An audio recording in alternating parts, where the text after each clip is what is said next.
Here we go. Dum, dum, dum, dum, dum, dum, dum. Hang on there, people. We're getting there. We're getting there. We're getting there. We are getting there. Booyah.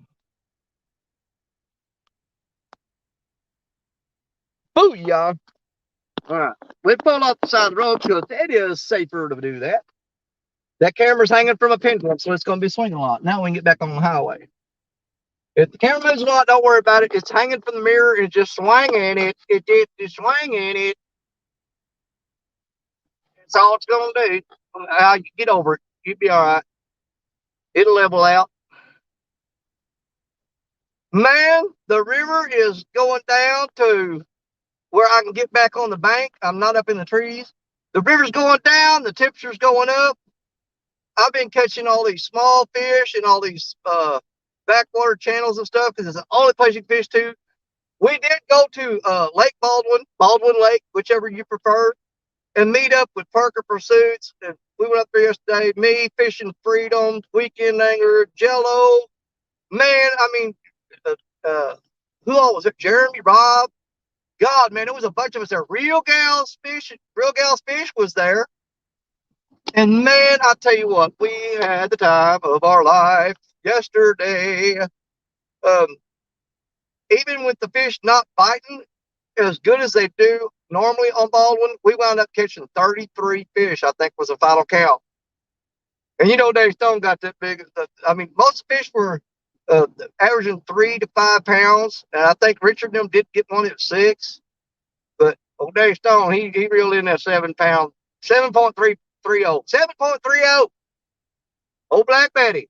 You know, hey, don't go up against old Black Betty. Which we weren't fishing against each other. I don't want no competition. It was a family friendly bunch of folks out there having a good time. And I'm gonna tell you what, there was a lot of laughs. There was a lot of fish caught, and a ton of fun.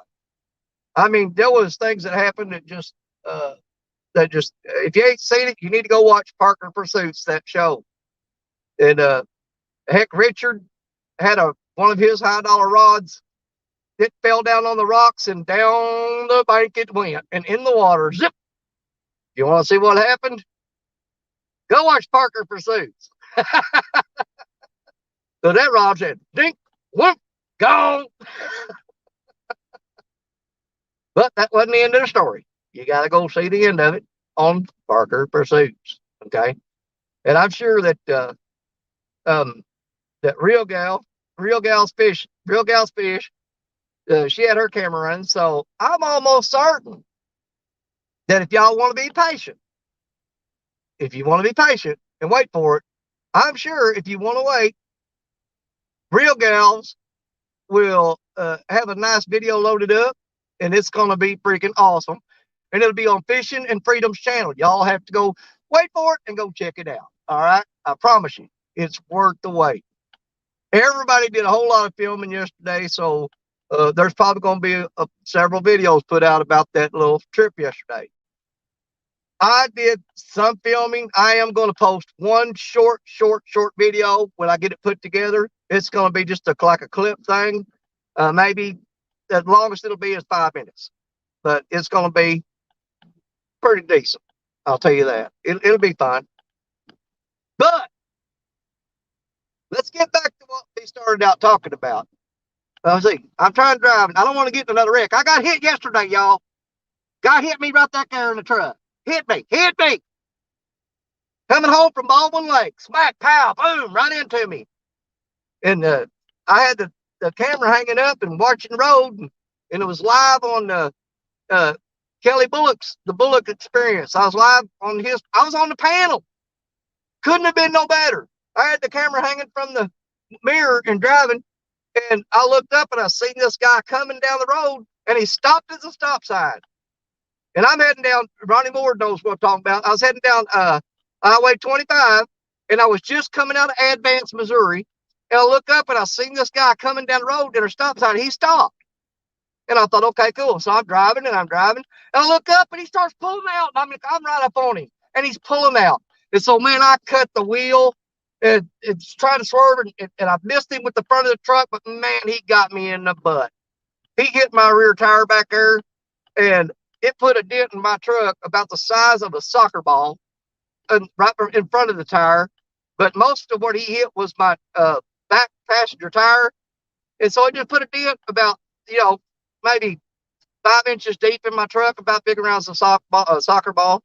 But it destroyed his truck. It took his bumper off. It took his grill off. His front driver's side headlight gone, gone. He was picking up parts of his truck and putting them in the bed of his truck. But yeah, it put a little dent in my truck. And at first I thought he was going to try to run, but here's the thing, y'all, he couldn't run because the bumper was hanging and dragging and getting in his tires. And that's why he didn't get away. But I don't believe he was going to run. I want to say that right now. He did go around behind. He backed up, went around behind me, and took off down this road. And I thought he was leaving, but he circled around the building and pulled back in the parking lot of the business across the road and stopped and got out the vehicle. That's when I pulled over there to him. I made sure I was clear, and I pulled over there, and I called the police. He didn't really want me to call the police, but he wasn't too up. He didn't insist that I don't call them. He just said, man, he said, I'll just give you my insurance information. And he said, it was my fault. And I'll take care of it. And I said, well, I appreciate that. I do. But anytime I get in kind of a little bumperty bump, I like to have police come and say, do I need a police report? So anyways, I called police and they showed up, and he got his insurance agent on the phone, and he told him, he said, man, now I felt sorry for the guy by the time it was all over, because his mom is on her deathbed with cancer, and he had just left her house. They're doing hospice at the house, and he was running to the store to get something, and he pulled up that stop sign, and he said he was just sitting there, and it wasn't thinking about nothing but his mama. And God bless him, my heart was breaking. I almost started crying, and but he was thinking about. He told the police officer, he's, man, he said, you know me. He said, mom's on her deathbed. She's hospice. He said, and I pulled up that stop sign, and he said, I swear to God, he said, never even thought to look. And he said, and I pulled out. He said, and it's 100% my fault. So he told the cop that, and he called his insurance agent, told them the exact same thing. By the time it was over, I really felt, I didn't care about the damage to the vehicles. My heart was breaking for him, for his mama. That girl, I may cry right now. Y'all, it was hard, because it made me put life into perspective.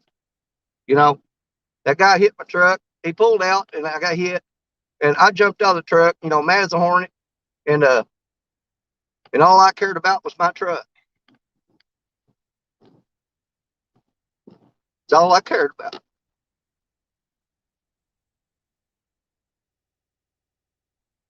And it changed my mind about a lot of things real quick. I apologize. But he wasn't a bad guy. He's just having a tough time in life right now, and it distracted him from, he was on the road driving, and it took his attention away from where it should have been at the time. I got to pull over for a minute.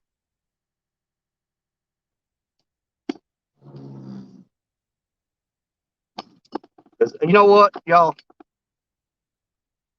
I joke around a lot, and I do stupid stuff, but Danny Stone does have a heart.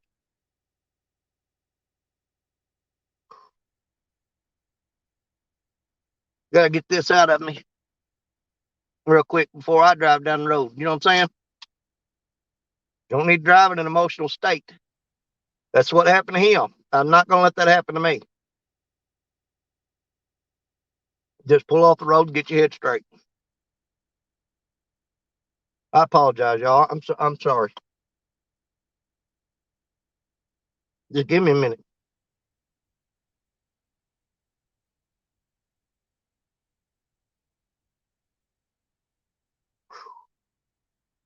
I'm sorry, y'all. All right, Danny, come on. Roll down the window. Something. Take it off, son. Take it off. Well, I know how to distract us. Let's talk to some people. Let's see who's in here, y'all. I'm driving, so I won't be chatting a lot. I got somebody's in there that can help me out. Bullock, my brother, help me out here. Thank you. What's thank going you. on, buddy? Oh, there he is. Kelly Buck's gonna save the day. Now I can not have distracted driving.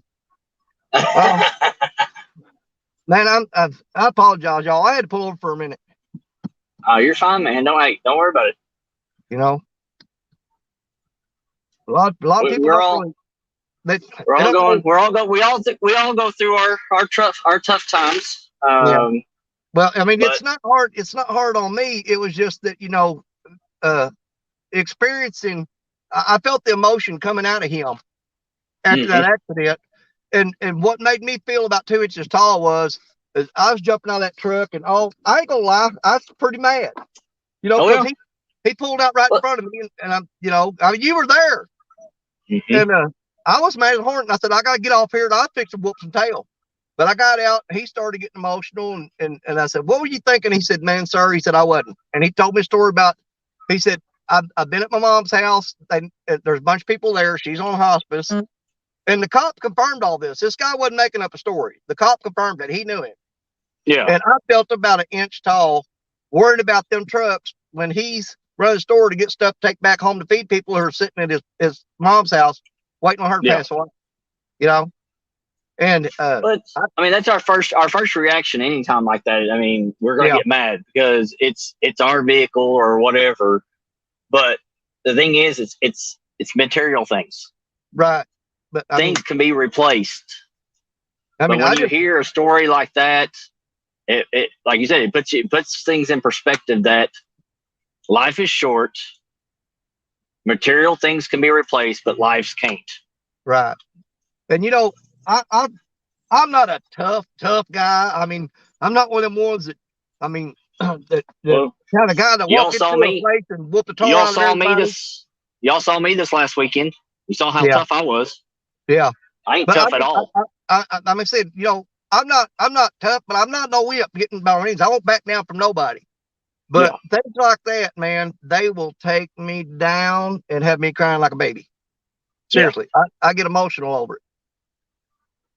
But I mean, I'll fight and argue with anybody and never back down. But boy, Buck says you need Buck says you need to pull out your nose hair, and that will snap you out of it. Well, I'm already teared up, man. Do you think that ain't gonna make it worse? I'm all right now, though. I'm gonna go ahead and pull back out here. The road's clear. I don't see nobody for miles. There ain't nobody in front of me or behind me. Everybody's in church. Probably where I should be right now. Come down here, and everybody's on the road right now. Oh man, I'm looking behind me, and I can see 3 or 4 miles behind me and 3 or 4 miles ahead of me. There is not a car on the road. It's like everybody's getting out of the way of Danny Stone today. There's about 100 plus cars around me right now. Yeah. And I got two cars that thinks they're going to put turn signal on to go into the middle lane at the same time. I'm probably about maybe a third of the way to the river right now. I'm heading over because the water has dropped, the trash has settled down, and the temperature is going up. So I've had a lot of fun catching little bitty fish here lately, but man, I've got to get back on something big. I mean, I've just got to. You're out there catching stuff. That's all that matters. Oh yeah, I'm not complaining. I mean, I appreciate the little ones because if that's, I mean, where we were fishing at, that's all you catch. And we went with Parker yesterday, and man, I had time of my life. Well, I'll tell you what, if you ever wanted to go catch, if you like to have a good catfish fry, Baldwin Lake's the place to go. Because, I mean, they are perfect eating size fish, and you catch all of them you want. And I may go back up there sometime just to intentionally catch fish to have a fish fry, because there's so many of them in there, there's no limit on them. And it's actually way overpopulated. That's why there's so many of them that are small. Yeah. And, it would do that fishery good for people to take some of them out. I didn't keep any yesterday because I've got fish in the freezer already, and I don't need them. I've got crappie and catfish in the freezer now that I need to do a fish fry. But anyway, Fishing Freedom, he kept some up because him and Real Gals was going to cook some fish. But Yeah. they actually encourage you to take some of them out of there. Yeah. Oh, yeah, they do. They want you to take them out of there because they're just overpopulated too much. Oh, yeah. But I'm hoping to get, I'm going to throw, I've got about a half a skipjack left, and I've got a ton of chicken. But the chicken does good right now. But I stopped at a small roadside ditch about 20 minutes ago and threw my cast net, and I caught 6 decent bluegill and about a dozen and a half creek chubs that are about 5 inches long. Hey, there you go. Perfect. They're all alive in the bucket, so we'll see if something will eat that. Throw a whole one on it. Just cut its tail off and throw it whole on a hook and throw it out there. That's exactly what I was thinking. I mean, because they're not real big. Cut the tail off. Yep. Cut the tail off so that way you can get that scent going, and then just put it on the hook, throw it out there. I'm glad you mentioned that because I know to do that, but I always forget to do it. I always forget to do that. I hook them and chuck them out there, and I always forget to cut that cotton picking tail off. I know there's going to be a lot of people in this chat or anywhere else going to tell you not to take advice off me since I don't catch them. But hey, I know my baits. I know how to do it. I'm just trying to still find my spots. Well, after I don't want to talk too much more about it because I'll get back into that mood. But after I got in that accident last night, I left your stream. Then I went in panic mode thinking, oh my God, I need to get back on there and let them know I'm okay. But by the time I got back on there, I think you'd already shut it down. And then I was in panic mode. And so Tom started messaging me, LG Bass. He started messaging me going, Danny, you all right? You all right? And my phone started blowing up with messages from the catfish people all asking, are you okay? I think Amy Evans sent me a message or tried to get a hold of me. And I told them all, I'm fine. I'm fine. But it is unbelievable how fast, if somebody in here thinks something's happened to you, buddy, they come running. I mean, running to make sure you're okay. Well, I'll put it this way. I don't know how long everybody stayed in there, but that little memorial service I had for my brother on my channel, over 300 people have came by and showed their support. There you go, brother. There you go. That tells you how much this community it really sticks behind people.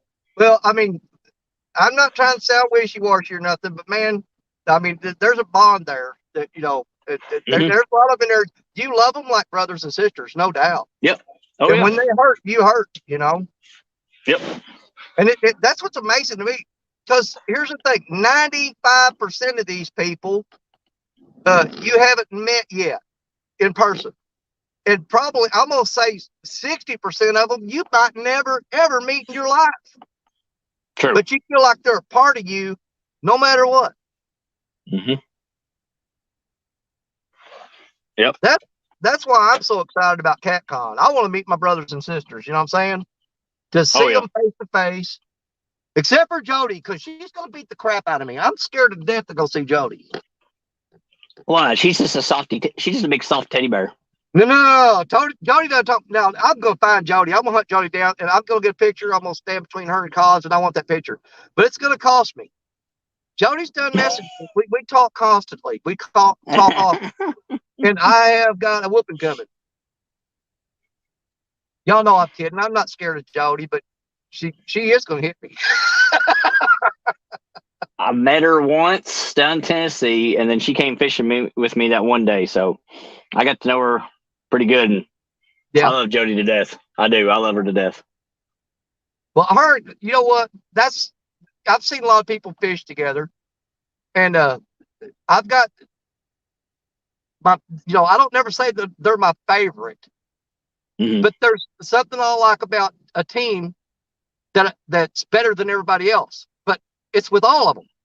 Like you get J-Dog and Lee together, or and it's I love it when they fish together because of this or that. But Jody and Cogs, I love it when they fish that together because was. they crack me up. I think that little 2-person team. I think it was meant to be. Well, the best way to describe it is the most organized chaos that you could come across. Yep.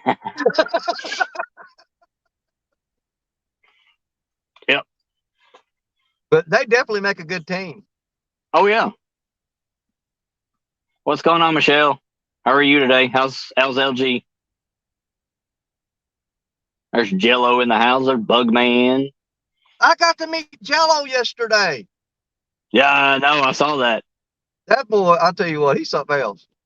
I like old Jello. There's Ronnie Moore's in the house. Dallas is in there.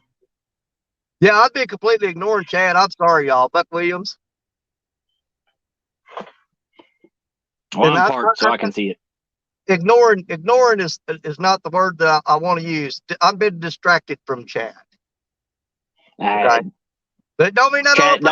Chad, don't worry. He's been ignoring you. Is what it is. He's been ignoring every one of you all. Don't let him lie to you. Well, we are coming up on the big city of New Madrid, Missouri, which is the town where we fish. Madrid. It's Madrid. Madrid. I'm Madridic. Yes, New Madrid. But I've got to drive through town. I'm going. Rustic's already over there. He's fishing that spillway dam because he's having a good time catching them little channel cats. But man, I'm going to bypass him, and I'm going back around about another 12 miles back down to the point, and I'm going to get on the river because I have been on the river comfortably for a while. I might do a redemption live stream today. I don't know.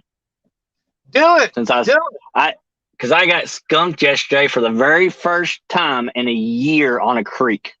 Are you serious? I never got skunked on a creek. Never in the last year have I got skunked on a creek until last night. See, because I have absolutely no details about what you were doing or anything because I had just came on and you threw up the link and I popped on your live stream on the panel, and I'd only been on there for a few minutes and bam, yeah. No, I was well. First of all, I threw a live up. I was going to go down to Cumberland Falls and fish the falls. Perfect signal all the way down there. Yeah. I passed the visitor center, past the public restrooms down there, and got to the falls, and my live stream just shut completely off. I was wondering what happened. Yeah, I had nothing. My phone it could not connect, nothing. And I had live stream I had signal all the way down there when I went live, getting ready to get to the falls because I was going to show you all the falls before I went down to the beach. Then nothing. Everything just shut completely off and couldn't get nothing back. So I was like, oh, so I went ahead and walked down to the beach, got down there, set up, still couldn't get no signal. And I was like, I sat there for about 10 minutes. Oh, it's horrible. And so I was like, I'll leave. I was like, I'm going to go back up to the top, see if I can get some signal when I get back up to the bridge. Yeah. I literally had to drive all the way up to the top of the mountain just to get signal again. And you can't fish. Which is all. And I could. No. But if I'm going to go fishing down there, I'm just going to have to do a video. Yeah. That's the thing I got to start getting back into. I've been doing just not a lot. I mean, I'm not doing like 2 stands numbers of live streams. No. But I've been doing more live streams than I have production videos. And I've got to get back into my production videos because here's the thing I worry about is those live streams, they pop up on your channel and people look at them when they're on there and they're 4, 5, 6, 7, 8 hours long. There's a lot of people that just aren't going to watch that. You got to throw some production videos in there. I mean, you're getting good views during the live stream, but the aftermarket effect of it is just, it's not very good. Yeah, Bugman, it's Cumberland Falls in Kentucky, yes. It's down there in Whitley City, Parker's Lake, that area. It's actually the Cumberland River is what it is, actually is. but man, it was flowing. Yeah. I got a little 10-minute video of it, and man, it was flowing so much. It looked like you were sitting on the ocean. That's how much it was rolling. Had waves coming up on the beach and everything. That's going to be my concern today, is what the current is doing right now. I'm at the bottom side of the levee. The river's actually on the other side of the levee. I'm driving along the levee now. I haven't popped up over the levee yet to get an actual look at the river. I'm driving past the golf course. This is a scary spot right here because, man, you'll get hit with a ball. That's the golf course over there behind me. But I doubt very seriously if anybody's out there playing golf today. Although, you know what? I would be. It's 43 degrees here. Oh my God. We've played in the snow here. We don't care. Yeah, but dadgum, I just looked at the temperature thing. It just went up to 44. I'm at 44 degrees right now. Oh my God. I don't even know what temperature it is. I think it's, well, I can tell you in just a second. Let's see. Hush truck. It's 40 degrees here, but probably real feels probably in the 30s. Yeah. Ours is we still got ice. We still got ice hanging off stuff. All right, we're going to go up the levee. Here we go. I'm going to climb this levee. Come on, baby. Get up there. Oh, that's beautiful. I love this river.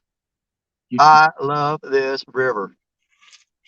But no, I feel like I need to go and hit the creek again and hit a different part of the creek and hopefully go to a spot that I know I can definitely put some numbers. I'm going to pull over up here. They got an observation deck right here in town in New Madrid. And I'm going to pull up at this observation deck and I'm going to walk you guys out on this observation deck. And I'm going to show you one of the most beautiful things you've ever seen in your life. Can you not fish off of it? Well, it's dry ground underneath the observation deck. I'll show you. And it's like 40 feet down and you're just hitting dirt. The water is out from the observation deck is what I'm trying to say. Oh, okay. So the water's down then. Yeah. It's not. And even if you did, you would have to have one of those pier nets or whatever. I don't even know if you're allowed to park right here or not, but I'm going to. Let me pull off the road right here. I think you're allowed to park right here. And I'm going to get out and take you guys with me. I'm going to show you just how awesome this is. I mean, it's cool. There's the town of New Madrid right there. If y'all can see that. Old town. That's the museum. That's the museum right there, if y'all can see that. And of course, you know, you go out here and then there's the observation deck. Oh, okay. It's pretty high up. It's pretty high up. Yeah. But we'll go take a walk on the observation deck and let you see the river and stuff. Of course, you got the river. That looks like a lake to me. That looks like a lake to me. That is a river. And see that island out there where it splits? That's a good spot to fish down there. That's an actual island. I hope I'm lining this camera up. Yeah, you're good. Yeah, it's right in the center. Yeah, but that's a huge island, man. You can actually go across there in a boat, and that's the current's going that way. If you get on the other side of the island, and where that wraps around the island and get right in that current seam where it comes back together, dude, you're talking about catfish city, brother. And of course, there's always pigeons on the observation deck. It's almost like a pier down in Florida, but it's just not over the water. Oh, yeah. I hope that wind noise. It's on the flood banks is what it is. Yeah. Oh, pigeon. But this is what our water looks like, guys. It is a mile across that water. Yeah, see, I call that a lake, not a river. Yeah, but it's a river. If you look, we sit down there a lot of times and fish right there in all those rocks. But it's huge. There is some wind today. I'm not concerned about that. Of course, you got the little. See, I can't tell where I'm having this camera. You got that thing where you right there where you can put it in. You got to put a quarter in it. Yep. No, this one's free. It's Oh, there you free. go. You don't even have to put a quarter in it. You can come up here on this observation deck and you can This look ain't through New that York little. City. It ain't New York City where they charge you for it. Yeah, this one's free. You can walk up and look through it anytime you please. But there's a little island back again that way. You can't see it's an island, but that point right there, at the tip of my finger, that's actually an island. But the river curves back that way, and you can't tell it's an island. But that point right there, I'm trying to get this lined up. Let's see, right there. Right there. Yep. That's where I caught my biggest flathead, my PV flathead on rod and reel. I took my John boat and went up to that island, pulled up on the bank, and threw it straight out with a piece of cut carp that jumped in the boat. I had one of those invasive carp. It jumped in the boat and was flopping, and I thought, well, you're bait. And so I cut a chunk off of him, threw it out, and before it hit bottom, the rod started peeling drag. It didn't even make it to the bottom. It was an amazing day, I assure you. But we're going to go around the river and way over. Let me see if I can get lined up here. There's Kentucky, but the river wraps around Kentucky. Mm-hmm. Well, I can't get my finger adjusted. Which way do I need to go? Let me find my finger. Towards your head. Okay, there. That's Kentucky right there. But the river wraps around Kentucky, so I could fish on Missouri on either side of Kentucky. If I go over there, I'm on the west side of Kentucky. Okay? But I go around the river, it's a big horseshoe shape. If I go over there, I'm on the east side of Kentucky. But that's where we're headed today, is over there. We're going to go on the east side of Kentucky. But we ain't going to get there if we don't get back in the truck. Well, you're talking about north and south of Kentucky, right? Not the east and west. Well, I'm on the east side of the bank. Yeah. Okay? I could be on the east side of the bank of the Mississippi River. Yeah. But then I go around and I'm on the other side. I'm still in Mississippi River, but I'm looking in the opposite direction. Yeah. In one spot, I can look east and I go drive around that loop. And when I'm on the other side of the loop, I'm looking back west. Yeah. Okay. If you get on Google Earth and right there in the Boot Hill, Missouri, and follow the Mississippi River, it makes a huge horseshoe shape. Well, I'm right there. Yeah, that's the tip. That's what we call the tip of Kentucky. Yeah, that's where I'm at. Yeah, that's the tip of Kentucky. Yep. But I'm in Missouri looking at it. Yeah. So if you look at that loop, depending on what side of the loop I'm on, I'm looking the opposite direction to Kentucky. Yeah. So you're little over 6 hours from me right now. Really? Yeah, I could be right there where you're at in Kentucky on that other side in about a little over 6 hours. Well, what I've got to figure out is, man, I want to find a way to meet up with people at a halfway point and fish in the Mississippi River. I love fishing this river with people. Mm. See, I mean, to me, that's just a long drive for me to drive all the way over there. Well, it was a 2.5 hour drive for me to go hook up with Parker and them yesterday, but what in the world? I mean, I've drove 2.5 hours to go fish. So I mean, I'll drive 2.5, 3 hours, but 6 hours plus 6+ hours, just a long drive. Man, it's 11:30 here right now, and there's a possum walking around in the middle of the open field for absolutely no reason. There's something wrong with him. No, he's just hungry. He's drunk. He's drunk. He's acting weird. I'm not going near him. Yeah. He found some Coke on the side of the road. Hey, you know what? In this town, that is a high probability. But it's more somebody tossed hers off to the side of the road, not to get caught, and he found it. It's more likely meth or crack. Yeah, probably. Yeah. But if he was on meth, he'd be moving faster than that. He was moving like he found somebody's bag of weed, because he wasn't moving very fast at all. He was high. Yeah. Well, we got a bunch of people in here. The CVA's dropped in. He said afternoon. Well, it's not afternoon for Danny yet. He's still an hour behind me. Yeah.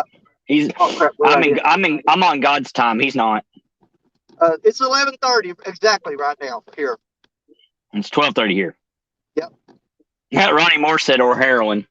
Well, whatever it is, it slows them down and makes them walk around during the daytime when they normally wouldn't do that. It's a drug that keeps them up but makes them move slow. I've never heard of that. What's up, Daryl? He said the possum is cold. Also, he said he's just trying to get warm. Oh yeah, he's out doing his. He's walking, trying to get that temperature up. I see that makes sense. Jello said he drove 4 hours yesterday, and he'd do it again to catch fish. 4-hour drive. Whew, man. Yeah. Well, that's a 4-hour drive there and a 4-hour drive back. Well, if I'm going to drive 6 hours, I'm going to stay somewhere and then drive 6 hours back the next day. I'm not going to come home in one day. Yeah. That's just, to me, I ain't going to do that. I'm fixing to have to make a decision here in a minute because I'm on top of Levy. I'm leaving New Madrid and heading east, and I'm going out to the place that I fish. And I'll lose signal at least 2 times, but it'll only be for like a couple of minutes or so. Yeah. So Bugman said he's only 5.5 hours from you. Said when it gets warmer spell in February, he'll come down. Yeah. Holy crap! There's Rustic Outdoors' Scooby-Doo van. He's parked there, and he's got people parked all around him fishing today. Woo! Look at that idiot sitting down under that tree. He's sitting under that tree down there. Hold on. I'll show y'all where that big dummy's at. Because I ain't going down there. You're going to be mad, but I ain't going down there. You might as well pack his stuff up and come. You might as well pack his stuff up and come with you. I don't know if you can see down there. Am I pointing the right way? He's waving. Can you see him? No, but well, he's right down there. It's like an orange lump under that tree, or yellow lump. I'm sorry, but there's his car there, and he's got 3 more people down there with him. Gosh. Dude, I need to go down there and this spillway dam right here. Mm-hmm. I need to go. I got plenty of bait though. I don't really need to do it. I was gonna say I'd go down and throw a cast net and get some of them shad out of there. Yeah. You can catch shad out of there like insane. And if you throw a sabiki rig, you can pull a skipjack out right here. Now is that pier right on the water, right on the edge of the water? This is actually yeah. That down there, but this is that's the spillway gate so you can't even get through that gate there. It's locked. Okay. Oh, you see that? It said no trespassing. But they open. Gotcha. There's like 1, 2, 3, 4, 5, 6 gates there, and there's hatches down there. They open up and they turn a big gate valve open and they let the water out. And he's fishing right below it down there. And somebody got a canoe with them down here today.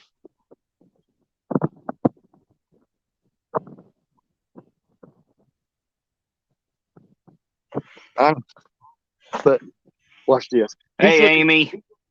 He thinks I'm coming down there.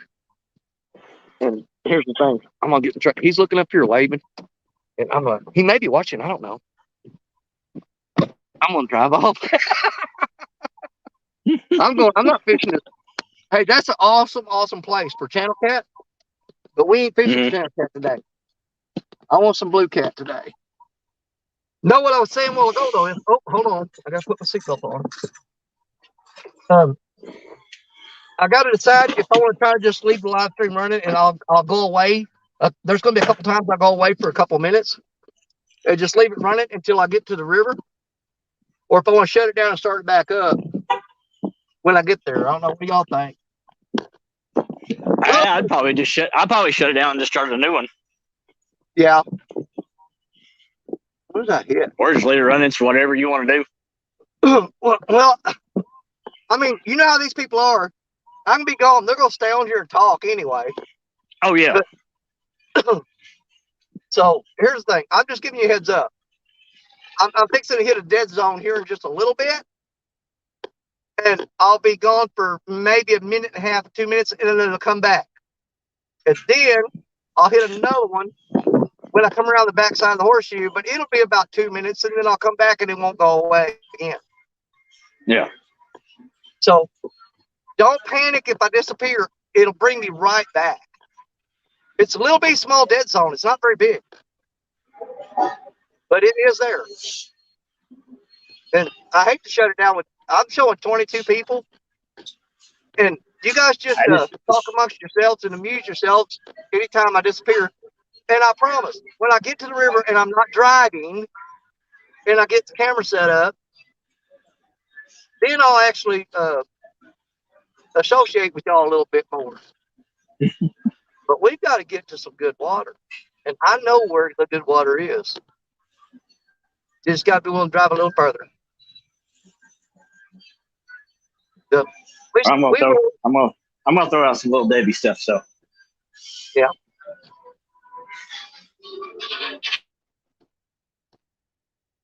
Man, it seems like you really enjoy your job, but it's like you hardly get any time to go fishing, man. never. I work all the time. I constantly work. You're a good man for that, but I don't know if I could take it. I got to fish. Because there's too many people nowadays that you couldn't get them to work if you held a gun to their head. It's just I've been like this since let's see, 2003. Yeah. When my dad got hurt on the job, it's all work. He worked in a factory for 35 years, yep. And got hurt on the job and had to retire and everything because he couldn't ever go back to work. Yeah. So I dropped out of college and everything to help and work. So that's just part of me. It's just work. Well, you got a good heart, brother. I know that. I've never met you personally face to face, but I know I can tell enough about people about just how they present themselves and talk every day. And I'd be proud to shake your hand anytime. Amy said if you need her to come up on panel, she can. I will. But after lunch. But after lunch. Lunchtime there is what time? That was an hour ago for me. No, lunchtime is now. It's 12:30. It's coming up in an hour. I'm sorry. Okay, well, actually, that'll work out perfect by the time I get set up and everything. Hang on. I think the link's still there. Let me. Oh. Yeah, I think we're getting ready to lose you. I'll be back. Yeah. It'll come back.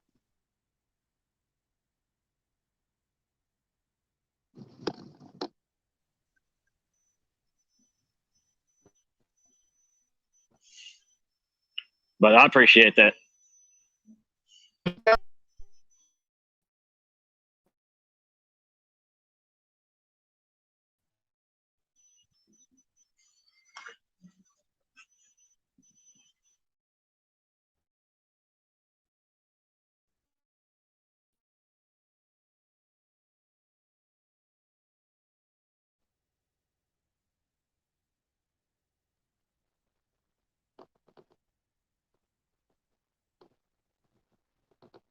Am I back yet? Yeah, a little bit.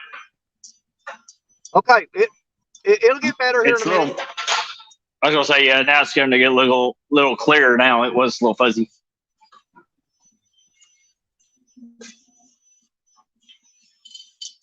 Here, you know how long I was gone?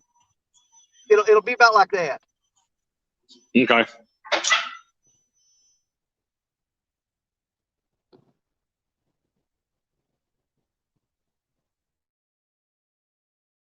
Worst one is when I leap down the levee and go down in the woods, and I got a little maybe I don't know 400 yards to drive through the woods, and I'll lose signal there. But after that, it'll be right back.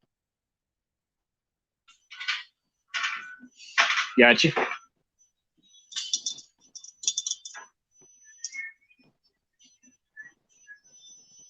But But yeah, anytime it loses me, don't panic because it'll only be for like a minute or two. They're real small dead zones. Ain't nobody gonna panic. Okay. Ain't nobody around here gonna panic. Well, I don't want them leaving me. I need my people, man. I lean on my friends hard when I lean on them. You're getting all 198 pounds of me. Hold me like a baby. Now, right here where I catch all my crawdads. Ain't nothing there right now, but there will be. Yeah.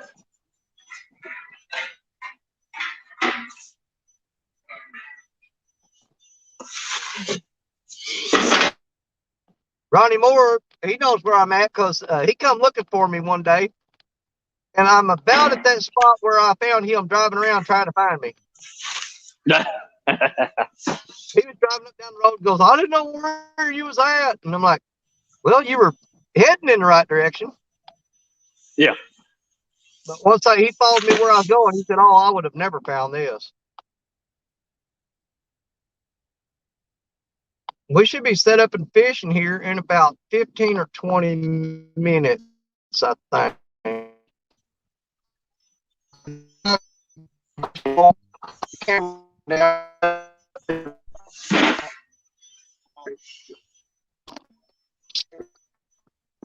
A little bit further down. Yeah. Start throwing some rods down. Look, I can't catch into some big waves today because I don't know. Conditions are a little better today. I'm going to be here probably till midnight. Okay.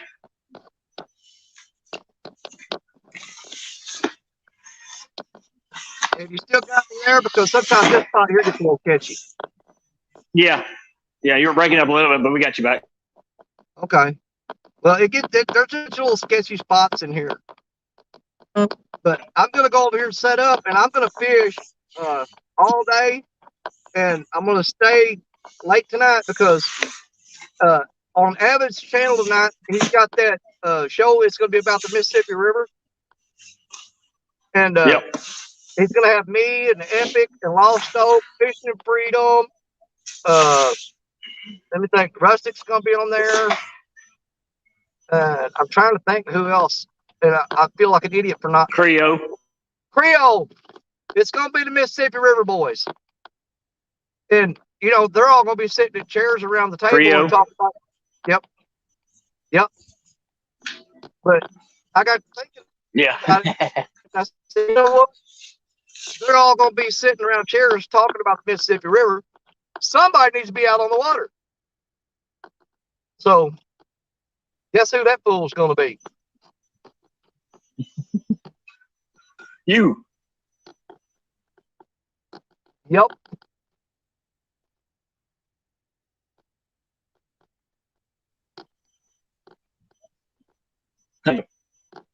Well, if you're in Kentucky, yeah, you might. What's up, Big Mike? I'll be all set up here in about 15 minutes. 15 or 20. Gotcha.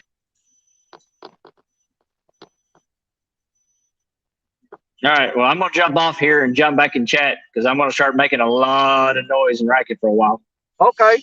Well, thanks down here and talk, Yeah. and I'll be back here in just a little bit. All right. See you, man. Thanks, Kelly. I appreciate you, brother.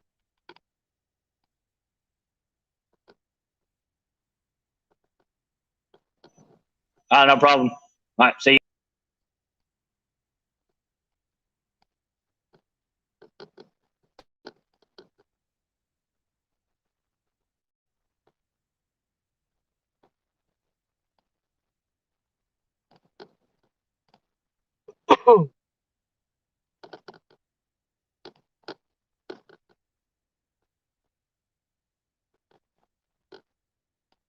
Once I get over there, I may have to leave and come back because it'll probably be messed up.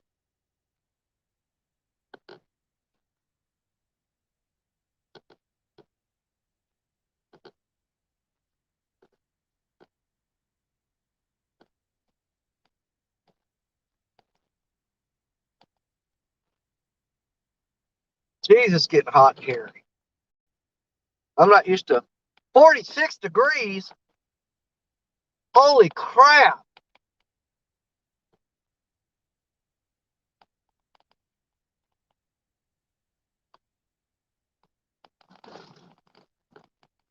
Now, I don't know. Right now, I don't know if y'all can see and hear me or not. I don't know. Apache! I don't know if you can see or hear me or not. I will say this. Bear with me because the signal's going to be sketchy until we get on the water. Once we get on the water, it's perfect. When I get on the water, I got beautiful signal. And we'll all just be happy together. But other than that, just talk amongst yourselves until I get us some rods set out because I'm fishing for my friends today. That's y'all. Today, Danny Stone is fishing for his catfish buddies. And I'm trying to think. Buddies is like referring to the guys. What would be the word for the women? I would say buddettes, but that sounds like buttheads. Catfish community, guys and gals. How's that? There you go. Fair enough. Well, the crappie holes are froze over. Mark would have a field day here. All these smaller tributaries down through here, they're like Oxbow lakes and stuff, are chock full of crappie. And they are froze. Where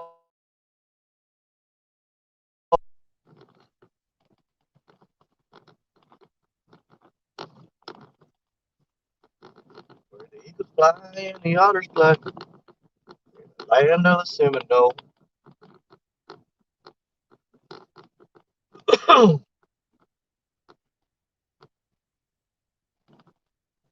I don't know if y'all can still see and hear me. Ronnie Moore, if you can still see and hear me, just type yes on there.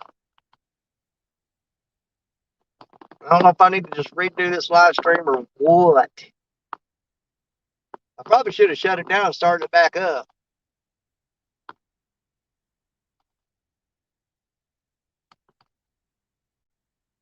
We've got all the Russian work to do here in a little bit.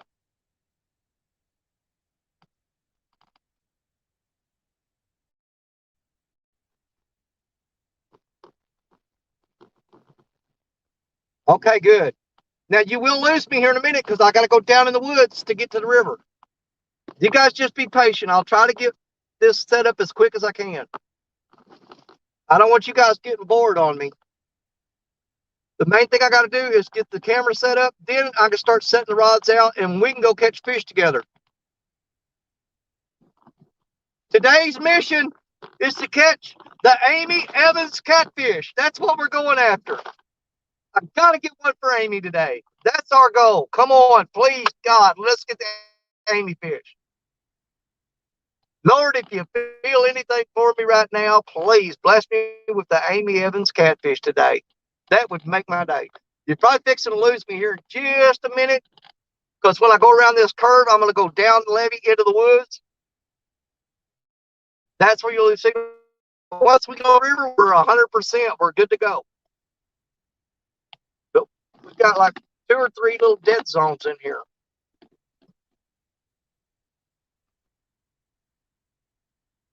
Oh man, please let's lose me. So just hang tough. We're going down in the woods.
We gotta go in 4-wheel drive. Mm. Come on, baby. Get up there. That's good. Can y'all see and hear me? Mm. Oh, I parked on a hill. Mm. Let's go. Let's see what it looks like when we carry all this crap down here. Well, the wind's tough, but we can live with wind. Oh yeah, baby. We are fishing here today. We are fishing here today. We got a couple of big logs floating down. But other than that, oh, it's on. It's on. I don't care about this wind. I'm not worried about this wind. So I'm going to I will have to throw something over the camera to keep the wind noise down. Whew. But y'all be patient. I've got to go through the ordeal of, I'm going to carry the camera down and set it up, and I'll throw something over the camera to where the wind ain't blowing on it real hard. And then I'll bring the gear down and we'll get set up and we'll start catching some catfish, okay? It's going to be cool today, man. It's going to be awesome. I got a good feeling. The river is down, baby. Thank you, Jesus. Thank you. I was standing in them woods right there the last time I was over here. Couldn't fish at all. Oh, my God. This is awesome. Oh, I got a good feeling about it. I got a good feeling about this. It's going to be a good day, Tater, even if we don't catch fish. But we're going to do our best to catch fish. Let me get the camera tripod set up and get something over the camera. So, something right in y'all's face. Sorry about that. I'm going to get the camera set up and and throw like a blanket or something around it so it doesn't get a whole lot of wind noise. What have we got? Let's use, the windproof jacket ought to do it, don't you think? Yeah, windproof jacket ought to work for a wind muffle. Number one, I'm going to get the camera set up, and then I'm going to leave y'all for a little bit while I'm carrying gear down through these woods. And then we'll get fishing, okay? We're going to have so much fun. This is going to be fun. We're back on the river, y'all. Oh, oh, God, thank you. Thank you so much. Y'all don't know how much I love being here. Oh, thank you, thank you, thank you.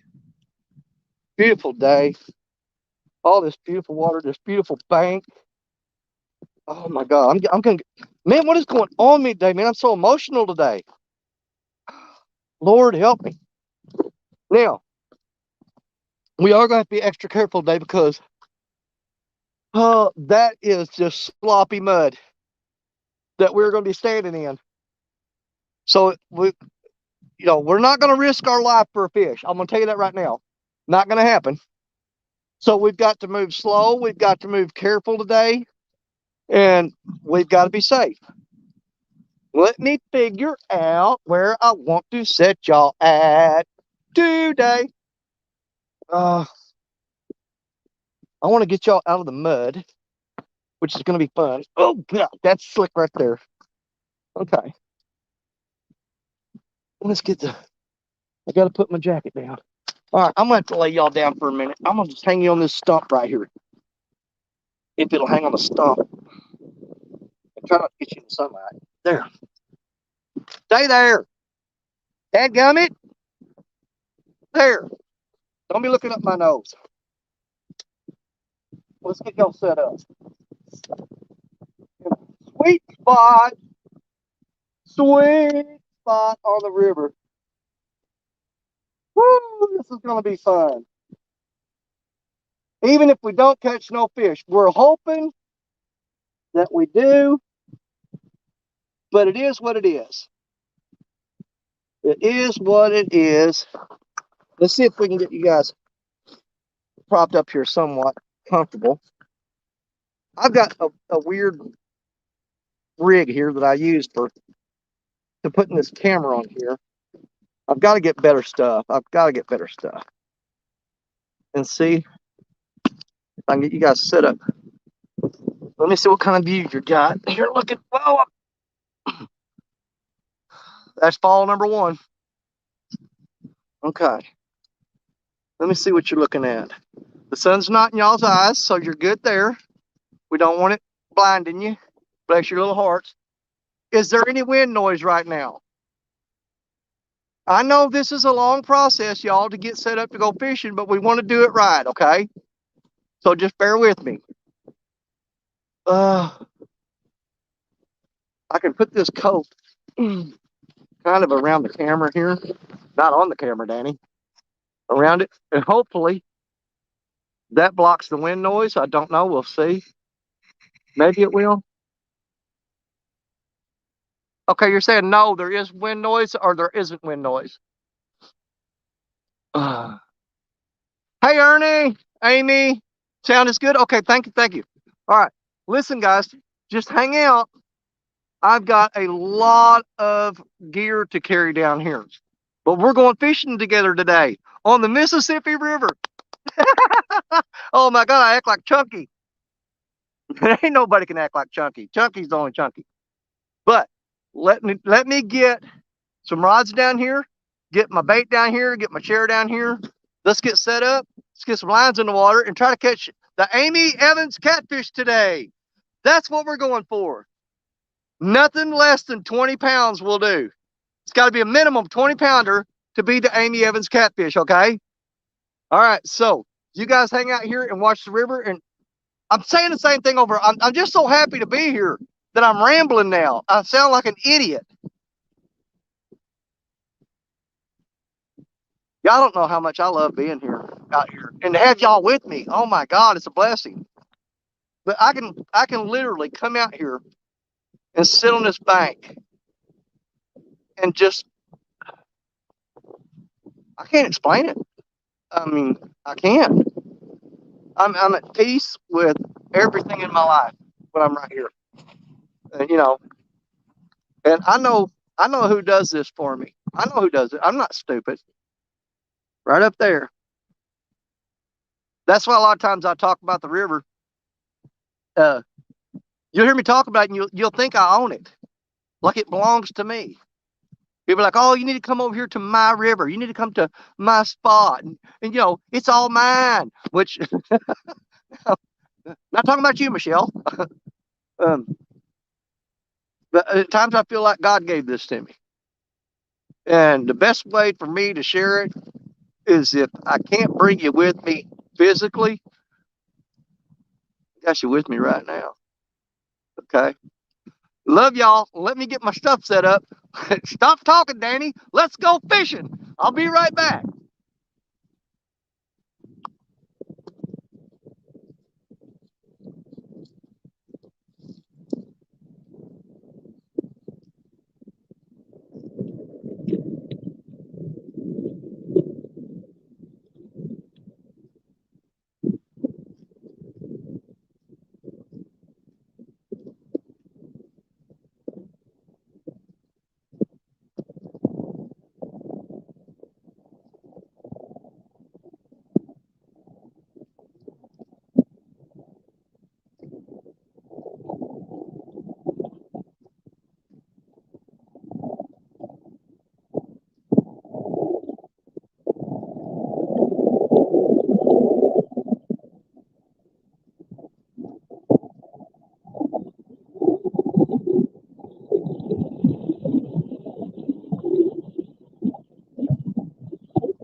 Sean Smith, I can't talk to you right now. Yeah, call me. He probably won't come fishing, but too late. I'm already over here. All right. I gotta go up and grab a couple more things, and then we'll get some rods set out. Y'all have any idea how hard it is to go through the woods? You can't even see all of it. But this thing, try walking through the woods with that. This thing finds every tree limb. Look how long that rod is. I still ain't to the end of it. There's the end right there. Go back.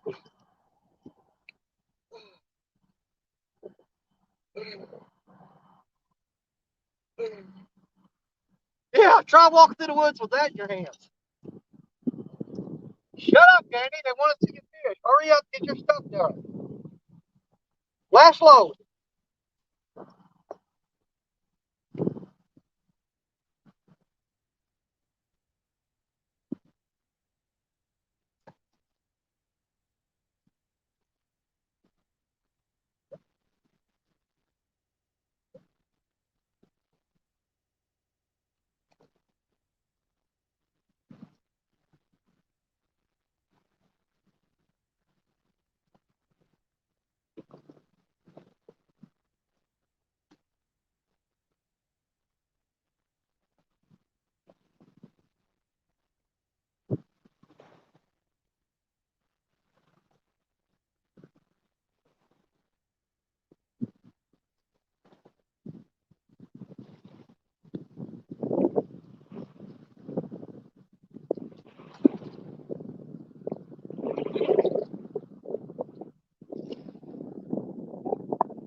Oh, oh, Jesus. Oh, good grief, man. That is nutty. Woo. Let's set that right there. That was the biggest load there, y'all. Oh, now we can start getting baited up. Oh, I already fell twice off screen, so you guys will get to see that a lot today. Let me get set up and I'll come back here and well, the chair's definitely going to have to go right here somewhere. I don't know how that's going to work because I can't find a level spot. We'll worry about that in a minute. We'll worry about the chair in a minute. Okay, we got to go littlest to biggest, setting our rods out. So, we're going to lay Betty off to the side right now. Get out of the trees, Betty. Good grief, girl. Cotton picking Betty. That ought to go first. Let's get it out there. Let's get it out there. The sooner we get it out there, the sooner we start seeing if there's anything happening today. Please let there be something happening today. You know what I think I'm going to do? Let me get that miracle thread off there. Just for the heck of it.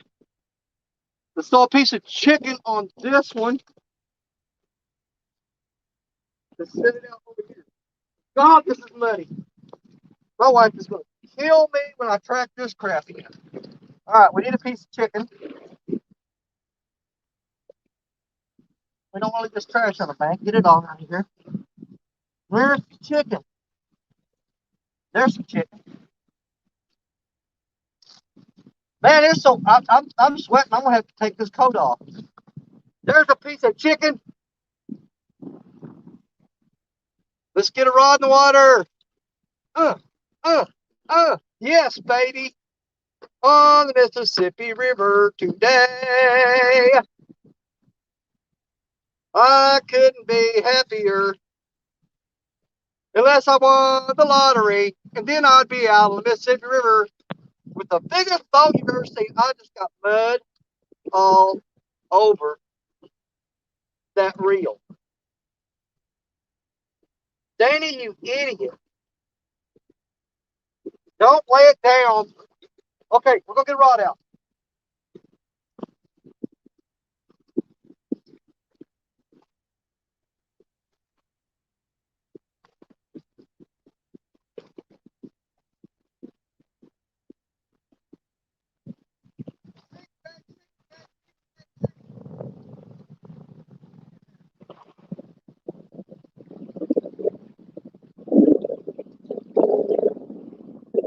Right there. Right there.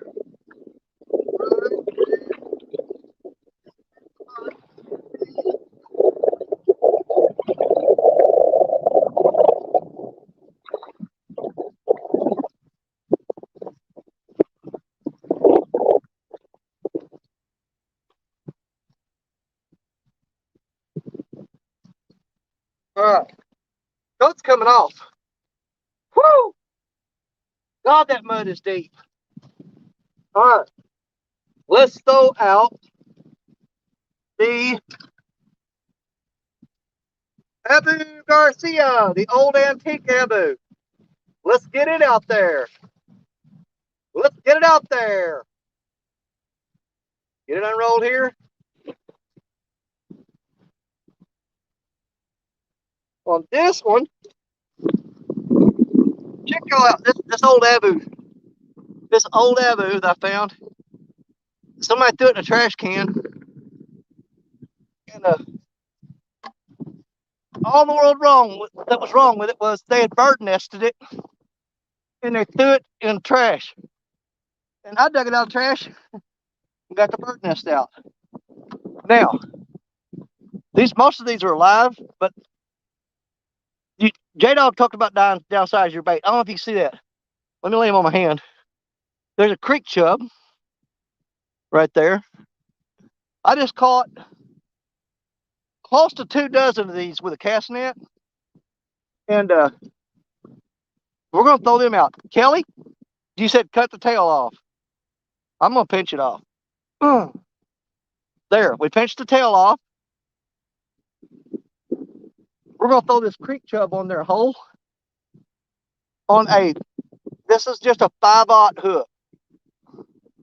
So it's oh, bless his heart. He was still alive. He was blinking. I'm sorry. He's going to go on a 5/0 hook just like that.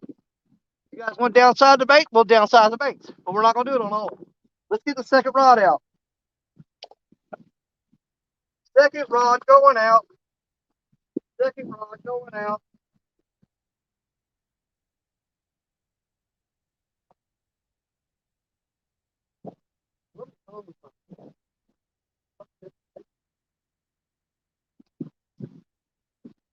If I revved up down here.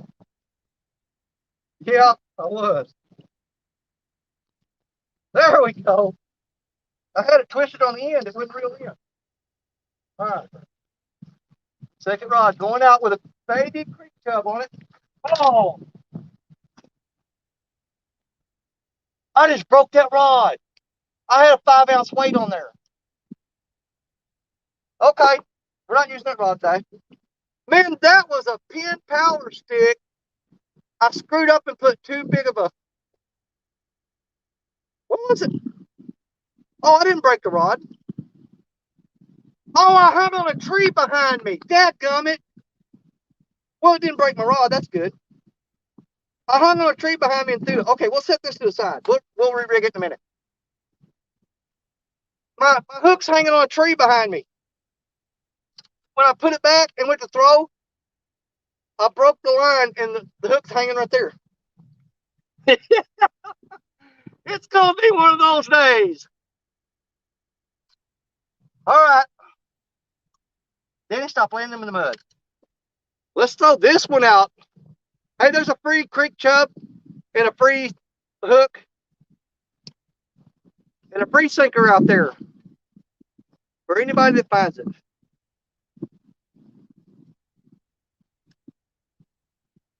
Isn't that stupid? It's fun day on the river. Done throw it away our liver. We don't fish with liver or chub. So, oh,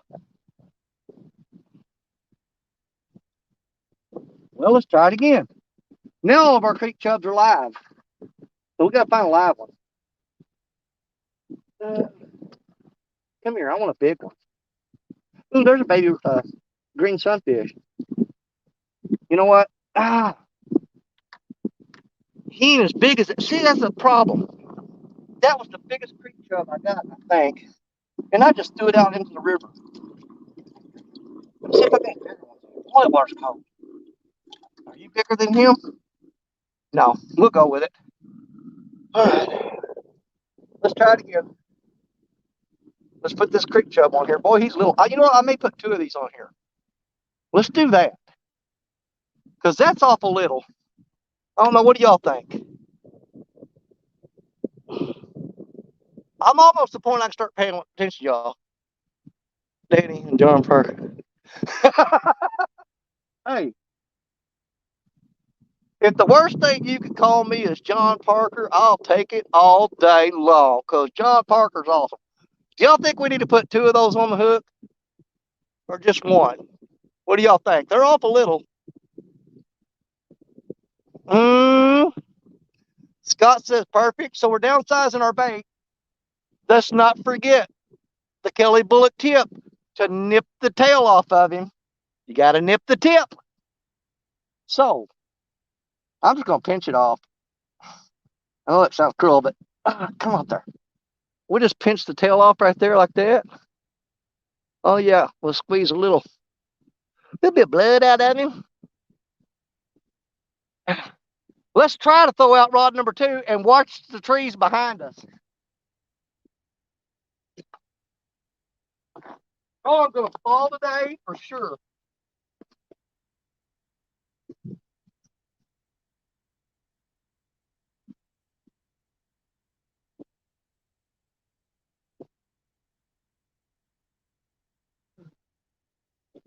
Get down there. Think.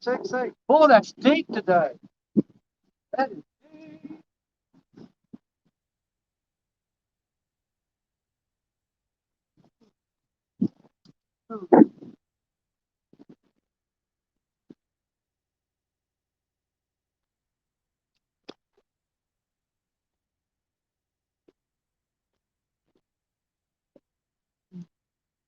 Get our drag set.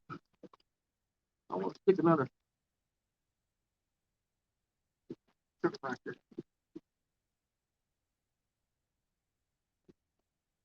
All right, y'all, we got 2 rods in the water. I was going to fish with 5 today, but let's just do 4 for now. I'll rig another rod back up. We'll get 5 out. We got 2 rods in the water, and I'm not even watching them, so I may have already caught a fish and don't even know it. Hold on. I threw chicken out on that first one, right? Yeah. Chicken on the first one. It's got a ton of slack dropped in it right now. Let's go. Let me get over there. All right, so we've got chicken on the first rod. We've got creek chub, a whole creek chub, a little bitty. He wasn't about, man, I bet that thing wasn't 3 inches long. Whole creek chub with his tail pinched off, alive on the hook. Let's do, what do we got here? Let's see. Ooh, when did I catch you? Look at this little feller. He's flippity flopping. Oh, he's still. Ow, he's got fins on him. Look at that. Look. Doggone it. Get him in the sun. He's a sunfish. What do you think about that one? Fishing with me sometime. Jacob, count on it, brother. Here's what we're going to do. I'm going to dispatch this fish off of camera real quick. And I'm going to do a special fillet cut on this thing and throw him out there whole. So let me get the fillet knife down there. I'm going to sit right here and do it. But I'm gonna prepare this bait off screen. This is not something I came up with. I learned this from watching guys on here. I'm trying to remember. I think it might have been Roger from Muscat Adventures that I learned this from. I know Roger's mentioned it. I don't know who the person was that originally came up with it. Let's get our camera set better. There we go. I'm gonna do something with this fish, and I'll show y'all what I'm gonna do with it. He is alive and flopping right now, and it's a little sunfish. Okay. Now, let me get him down here on this rock and take this knife. What I'm going to do, I'm going to cut into him like I'm going to fillet him. And like I said, I didn't come up with this technique. I didn't come up. Ow, quit pinning me. Ow. I didn't come up with this technique. I learned it from, I keep giving Roger credit for it because that's the one I remember showing it. So, and I may be doing it a little different than him. I don't know. But just get the basic idea. Okay, now, you kind of fillet them back on each side like that. I need to cut that one back. Here comes Rustic Outdoors through the woods. I know. Oh, it ain't. All right, we fillet them open on both sides like that. Okay, to get some more of that scent out there. And I actually cut down into those ribs, so at least it's some of that scent. But I take the very tip of the tail off. I'll leave the backbone in there. There. And you end up with something like that. Opened up. He looks, I don't know if I can see that right now. You kind of fillet him, but leave him attached to the head. And we're going to throw that little cotton picker out there whole. Okay?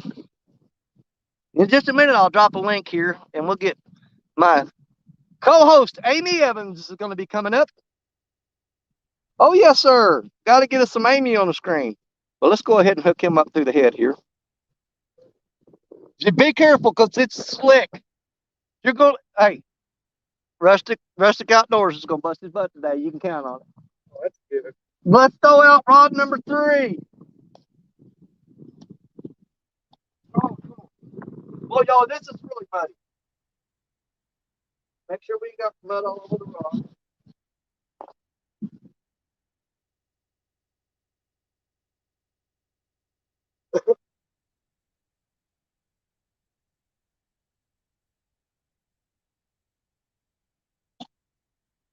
I'm not throwing out as far today because it is deep.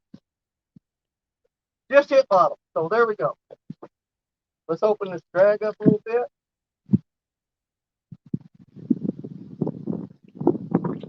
I'm going to go ahead and set that rod up. I got my nice little stump. Take it down. That's perfect. That's perfect. And we'll get the rod set up where y'all can see them.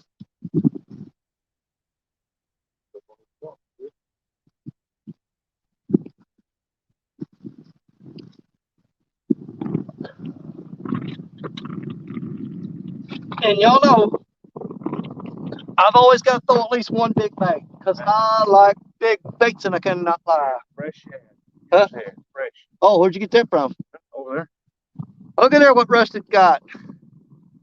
He just caught a shad. How'd you catch it? How'd you catch it? You caught that fish? Oh, you were snagging? No, I just snagged it coming in. Oh. Over there, big over right now. How many you got? Well, let me just get the head off this one. Okay. Over there. Okay. Dude, I might have to go over and throw the net. All right, we're going to throw a big donkey bait, fresh shad head on there. He's still bleeding and everything. So we'll try a shad head. If that don't work, man, you don't get no pressure in that. That thing. It's still flopping. It's still flopping. It's still flopping. At least this one here is. We're going for big fish today. I appreciate the little ones. I do, and I love catching them. But not as much as I love big ones. Careful now. Don't go too far. You hit yourself in the head like you did last time. John Parker get you a black eye. Oh, I have beaten myself to death. I watched that video, man. That boy, his eye swelled up quick. Oh, I didn't see that. Man. I'll have to go back and watch that. Yeah. It didn't show him hitting him in the eye. It showed him snagging up, and all of a sudden it showed him another rag on his face. Boy, he turned around and man, that eye was puffed. Getting loose. Well, I'm here till midnight. Are you? Yep. Because you know, we're doing the live show about the Mississippi River tonight. Yeah. Well, everybody's going to be sitting around desks and tables and chairs. And I thought, you know what?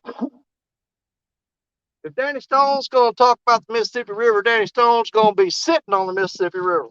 Oh, did you bring your lights? Oh, I got the generator. I got the lights. I got everything. I got it all. All right, so Rustic just brought us a fresh shad that we just killed. Let's see if you can see it. No. Let's put that donkey bait on there. Right there. That is going to catch the Amy Evans catfish. Oh, don't hit my camera. All right, I got to get there and make sure I don't sling this one into the tree. God, y'all, you have no idea how muddy it is here. This river just went down, and it is sloppy. Yes, sir. It is. It's sloppy, bad sloppy. Sloppy over there where I was at. Okay, stay away from the trees, Danny. Way out there. Come on, baby. That's a good one. That's a good one. That'd be deep water right there. That's deep. Get down there. It's still sinking. Yeah, boom, just hit bottom. Where I was wanting to go fishing, and somebody set up a tent over there, and there's a guy and a woman over there, and they got like 10 poles out. Well, so I decided not to go down there and mess with them. It's legal. Yep. They can do that as long as they got their names on. They catch some good sized channel down there too, which I knew they would. That channel. Them channels was fun, but we're going back to the big one. That's why I'm here. Part of that little small one. Save them for April. Now, I appreciate them, but man, when you got big 16-foot rods, you want to catch big fish. Yeah. All right, so there's 4 rods out, and I've got them set up so close together that when we do catch a fish, God, y'all have no idea how muddy this is. We're going to have to do some moving here. It'd be worse right there on that white sand. Yeah. No, actually, that sand would be better, but then my camera's pointing toward the sun. Yeah. And that's no good. Let's just go with it right here. If nothing else, I'll carry down some rocks and stuff or some grass. Let me see. Can you see the... Wow, I'm sinking in the mud. Okay. Got to put a rock there. There. Let's see how that works. It's coming off my rock. Get right there. That river slowed down. Oh, yeah, the current's perfect. As long as there's no... Oh, I got mud all over me. All right, now, number 2. Let's see if we can see all the rods. You guys ain't going to be able to see the tip of that big one. Because if I show you the tip of the big one, then you're not going to be able to see the other ones. Let's go like right there. Man, I got to get another rock up here. I'm sitting crooked. That gummit. Come on now. Danny, come on. God, I'm covered in mud. That's just going to have to do. Jody! Okay, now I can start paying attention to y'all. Let's see if I can move the camera a little closer. Y'all, I'm going to bust my butt so many times today, it ain't going to be funny. But we got rods in the water. 1, 2, 3, 4. I think I've got some rigs made up in this box right here. If I do, excuse me. If I do, I will, I'll rig that other pole up that I just broke the line off of and get it out there too.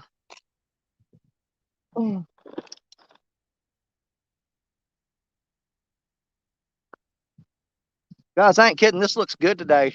I don't want to jinx it by saying that. Our camera is at 31%, so we're going to break out the power pack. Let me see how much power we got on it. Full charge. If you push that button there.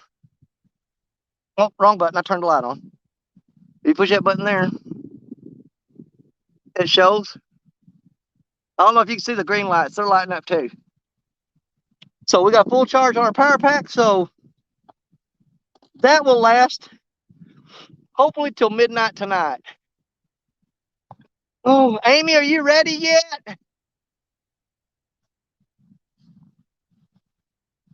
Man, I'm not comfortable in this chair. It's slipping forward.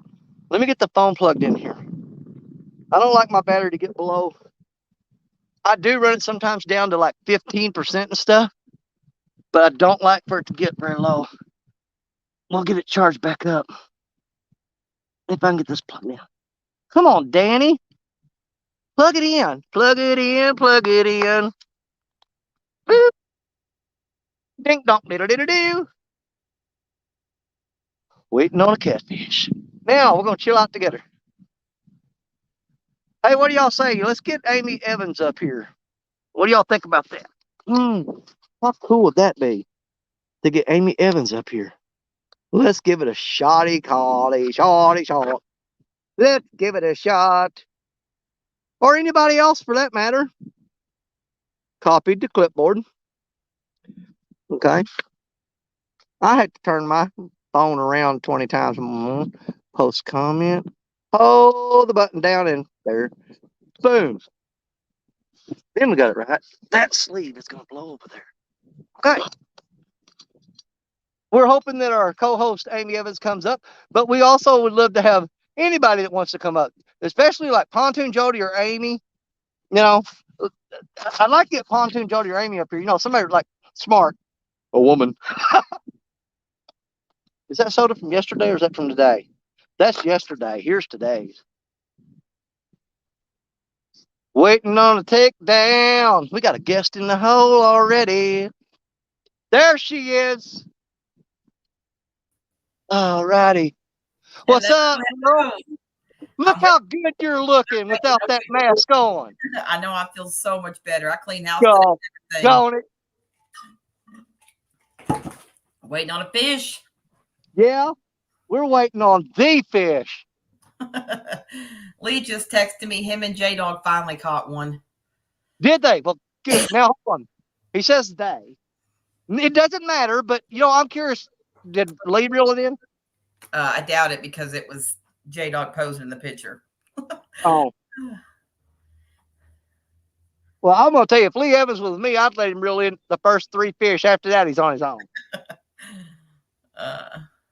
Hey, everything looks good here today. I'm just kind of, I don't know what's going on under the water. Hopefully we still don't got all that grass and stuff flowing through here. I don't think we do. But this river has dropped. I mean, in the last couple of days, it's dropped, I'm going to say almost 10 feet. Maybe 10 feet. Is it better to go fishing when the water's low like that? Right here in this spot, yeah. Because we're on a deep, deep hole that, here's the thing, when the water was up flooded, you couldn't get to it. But we can get to it now. But, I mean, this is just slop mud on the bank, so you got to be careful. Because if you slip and fall, it's like a slip and slide all the way into the water. But there are some big rocks down there that will stop you. They'll hold you. It's going to hurt, but at least you're not going in the water. You say that like you've done it a time or two. A time or two. I guarantee I hold the record.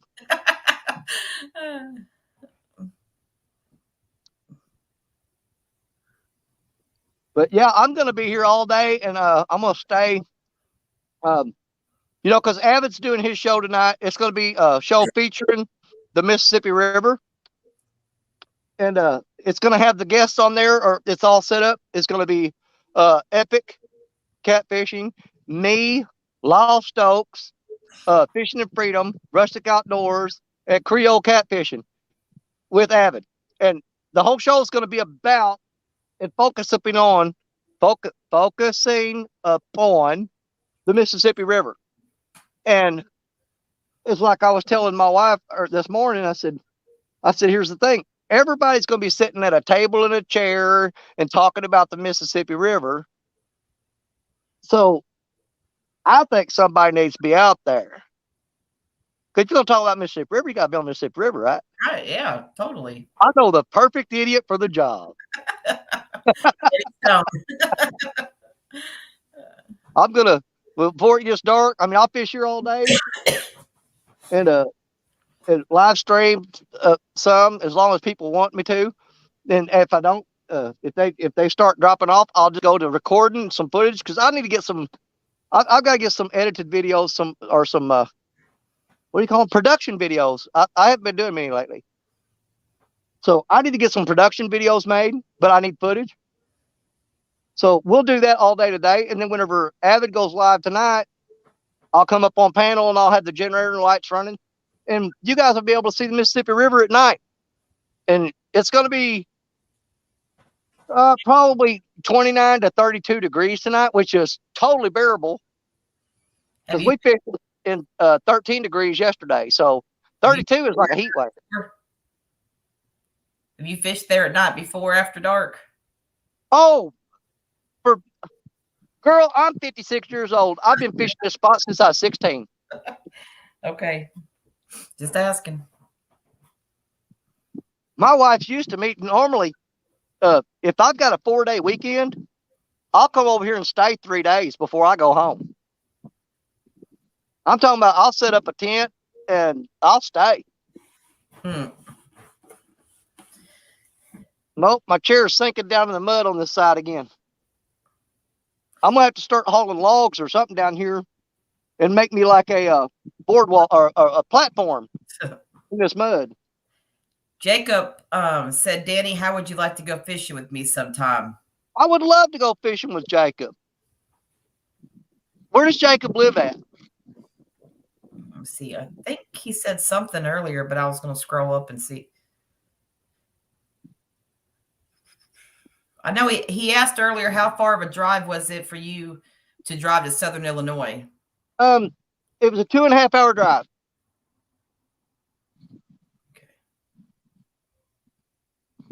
Yeah, it took me 2.5 hours to get there. Because he lives in Southern Illinois. Oh, really? Well, we went to Baldwin Lake. It took 2.5 hours to get there. I've got 2 rods. They've got a bunch of slack dropped on them. It may be because the river's doing that weird thing it does here where the current goes and changes directions. So we'll wait and see. Hopefully it'll bend over. Now, if you don't get a bite there, will you change spots, or are you patient and you just kind of stick it out? In the summertime, I would move. Okay. In the summer or the warmer, look out, here comes some ducks. Oh, they almost landed on us. Look at the blue-winged teal. No, those are wood ducks. They come down the bank, they almost flew right into us. In the summertime, I will move a lot. In the wintertime, because the bite is so slow, I like to throw a bunch of baits out there and keep doing it, and get maybe some scent built up in that area. Because even if it's blowing downstream, them fish aren't moving long distances in cold water. So I just saturate the area with scent and I stick with it. And plus, when the water's cold like this, in my experience, here, there's only certain times of the day that they'll bite, and it changes every day. You don't know what time it's going to be. I've seen them come up here at 7 o'clock in the morning, just bam, bam, bam for an hour, and then just shut down. And then maybe 2 in the afternoon, do it again. And the next day they would do it at, 9 and 5 or 11. And, you just don't know. Yeah. So my wintertime tactic is to find a spot that I know is a deep hole that has fish in it, throw the baits out there, and just enjoy the day. Sit back. Don't do all it. I don't give fishing advice as far as how to catch fish. I give fishing advice on how to go enjoy yourself. Yeah. Go sit down and just relax. It looks like a nice day. I mean, you don't have much wind. Well, it comes and goes. Right now, it's stopped. There for one moment, it picked up a little bit, but even then, the sound wasn't too bad. So it can't be too bad. It's a beautiful day. It's a beautiful day. Hello, Backlash. I am doing a lot better. Today's my first day actually feeling somewhat like a human again. Well, you look wonderful. You look absolutely amazing. I feel good. Good deal. Good. I set my alarm about 4:30 to wake up and fix Lee breakfast and pack his food for him before he left today for his trip. And he talked himself out of not going because he said the weather was going to be bad and the wind and blah, blah, blah, blah, blah. So I said, well, I'm going back to bed then. So I went back to bed. I was sleeping so good. I mean, like a baby. And he come in there at, 6:15 and woke me up, said, okay, I'm going fishing, get up and fix my food. Oh, I was a little bit angry at that point. I was like, man, I'm finally sleeping good all week. And then you want to come in here and wake me up. That boy's a train wreck, you know? Well, I love Lee to death, though. I love Lee like a brother. I can't wait to stand face to face and see Lee Evans because. In his defense, he does drive about 1 hour and 45 minutes to meet up with J-Dog. So. Oh, I'm not downing him. I think he's a wonderful person. Weather and crap. I think he's a pain in your butt, but he don't hurt me none. Yeah. Well, I forget who I was telling the other day, but I said, they tell you that the Lord won't put more on you than what you can handle. I said, boy, he sure tried your limits, didn't he? A whole lot of me to give me the job of being Lee Evans' wife. So, yeah, that don't mean he won't push it to the limit. He said he won't give you more than you can handle. Yeah. But sometimes he's like, good Lord, he give it to you all at once. Not better than what he used to be now. A couple of years ago. Yeah. I mean. Well, you put up with his crap for what, 19 years now? Yeah. Oh, well. Well, he pretty much was always a pain pill taker, but yeah. I would say probably in the last 7 or 8 years, it's been the worst. Yeah. And it was really, I mean, he's a great guy, got a heart of gold. And I don't just say that because I'm married to him, but until you've really experienced addiction and been around someone, I mean, it's tough. It really is. It's tough on the whole family. It's tough on everybody, but. Well, I had my leg broke one time in 7 places. I had it broke right below the kneecap, and then it went down, and then it was broke 6 places around my ankle. And I had to wear a cast and a brace for 1.5 years. And I was on pain pills for almost 2 years. And I'll tell you what, it was tough getting off of them. Mm-hmm. It's tough. And you know, a lot of people don't realize it, but the doctors push it. I mean, a lot. And that was a lot of Lee's problem is they just push. Like when he broke his, I don't know, I think you knew him then, but you know, last April he fell off our deck and broke his back and had to have emergency back surgery. And he told them going into the ER that day, he's like, look, I don't want pain medicine. He said, I just want something to relieve this because it was a burst fracture on his L3. I can't remember. It's L something, but it's down the lower. One more sliver off his spine and he could have been paralyzed. Yeah. Got to the ER, he couldn't hardly walk or move. He didn't have any feeling in his feet or legs. And he told them then, he's like, look, I'm a recovering addict. I don't want pain medicine. I don't want, and he told them, he stayed at UK for a week and then he went to Cardinal Hill for 3 weeks. And they told him then, like, he said, I don't want it. And he kept telling them not to give it to him. And they kept pushing. Every 2 hours, every 4 hours. And then they sent him home with it too. I said, it's ridiculous. Well, yeah, because I have I got bad severe lower back pain, but I have degenerative bone disease, and eventually it's going to get to the day where it just deteriorates around my spine so much that I'll wind up in a wheelchair. Yeah, and won't be able to walk at all. You see that, Danny? Sorry, I didn't want to interrupt you. No. Oh, that's from today? Yeah, just now he sent it to me, and then there's J-Dog's. Oh, so Lee's got a fish and J-Dog's got a fish. Mm-hmm. Look at that boy go. I told him, he said, because Lee always wants to go live, and I said, go live if you want. I said, but just go out there and enjoy the day. You've had a great week, taking care of me and the kids and the dogs and everything else. I said, just go out and enjoy yourself today. You and J-Dog just have a brother's day and enjoy yourself on the water. Exactly. I got a big log floating down right now, though. I'm looking up there. I think it's going to miss all my lines. Let me look real quick. I'm pretty sure it's going to miss me. Let me see. It's going to be close on that one. But I think it's going to miss me. I'm pretty sure it's going to miss them.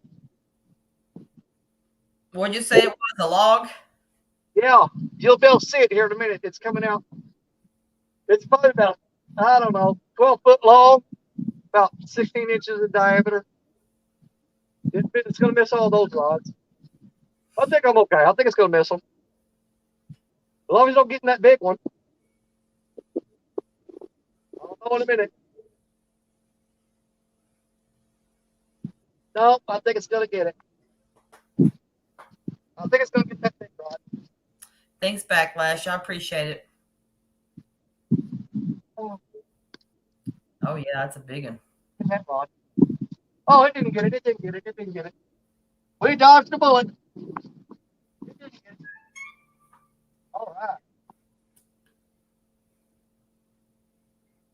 We made it through the gauntlet on that one. Now I gotta loosen that drag back up.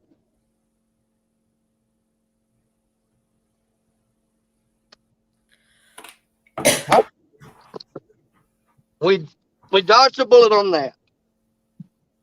I need to try to There's get somebody in this mud so I'm not stepping in it. Let me build me a little beaver dam. Y'all be able to see me do it. But I've got to get something here.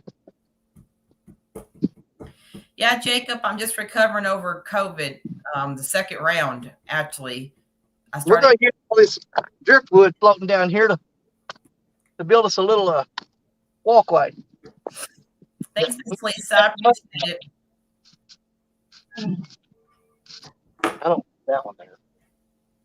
Let's do this. There we go. Somebody get that bot.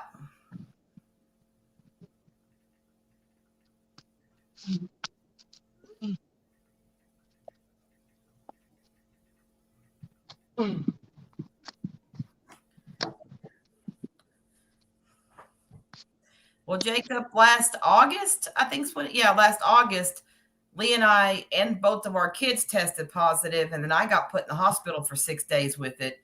And that wasn't even 6 months ago. And here I did catch it again. But thankfully, I'm a lot better. This is your second bout of it. I'm sorry? This is your second time with it? Yeah, in like 6 months. Because I had about that. I didn't realize that. I had surgery in July and then caught COVID and got hospitalized with it. Not even a month after my surgery, and then I got it here again. So I said it's just been almost 6 months to the day, and then I caught it again. Good Lord. And I have both of my shots. I'm fully vaccinated. Well, I've got 2 shots and the booster. I've got 3. Yeah. But I will say, I mean, this week was rough, but not in a bad way. I mean, it wasn't great, but it was tolerable, you know? Yeah.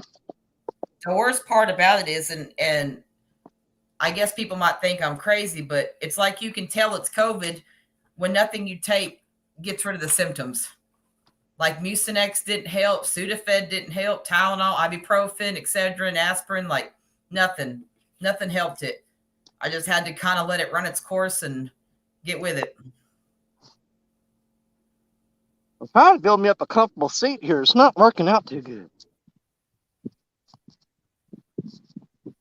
Yeah, if I'm going to be here for 12 hours or 14 or whatever. I'll have to figure out something. Yeah, because if you sit in an uncomfortable position for that long, it's going to tear you up. Well, once the sun starts going down, the mud will probably harden up too, and it won't be as bad. But you'll still need to. Yeah, I didn't think about that. Are there any like big rocks that you can put like underneath the legs? Yeah, that's what I'm doing right now. I just piled a bunch of big ones under there. But now I fixed this side over here. Now this side's messed up. I feel you, Van. That's how I was. That's why today's a great day. I'm loving it. We'll get it right in a minute. That's good enough. Let's see if I got them. I don't know how good y'all can see them, Rod. You can never see them good till I grab them and start pulling on them anyway. Yeah, we can see them good enough.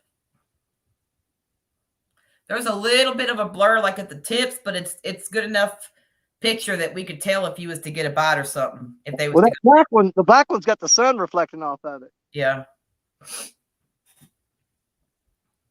And you know, it may not catch nothing today, but today looks like the best chance for us to catch something. So we're going to take advantage of it. We got a chicken, a creek chub, cut bluegill, and a shad head.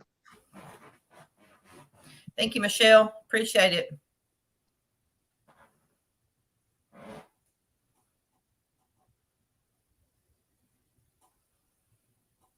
How long's the river been up? Oh, probably going on 2 weeks now, I think. Almost 3. So where were you and Rustic at the other night? Was that like a little creek or was that the river also? Well, actually, you can't see it, but way at the tip of my finger, right down there on the river, yeah, there's a ditch that dumps into the river right in there. And we were up in them woods on that ditch. Yeah, it pours out into the river, so we went up in there. As best as it can, Ronnie. I don't know about that, but yes, I'm better, and Lee is doing a little bit better. I was cleaning out this desk drawer while I was waiting for you to send the link, and I found Whopper wrappers and Little Debbie wrappers. And oh, somebody's been sneaking. No, I was at first thinking that, but I think they might have been older. Uh-huh. From all his many mornings of sitting at it live. Yeah, he's been doing that for a while, so they could have been from way back. I couldn't take it no more today. I opened the windows and I cleaned the kitchen and sweat, mopped, rearranged the living room and did some laundry. I just couldn't do it. Yep. You got a little closed up and it gets all stuffy. Yes, I can't take it. You gotta open the doors and just let it in. Let the fresh air in. Well, while you're cleaning and stuff anyway, you get hot. So it wasn't absolutely. It wasn't too bad. I mean, it's cold today, but I wouldn't say it's freezing. I don't even know what the temperature is here right now. I don't know. I was bundled up yesterday and freezing to death, and Today I'm peeling off jackets and everything else. Well, you all had a ton of wind yesterday too. Like oh yeah, bad. I mean, it was awful. You couldn't hardly hear nothing. I know. Well, it says it's 40 degrees here right now. There you go. 30% chance of snow, but I don't see it. I don't see it on here. We're not supposed to get snow again till I think Tuesday, maybe, or Wednesday. But it's supposed to be beautiful today. Yeah. Tell us about your Southern Illinois trip. How was it? What'd you like about it? Just meeting the new people, or? That's the biggest thing, is meeting everybody. I mean, we all hung out. There was times that we'd get some fish and people weren't even looking at the rods. They were too busy talking to each other. Yeah. Well, I mean, Parker was the worst. Parker would turn his back on his rods and be talking, and we go, Parker, what? Behind you. And he'd be there talking to Parker, what? Behind you. And we had to say that, I bet you, 40 times yesterday. Yeah. He didn't care. It wasn't about catching the fish, which, I mean, we went out there the fish was a bonus, and it was a good bonus. Well, it's nice to put I mean, you see them on YouTube, but it's nice to put a face with the person and just kind of talk to them. I know Lee's been trying a couple of times, 2 or 3 times during the week to, like whenever a channel comes up in his chat that maybe hasn't never been on YouTube before, or not on YouTube, the panel, just to kind of, put a name with the face, just to kind of give him a chance to talk and get to know everybody and explain to them, kind of how it works. And yeah, because that's where he's basically went a whole different direction, just the opposite direction of what he used to do. Because I mean, it was great because when you in the mornings, I always watch Lee in the morning when I have my coffee before I go to work. My morning news report is Lee Evans. How sad is my life? But anyway, it's not as depressing as the actual news. I'll say that. But here's the thing. In the past, it was always, everybody that we knew just grouped together and did it. And he went a whole opposite direction, started bringing up people that we didn't know. Okay. And I've enjoyed the crap out of it. I mean, it's been going really good, and other people love it. Well, he said he remembers what it was like to be where they were once before, and he doesn't care if he has 500 subs, 1,000 subs. I mean, he doesn't care. He wants people to feel comfortable. I mean, he's practically just inviting y'all to come into our house and say, here's our life. I mean, he doesn't have no fancy backdrops. He doesn't do the green screen. Like, this is our living room. Like, what you see behind us is what you see if you walk in the door. You know what I mean? It's just our life. Right. I mean, like me, I'm only like a quarter of the way to 1,000, which I don't care. That's just beside the point. But I'm only like a quarter of the way there. And even now, I look back and see somebody that's at like 50 subs or something. And I thought, my God, how hard it was even just to get 50 at a time. Sometimes it's hard to get to 50. And I look back now and say, it's so depressing. You look at all these big channels and thinking, it's not about getting subbed, but are people just not liking what I'm putting out there and they're not subbing me because of that? So, but at the same time, it makes you work harder. If you don't think they like what you're doing, work harder, do something different. But my big is just putting time on the river. Yeah. Jacob said that you was about 40 minutes away from him when you were at the Baldwin Lake yesterday. Well, he should have come over there. We invited everybody. He said he almost thought about coming. He should have came over there.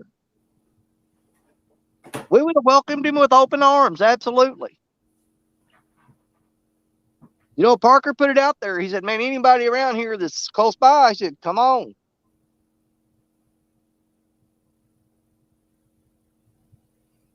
Anyone that's ever battled addiction or any kind of depression or anything, you got to keep your mind busy, because you get to sitting and thinking.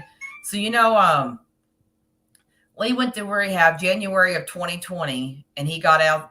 He was in there for about a month, and he got out. Well, at the time, we was in revival at church, and it lasted probably 2 or 3 weeks, so he had plenty of time to, to stay busy. And then not long after that, COVID hit. And then the kids were home all day. So I said, the Lord keeps putting things in his life and people in his life to constantly keep him on the go, or his mind always going. So when he started watching YouTube and watching videos and going into chats, it was just his way of. It was sent there for a reason. I'm telling you that. Yeah, because, the kids would go to school. I'd be at work, and he would just sit and think. And so. But you know who we're all missing on y'all's channel right now, though, more than anybody. Yeah, she's supposed to be back Wednesday, but I think we're going to have her for a little bit tomorrow because they finally got their own place and they're going to be moving into it tomorrow. So, I mean, when you tune in the mornings to Lee Evans and she's not there, it's like you could just, it kind of changes the whole. I don't know. It's hard to explain. It's just the same. It's not the same. It definitely changes the whole, I don't know, the mood or whatever. I don't know. Because Lee's going to be every 15 minutes. Y'all hang on. And they'll click that button and go off camera. And yeah. Got to change a diaper. Got to fix a bottle. Yeah, but you get to, here's the thing. You don't see all it, but you get to hear all of it. And it's just, it's fun to hear it, You'll be like, oh, good Lord, what have you done? I said it won't be long. She'll be walking and talking and she'll be part of the show with them. Dude, I can't wait for that. That's going to be fun. I think I missed something, but Apache said, say it louder for the ones in the back, Brother Danny. Say what? Apache said, say it louder for the ones in the back, Brother Danny. Absolutely. So are you keeping your log of the fish that you're catching this year for your? Yes, I am. I'm going to try to make it to 2,022 pounds for 2022. Yeah. I think right now we're at 30. I can't remember what I got wrote down, but I'm counting every one of them. I don't care how big or how small. I've got some on their half pounders that are on the list. And I think we're at 39 pounds right now, which is a good start.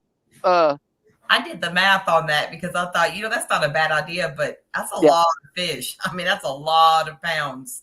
Well, here's the thing. Think about it. I think Cody did the math on it. It was like 39. You had to catch a minimum of 39 pounds a week.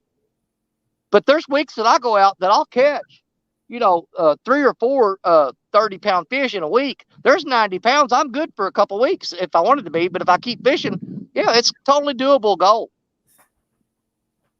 Now, I was told yesterday that down that Baldwin Lake, there are some pretty big fish in there. You just got to get them.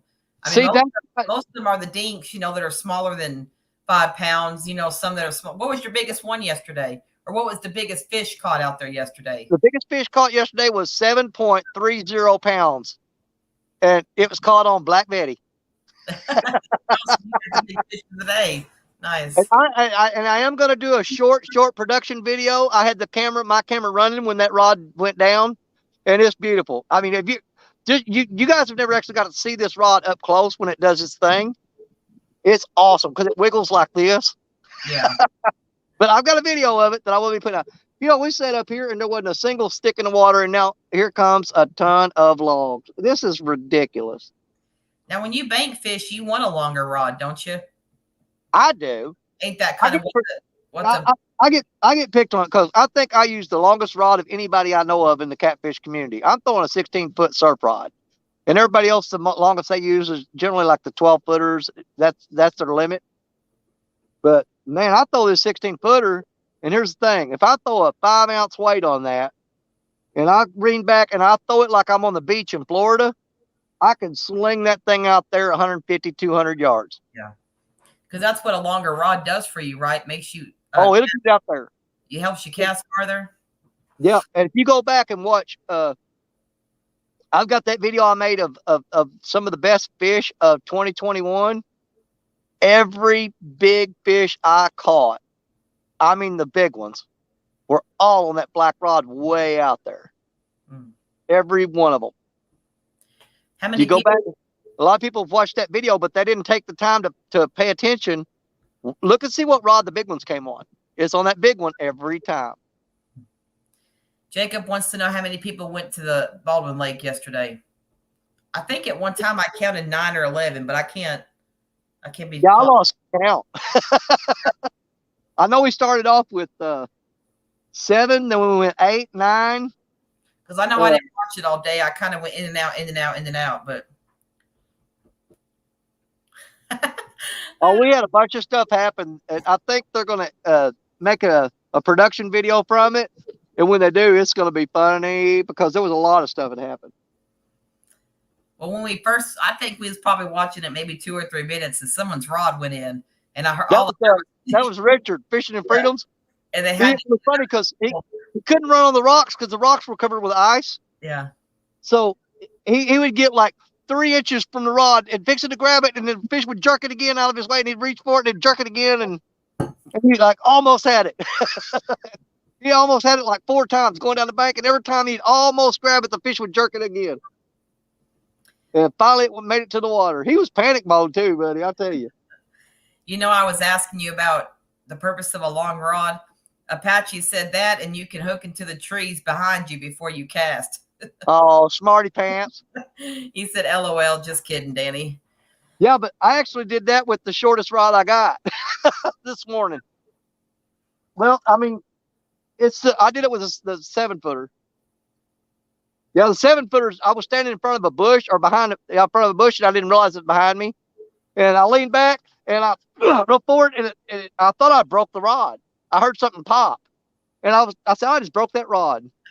And I got to looking, and the line was all dangling, and I'm like, oh, I didn't break it. And I look back there, and my hook's hanging in the tree. Steve 760's in the house now. He says, hello, Danny. Or hi, Danny. All right, we got a big log caught me again. Is it going to come off there? Come off there.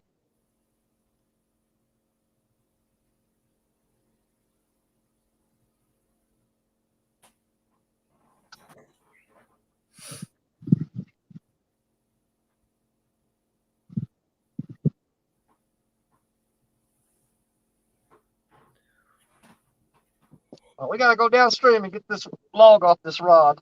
I'll be right back. Lord, that's my time.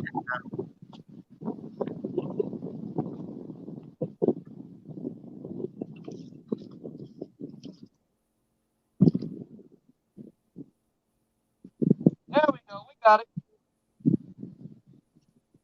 Boy, this is slick and muddy.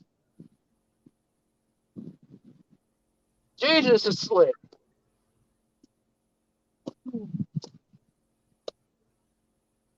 There wasn't a single log out here. Rusty come down here and brought all them logs with him. He didn't stay, did he? Did he just pop in and leave or something? Or is he down there too? I'll throw a rock and hit him if you want to hear him scream. No, it's all right. He's about 50 feet from me.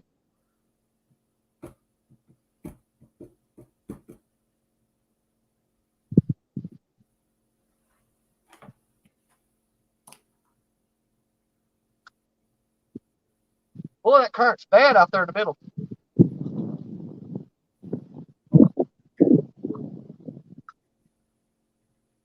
There we go.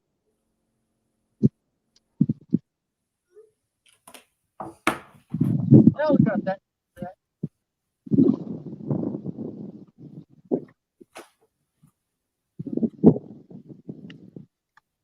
I'm going to catch that log and pull it in.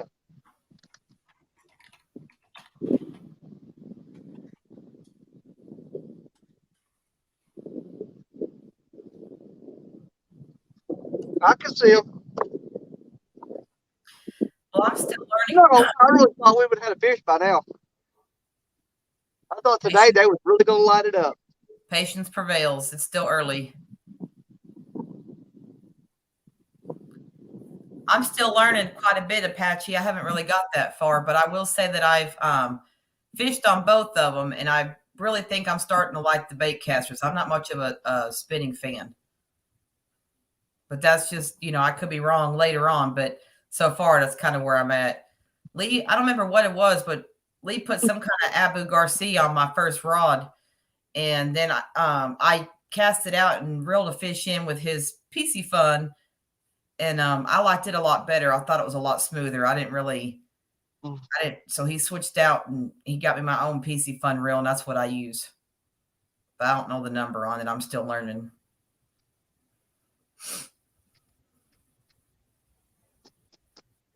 For right now, he kind of just does all the work, and I just reel him in. But I am learning to cast. I've done pretty good.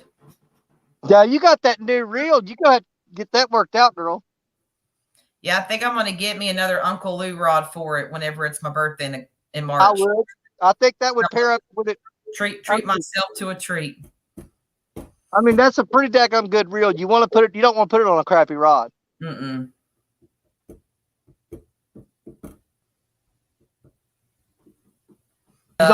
Talk about, some people give me flack about using these big rods.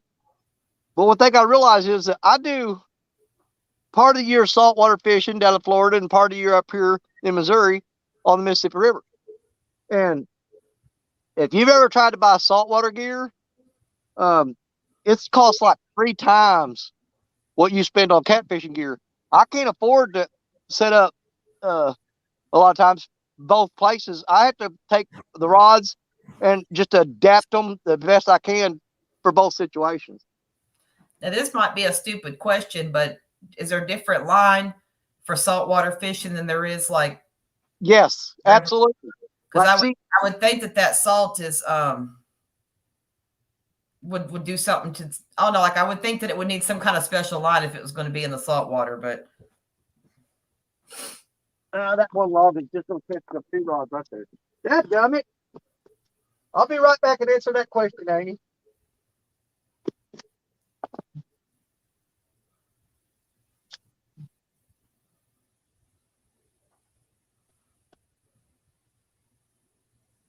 And it's going to catch that one too. Man, there wasn't a single log here when I got here.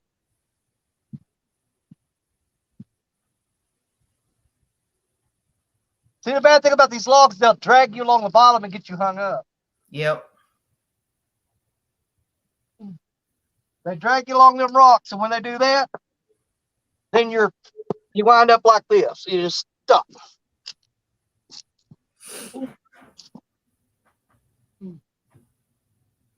Well, whatever it is, I'm pulling it up. That sky is gorgeous today.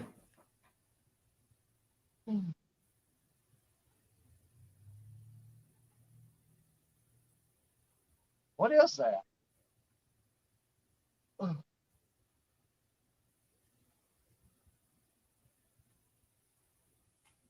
Holy crap, y'all ain't gonna believe this.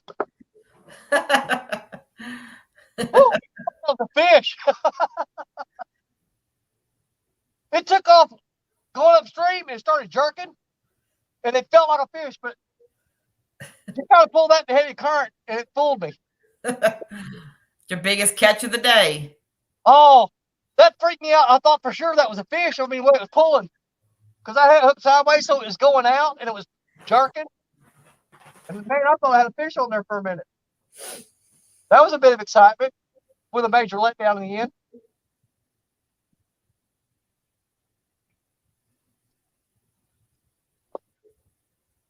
And of course, we lost the sinker. I'm not believing this. I got here. This river was perfectly clear. I said it couldn't look no better. It was beautiful. And now, here comes every log that ever comes down the Mississippi all showed up at once. Rustic brought the Lee Evans juju. Yeah, do what? Rustic brought the Lee Evans juju with him. Rustic brought the Lee Evans juju with him.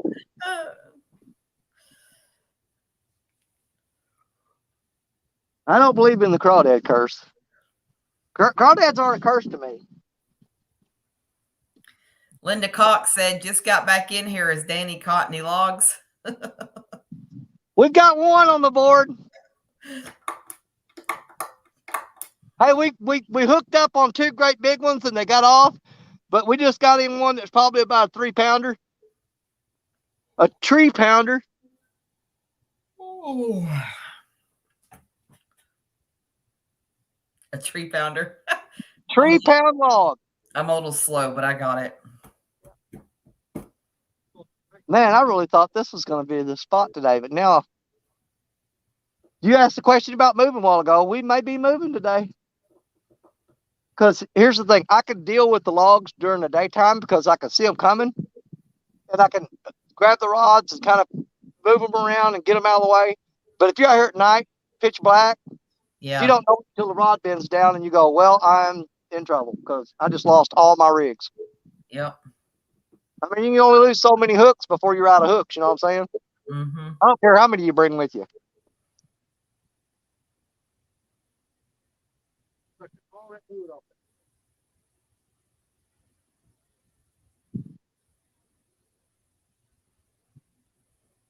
I ain't gonna lie, when I first got here, I thought we were gonna be tearing fish up.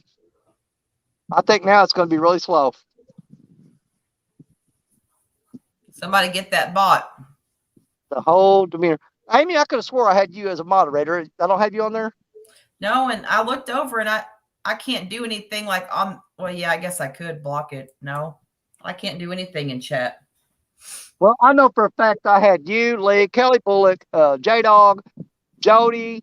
I mean, I went through one day and I had at least 30 moderators. And I know I've already told this story. People have heard it before. And I had to go back every now and then because you go look and they're all gone. There'll be like 4 of them left. And you have to go back and redo every one of them. Yeah. I had LG Bass on there. He was taken off there. I had to go back and redo him. Becca, it took her off. I don't know why they do that. It's just aggravating. Let me see if I got any rigs pre-tied in here or if I've got to go up to the truck. Uh-oh, what's that? Uh-oh, that's a little heavy weight for that, though. I think that 5-ounce sinker with that 8-aught hook is a little big. Let's see if I got anything smaller in here. There's something right there.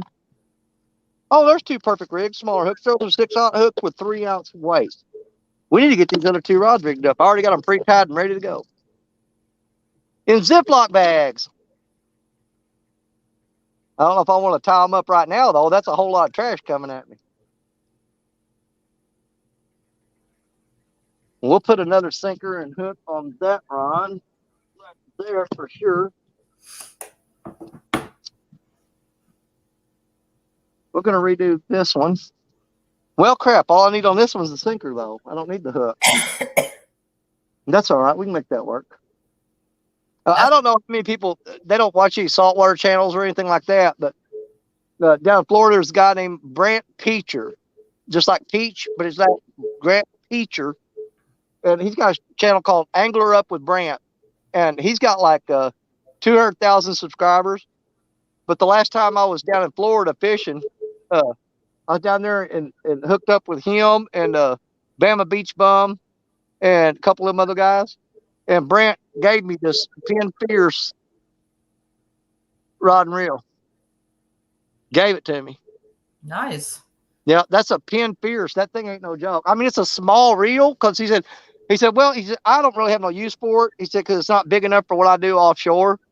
He said, but you can use it here inshore, like off, he said it'd be great for catfish on Mississippi River. And he said, I can also use it on the beach, So he hooked me up with that and gave me that rod and reel. That's what you were going to answer before you went to the log was the line that you have to use to saltwater fish. Okay, yeah. Well, see, the thing is, I still got it on that big black rod, the Black Betty, the 16-footer. That's still actually strung up, spooled up with saltwater line, which I've got the lightest line I use down there, which is a 50-pound braid, but it's saltwater braid, and it holds up a little better. Okay. But it is saltwater. It is saltwater made for saltwater fishing. But if it'll handle saltwater, the Mississippi River ain't no match for it. I mean, it'll handle Mississippi River for a long time. Do you like mono or do you like braid? What do you like? What's your personal preference? I like braid on spinning reels and mono on bait casters. Why is that? Everybody goes, oh, I hate braid. And they go, because they're thinking on it is, if you get hung up with braid, you can't break it off. I'm trying to wait to see, is that a log or is that a bite? I think another log's got me. Dadgummit. But they said they can't break the braid off. It's too tough. But I use monofilament leaders. So if that gets hung, I can break that and just leave the braid on. Y'all, I guarantee you I'm going to have to pack up and move because all these cotton picking logs, this is just not going to cut it. If there wasn't a single log here when I was so excited when I first got here. Yeah, the water looks beautiful. It was beautiful. It was perfect. And these things came out of nowhere. I mean, just like they were waiting on me to get here. This is ridiculous. I blame Russ. Down there. Yeah, they're catching every one of my lines. I got logs on every line now. Ah, this is frustrating. I don't want to go back over to that dank hole. My God. Why?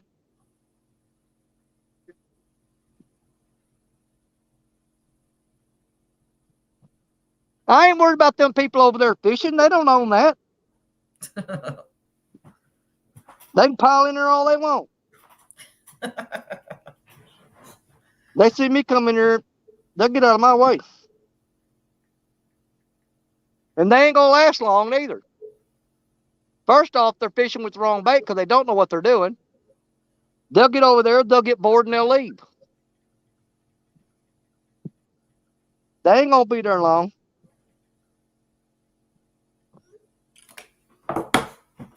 Lee said give him about 15 minutes and he'll come up here on panel and fish with you. Okay, cool. That'd be, yeah. See, the good thing about that, if I get Lee up on here fishing, if I do have to move and lose signal, he can hold it down and keep everybody busy while I'm resetting somewhere else. Yep. I love that idea. I mean, I mean, you're here to do that too.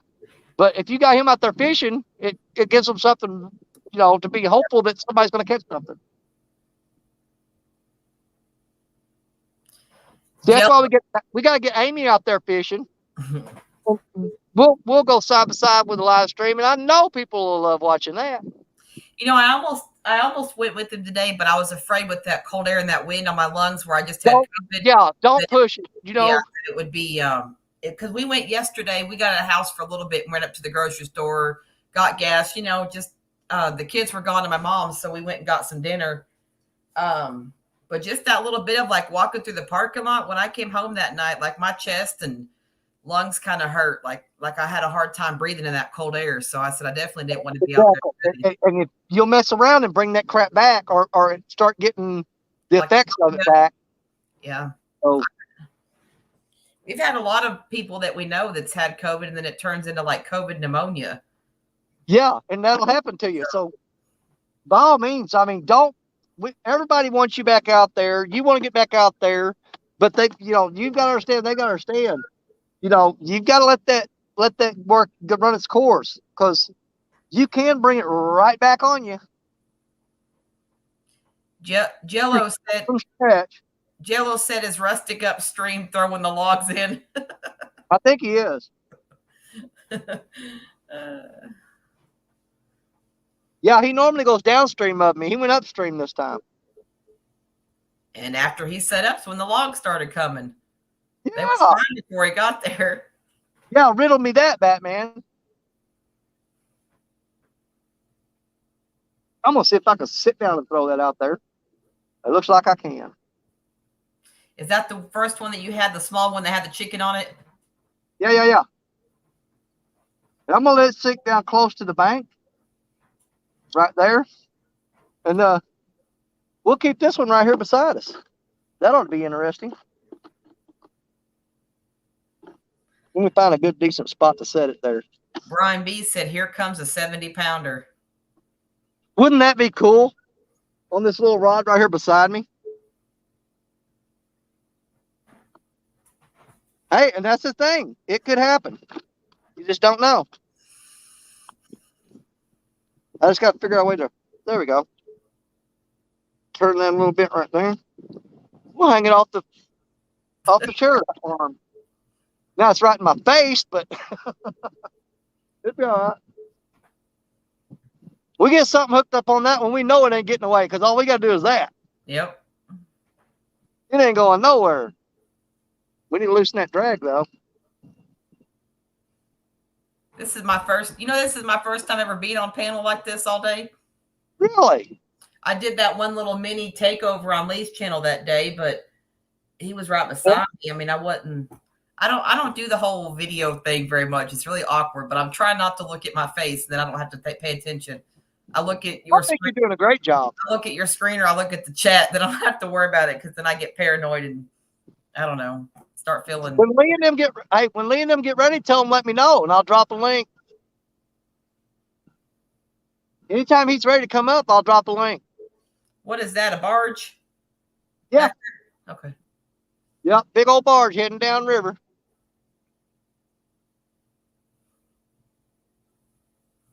I don't even want to pick up them other two smaller rods there because the logs caught them and pulled them downstream a while ago.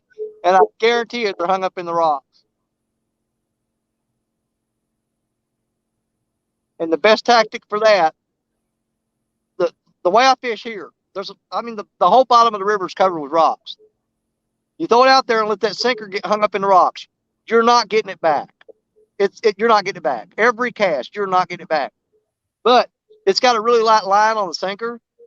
So when a fish grabs the hook on the heavier line, he pulls, he breaks the sinker off, and then he bends the rod.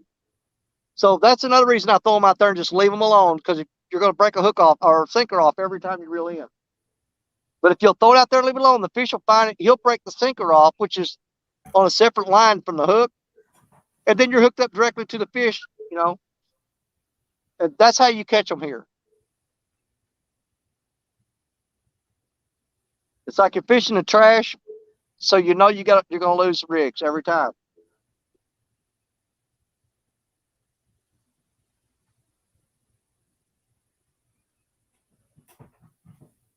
And then, of course, when the barge goes by, you're going to get all that tidal wave effect, or the waves flopping in. And that, a lot of times, breaks logs loose from the bank upstream and gets them washing down.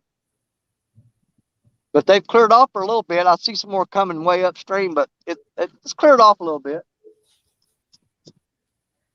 I'll be right back. I'm going to let the dogs out real quick. Take your time, hon. Do it. Take care of your stuff.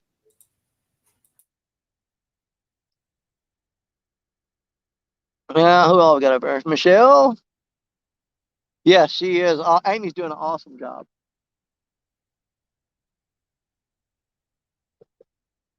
My thing is just so good to see her up and around.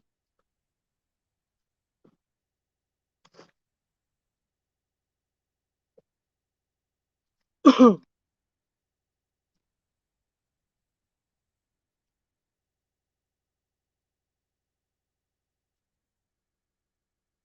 guess I can go ahead and rig up this other rod real quick and get it back out there. We'll put that line there on there. Yeah, let's get it rigged up. Then we'll throw, we don't have any skipjack out. We'll put some skipjack out. We don't have any skipjack out yet. So let's set up a rig and do some skipjack. That way we'll have every kind of bait we got with us out there.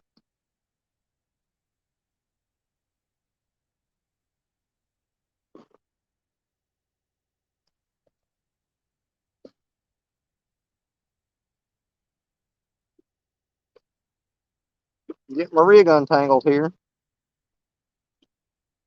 Got it tied up in a knot in the package. There we go. Then we got her. Thanks, Michelle. I appreciate it. Do you catch your own bait, or do you buy it from like a bait shop? We generally catch our own. We throw cast nets, and David goes over to Kentucky and catches skipjack. But yeah, I've got traps I set out close to the house on the ditches, and I catch tons of bluegill and creek chubs and stuff like that. Little bullhead catfish, they all get in that trap. And I got a bait tank out back that's aerated, and I keep live bait there pretty much year round.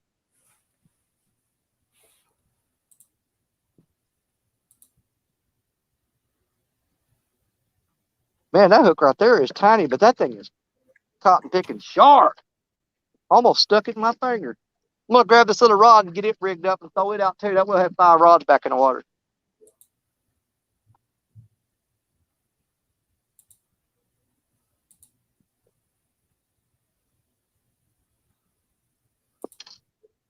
It is. It's so sad, Michelle. It just seemed like, I know it wasn't never really over, but you thought maybe it was close to being over, and then all of a sudden it seemed like everyone's getting sick again. Yeah. I need to put new line on this rod here because this is one I normally use on I use it for like channel cat fishing on the ditch banks and the creeks and stuff. And I've got it reeled up with like 12-pound test. So if we get anything big, that ought to be fun. We get something big on this rod, it's definitely going to be fun. Because it's got that Abu Garcia reel on it. And there's the love of my life, Lee Evans. Hello, hello, hello.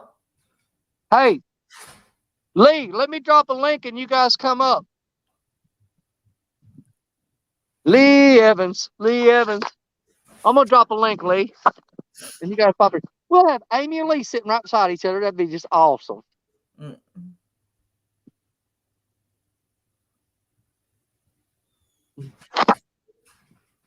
Come on, phone, turn. I'm proud of you for being able to share the link from your phone now. You know what? I was so frustrated that night. I just forgot the steps. I knew what to do, but I was trying to paste it before I hit post. Yeah.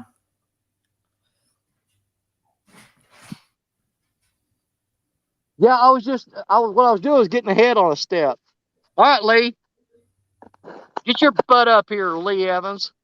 I'm gonna keep watching for you in the basement, buddy. I want some Lee Evans today. I want to see Lee Evans fishing. See, I don't believe he's out fishing. I think him and J-Dog are just sending pictures and they're out sitting somewhere goofing off. So I need proof. There that cotton picker is.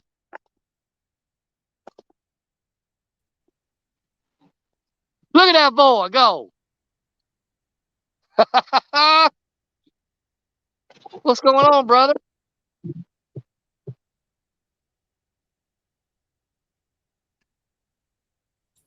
Whoa. Daddy Stone. Hey, my brother, what's going on? You know what? Today's going to be the day that Lee Evans beats me fishing. Hello, my love. Am I? I don't think I got YouTube. Hey, babe. Hang on. Look at there. I got both my brothers on the same boat.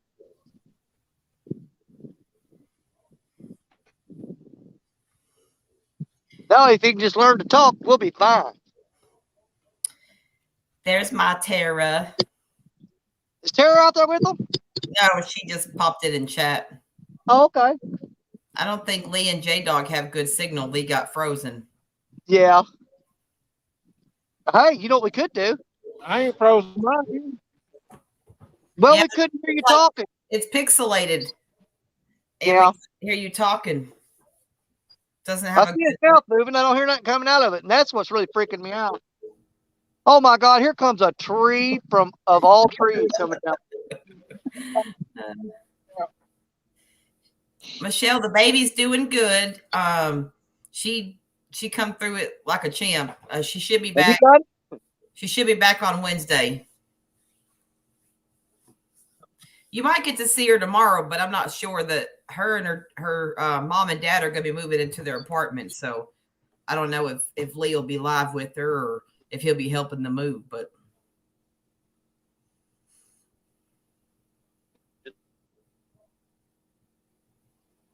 yeah, see, he's frozen again. Yeah.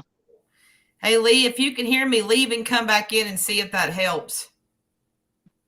Oh, look. Well, lucky for you, but when you spun it sideways, now it kicked it out there. It's heading right for me. I'm going to try to hook it and get it out of there. I'm going to try to hook that log and keep it from getting in my other lines. Too late. I know one thing. I'm going to have to get Lee another office chair. Poor feller. I didn't realize how miserable he was until I've been sitting here with you. Well, I thought that was a new one. That's a new one, though, ain't it? No, we haven't been able to get one yet. What he's been sitting in is one of those, kind of like your chair, like a camping chair. Oh, yeah, okay. And I gotta get something better than that, because these kill your back.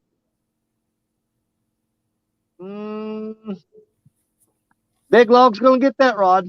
Yep. Maybe it's gonna miss it. Nope, it's in it. I gotta go catch a cotton picking tree. Doggone it.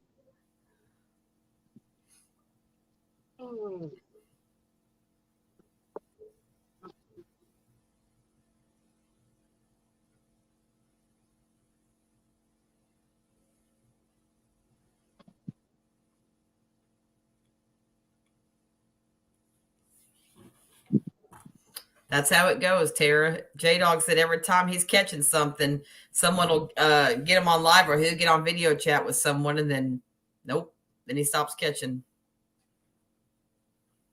I don't know if y'all can see that down there or not, but you'll see how tough this line is. Look at that tree I'm pulling in. Oh, there it came off. But see, like I said, it drags you along the bottom, and then you're hung up in the rocks, and you broke off. No.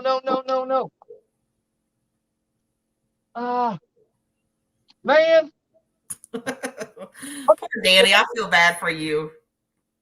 It just started. It's just raining logs now. Hello, Ernie. Did you make it to your blind yet? Dad coming.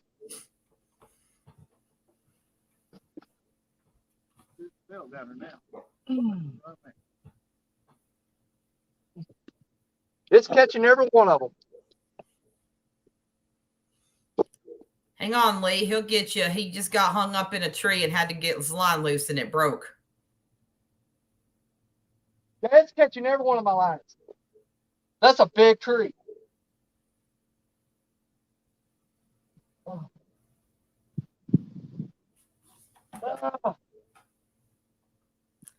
You gonna try to move spots now, or are you gonna give it one more shot? If this keeps happening, I'm gonna wind up moving. Because I didn't bring that many hooks with me today. Not enough for doing this. I mean, I brought a lot, but not enough for this. Especially if you plan on staying out there till midnight. Yeah, I won't stay out here in the dark with this crap going on.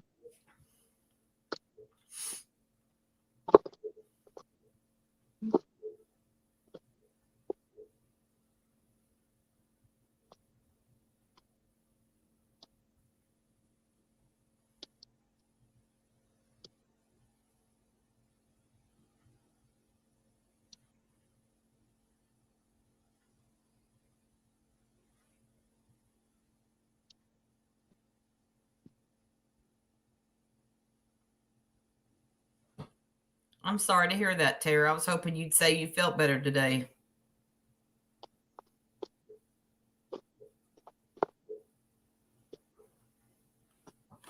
And just like that, within a matter of minutes, I went from 5 rods out to 1.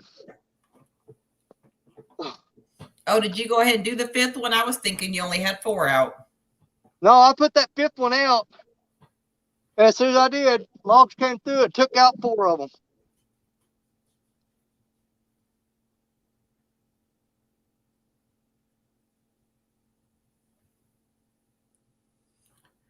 Yeah, it completely broke me off on that one.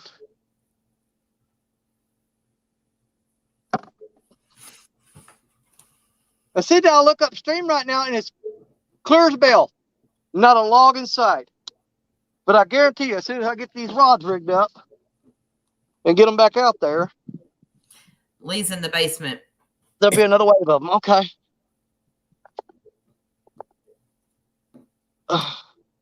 Hello, Miss Alicia. Oh. What? Perfect timing. Is he getting a bite? Is there fish on? Fish on! Perfect Get timing. it, Get it, baby. Get it. Get it, girl! come on, Lee. Get him, son. You got him in just in time. There is Mr. Bayou Kenneth. How's it going today? Take down catfishing. Miss Alicia says hello, Danny. Hello, Alicia. My sister, Alicia Barnett. Come on, Lee. Don't lose that fish. I'm turning my head like I'm going to be able to see him better. I told you I ain't good at this video thing. She's trying to look around his butt. She's going. Yeah, she's trying to look around Lee's butt. See that fish. Danny, everyone in the YouTube community has seen. I don't care if it's 3 inches long. It's a fish. What's he got? For that reason. What did he say? What do you got? Oh, that's a fish. There you go. There you go. That's what I'm talking about. I'm getting my butt kicked by Lee Evans today. Hey, miracles happen every day. Hey, you know what?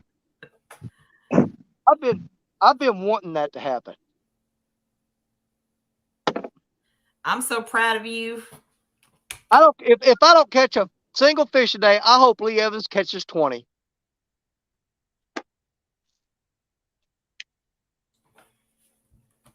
Take 0 off where he's at. Yeah, I don't like it either. Hey, Danny, when you get a second, change the format. Like the layouts of like people. All right, how do you want me to change it? To what? There you go. Oh, you want to make him let's get him. There you go. There you go. Look at that. Is that what you're wanting? Yeah, well, Brian B said, tell Danny change the format so the screen isn't so small. Oh, I don't know how to do all that crap on this phone. There you go. Honey, it ain't a 1.5 drop. Yeah, I'm on this phone. There's very little I can do with it because I'm still learning.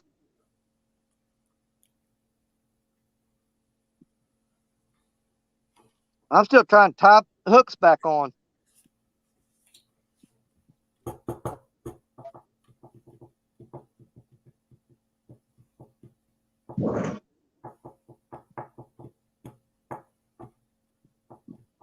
They look like they're pretty cold. The way they're all bundled up. I know. It's not that bad here, but the temperature will start dropping here after a while. It will get bad.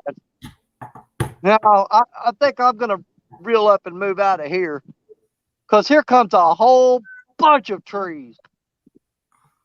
I just got to figure out where I want to go from here. I don't know.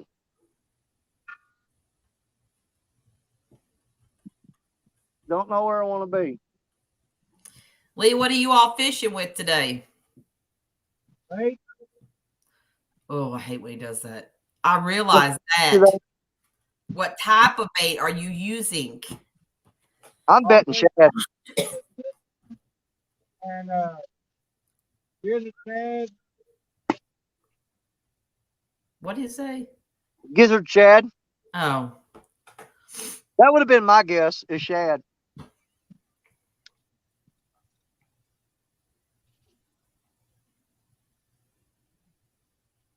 All right, there's another rod ready to go. And I just got 2 rods out, and that tree is fixing to get that one now. I can't take this. This is too much. This is too much.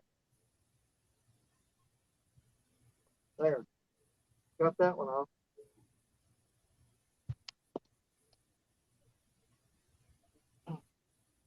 Oh,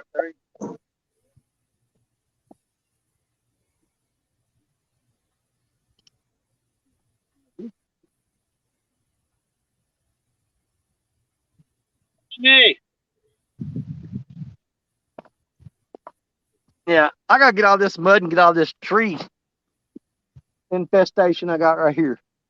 Amy, Yes. I miss you. I miss you. That boy's crazy.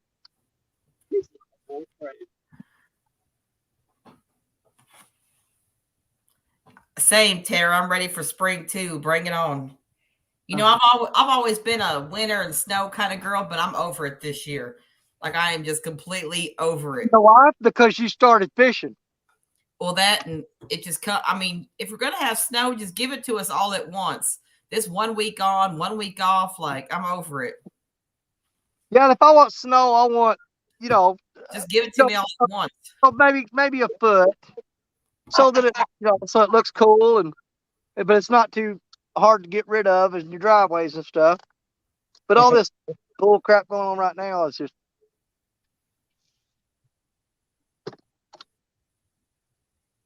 I'm good, Kenneth. I'm doing good. Today's probably the best day all week.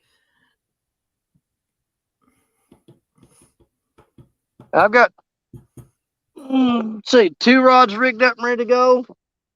But I'm waiting on this tree to come floating by and get out of here before I throw them out. There's no point wasting the hook. I've got 2 rods in the water right now, though. No, because at the rate you're going, you ain't gonna have no rigs left by midnight. Before midnight, you'll be out. I'm just talking about fishing. You'll be out before 6 o'clock. Well, I ain't gonna let that happen. All right, those 2 rods are ready to bait up and go out, so we're gonna set them to the side. And let me see what I got to do to this 3rd one. And I've got 2 in the water. That one's there. All this one needs is a weight on it. I can do that. I'll do that in a minute. So right now I've got out chicken and a shad head. Is all the bait I've got in the water. Alicia, if you go out, just take it easy. Don't overdo it. That cold air won't be good on your lungs. Yeah, same to her as we said to Amy. If you have to, just go for a drive or get out and about, go to the store, come back, just something. But you don't want to be out too long in the cold air. Hello, love. Do you find your brace or your wrap? Sure. One of them.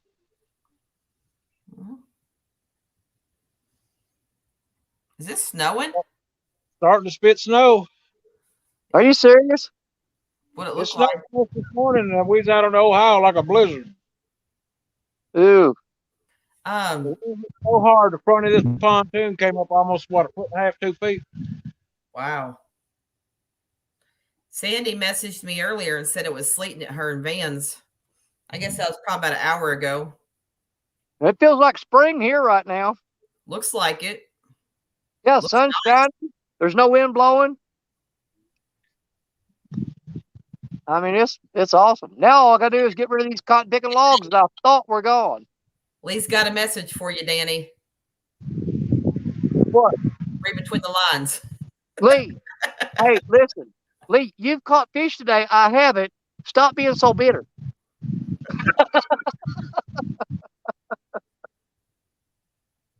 So you just take them fingers back, mister. I'm sorry. Okay, well, I forgive you. That's how it was for me. He wants a great old big hug at CatCon. Oh, you know it.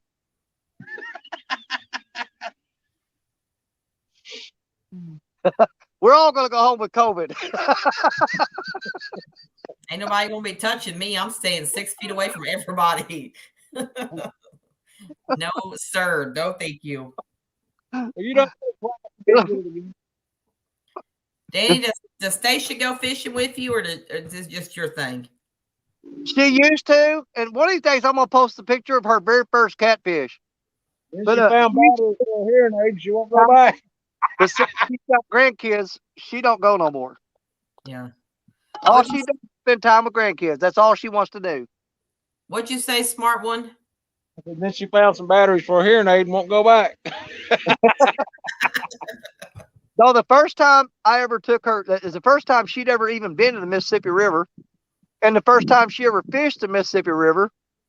And on her very first cast, she caught a 35-pound. It's not an albino. It's called a piebald blue cat.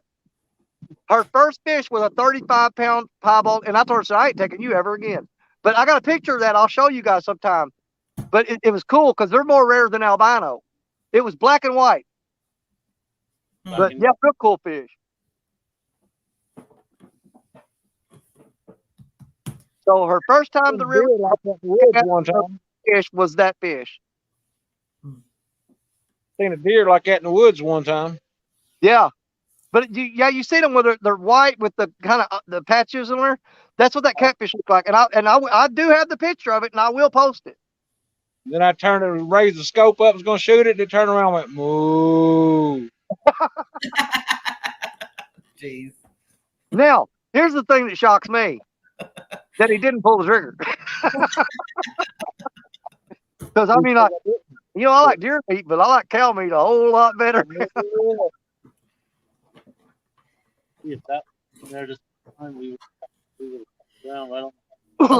Alicia said, "Well, get them grandkids fishing, and then she can go with them."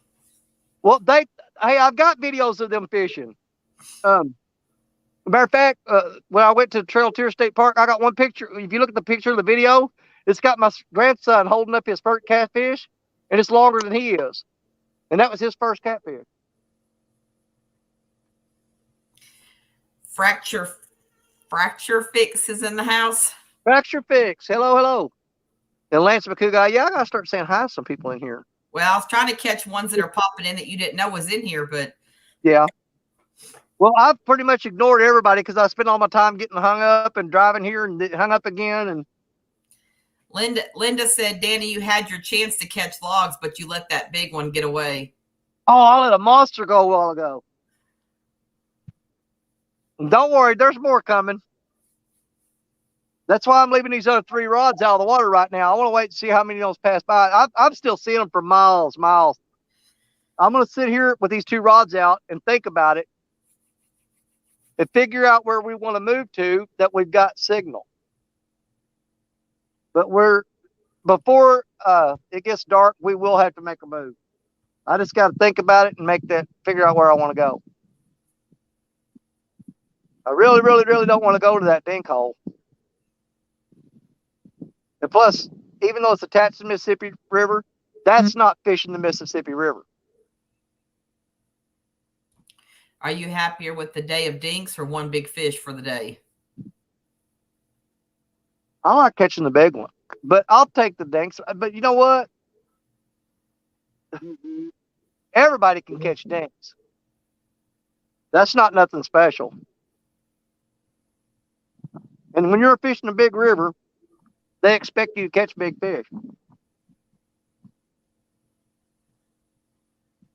But right now, it's still tough. I thought today was going to be great, but now we ain't saying it ain't possible. I'm just saying it just got a little bit harder.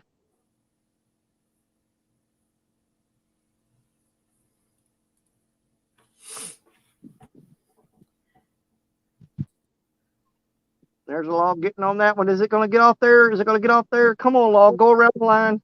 Yes. See, sometimes it'll hit the line and it'll spin and pop right off there. Sometimes it don't.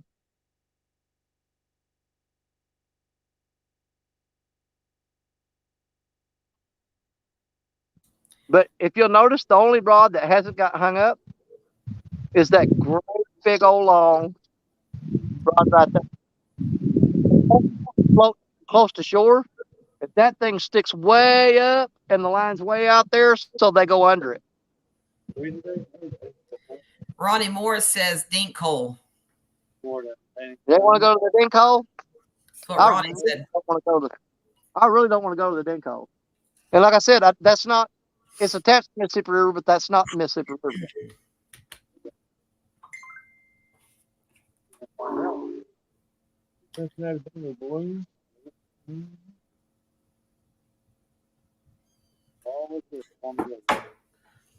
I could drive all the way down to Crothersville.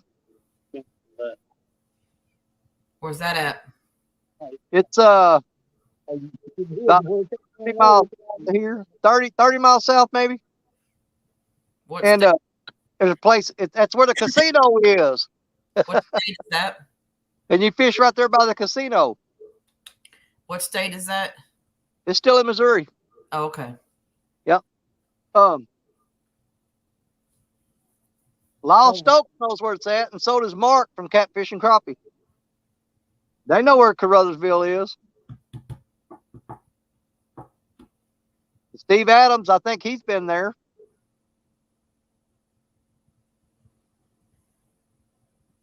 Is it cold out there today, Lee?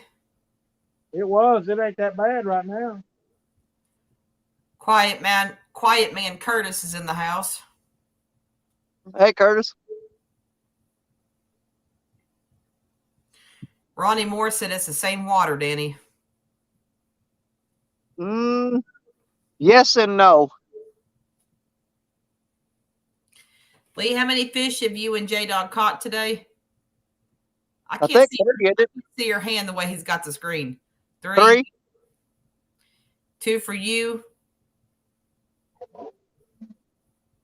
Well, yeah, no. Well, we know we got to see him reel in one on here a while ago. Well, the other one was actually I pulled a Tara and went to somebody else's side of the boat and got it. There ain't no sides of the boat now. Hush. Right there. You can beat that in as dead horse, but she won fair and square. You just need to accept it.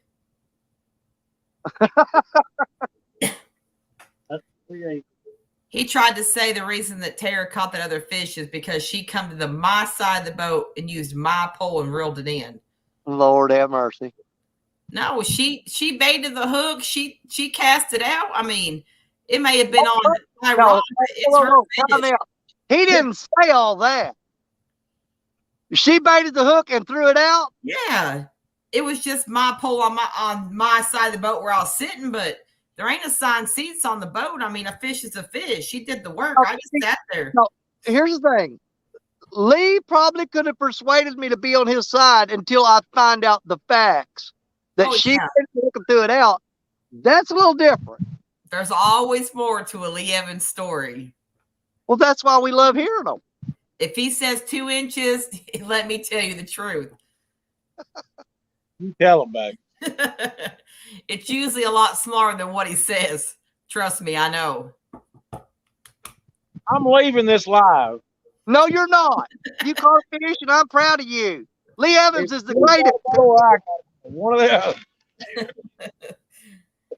Tara said, sit your butt there and fish.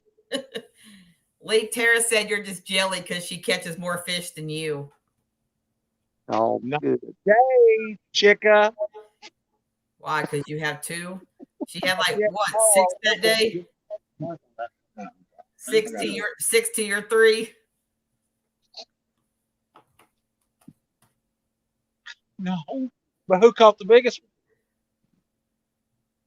This guy. Nope. You guys had the scales. We didn't. That's why we couldn't weigh any of ours, but I'm pretty sure she had a couple big ones. So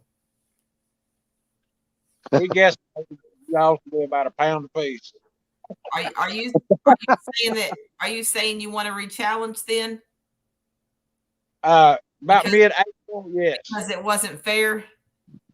About mid-April, yes. Because by then I'll have us a net. I'll have my own set of scales, so she'll be able to weigh all her fish compared to you. I got you a set of scales in my boat. I got a net in my boat. No, I need something bigger because your net's for like the little dinks. I need something real big. I need like a whisker seeker. Oh, Lord. I got a birthday coming up, Lee. And my list keeps growing. By the time y'all buy all that stuff, you ain't gonna be able to go fishing.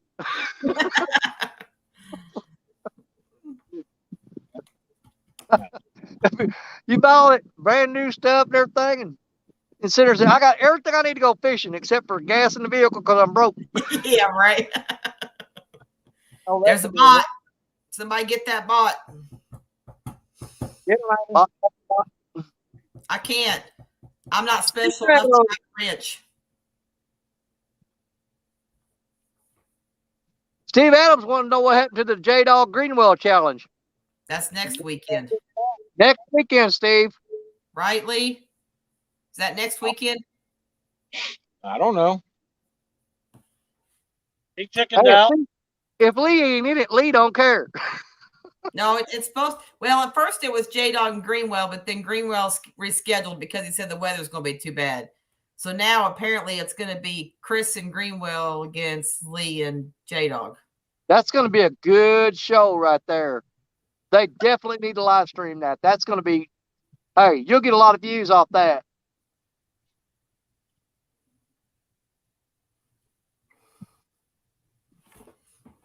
See, we still get to fish together, even though I'm not there with you. I'm still with you. True. That's what's awesome about live streaming. You don't care. Look at him. He can care less. He cares. He don't want to show it. He don't want nobody to see his fluffy side. No. Oh, Mr. Tough old Lee Evans. Tough guy. Tough guy, Lee. Let us know when about 10 more minutes, all right? For what? We're going to bust a move again. All right. Put the clock on him, Amy. We found this slack water, and that's where they at. Bite, Lee. Dang, I looked at my post. I always see him doing that to other people in their lives whenever they're watching their rods. So Give me a freaking heart attack. Oh, he didn't care. He barely even turned around. He knew better.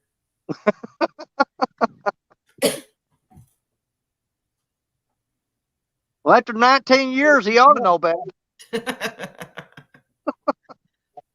Somebody talking, they cut my mic off. They can't hear you.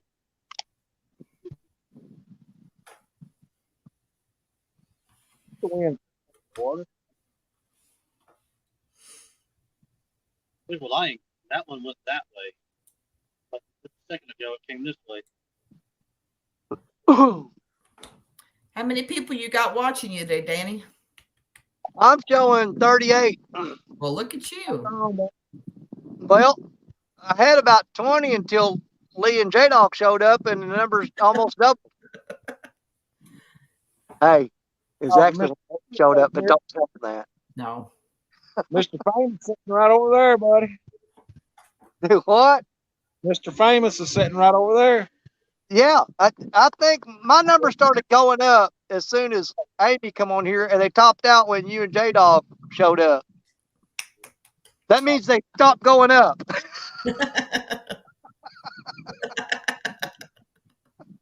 But hey, I'll take it. We're at 39 now. We may hit 40. Who knows? I like that hat, Lee. I do too. 3 + 1. Oh, he got Cody hat. That's his new adopted son. And we outfished the pain. Well, I think I'm going to try to bait up another rod and get it out. Them two there have been holding pretty steady. But we're going to change bait ups on this one. We're going to throw out a chunk of a skipjack. Because we don't have any skipjack out right now. A whole one in there. Do what? We got one in the shed, 2 on the cart. Well, I think that tree there's going to get stuck down there and stay there. Yeah. Well, I don't know. Yeah, he did, Alicia, last week. I think last weekend.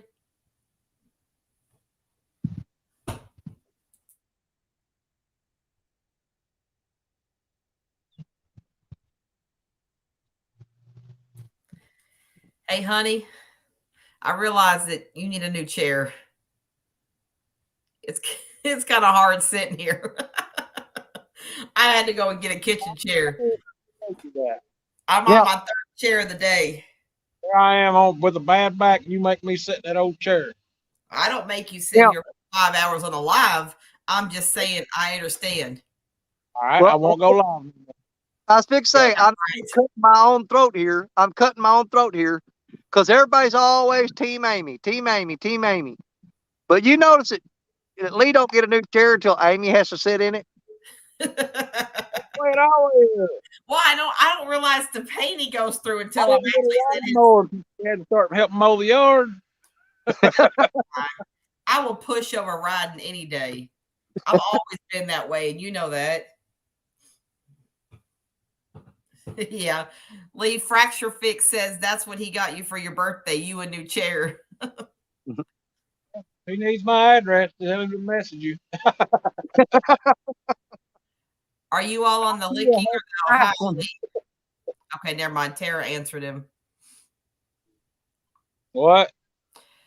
Quiet Man Curtis had asked if you were where you were fishing at what river, but Tara answered him. I didn't know if you were on Ohio or Licking still.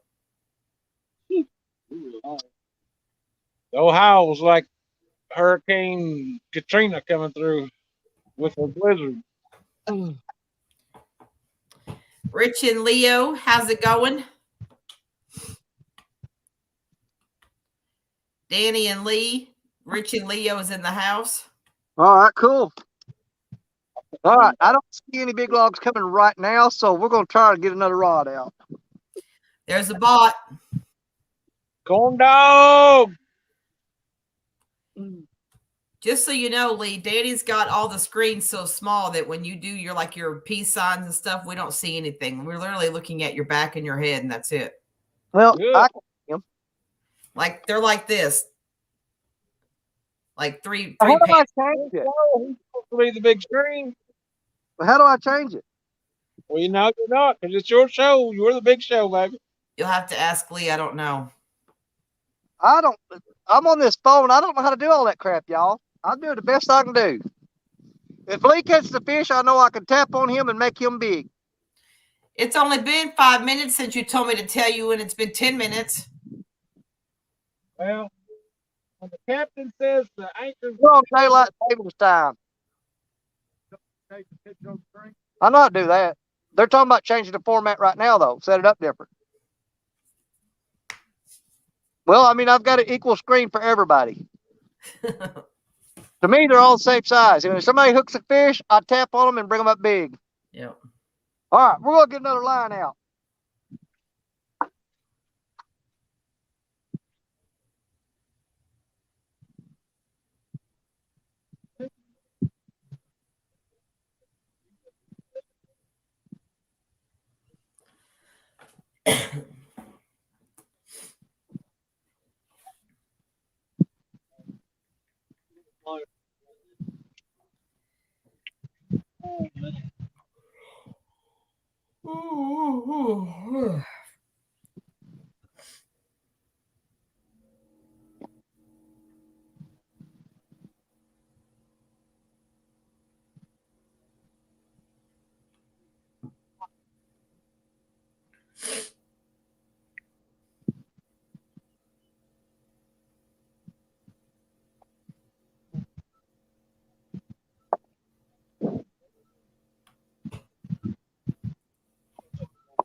Yes, Rich, he's actually fishing. He's caught 2 fish today. He almost talked himself out of, actually, he did talk himself out of going this morning and then changed his mind at the last minute.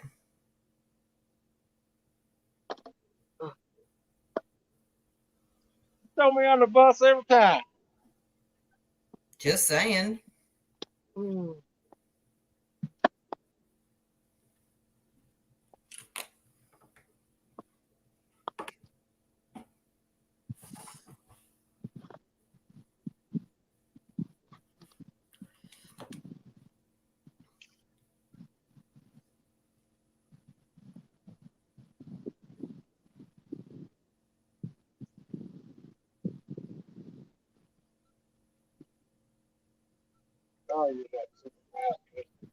All right, Danny, how many we got now? Back to 2? I'm showing 35 people. No, I'm sorry, polls. Oh, I got 3 out right now. Okay. As soon as I threw that third pole out, here comes another log. I think it's gonna miss us though. I think they're all coming in close to shore though. Is that one gonna miss us? Maybe. Did he say fish on? No. Oh, Okay. sorry. I'll give you big screen, buddy. Yeah, you hook up, you holler, man, and I'll blow you up like a stick of dynamite. J-Dog's too far for the phone. I'm only catching bits and pieces of what he says. Yeah. Nothing. Oh, I thought I heard somebody say something. I know I'm not crazy. Walk on the bridge. Gonna be famous.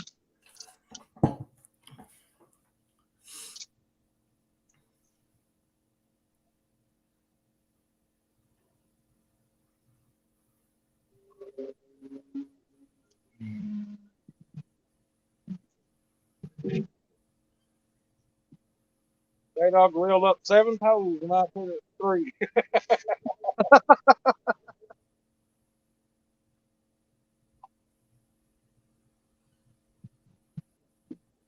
Well, you're still learning, baby. It's okay.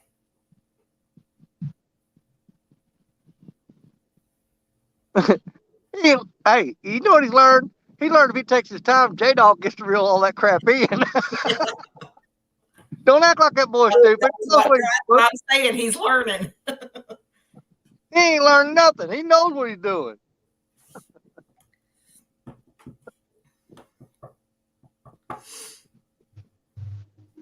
Who day? Lee, Steve Adams said he believes he ran into you at a quick stop south of Lexington one time. I'm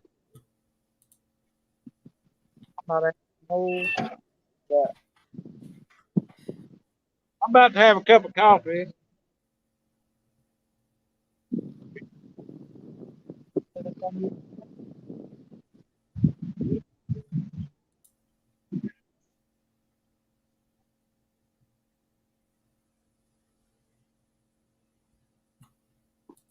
Well, we caught one every time we stopped up there at the bridge.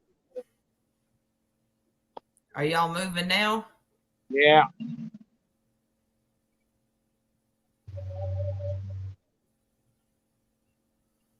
Lee, about how far are y'all moving up every time? You just bouncing up just a few hundred yards or what? Probably from bridge embankment to bridge embankment. Okay. Bridge or a railroad bridge. So you're not just changing just for distance. You're actually going to different locations. Yeah, well, them big bridge embankments are causing slack water behind them. Yeah. We're marking fishing behind all of them. Well, it's working for you better than what I'm doing.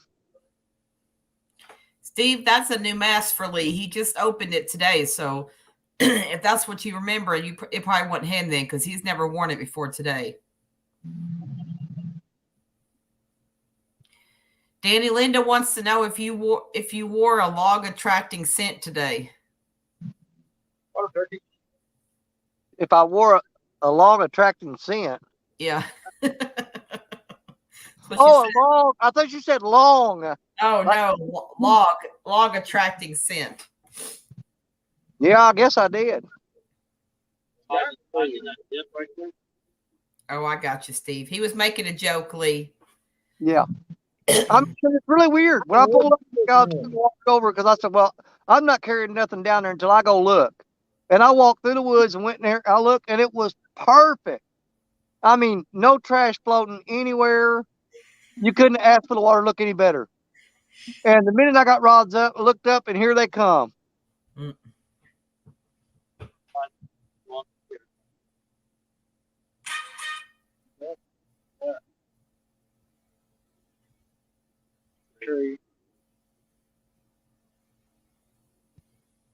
Yeah, the key to this spot here is just because we're fishing, it's hard to move because you got to pack everything up, carry it through the woods to the truck, load the truck, go somewhere else, carry it back through the woods, down the bank, set it all up.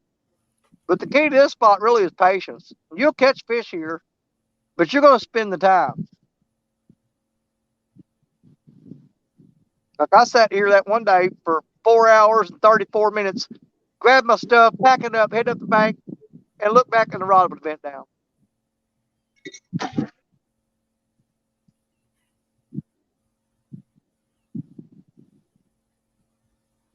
We ain't gonna make it to the bridge and back. We went over a big hole and it's full of fish.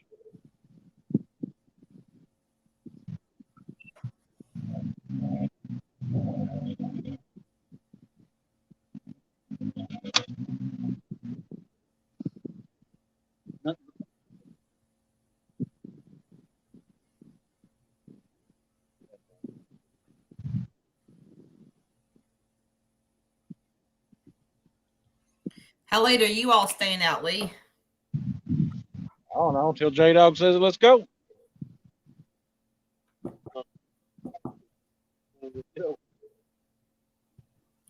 Well, you don't have to be in absolutely no hurry to get home. I was just asking. You can't get no more permission than that, buddy. Hey, pan the camera around the room. I want to see who's sitting around you.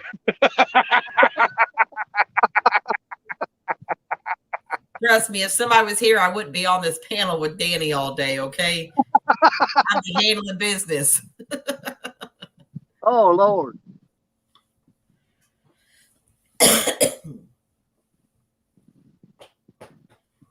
I know one thing. I can't stop yawning. Whew. Starting to get relaxed now. You figure that being sick took a lot of your energy away? Oh, I know it did, yeah. Yeah. I mean, I still feel, for a while. I still feel good. Like I rearranged the whole living room and swept and mopped today and dusted, did, cleaned a lot, but I think it's where I had the windows open earlier and then I closed them and it's starting to get like warm in here. Yeah. To kind of get like, Well, them windows must be closed every time Lee's sitting in front of the screen, then. He's always yawning. Well, I will say that one thing about me and Lee, though, we like to keep our windows open anytime we can. As soon as that temperature raises and it gets warm enough, our heat's off and our windows are open all the time. We hardly ever get sick. This has been the most we've been sick probably the whole time we've been together. Really? Yeah, we never get sick. I think what got me down so bad last year was where my immune system was weak from that surgery. Yeah, that's probably the biggest thing on you. I work with the public. I work in a financial institution, so I'm face to face with people a lot. Yeah. And I have my own office, so when they come in, a lot of times the members want to close the doors so that I'm in there breathing the same air as them forever. So when they're talking about their financial business, they want to have the doors shut so it's a little bit more private.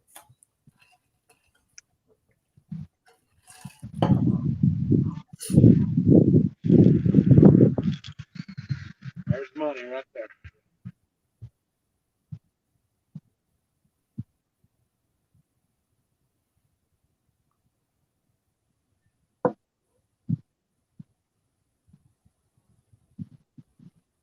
Yeah, see, Rustic was talking about that spot we've been fishing. He said people are down there elbow to elbow fishing right now. It looks like somebody's at a trout park. That is one of the downfalls to live streaming your fishing a lot of times, especially if they can see where you're at. They will pile in there. Yeah. Not really, Steve. I'm not really an advisor. I'm just more of like kind of. It's not really like it's not like a financial advisor like stocks and bonds and things like that. It's more of just if they have disputes with their debit card or they want to open a new account or anything like that. It's just financial stuff. It's banking a step ahead of what a traditional teller does is what I do.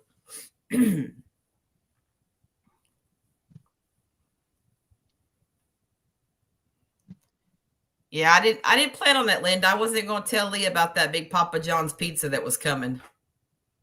Ooh. He'll be starting up the boat himself. Dragging them lines behind the boat.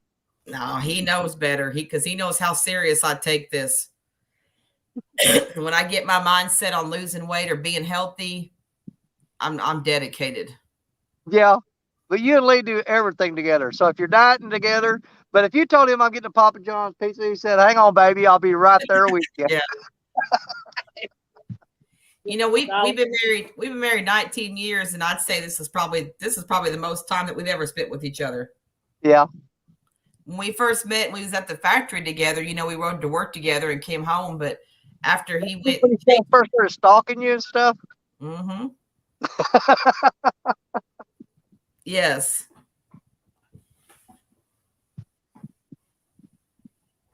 But you know, for I guess probably about 11, 12 years, he kind of went and did his thing, and I did my thing. I mean, we weren't on the roommate level, but it was pretty close to just being like roommates, kind of, you know, just I went to church all the time and he did his own thing, but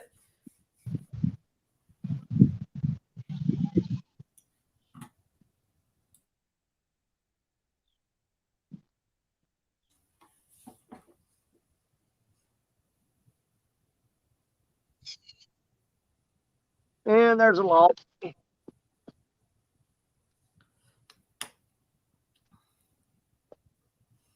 My favorite nut, Tara. Yeah. No, she said she was eating pistachios. Oh, pistachio.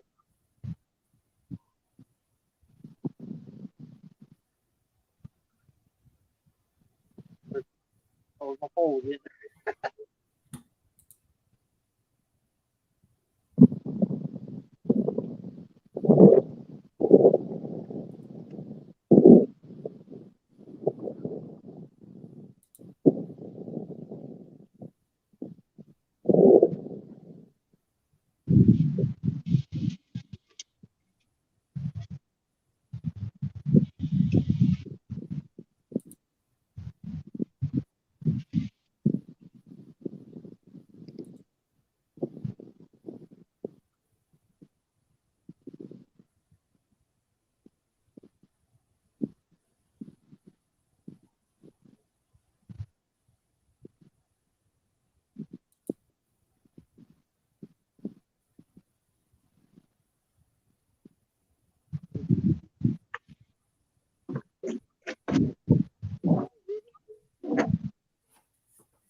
No, Apache, we did not meet on Farmers Only.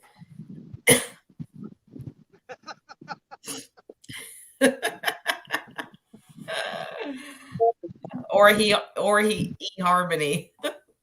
That's funny though. I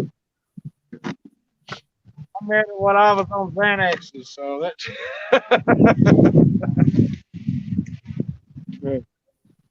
Don't act like that. it used to be no old season Xanaxes. That's what I met you when I was on, and I'm changed now. And you still love me, right? Correct. I'll be more now than I ever have. You know what I told I think it was Ronnie Moore. You know what I told him earlier?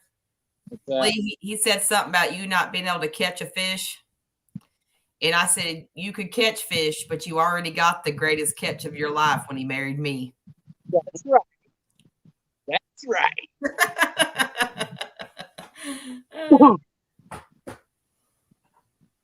Hey, next time she says something like that, pull that mask down so I can see your face. Don't matter. Now it's too late.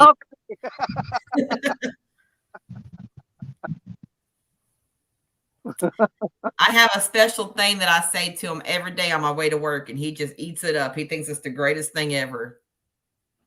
Really? What's that? What? Let's see if he can tell us. What'd you say, Lee? Well, we're getting ready to have company. Mr. Fields to Water is getting ready to come by. There you go. Well, Danny asked you. Danny wants to know what it is that I tell you every morning before on my way to work. There you go. I want to hear it. Stay out of the refrigerator.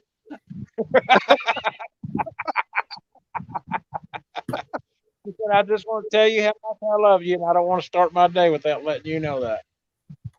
Did he pass, Amy? That's Look what I say, just not in that order, but yes, that's what I say. So Lee caught a fish today. knew what to say when Amy asked him a question. I know what's going on, man. I might need to get the holy water out, Danny, and get myself ready. I think it's time. He's possessed for sure. I just got my first bite finally. It's just a little nibble, but it was a bite. I looked over just time to see the rod twitching, and it wasn't a log. I think in the last few years, with everything that Lee's been through, and he had a cousin. He's had a few family members actually that's died of drug overdoses. Yeah. And I don't know, just something hit me in the last couple of years. I don't ever want to start my day without letting him know that, because you never know what's going to happen after I leave the house in the morning. So, my wife's the same way. She man, it's something, if we get to an argument or something, and I go off to work or anything, that night she is so upset because she's stressed out all day long that what if something happens to him and the last thing we did was get in an argument? It stresses her out all day.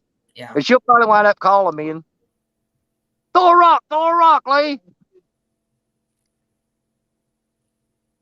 Chad and D.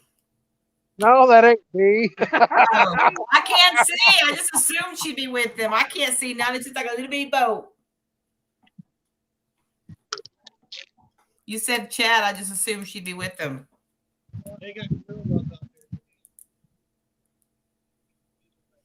I think it is Tara, but I can't get them. Let's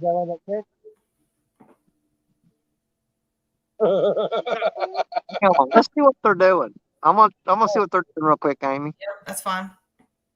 You're right. For a total of.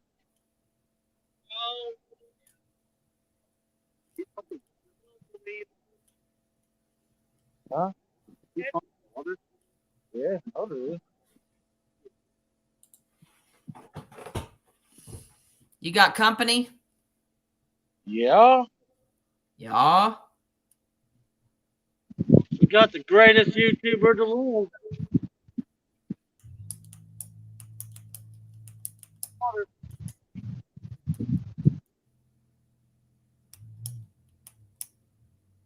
You want the donuts again? Who's Chad got with him? Second greatest YouTuber to live. Lee. Huh? Who's Chad got with him? The second greatest YouTuber to live. He's the greatest YouTuber you've ever heard of. Big Bill. Big Bill, better catfish. Big Bill, better than catfish. Hard to do this. Something like that. That wind out there is hard to go straight up the stream. That's what I was doing the other one. We did the Big Mac, it's blowing right in the face. Right in our face mouth. Oh yeah. Oh, that third one's got a. Yeah, it's got a good bite on it.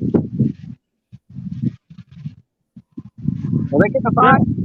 Catch fish, get on here.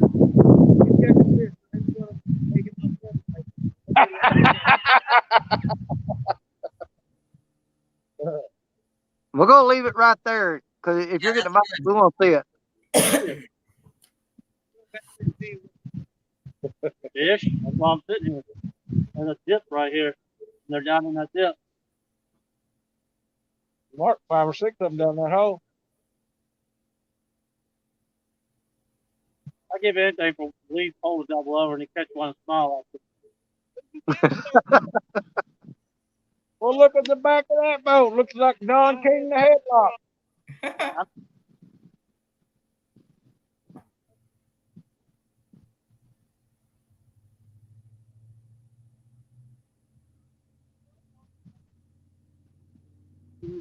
Here.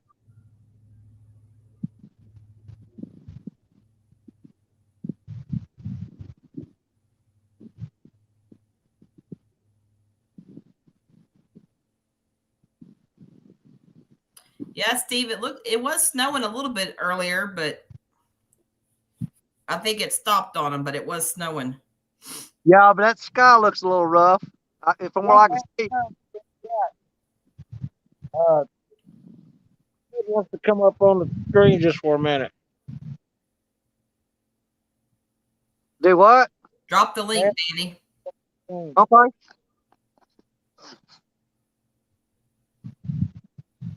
There you are. I ain't coming up on that screen. Can't come up as long as they want.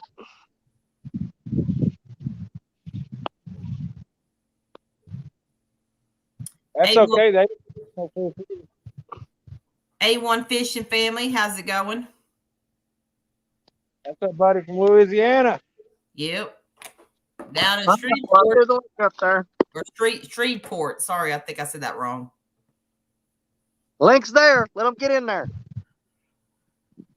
It is, man.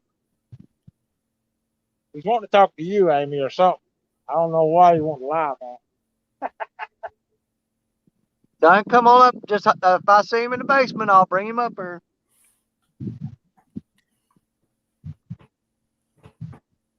He didn't see me eating at Hooters. I don't know. I beg to differ. Check my account. You can see that I didn't pay for it. My wallet's at home, so I didn't pay for it. What have you eaten today, Lee? 4 cheese sticks, 2 boiled eggs, and half a bag of onions. I'm proud of you. And I'm stopping at McDonald's on the way home and getting a double quarter pounder with cheese. Try me, big boy. Try me. You come home eating that and see what happens. I'm not playing. I told you, game's over. I gave you a break last week. Last week, what did you do last week? I don't know what to do last week. I gave him grace last week with his little jokes and his splurges here and there, but this week it's time to get to business. What Chad say to you in chat? Did Chad say it to you? I do believe it says my name, so I sent Chad a message. Hey, Amy. Yes. Ask Lee where the box of little Debbie's that he's hiding is. LV Lee? Lee? Like he said, the wind wasn't blowing out on the Ohio. Just like he said, the out of us. Watch him hide his face now. Hey, I won't even. She came off the. She's looking at you. LV Lee? Look at me. Something about having one for each hand. Until I remember.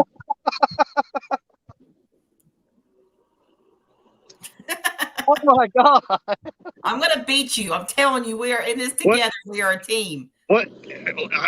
I thought I heard something about some gas station corn dogs too. Yep. Oh. And something about and she wasn't with me, and I marched right by them 20 ounces, and I grabbed me a couple 2 liters. I was like, man, you better.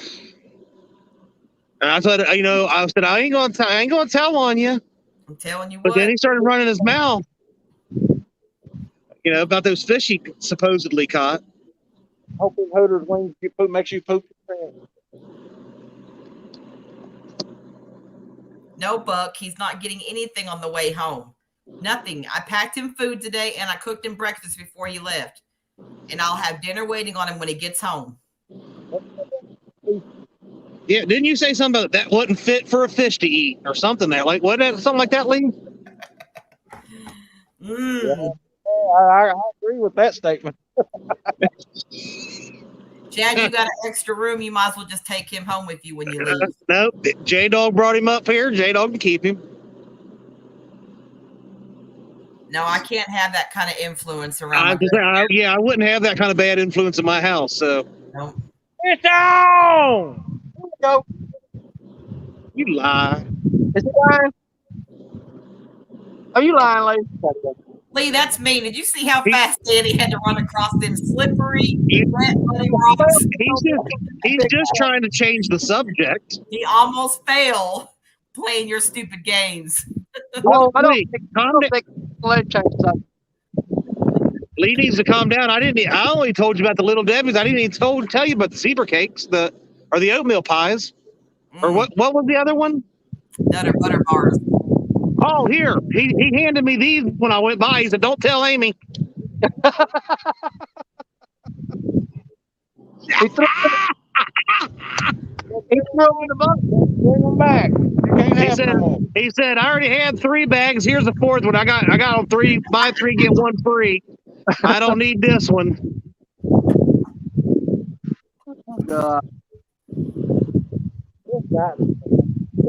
Don't ignore me. Stuff so hard, makes me want to check out my Yeah, mouth. right there's where we fish. How have you all done today, There must Chad? be 4 or 5 fish on that little bitty hump right there. That we want. What? I'm sorry. What's he saying? Something about Little Debbie. What'd you say, Lee? I said, Chad and them's caught 15. No. No. I don't know why you're answering because I didn't ask you the question. Okay, I asked Chad the question. He's holding up the shape of a donut. Chad, how has your day been today? Have you all caught anything? It's been cold, crappy, and all the good spots that we anchored up on were fishless. You haven't caught nothing all day. I'm sorry. Yeah. Hey Lee, You call them good spots then. I might not have caught any, but Oh, yeah. There you go. He's sitting there shoving them in his mouth. I'm good as long as they're not the crunch ones. And if he starts jerking out the crunch ones, I'm done with Chad. crunchy donuts. The little ones like those, except they're crunchy. Oh, hey, here, hold on. Lee needs a bite. Here, let me feed it for you. Here, come back, Lee. Oh, It went right in his mouth. You saw it. Look. Now he's trying to act all like you don't have service. Hey, go ahead and throw it in the water and I'll catch Damn, you. that looks good. Y'all are awful. Are you even? I'll figure it be here in about 45 minutes. 2 mile an hour current, so It looks cold. I had to make sure that Chad was Some chewing. get ready to go down. When Lee eats them, he just puts them in his mouth and swallows. I'm sorry. I said when Lee eats those, he just puts them in his mouth and swallows. You don't even chew. I'm gonna leave. Lee, What? Amy? What? Oh, that's my service or your own. Okay. y'all ready to go outside again?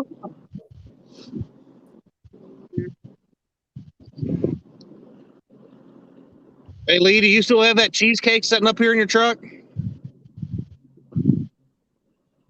I hope so. That's not be breaking my window. I didn't know Hooters sold cheesecakes. Yeah, why was you all in Hooters so long? Really? It's probably about 5, 10, 130 pounds. So is that why you couldn't go live? Because you've been spending your day at Hooters? I'm sorry. What are you doing? Amy, don't worry, he wasn't cheating. He wasn't there for the wins. You know, it really sucks. I won't be able to watch your live tomorrow. No, it's a good band. Lee, All right, I've gotten Lee in enough trouble now. Bye. bye, Chad. Hey, I misses you. Y'all be safe out there.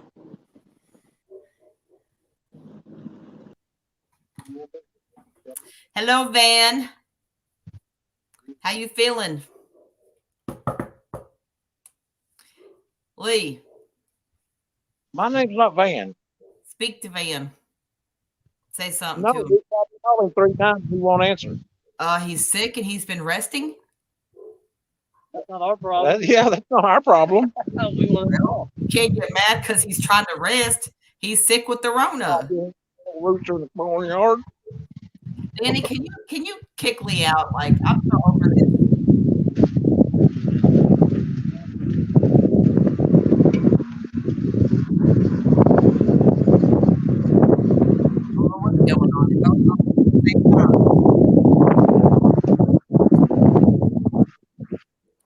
Someone's got some terrible wind going on.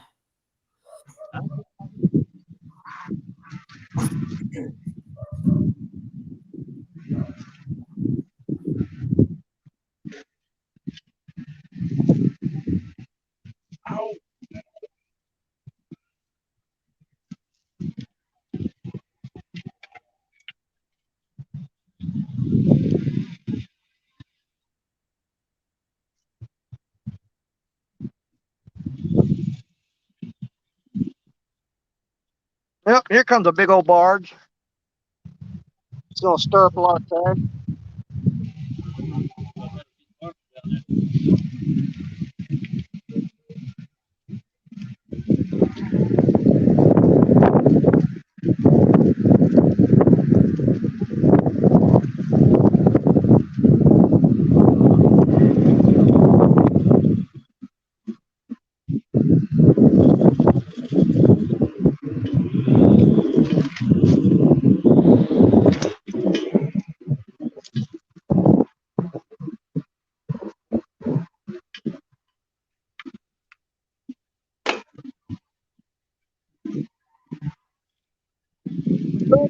Back up yet?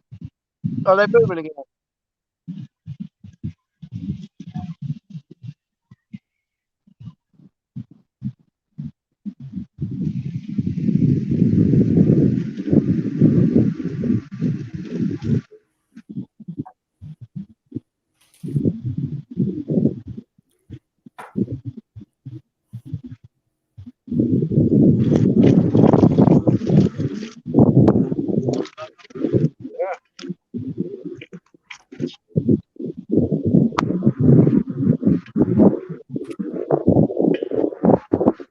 What are you doing, Danny? That ain't Danny. That's me. That ain't me you talking to. What is he doing? What is he doing? I'm ignoring him. Fishing the dots in the house. Fishing the dot? Okay.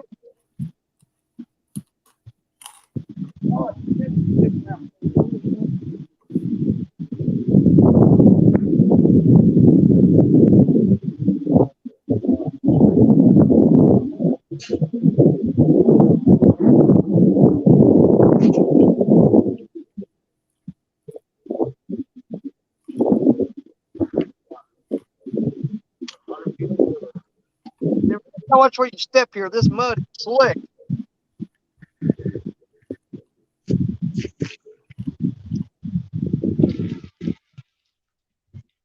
Yeah, we're even with that barge now.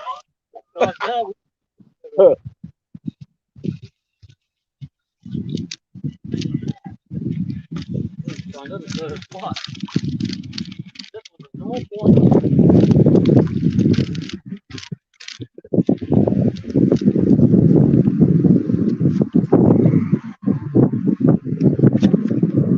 Wind has took us upriver about 100 yards.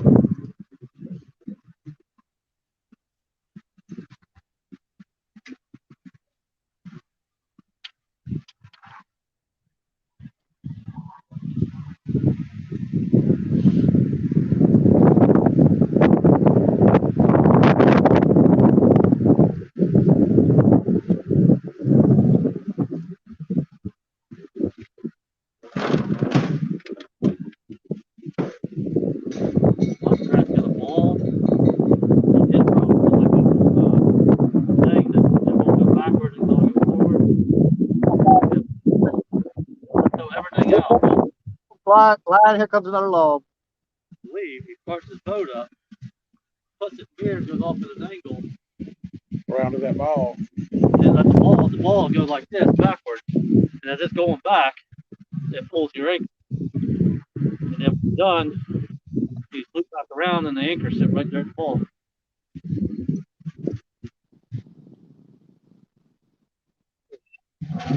Starts it up. Then pull the rope up. No, he don't touch nothing.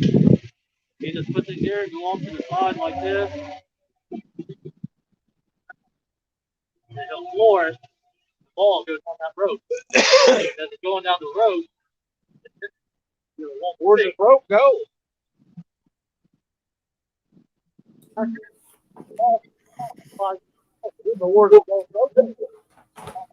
Oh, he just picked up the ball, and the only way he's pulling in is a wet rope. Okay. Now, these are one forward, and that ball's going back. And the further back it goes, the further it goes. Hello. Hello. Hang on, let me. What are you doing? Hey, that's Peppo's girl. Hey, Embry. That's Peppo's girl. You know? Now, that's it. It's Peppo. Peppo. Peppo.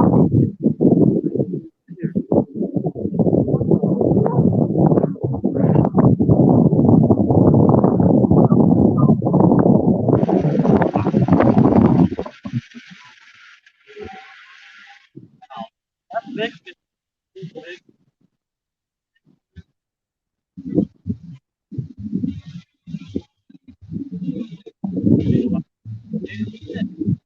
Place to hide her up. Just start a white cap.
Peppo. Oh, hang on. Hang on. There I am, everybody. Say I'm healthy and I'm well. Look, there's little Embry. I thought she was there.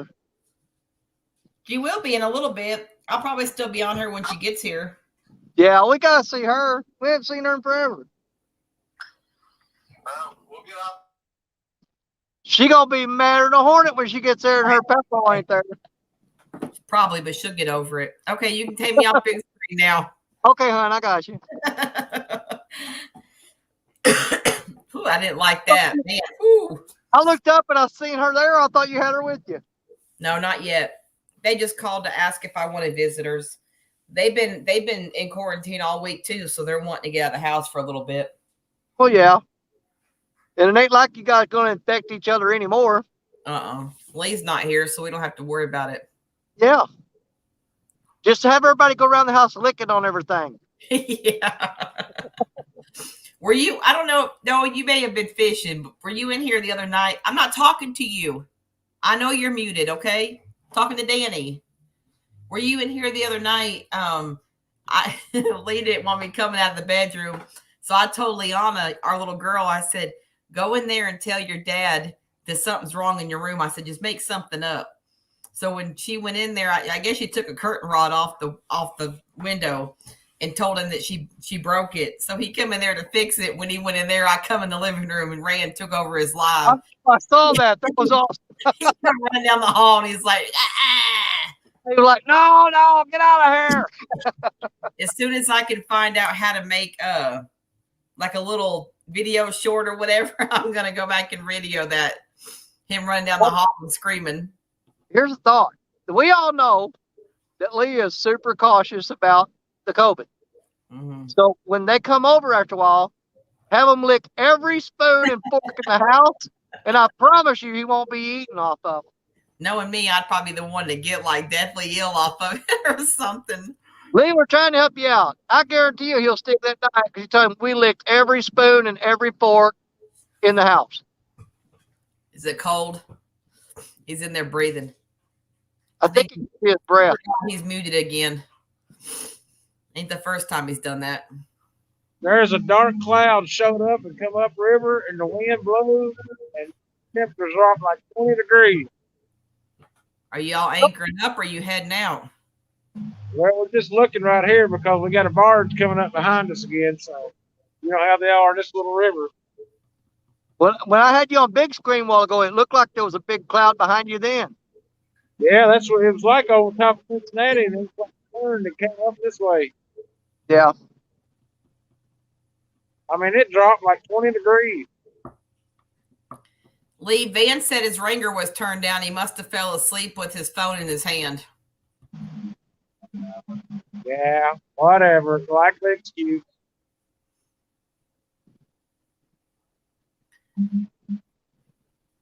See, Lee has to go live every morning at 8 a.m. because if he's not live, his phone is blowing up with people wondering where he's at. What are you doing?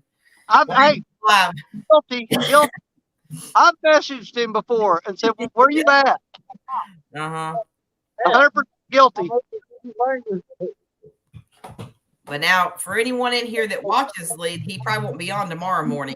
And if he does, it'll be real short because he's got a doctor's appointment at 9:30 or 10 or something like that. So, about a gallon.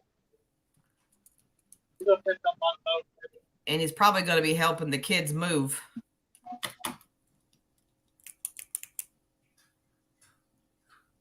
Just in case you didn't know that, that's probably what you're going to be doing tomorrow, Lee. Just an FYI.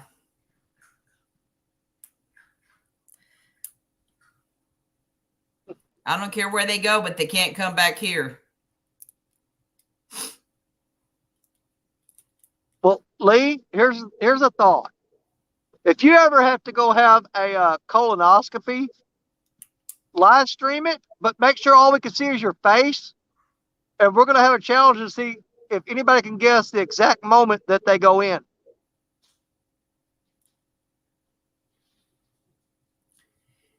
Tara, what you don't know is I have my own episode on that show, but yes, I have seen it.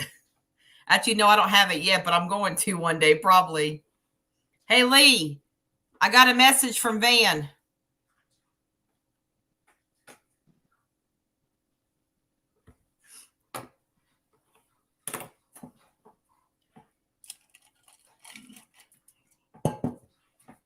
Come on, Danny, where's the fish at? Here, kitty, kitty, kitty, kitty, kitty. Van, do you want me to drop you a link? Yeah, good job.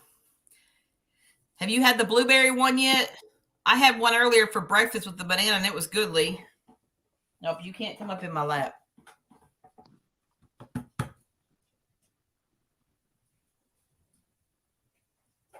Now that snapped, Tara. That's crazy.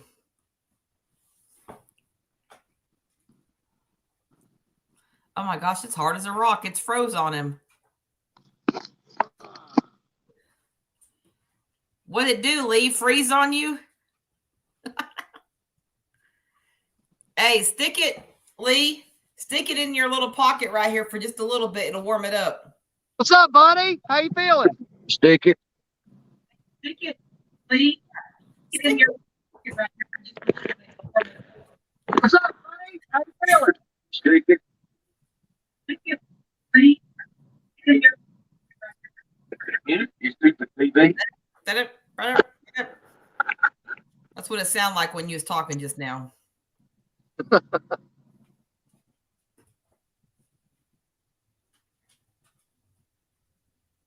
They look cold, don't they?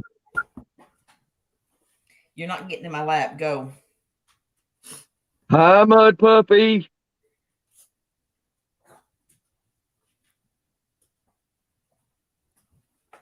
Lee. Van's talking to his brother. Oh, they can't hear because of the wind in the motor. Hear you. Wait a minute. I know, it's why I was mouthing. Oh.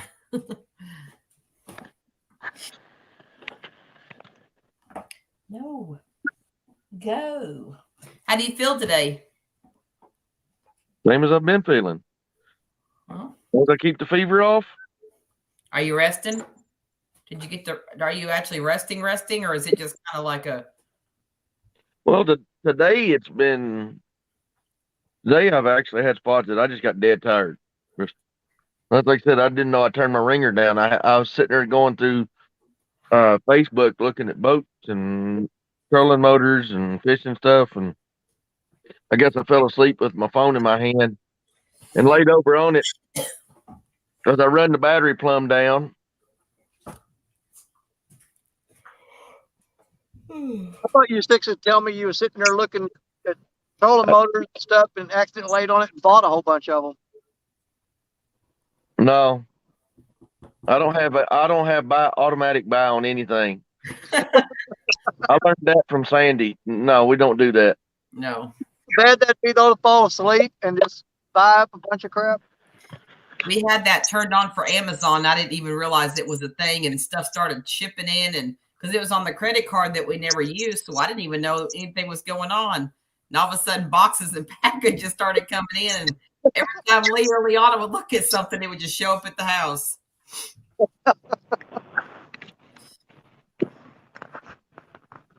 Yeah, Sandy fell asleep one night and ordered a backpack diaper bag. Showed up while we were out of town.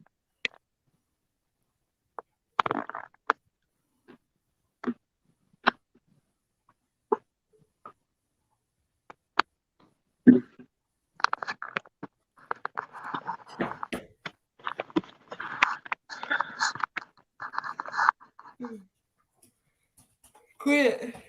All right, that's enough. I'm off of here.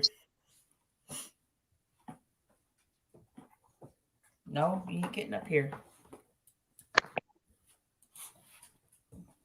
All right, fine. Come on. Come on. Come on. Come on. Come on. Oh.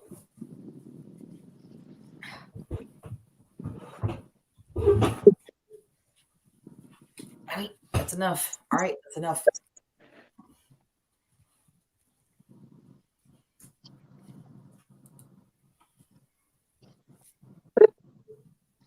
Look, there's Tara. Say hi, Tara. Say hi, Tara. Quit. All right, that's enough. This chair ain't big enough for the both of us. When Tristan leaves for a few days like that and goes to his grandma's, them dogs drive me crazy. I don't know what he's doing. Did you see it earlier when it was snowing on him? Yeah, I've been watching for a while. Come on, Danny, where we at? Do what? Got anything? No, I had a little bitty nibble a while ago. That's the whole thing I've had all day. We've hit that time of day where the sun is above the trees on the other side of the river over there on Kentucky, and it's shining back in my face right now.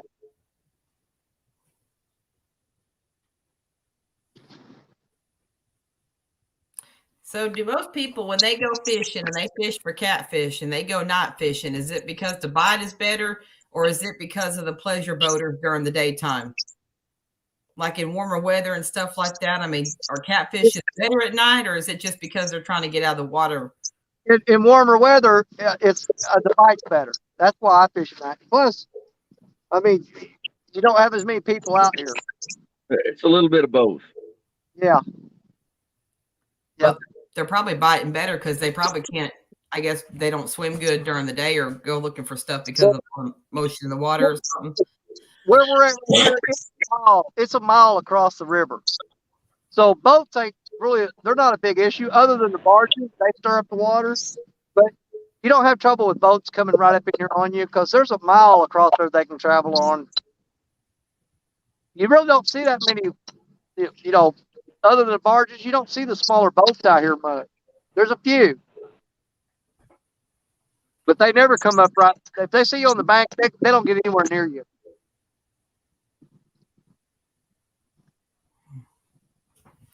But do the boats stirring up water, does that affect the fish's bite? I mean, is that why they're not biting much through the day anyway? I don't know. That debate's been had by so many people that everybody hollers barge bite.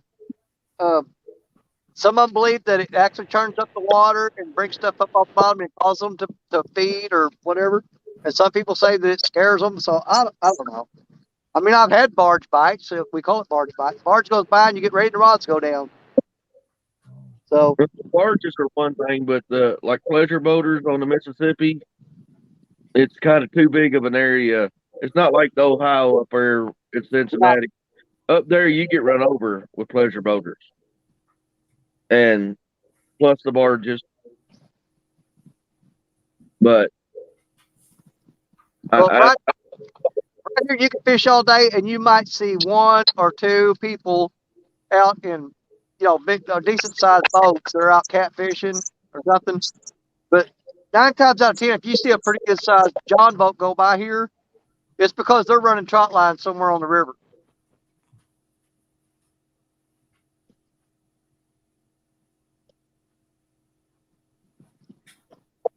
Ahab, the Arab, the Captain Ahab. Yeah, hide that thing. He said it's cold. You scare all the kids off. Shoot, I know it's cold. Oh. I'd gladly rather be there than right here right now. Facts. That's how I felt this week. You get trapped in a hole for a week, buddy, and see how you feel. I thought I was a kid in a candy store just going to Meijer yesterday. It felt so good just to be out of the house for a moment. Well, I've got that walk around the house and everything, but just to keep myself moving, but pretty much been back here. Well, that's what I just meant, like just being out in front. I mean, we got a window in my bedroom and windows throughout the house, but I mean, it was nice to just be out in the fresh air. No, I keep the window covered. I have firearms in here. I'm liable to get bored and start shooting at the neighbor's kids. Danny. Yeah. What's been your most memorable fishing moment? That's tough. I mean, you've been fishing for 40 years. I mean, you've got a lot of stories to tell. There's bound to be one that just sticks out among the others. Not really. I've had a lot of good times. Yeah, this year I caught that big one. That was fun. But you know what? I do have a most real moment. My most real moment is what we were talking about earlier. When I took my wife fishing for the first time, and she caught that piebald blue cat. But then again, I took my grandson to Pier State Park, and he caught his first catfish, and that thing was huge. So it'd probably be split between those two things right there. Somebody get that bought. How many grandkids do you have? Let me think. There's a crap load of them. 1, 2.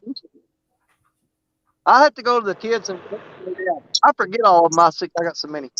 Well, not that many really. Let's see. There's 1, 2. How many kids do you have? In Dakota, there's 4, 5, 6, 7. 7. That's not that many. On me. 14. I got 6. Great. How many kids do you have, Danny?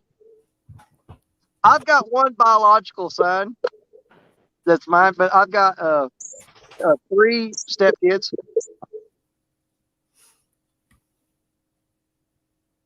But we don't call them steps. Yeah, I don't either. Lee had 2 boys when I met him, but I've been with them, I mean, going on 19, 20 years. So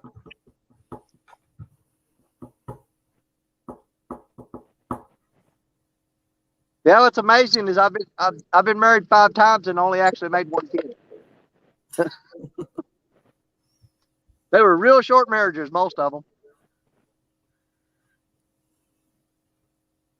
I got married in Vegas one time in a drive-through window. right after you picked her up off the street?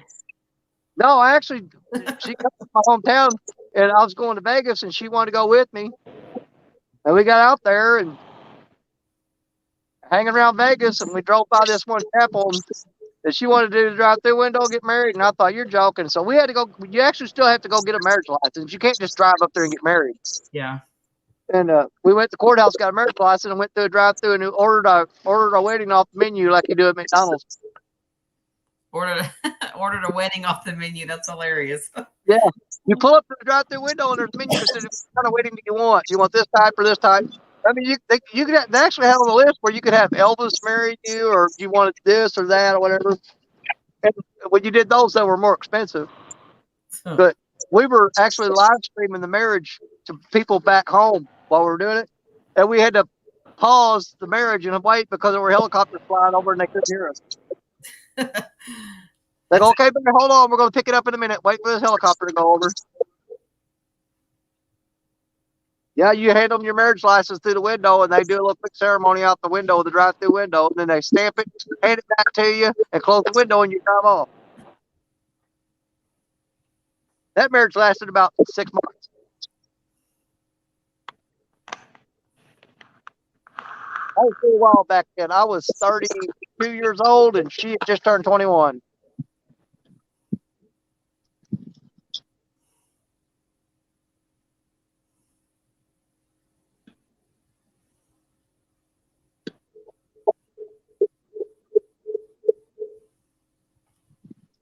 I got my marriage license. got married on the 21st of May, and walked across and got my diploma 2 weeks later.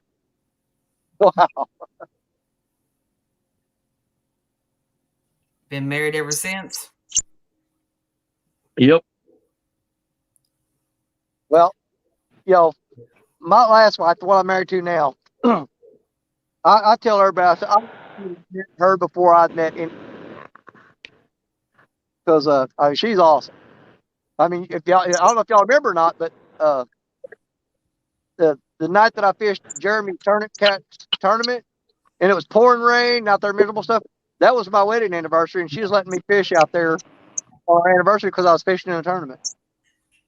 How many years you been married? 12. Nice, congratulations. 12 years. Bugman said that's why he likes dogs, Danny. That's why I like what? Bugman said that's why he likes dogs.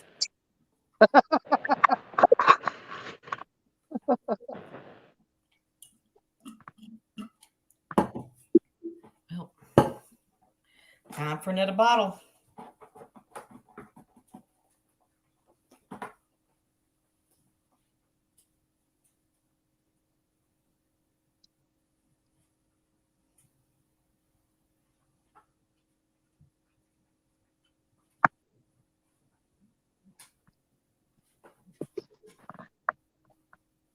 See, that's why dogs are so great. You could pet them on the head and slap them on the butt, and they don't tell nobody. You do that to a woman, and you go to jail.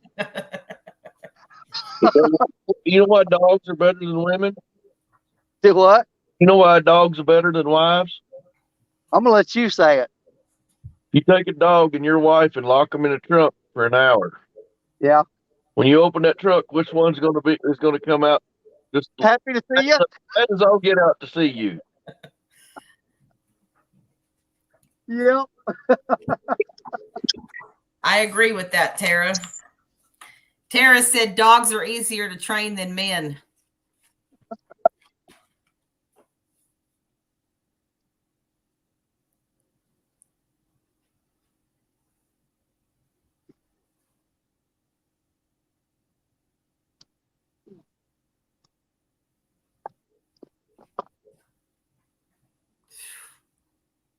Too cold for me. All cold don't bother me. I don't know very many people that since I've been getting in this with Lee, I haven't seen very many people that's really caught mini fish at all this winter. I mean, is that kind of normal, or is that just, I don't know, it just seems like ain't nobody caught nothing. I typically, this is the first winter we've ever fished. I don't know. Ours has always been Memorial Day, Labor Day.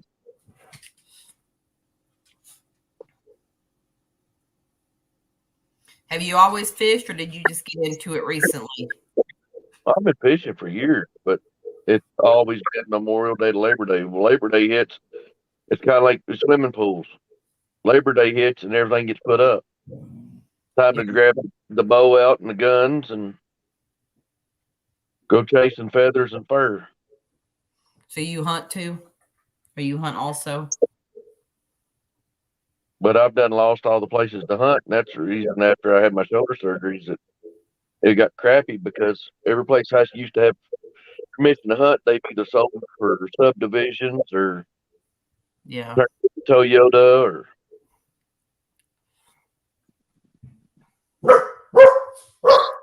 Yeah, and it's expensive to lease land to hunt too. Hang on a second.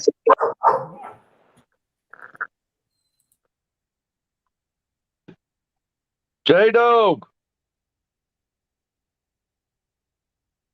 I miss you. You're muted, so I can't hear. You're probably better off. Probably.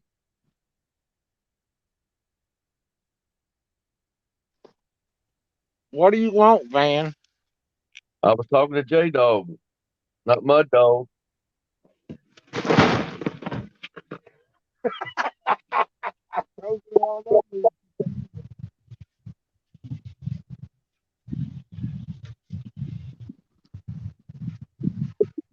Look like a camouflage snowman. I said I felt like the camouflage Stay Tough Marshmallow Man. I'm glad you caught something today. Everybody's glad he caught something today.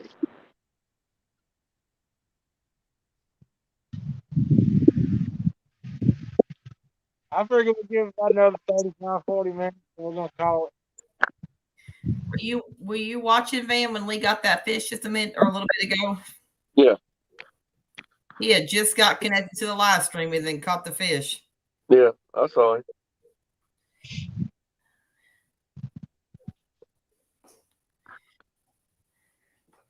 Hey, Lee.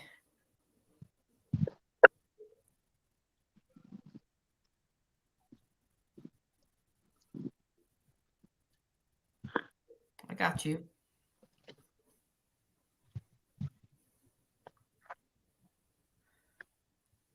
Hey, do I get the baby tomorrow? Not really. Or what? The baby will be here, but you will not have her. Why? I will have her while you're helping Dalton and Sierra get moved. With your They use my truck. With your truck. It's gonna be hard to move in my truck when I got that top. Well, you're gonna ask a friend if they have a trailer that you can use, and you're gonna use the trailer. I don't know anybody that's got a trailer between now and then. Yes, you do.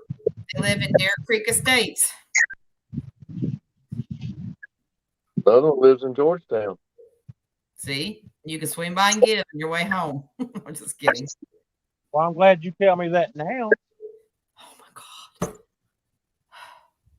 I've been telling you this for like days. 3 days. Stay home. Look, Van's got a headache. He doesn't need to hear your mouth running. I ain't got a headache. I'm good. Shut up, Van. I'm gonna be home. Sweating. So what problem is it? I have no idea what he's saying. That's what's really sucked about this. I've done went through about a whole laundry basket of clothes. Yeah. It felt good today, though. I opened the windows up and I went to scrubbing and spraying and wiping down, and I just couldn't take it. Drops of dressing. Look there.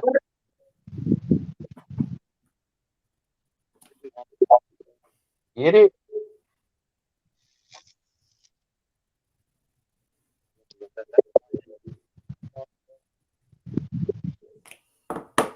Trim his beard up. It's itching me.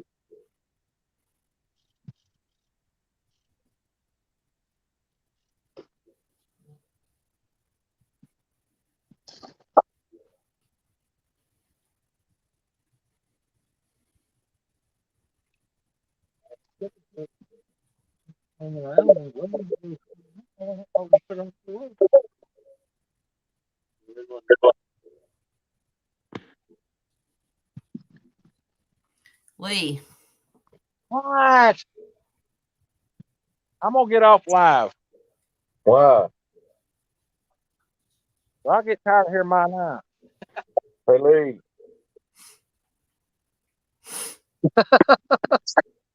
Hey, Donkey.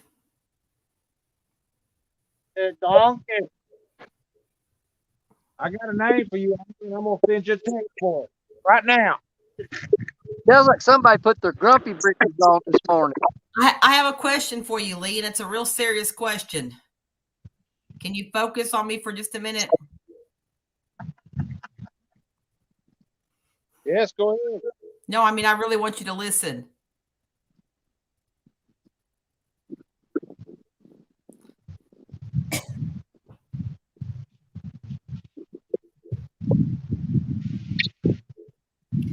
Read your message. I ain't got none.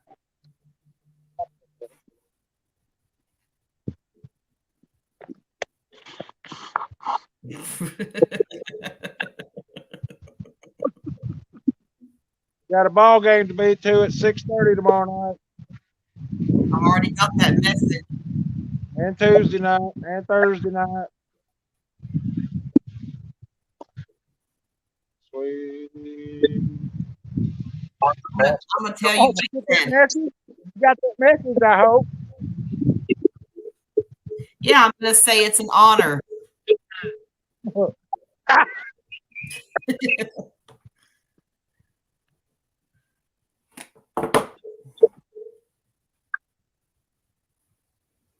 Well, it was either going to be that or the F one. Amy. Bugman Has was live earlier for a little bit on Two Stand show, but I've not seen him go live himself today. Hey, did I outfish Has? I do not know. Okay, so are you ready for my question? Turn around and listen. Me and you are in a race, and I'm in second, and you pass me. What place are you in?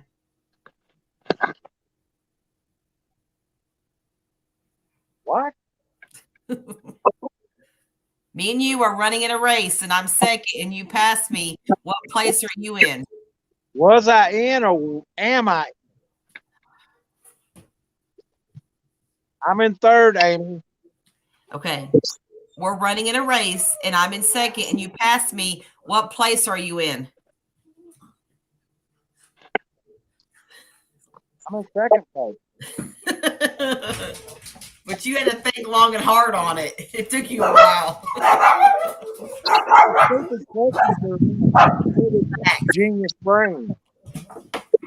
Facts. Back up. Hey! I'm gonna end this live. No, wait. I got to show you something. Daddy's live. It's Daddy's live. Hang on Well, a second. I gotta go. No, hang on. I'm going to show you something. What's he doing? Well, I was going to surprise him.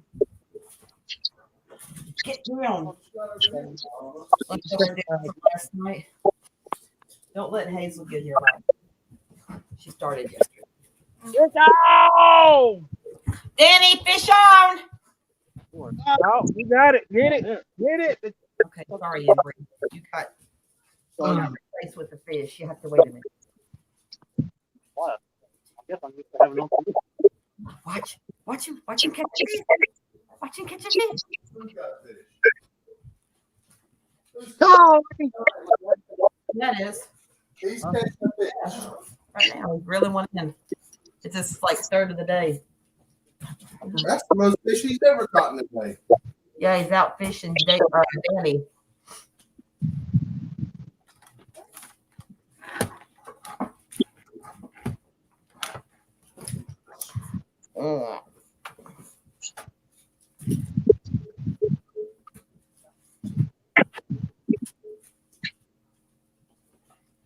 looks cute.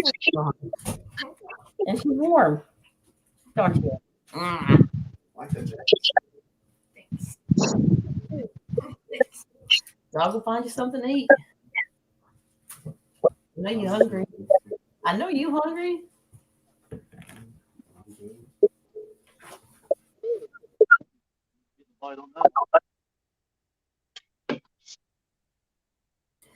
See, and Lee was about to get off the screen and say he was going to end the live. Nobody would have been able to see Lee Evans catching a fish in live action. See, inbreeding do happen.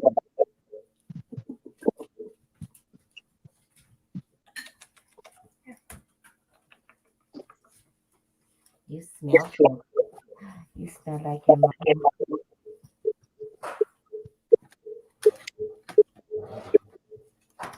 Let's go.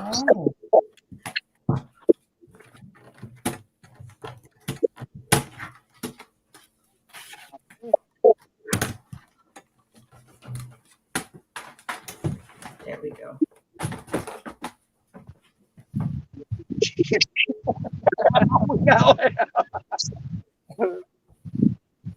Listen to how happy Lee is. Isn't that just, man, it's just so good to hear Lee happy. Woo! Look at that. Look at Papa. Look at Papa's fish. That's a good one. I'd take them all day long. All day long. Look,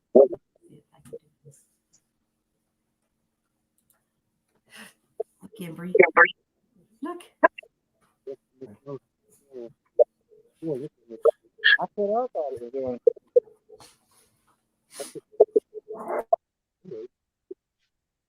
You want to make your own up? Strawberry.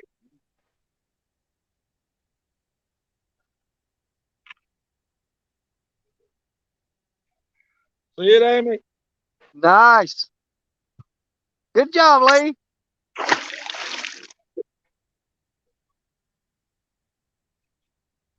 All right. You done? Yeah. Okay.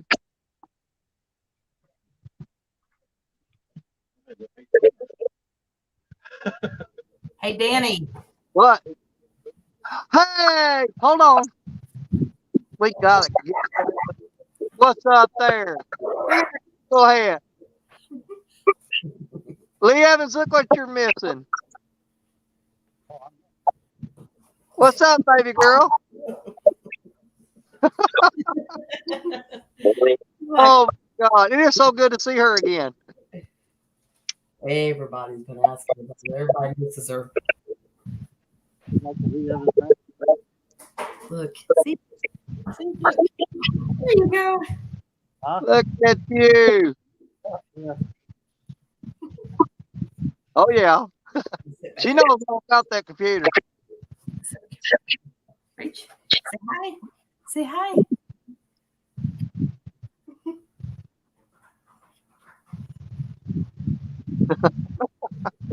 There we go. There you go. Now you can see good. Look, there's Miss Alicia. Alicia's been missing you too. And Bugman's been missing you. Look. Say hi. Embry. Back. Say hi. Say hi, Danny. Say hi, everybody on YouTube. Say hi. Say hi. I can see that. Okay, now nobody wants to see yourself now. Keep your clothes on. Keep your clothes on. God, let her see her pop or Peepaw, Pawpaw, whatever she calls him. Grandpa Lee. Grandpa Lee. Look at his smile. Look at his smile. He got a smile on his face. That's my baby girl. There's Embry Lynn. Embry Ray Lynn. Every time she reaches for the computer. That's Papa girl. It's Papa. It's Papa girl. Lee, I'm gonna let her see you real big, okay? She ain't seen me bundled up like this before. That's Talk to Papa her, girl. Frozen snot and everything else hanging out. Asking you if that daughter, you trying to grow a mustache? That's frozen snot, man. You can't see her, but she's reaching her arm out for you, or reaching towards the computer. Start talking to her again. Say, And the last time I started talking to you, I missed the fish. Talk to her real quick. Please. He's ignoring you now. Okay. Talk to her. Embry. Look, there's Peppo. Come on. Come on, Amy. Family reunion on Danish channel now. You're all right.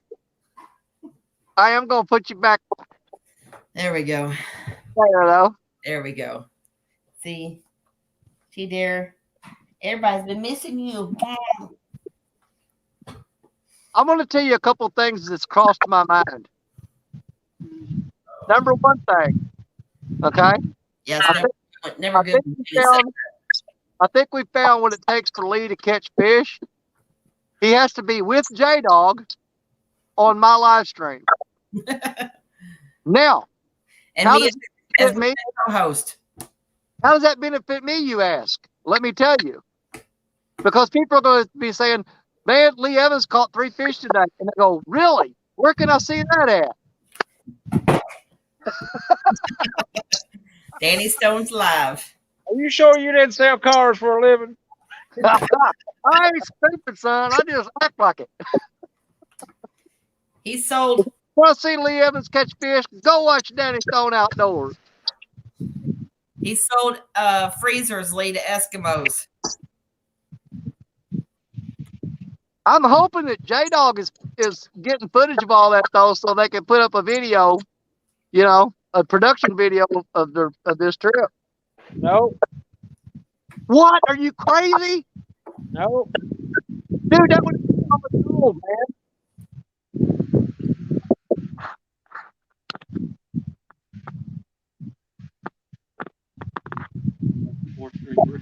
He don't care nothing about at all. Just catch fish. All right. All right, Danny, Van, Lee. Spend some time with the kids. All right. Bye. All right, thank you, Amy. We appreciate you. Anytime, Danny. Mm-hmm. Absolutely. Amy take over on his channel. See, she does that at home too. She likes to take over. No. Hey, she helped me out a lot. Don't think she didn't. I was trying to set all this gear up and stuff and carry stuff down, and she kept them busy while I was doing all that.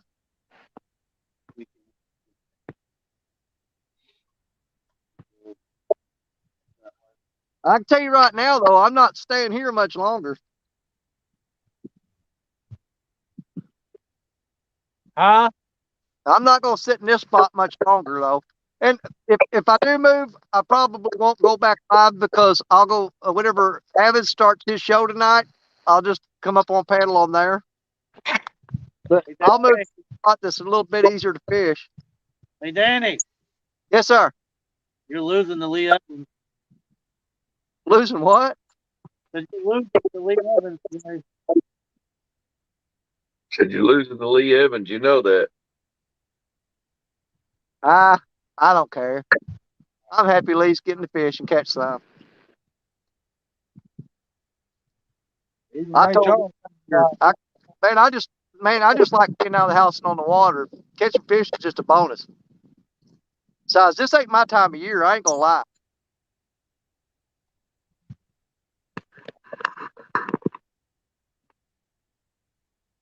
I'm wanting to get it back to whenever I can sit out here at night, all night long with a t-shirt on, and all I got to worry about is mosquitoes.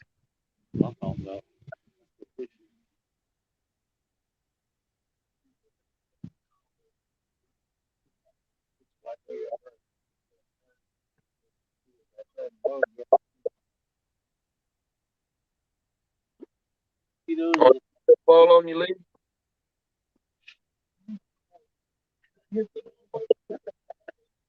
Yeah, I got another log caught up on a rod.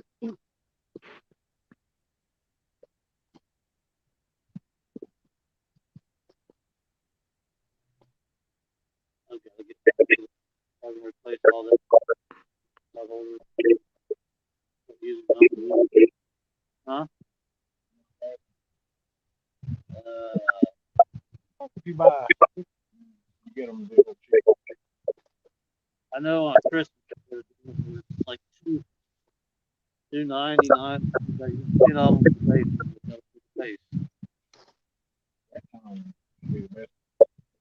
I don't know though. I don't know how. Okay.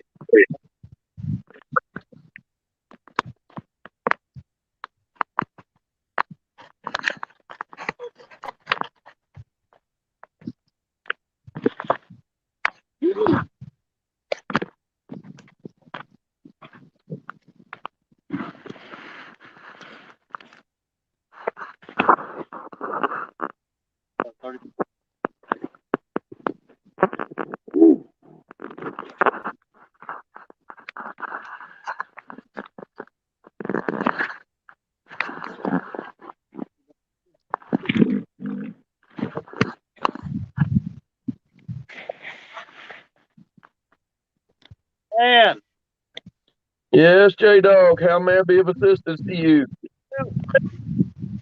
What? I miss you. Dude, you don't know how bad I miss you.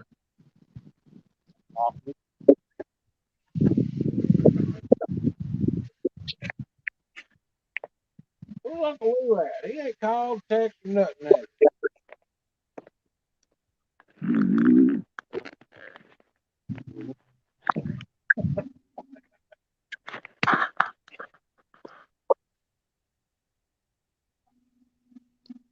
Oh, fish today. I seen him this morning on I think on your live, but that was the last time I seen him.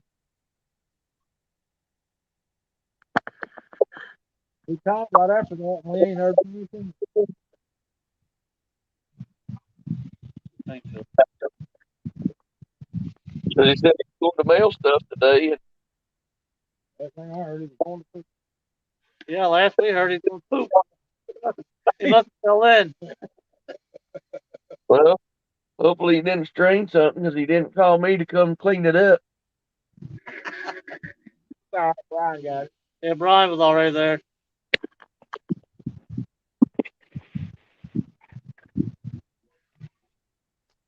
There's a water boy, there's a wiping boy.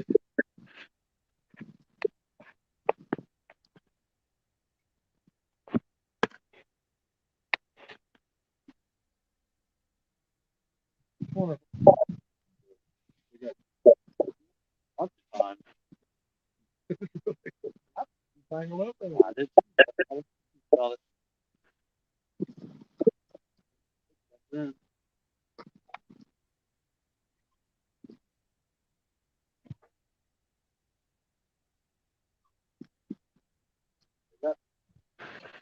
Ooh, that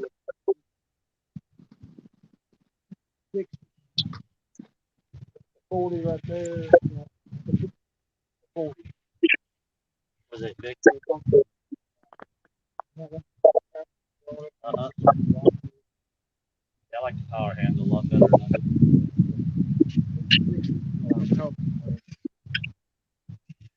I ain't seen it. Picture.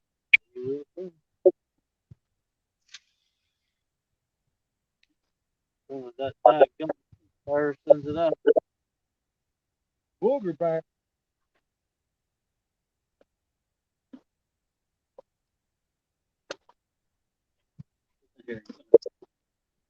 Danny been catching a lot of tree bass today. Here.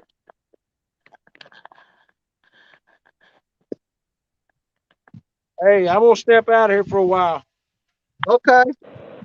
Let you let me in, Danny. You bet, brother. Good seeing you. And hey, great job with those fish. I appreciate it. Thank you. Yep. We're happy for you. All right, what's up, y'all? After a while, Okay. Later.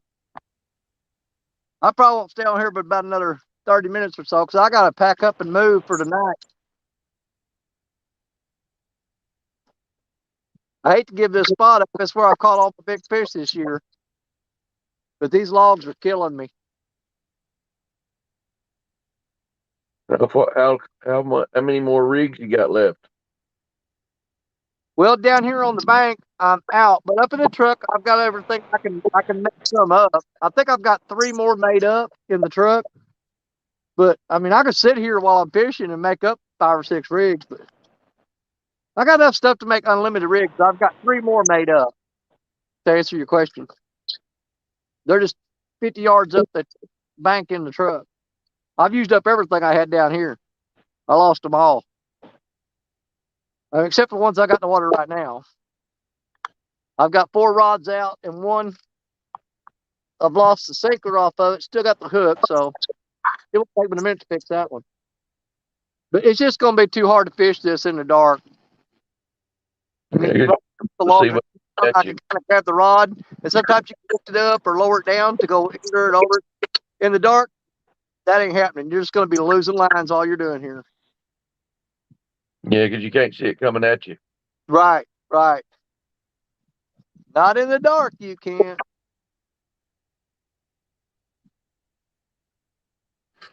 Yeah, I definitely want to be out fishing when Avid comes on tonight. I don't want to be sitting at the house.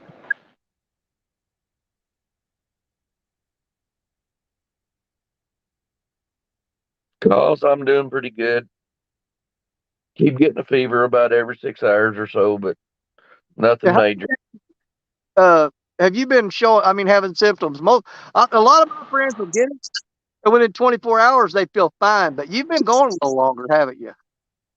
I first started feeling it Wednesday. Started running a fever on Thursday, and it's been pretty consistent since Thursday. Friday and Saturday, it was about every 4 to 6 hours.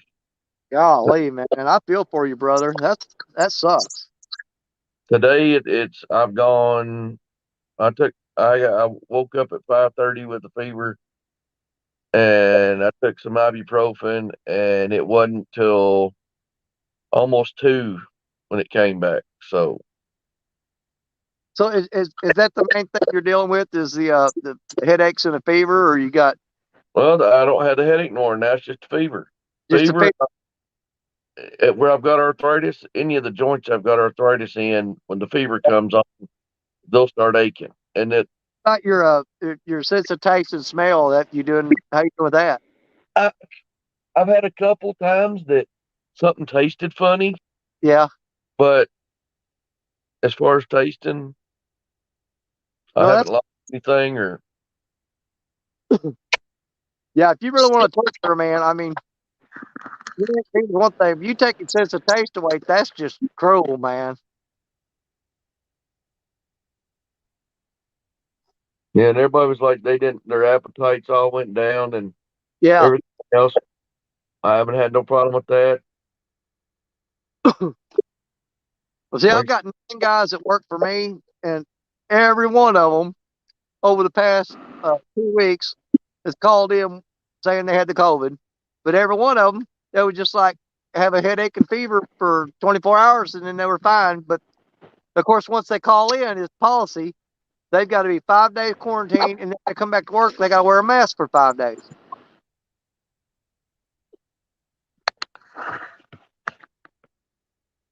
Yeah, that's like me being out on the road with Toyota's policies.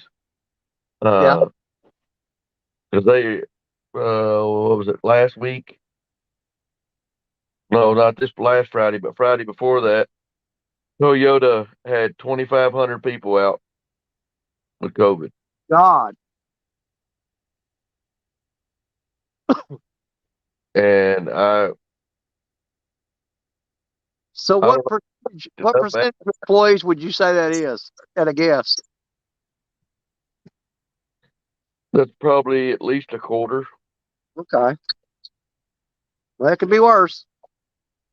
I think with an addition of the Lexus plant, the paint system, and cross dock, I think it's somewhere between. I'm wanting to say between both shifts and all the contractors and everything, I'm wanting to say somewhere around 6 to 8,000. Good God.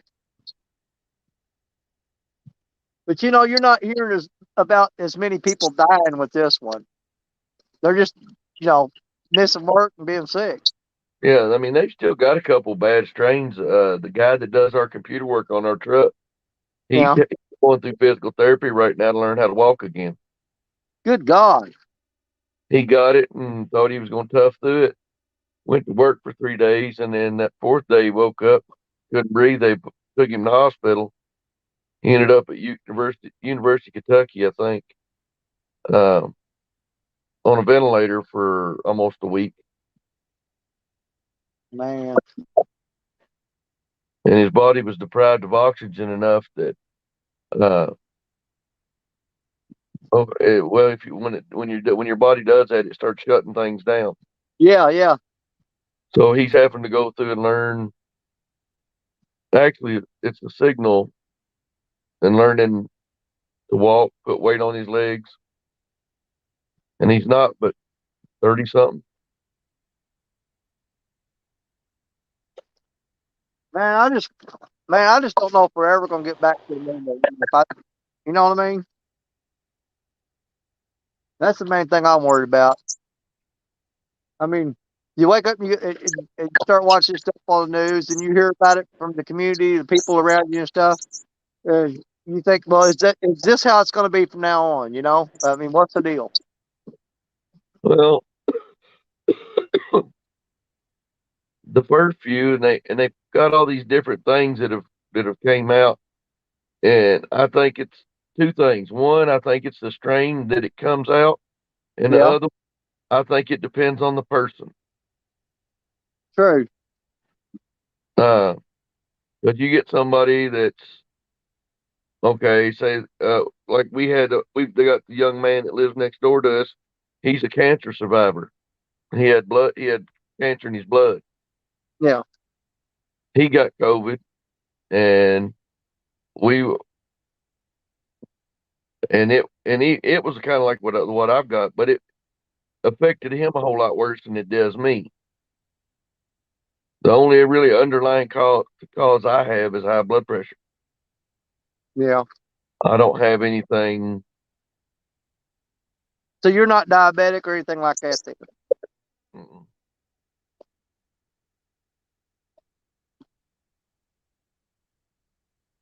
No.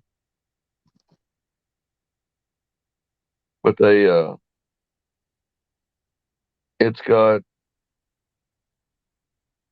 it needs to run its course and do what they call herd immunization. Yeah. And that's basically it needs to run through and affect the majority of people. Yeah, because I mean, back in history, and you go through like the Spanish flu and some of the other ones, the swine flu. I mean, when those come out, even just like swine flu, everybody's like screaming and going nuts and panicking, and where did it go? It just seems to me that this is hanging on a little bit longer than all those other ones in the past. You know what I mean?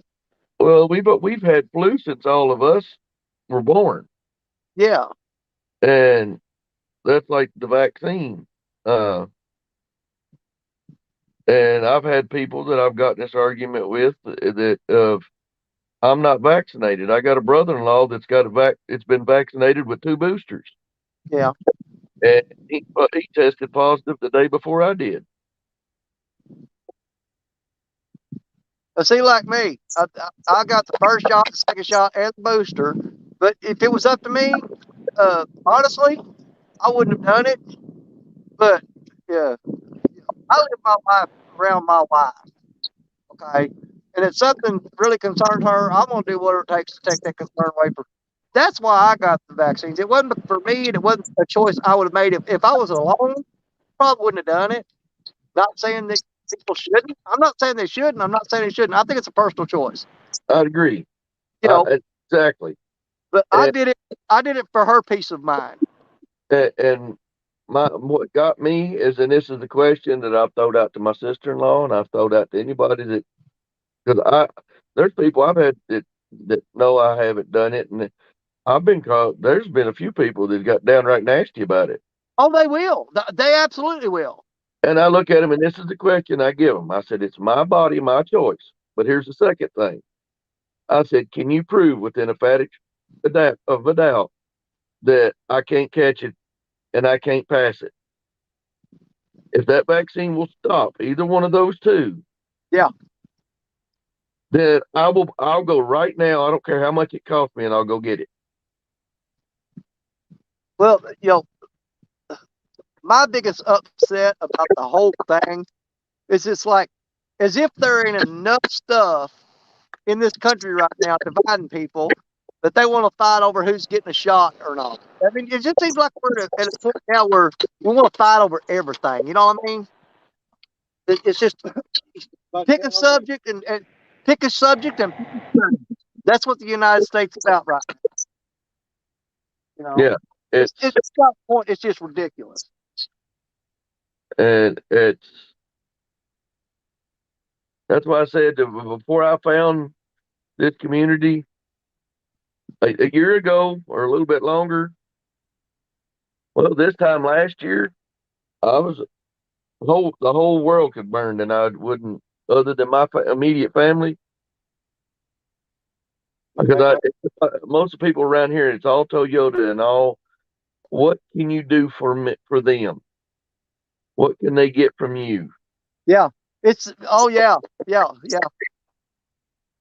It's a needy situation right now where everybody's out for herself. And then I found this community, and it's helped me feel better about myself. Right. And people. Well, whether they want to admit it or not, people need other people in their life. I mean, I went through a stage there where I just got to where I couldn't stand to be around nobody because everybody was arguing, fighting, and that's like, you know what? You do you, and I'm just going to stick to myself. But exactly. You can't do that, man. You've got to have people in your life. You'll be miserable if you don't. And I learned that because I kind of closed myself off from everybody for a while. And kind of like you, I was just doing YouTube videos and just posting them, and I wasn't trying to meet nobody or get anything in here. And I can't even remember when. I think it was Avid. Avid contacted me one day. I put up a few videos, and he contacted me. And I got to hang out with him, and man, like I said, it opened the door, and boom, there all y'all were, And I'm like, holy crap! Well, who started this party? You know what I'm saying? And where's my invitation? Well, Avid gave me my invitation through the door, and that's what got it started with me.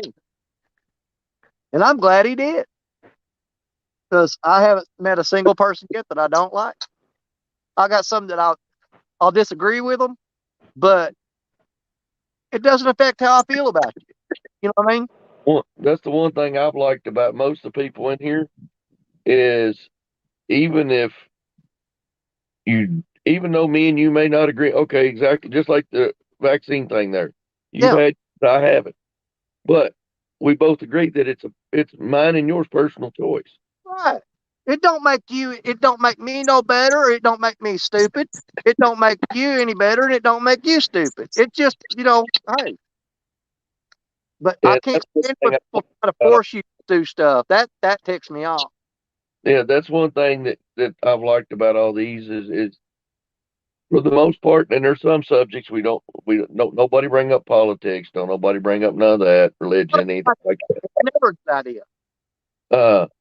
But when you do get into thing like we've been in, I've dealt with them with like the conservation stuff, and you can have a conversation about it, and the next day it's not like, well, no, you're not welcome here no more. Oh yeah. I mean, everybody's got an opinion about something, and it's. But we on here we know that there's certain things that are just taboo, and you just we know how to get around it. Throw in fishin or something, and we'll talk about baloney. What are you thinking? If you see the conversation's going the wrong way, throw a slice of bologna or a piece of bacon up there. Then it gets it back on track. Well, a lot of those subjects. My granddad always told me. He goes, there's two things that are rabbit holes you don't ever want to go down in when you're around a group. He goes, and that he goes, you don't talk about politics, you don't talk about religion. He There you goes, go. but holds that will drag you down somewhere you don't want to go. Yeah, because you're not going to get everybody on the same page. So why go there? No, yeah, exactly. It's subjects that they will get angry about. That's the key thing. Don't talk about stuff. You can talk about stuff that's you have different opinion on, but don't talk about stuff that is so bad that you're going to get freaking angry. You know what I mean? My grandpa had a friend. You could walk up to him, his wife sitting right there next to him, talk to her like a dog. He'd sit there and laugh with you. Yeah. But you make a politic joke, he's ready to fight. Oh yeah. Let get up in your face and fight. And I'm like, you fart.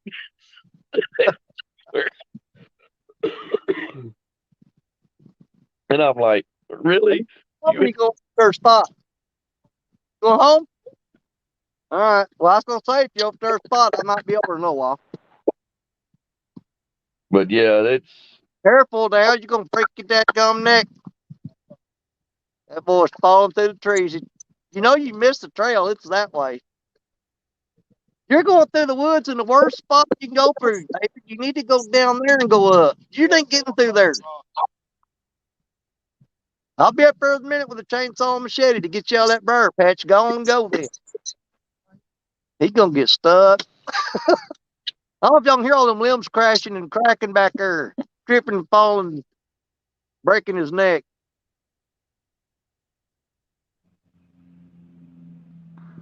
What are you going to do? The reason I'm glad I'm gonna get my boat out here soon.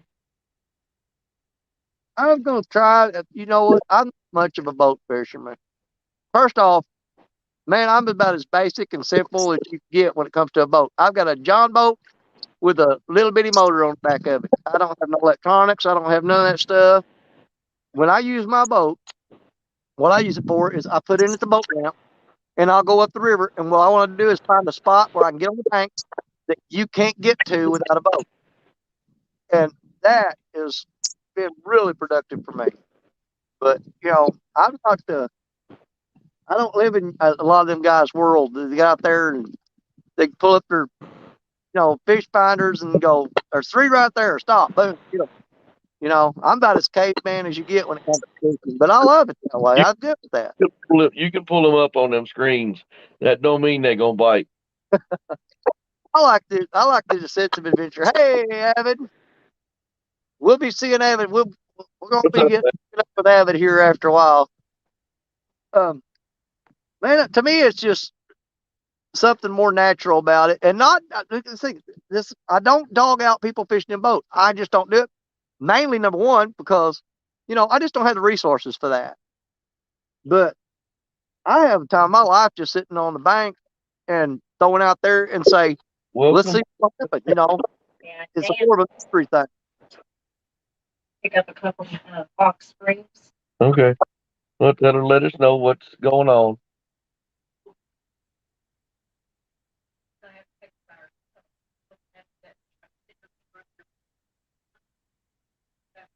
Well, it is what it is, baby. I mean, you're stuck here. Your hands are tied. Say a prayer and go on. Take a deep breath and go get you some glass of wine and chill out. You'll be all right.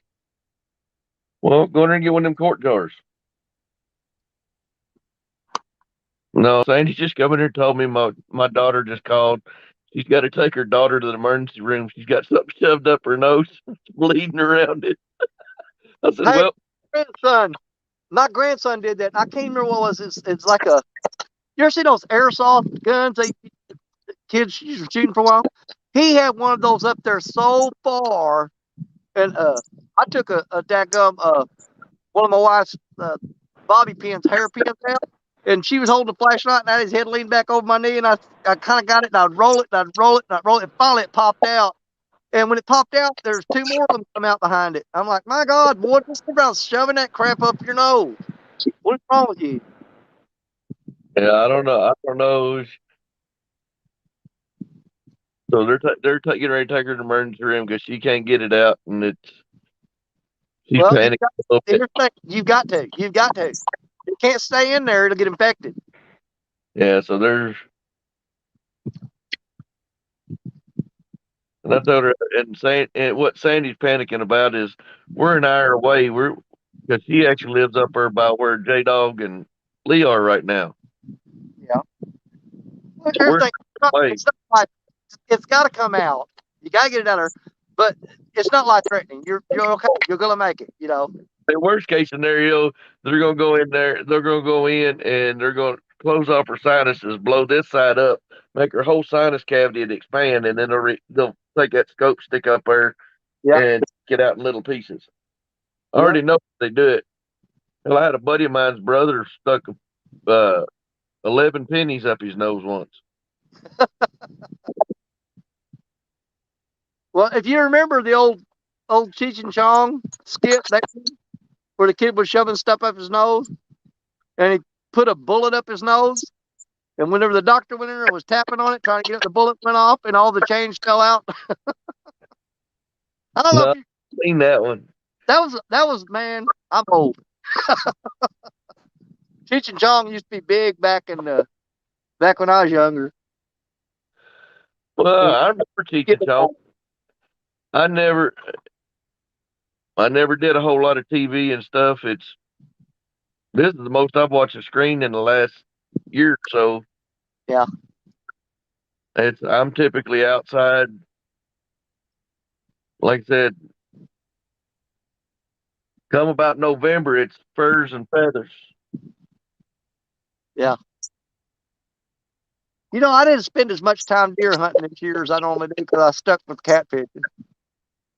I don't remember. I think I went out like one time with the bow, and then I spent the first week of deer season. I went out during firearm season, and I went out there and just videoed a bunch of deer. And when I finally said, you know what, I want to get back home, get back on the river, then I just shot a deer and packed it up and got out of there. But I mean, I could have stayed for another week. I was seeing plenty of deer. And I saw shooting deer, and I wasn't shooting them because I was wanting to get video footage of it. But I didn't really regretted that. I let 2 nice bucks walk by that I should have shot. All of my trophies look the same in my trophy room. Every one of them wrapped up in brown butcher paper.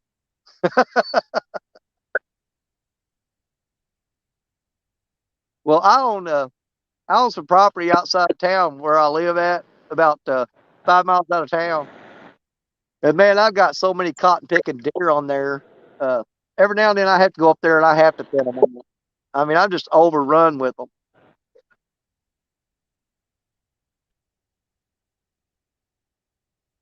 Yeah, I'll go down. I usually get 3. I go get a buck down in Eastern Kentucky on the gun season weekend. We go down there 4.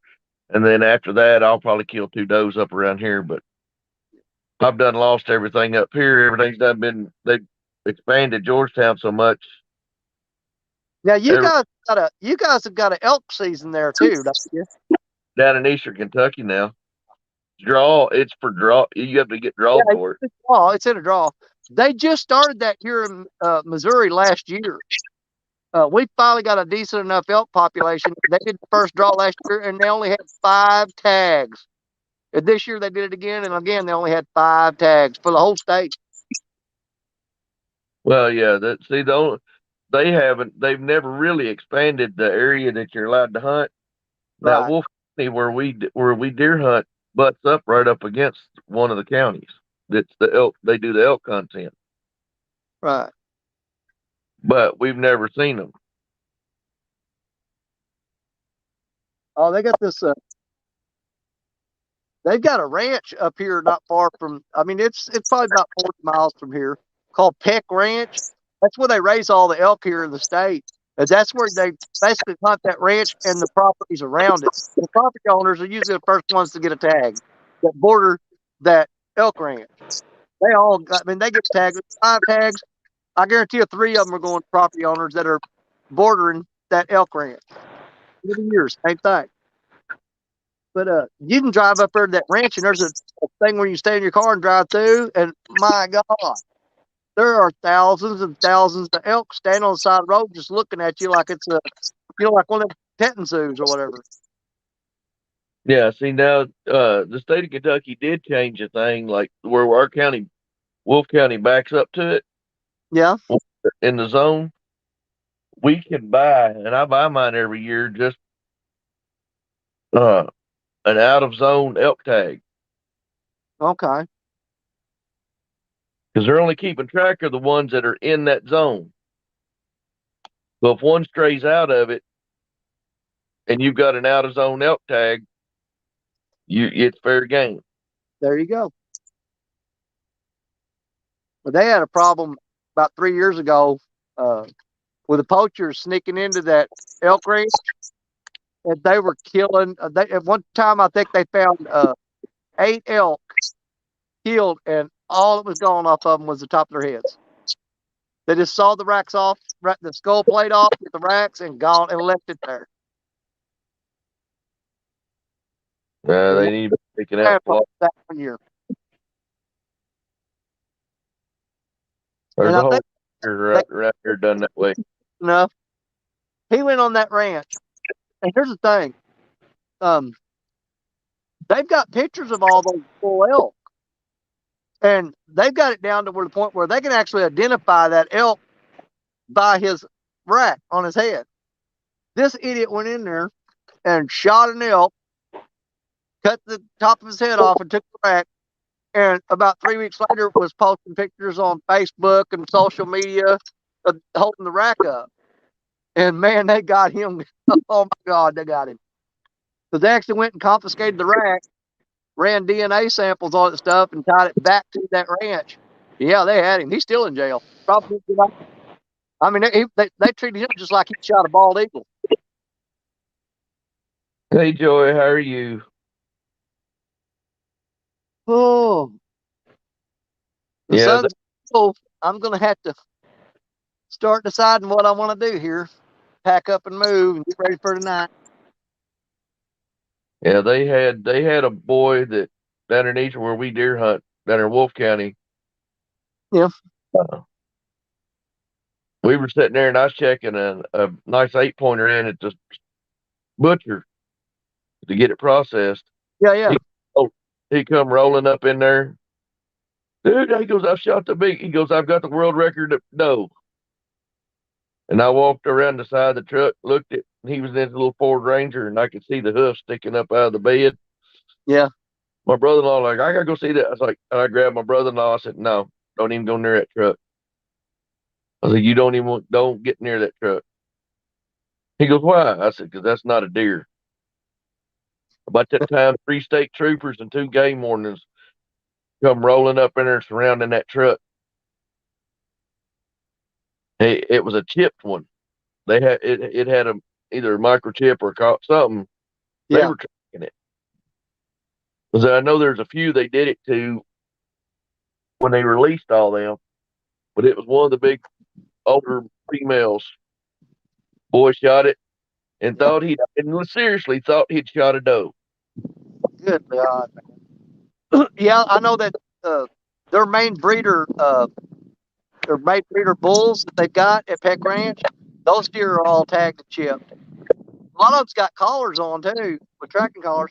You guys think, well, I'll shoot it and cut the collar off there.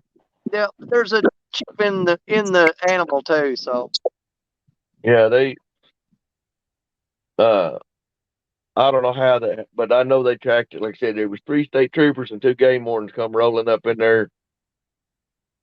And I think the only thing that saved him is it had wandered. He shot it in Wolf County, yeah. So it was out of zone.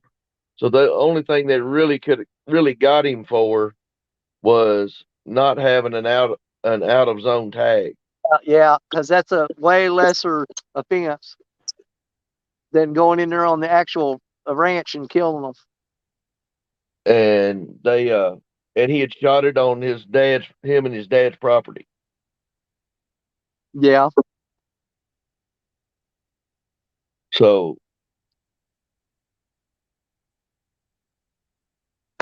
but man, it's freaking cloudy. It looks like a big giant feather. The way it's all blowed out. I hope that ain't something comes. All my weather goes toward Lee Evans. It don't come from him. It goes to him. Yeah.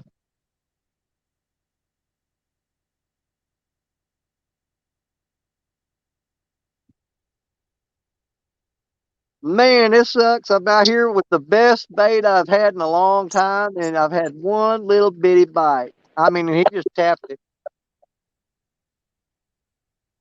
Huh? And, Been there, done that. well, that's the thing. You could probably sit here and set up the lights, and sometime tonight, they'll start taking these rods down. But is it worth the effort? I got to carry a lot of gear here where I can just go over to another spot and I don't even have to take the generator out of the truck. I can run the cords off the truck and I'm 10 feet from the truck versus carrying it 100 yards here. Well, that's like Taylor. I did Josh Dunnigan's Tacticats when somebody dropped out. I went in it, filled a spot. Yeah. Right on Fisherville, fished all day. Not one bite. Mm-hmm. Not one. See, like we fished Baldwin yesterday with all those guys and Jerry Parker and all of us fished there. I mean, we caught 33 fish, and that he said it was terrible. He said, man, they weren't biting very good at all. But we caught 33 fish yesterday. Yeah, but you got to think, just the other weekend, just him and Josh alone. 50. Well, yeah, almost 50 fish. Yeah. And we had like, 8, 9 guys out there, and plus real gals. Well, I heard say the first thing I heard Jerry say was there was 12 poles lined up down through there. So I know there was at least 6. Yeah. Because there's poles apiece. We left 2 poles. But then we had a couple more show up, and Jello was down the bank from us. He was about 50 yards down. He was down there. You're seeing those little, they're like a ball, and you tie it on a real heavy line, and you cast it out there, and it's the sonar fish thing comes on your phone. He was out there slinging one of them, and he hollered up at us, and he said, man, water temperature right now is 48 degrees for water temp. That's that discharge coming off that power plant. And he said, man, you couldn't even see nothing for all the fish stacked up in there when he was looking on his phone at that. I mean, they were piled in there. And, I honestly believe there's big fish in Baldwin. I believe it. There's just so many little ones that you're hooking up on them before the big ones find your bait. I mean, they're literally stacked in there on top of each other like sardines.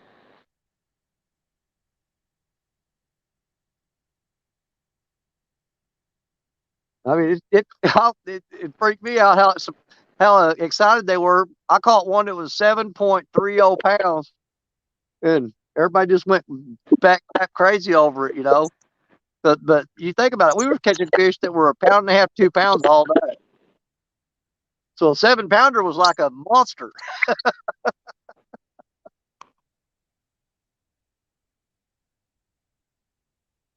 Yeah, it ain't bad. I'd like to go up there and fish sometime. I'd like to find a warm water discharge somewhere close around me, but I don't know where one's at. The only thing I did not enjoy about it yesterday was that long walk, man. Oh my God. I woke up this morning, my leg muscles were aching, my shoulders were hurting because we all pulled wagons down there loaded down. Everybody brought their own cart with their gear loaded on it. And man, it was a mile from the place we parked our truck. I mean, it's a trail, it's smooth, and it's like a chat road. Well, it's not difficult terrain. It's just the cotton picking distance, man, and dragging all that gear, even in a cart. I had to stop 3 or 4 times. I said, man, I'm too old for this crap. Y'all keep going. I'll get there when I get there. Worst one I did was I walked down there and was fishing off what they call the beach down there by the dam by J-Dog's house. Yeah. And it's full of little river rock that are about the size of marbles. Yeah. And I've got I got like what's it, landscaping wagon, got the air-filled tires. Mm-hmm. Dude, you put all your stuff in it and drag it up out of there, and it's like mud. Yeah, it sinks in, and you're pulling the weight. Multiplies the weight of the load you're pulling. Yeah. Well, that's the way it is with that cart when I go down to Florida and you go on that around Destin area, if you've ever been down there, the sand on the beach is like flour, man, or it's like sugar. I mean, that's what it's like. It's like sugar. And man, if you don't have the right cart and you go across and them wheels sink in and you're still dragging the cart, oh, it's awful. But you just suffer one time pulling it down. Once you get down to the edge of the water where the water's coming up and hitting the sand, it packs it and you can roll on that real easy. But boy, you go up where it's dry and you just sink like quicksand with that car. It don't want to go. I told my wife I was going to take my little cart. I'm gonna build me a way with an electric motor or something, and I'm gonna put tracks on it. There's guys that's got that built down there. I've seen some of them. Yeah, he's got one that instead of grabbing the handle and pulling it, he's got it set up where you got the handle like you're pushing, but he's got a button on there. He flips, he holds on the handle and steers it. You know, he steers it with the handle, and the tracks pull. They're actually pulling it backwards, but you're walking behind it and letting the motor do the work. Yeah, I'm gonna figure out something. I'm gonna say I got about 15 more minutes to make my mind up where I'm headed to, because I can't wait till it gets down any lower than that, because then it'll be dark by the time I get out of here. And I've got a lot of crap to pack out. But I definitely got to get somewhere and get set up on the river again for tonight. I got a couple ideas. And I may go fish that dink hole we've been fishing. I don't know. You're still nowhere fishing. My wife thinks I ought to go home and just be on panel the house like everybody else. She goes, I don't know why you want to go out there and be different. I said, you just answered the question yourself. I want to be different. I want to do what everybody else is doing.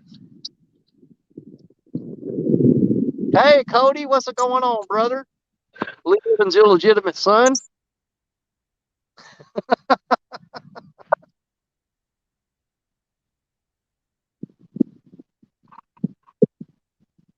It's little Cody Evans. Have you ever noticed that the more Cody hangs around with Lee, the more he starts to look like him? I wouldn't insult that boy that way.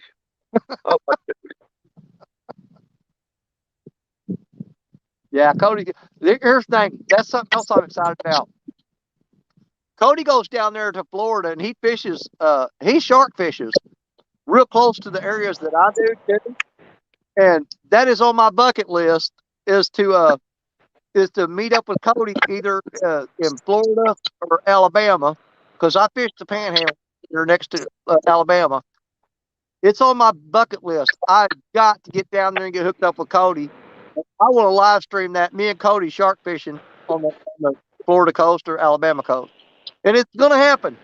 You can mark it down somewhere, but don't put it on a date until we tell you. But it's going to happen. I promise you it is. I guarantee you will in the future see me and Cody fishing down on the coast, reeling in sharks. It's going to happen. I know I'm going in. I'm not going again until August, which is the worst time of the year to go because it is absolutely freaking hot. Because I had 2 trips booked this year for Florida. It was going down in May, and we was going to go in August. But when I told my wife I was going to Cat, because she does all of our money budgeting, I go out to work, and I let her retire 7 years ago. She wasn't even close to the age of retirement. But I told her, I make enough that we're okay.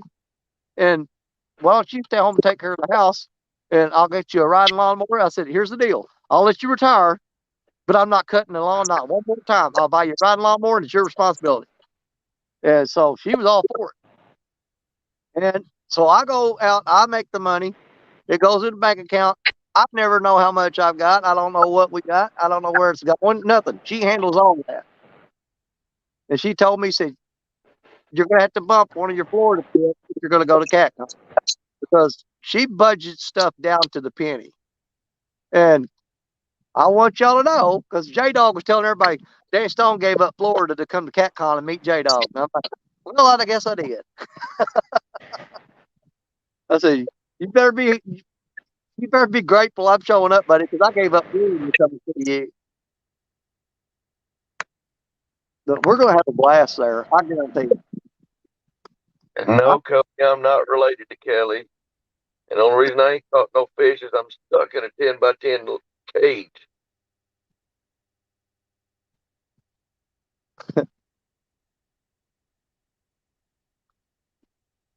So Cody ain't been in here, so he didn't get to see.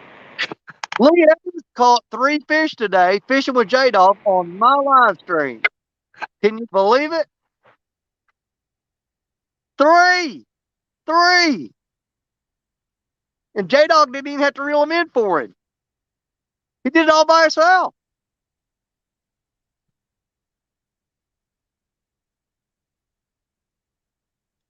I told him, so I'm going to milk that cow. I am. Y'all want to see Lee Evans catch 3 fish? You got to go watch my live stream. Go back and watch. Abbott asked you if Rustic is going live with you. He headed to the house. That's what Abbott asked. Yeah, Rustic left out of here, and I asked him, I said, I think we move over and set up for tonight. And he said he was going home. So he done bailed out.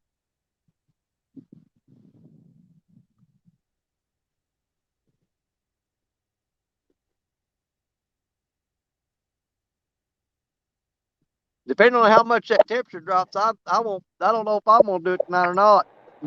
No. I told everybody I'd be on the water tonight, and by George, I'll be on the water tonight. I'm a man of my word. I will be on the water tonight. I may be in the dink hole, but I'll be fishing whenever we go live tonight. But I definitely gonna have to peel out of here and just go start setting up. I gotta run light cords, set up lights, get all that set up, get the rods out there, get the camera set up, get the generator laid out where I need it to be. And I've got about an hour to do all that.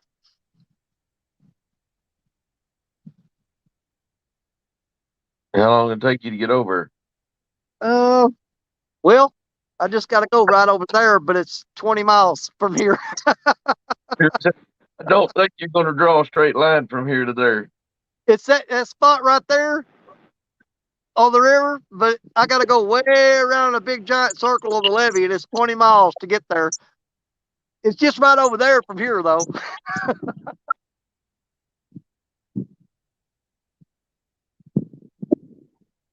If I had a boat, I could be there in about 4 minutes.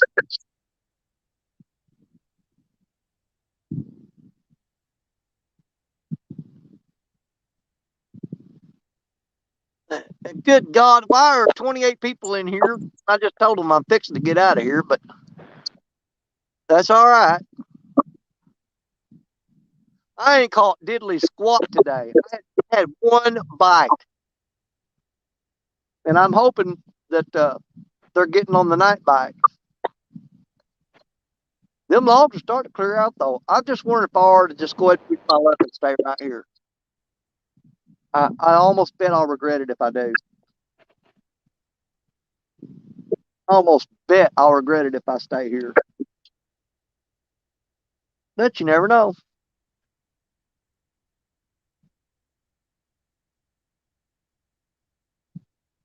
So far, Jeremy, yes, he is pretty much skunking it up.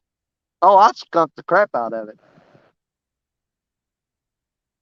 This is not my time of year. I'm telling y'all right now. I ain't never made no bones about it. But I do think they will bite better here at night than you do. Cody asked, you let Lee Evans outfish you today? I sure did, and I'm happy about it too. I'm happy to see Lee Evans catch fish. I don't have a problem with it one. I promise you I don't.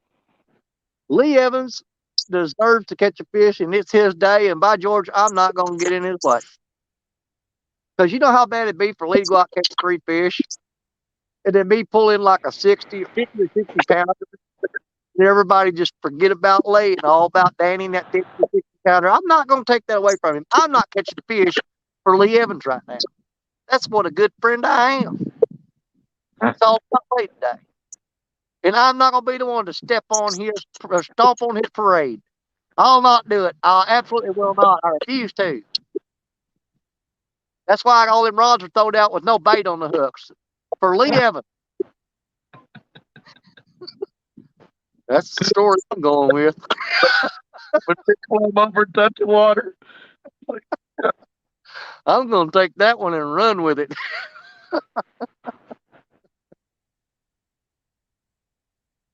Boy, it looks like it's calming down, though. I honestly believe if I stayed here, it's going to be a huge mistake. I really do. I think it'd be a big mistake. Yeah, right now it looks clear, but just as soon as you stay and it gets dark, you start having 40-foot trees come rolling down through there. Yeah. And here's the thing. At first, I thought it was, and I still think it is, to be honest with you. The river turns real hard right here. This is in the horseshoe up here where I'm at. When those barges come through and they make that turn, the water off the back of them blows against that island over there. I mean, it hits it hard. It breaks all the logs loose and they come through in a wave. Okay, then they clear off. Then the next barge comes through. When he makes that turn on the river, it blows right at that island and blows all them logs loose and sends them right back down here again. Evan said he wouldn't do that for Lee. And I mean, the best I can figure, because it's not a constant flow of logs. If you'll notice, every time a barge comes by, then we've got just an influx of logs. So I think they're blowing them off the bank of that island down there. And I hear one, but I don't see it. I can hear a barge right now, but I don't see where it's at. You can hear those things coming 5 miles away, echoing down this river. Well, that's the odd thing is I found out some of them you hear and some of them you can't. Oh, yeah, I've had them sneak up on me.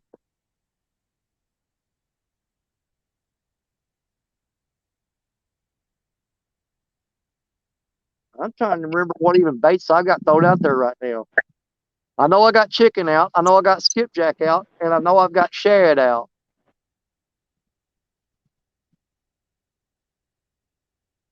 But I don't know which rods I got what on.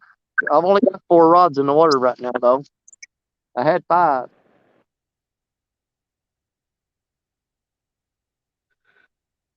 Keep sliding. I do got an idea of a spot if I can get to it. The problem is, it's going to be, I got to go in 4-wheel drive, and it's pretty bad back up in there. And if I get stuck back in there tonight, I'm not getting out till tomorrow. Even in 4-wheel drive, it's just jumbo mud back there. I don't know if I want to push my luck for that.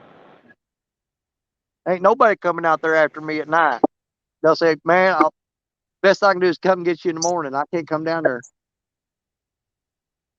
The last time I got down there, they had to come down there with a 4-wheel drive tractor to get me out.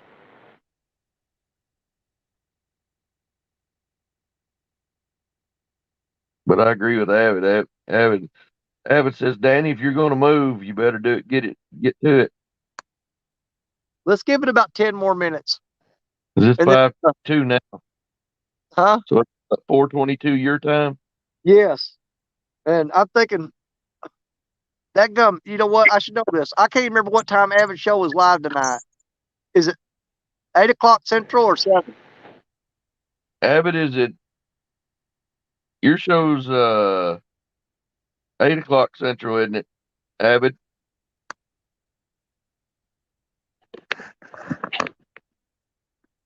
I think it's 8 o'clock.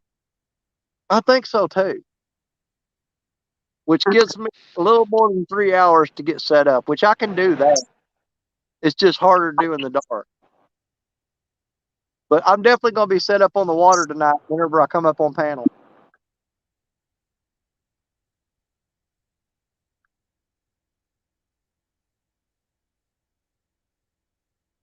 Unless Avid don't want me to. But I don't know why in the world you wouldn't. 8 o'clock Central. Okay. If Evan says, no, we're trying to keep this discussion about the Mississippi River. Well, what better way to talk about the Mississippi River than me sitting on there while we're talking about it? It's my thinking.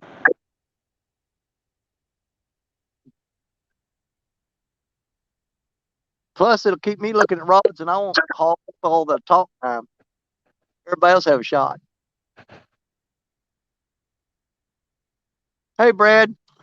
I'm doing great, man. I'm sitting on the river, enjoying life, having the greatest time I could have, other than not catching fish.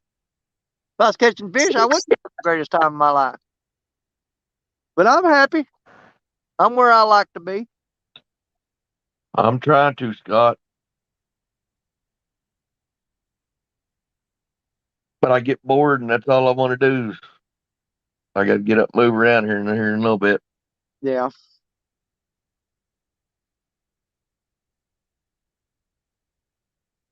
I'm a stubborn type person. It's hard for me to. The hardest thing for me to do is pull up the rods and leave someplace. Because I'll sit there and convince myself that in 5 more minutes, the rod's going to go down. 5 more minutes. 5 more minutes. I did that one night till the sun come up.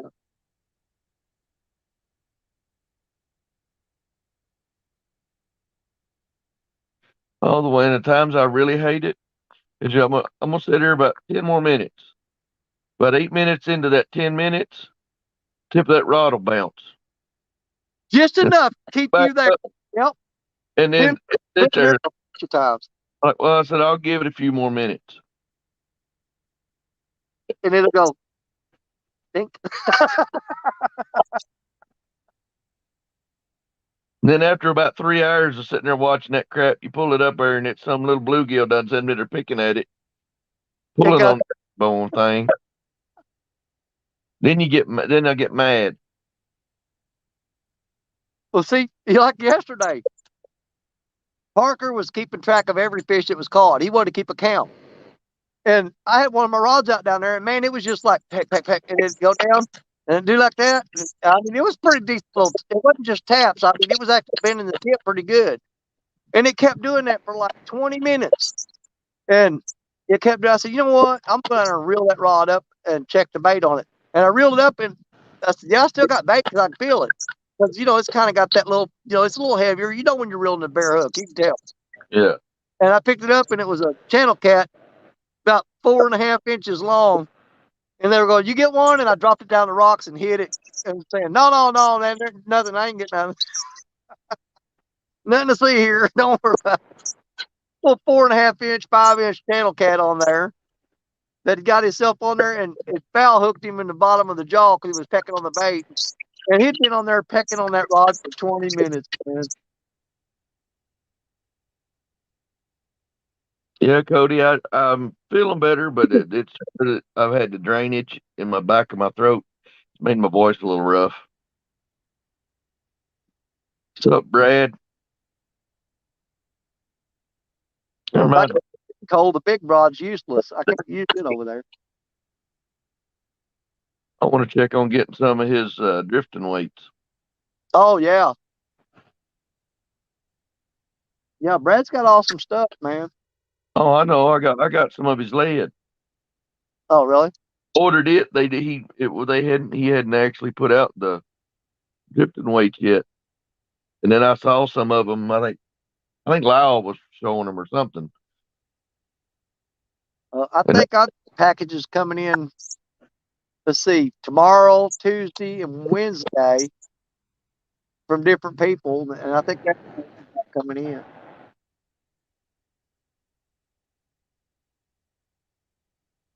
I've got some. It's supposed to be here tomorrow.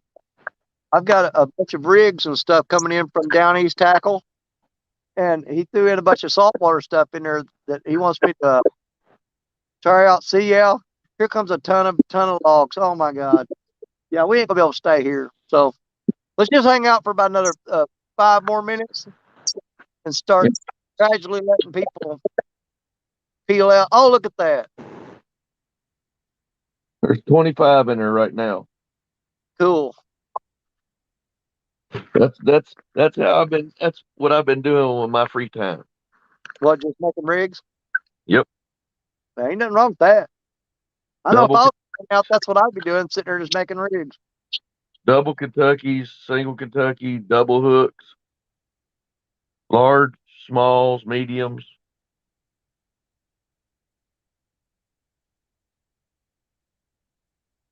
Well, I told Amy earlier I've got a 5-gallon bucket in here that it's with my fishing stuff. Yeah. My wife, I said, go buy me a couple goldfish down at the pet store. She goes, for what? So I'm gonna break that little ice pole out. Yeah. I said, I'm gonna fish in this 5-gallon bucket off this bed. Have you ever seen those little magnetic fishing games with the pole and the magnet on it? You need to get one. Someone. That'd be cool. I don't know. It'd probably just make you want to get out there more, though, but you know how hard it is to find something, take somebody's mind off of fishing, and that's all they do most of the time is fish. Good luck with that. Man, that sun is right in them rods when it's just blinding me. I could have 100-pound fish on there right now, and I wouldn't even know it because I can't even see the rod. I mean, the sun is directly in my face. Yes, it's that time of day.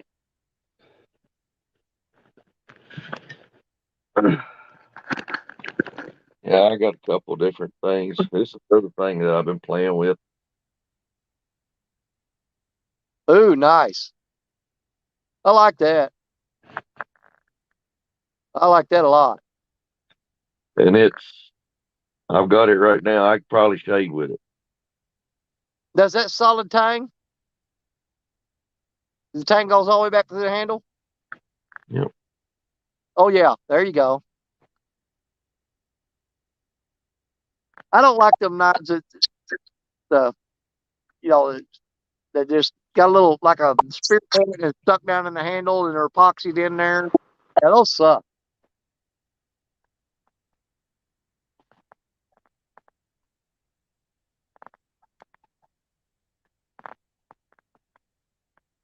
Man, there's like a little patch of big fish just come floating by. I just loaded up like football. Just a big pile of dead carp just come floating by. So something bad happened upstream. Asian carp or just regular grass carp? The big Asian carp. You go back on some of the backwater creeks up here, a lot of the guys they'll put their boats in and they got decks built on it with a rail that they shoot those, and they go out at night and they got all this elaborate lights and stuff set up, spotlights, and they got there to shoot them, and they'll take a machete and chop his skull open and throw it back in the water. Chop it, throw it back in the water. Which conservation don't have no problem with that. They're an invasive species and they're damaging the ecosystem. I get it. But man, you'll go up in them creeks in a boat and it's just car blowed up, bloated everywhere you look, and I'm like, my God, it stinks so bad you can't even fish here. I mean, me, I kill them, I throw them up in the bank because raccoons, eagles, coyotes, all them, man, they clean them off over. The eagles get them during the day, and even the buzzards will come and pick them up. Yeah, I kill them, throw them up on the bank, and there's something that's going to eat them overnight. I don't believe I've ever killed one, threw it on the bank, still there. Never. No, I'd go in and I've bow fished before. Yeah. It's been for carp.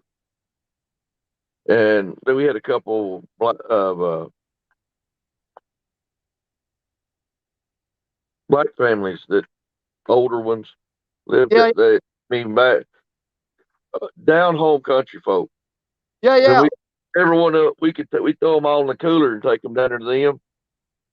That old man Johnson. Oh, we eating good tonight. They'll make fish cakes and stuff like that. Oh yeah. And I mean, just some of the older generation in general, they grew up. They'll make cart patties. He I would know make people that do that.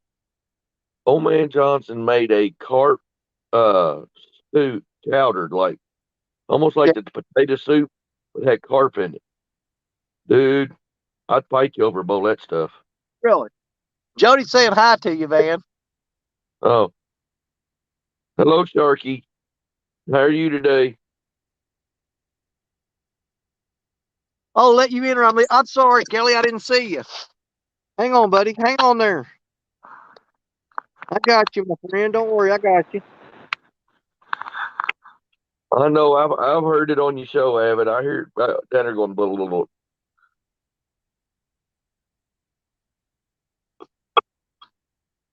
All right, come on, Kelly. I'm sorry, man. I didn't see you. The sun's shining on my screen. I had to hold my hand up and knock the glare off before I can even see anybody. It's really hard for me to even read anything. Come on, brother.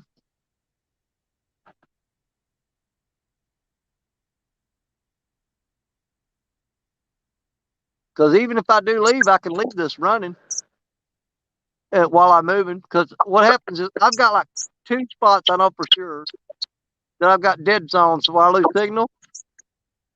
But I lose signal for about 1.5, 2 minutes. And then it comes right back. Get you up there. Oh, yeah. There you go. All right. Sorry about that. I didn't see you down there. What's up? Side. I got the sun You're just fine. killing me right now. Oh. Still working, or you getting done? I am done. I'm heading to have some food. It's been a nightmare. Normally, 3 stores normally take me about 2.5 hours, 3 hours. No, I've been working since 12. Oh. What's wrong with them? Dumb people. Parking lots are completely stacked full. People are in my way.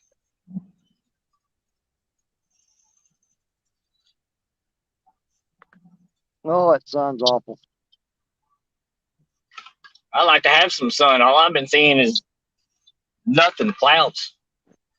Oh, it's blasting right now. I mean, I got the heat hitting me right now.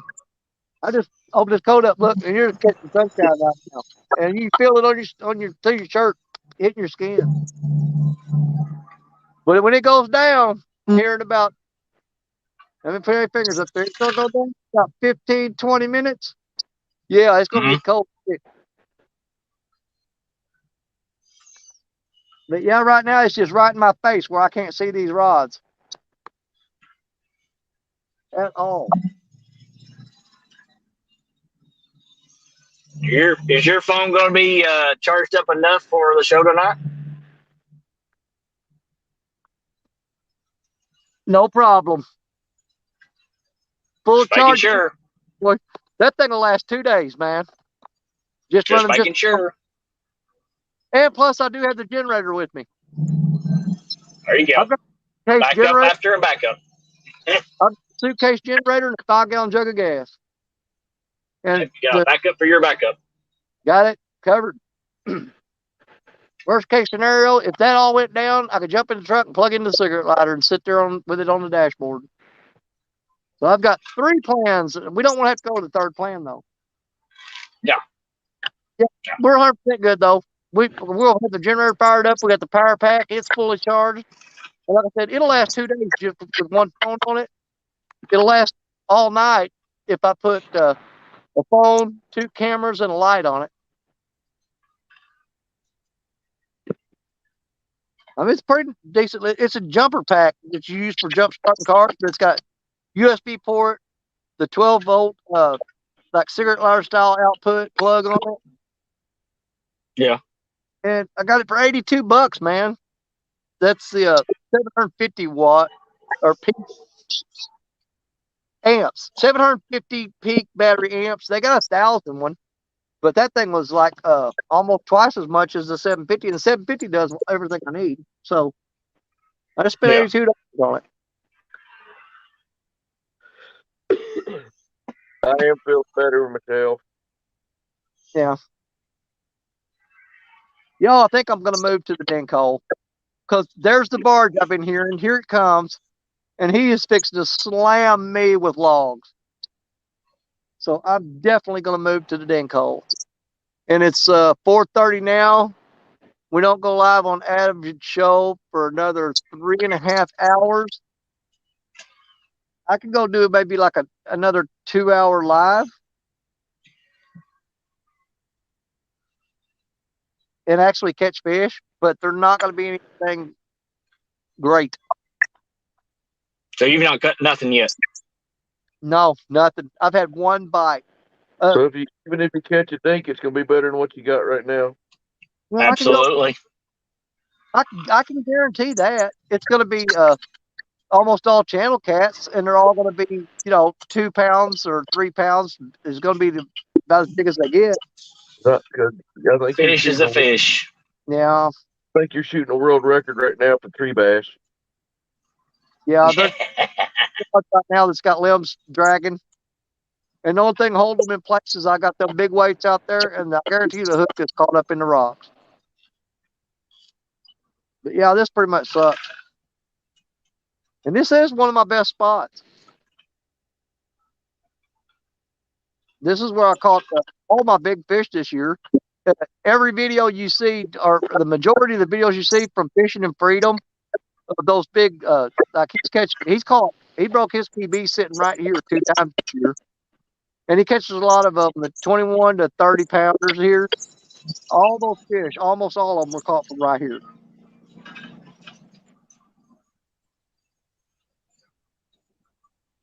He was sitting anywhere within 20 feet of this spot.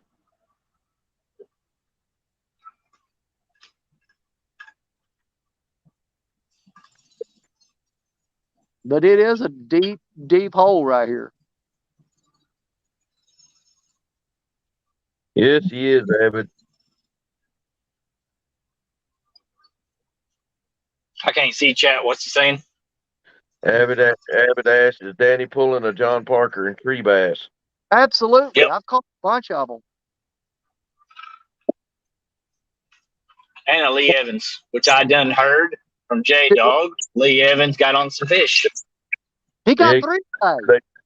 He got 3 tonight. Yep. Yeah, 3 nice ones. I mean, they were good looking fish. He said he got two of them on your show. Yep. Yeah, he did. See? That's what I said, man. My rating is going to go through the roof because I'm going to advertise that Lee Evans caught 2 fish. If you want to see them, you got to go watch them. You got to go back and watch my live stream. Yeah. Don't tell them where it's at. Just tell them it's in there somewhere. Yeah. The views on that are going to go through the roof, man. Yeah.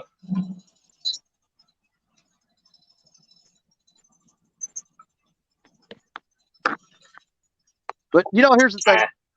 As fun as live streams are, man, I've got to get back and I got to start doing some production videos. Start getting some videos on there, it's more than the 8, 10, 15-minute max. Because I've got so many live streams stacked up on my channel right now that people go to it and they look and say, man, I'm not watching that fool for 7 hours. You got to be out of your cotton picking. I've got to start getting production videos thrown in there.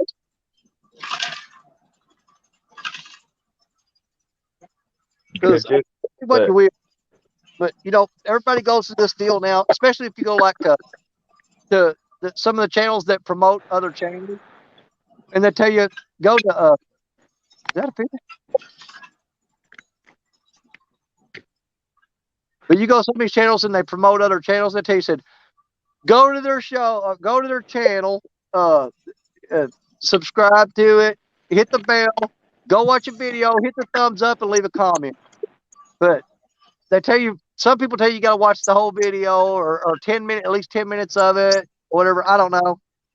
But you need to have a couple of short ones on there. If you're going to watch a 7-hour live stream, rewatch that. They're not going to do it. You know, there's been a lot of channels that I've never left a comment on any of their videos, and I'm still subscribed to them because you know what they do? If you watch a live video or any of their videos, it stays. Does it? You don't have to put a comment. Yeah, it's nice to put a comment for them, show them that you did watch it and support them. There's a lot of channels I just watch their videos, and I'm still hooked set to them since day one. Yeah, and to follow up on that point, I've got some people I've subscribed to that have zero content. Yeah, zero. They have no videos. I've only got one.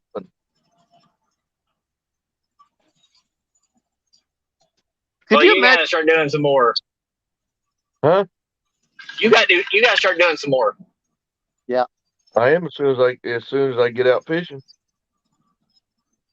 Now that I've got my GoPro and everything, and I can start doing, because that's my thing is a lot of the places I like to fish, like down on the Kentucky River, I have no signal.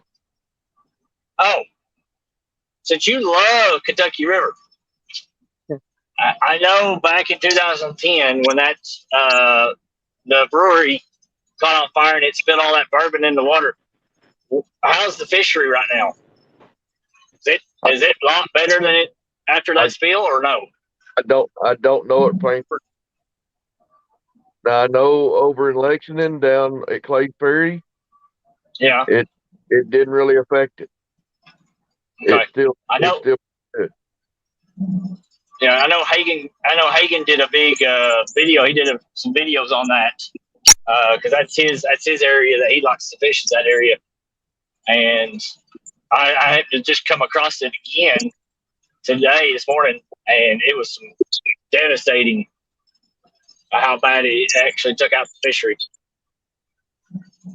Yeah, it's right there at the dam. So I mean, it wasn't like they could stop it and block it off. I mean, Nope. So everything from Frankfurt, I would say 10 miles was pretty much massively affected. Oh yeah. They said they pulled right off the dock right there, close to it, within minutes, and he showed in one of the videos he showed a massive flathead. He said a trophy size flathead sitting there belly up. Yeah.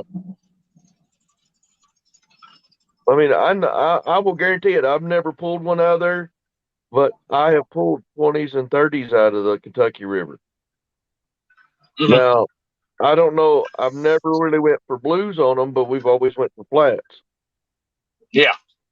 But I will guarantee they're massive flats.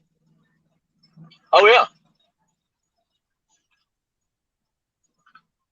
Yeah, I think he didn't really say, but I hinted that it was probably within the, I'd say 60 plus.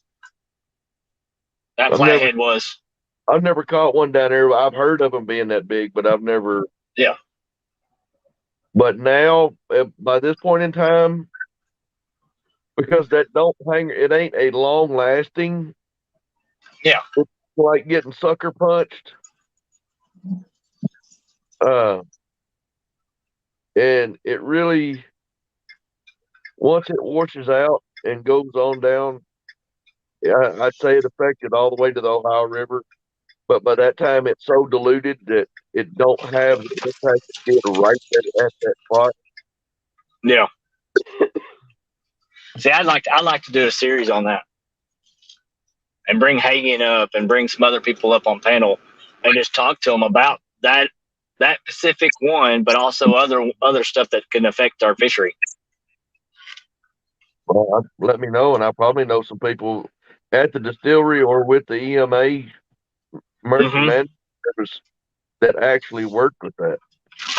Yeah, so that'd be good. That way they can get some people to ask questions on, hey, what do you think about this? Would this affect this and stuff like that? So I'd like to get Ken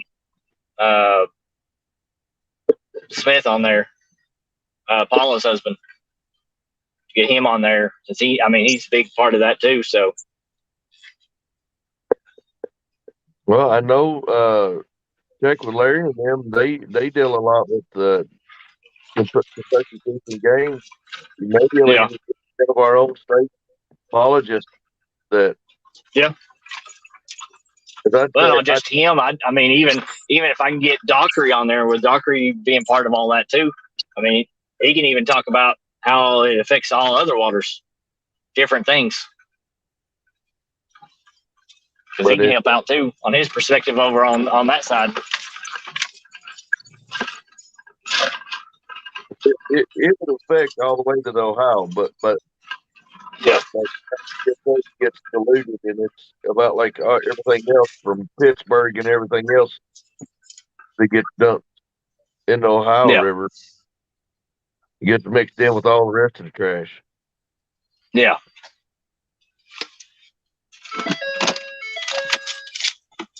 Yeah, I'm gonna do the same thing I did while ago. I'm not gonna put this stream down, but I am gonna start packing up to make a move. But I'll just leave it running while I'm moving. Danny, you gotta make a move, brother. Yeah, I gotta start packing up because I don't know if you can see it or not. I'm gonna try to show you. You probably can't see it here, but can you see down the river right there? See that tree coming at me? Yep. Yeah, that sucker there ain't no joke. That's about it. It's big in the screen, but that is a whole tree. I'm talking root system, branches, all of it. And here it comes. I don't need to lose all these things. So I'll leave this running. I'm gonna start carrying gear up, and I'll get the truck. And we'll take a trip over to the dink hole, I guess. We'll go catch some 5-pound channel cat tonight. Go get a bunch of them.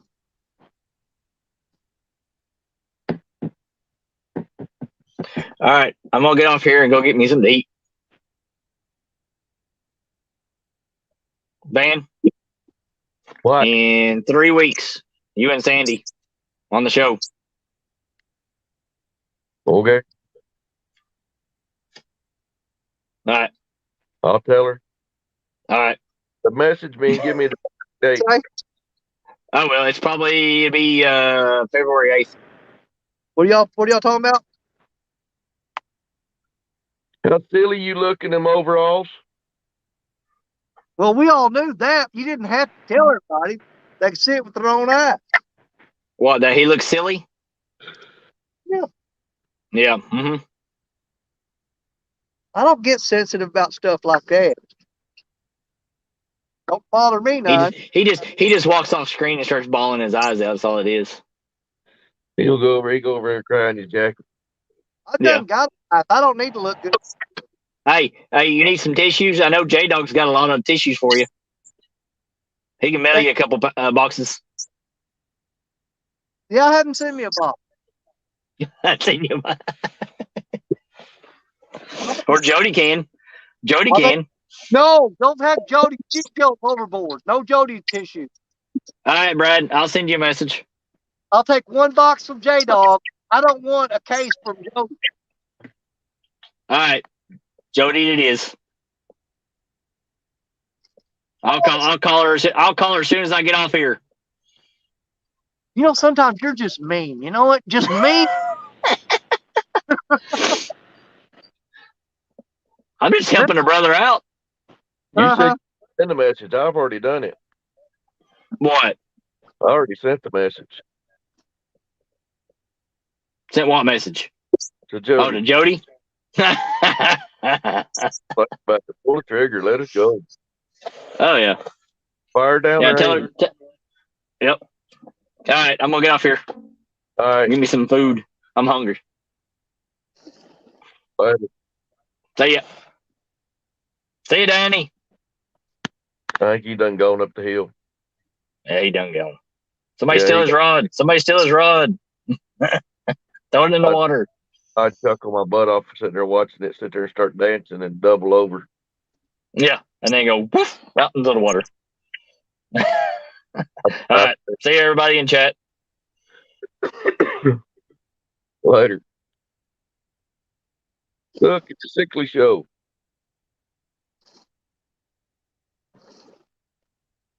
Everybody pick on the fat, sick kid.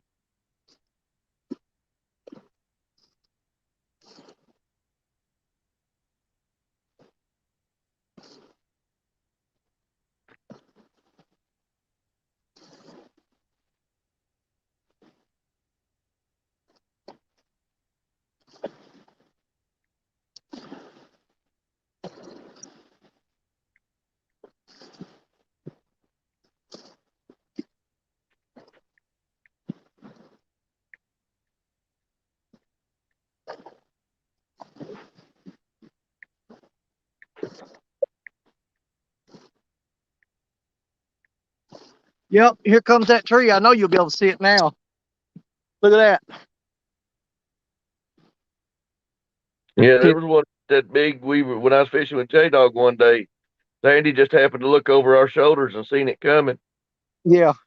Here, let me give you. I'm gonna show you something here real quick. Oh, if you can see any better, look at the size of that thing. That's a whole freaking tree, man. I mean, a whole cotton picking tree. I got one more rod up. I got to get it out before that thing gets it.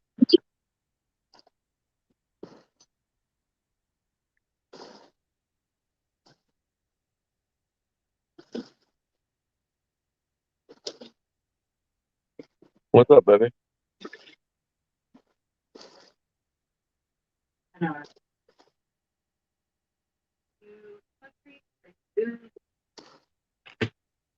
What are you sweating here? That's sauna. Yeah, it is kind of warm in here right now. You want to turn that off? Yeah. Well, the grass on the bottom of the river's not as bad as it has been. That's all it's on there, just a couple little pieces of grass. Man, the other day here, you throw out when you pulled in your swivel, your sinker, your bait, everything was just buried in leaves and grass.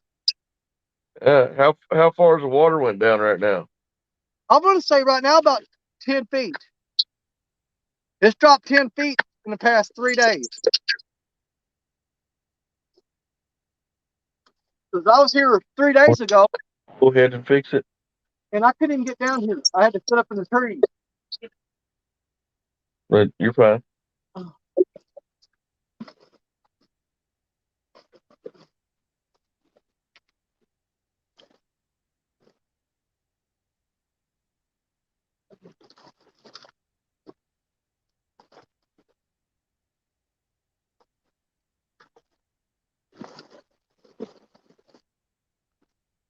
We can watch a tree float down the river.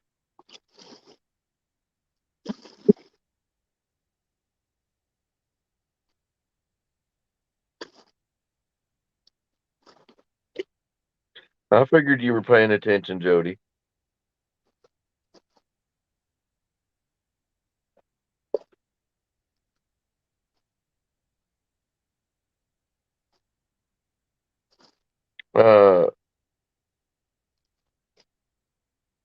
From what I understand, Brad, his truck didn't get hurt too bad. It was the other guy's. But the other guy was going through some stuff. I guess they just called, I believe, hospice in on his mother. But he wasn't.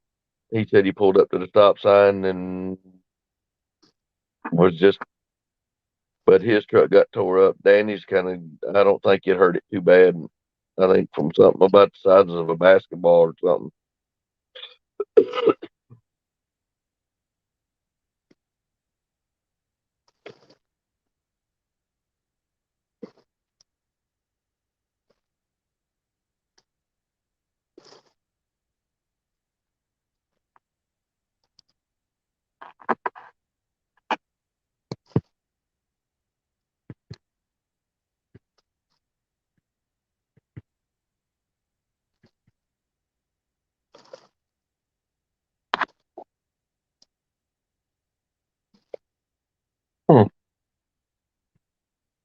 Playing with the things.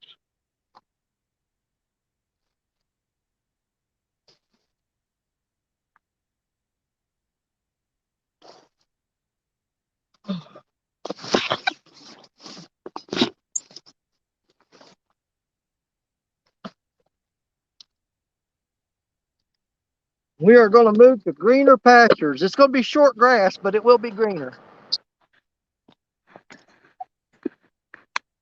Works for me. Jody, if you're talking to me in San Diego, as far as we know, the grandbaby is doing good. They had him at a gun show up in Crown Point, Indiana yesterday. Had them both up there. Oh.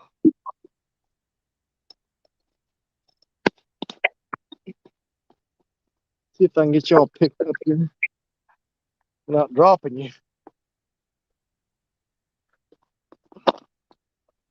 I'm not worried about you dropping me as much as I am you falling and breaking your neck.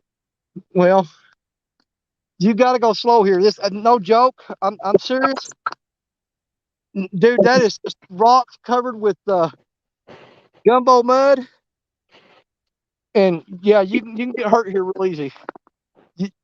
Rustic fell twice a while ago, but he tries to run up out of here, and I'm like, David, slow down and put a foot down and check your footing. Then take another step, one at a time, brother, one at a time. Of course, he busted up through these woods a while ago, and What about him? he wasn't even on the trail. He went through. Hold on. Just send it to me. He went through that briar thicket a while ago with all them rods in his hand. See all that thick stuff? Instead of going through that trail right there. What are you going to do? Try to tell the boy.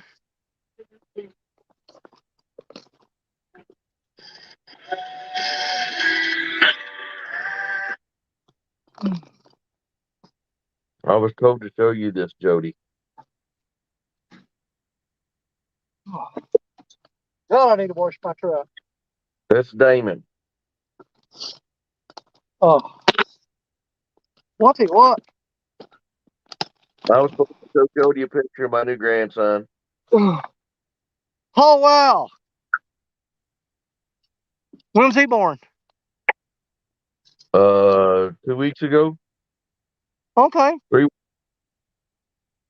He was born on, was it Elvis's birthday? The 8th? Huh? Yeah. That was it. Yeah. Yeah, that'd be February 8th. I mean, January 8th. I'm sorry. Oh, my God. I'm an idiot. You know how I know when Elvis's birthday is January 8th? Because that's also my wedding anniversary. My anniversary is January 8th. That should have been the first thing that popped in my mind, you'd think, wouldn't it? Nope. Every time I think about it, it takes me a second. Is it the 21st? Because our anniversary is the 21st. My grandmother's birthday was the 25th.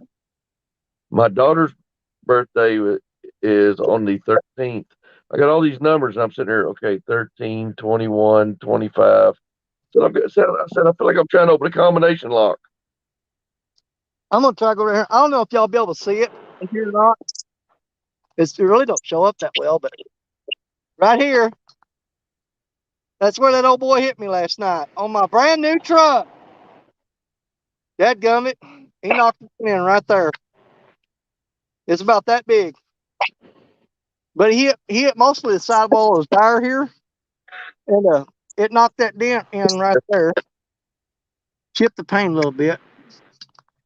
Let's see. Dadgummit. Man, I'm not good at this camera crap.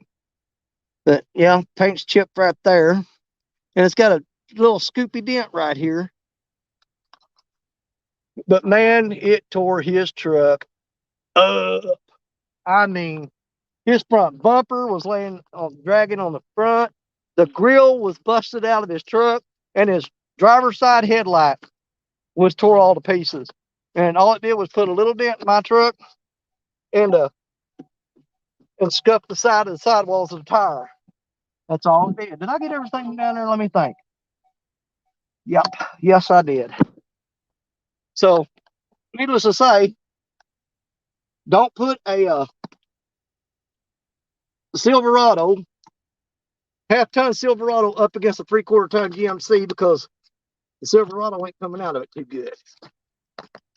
Sorry about the look. I can never get this thing to hang up. Well, I'm just gonna be swinging back and forth. It'll be all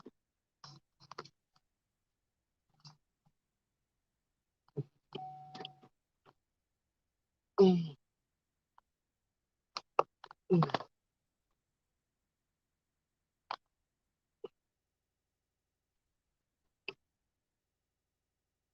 Did I mute him or am I muted?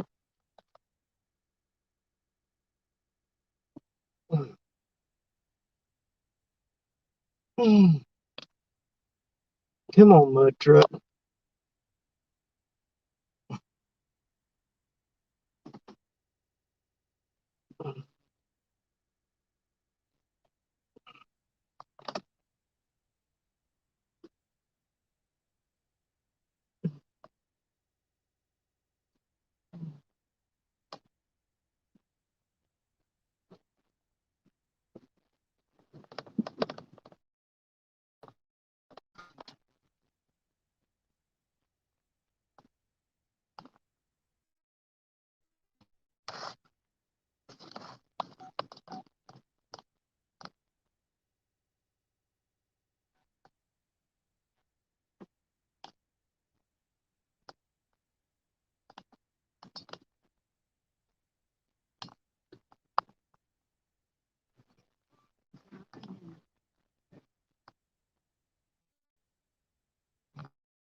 Danny's froze up.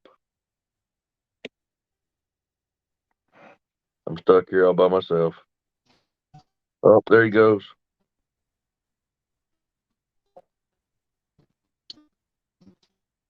Yeah, I had one of our drivers call. I'd take care of him. Hold him by the hand.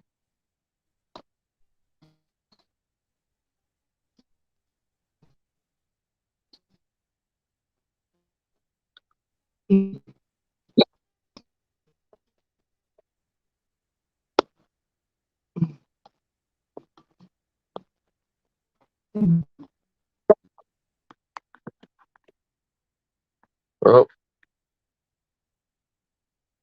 we lost him. He'll be back. Oh, what y'all got over here? Thank you, Brad. Thank you, Scott. That little guy's probably been the saving grace of my last few weeks.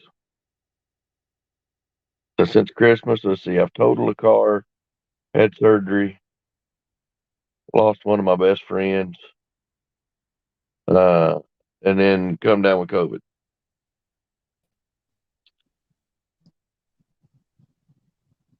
There he is. Man, I got a couple dead zones here. I wish Ain't no big deal. I wish this phone worked. Huh? I figured you probably did have some dead spots. I got a couple of them. That's the worst one. I say, it ain't like you're in the metropolitan area.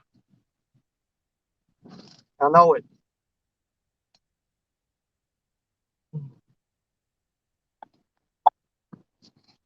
Yeah, we're riding out. I'll pull up here and show you. But, I think I've still got crappy signal right here. Hard to tell. I'll be in and out for a little bit. All right.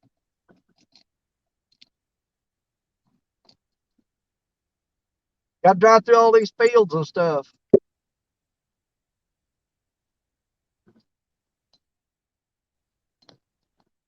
Ugh. Brian B, don't be sucking up to hers just because she's holding on to your bail money for February.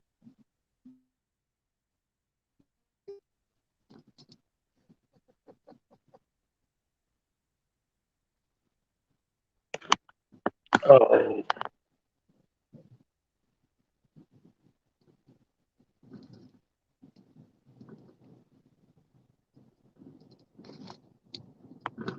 Can you hear me now, or am I still screwed up? But you're good. You're not pixelated or anything. You're good. Well, it'll kind of get like a robot thing going every now and then I'll lose signal up here around this one corner.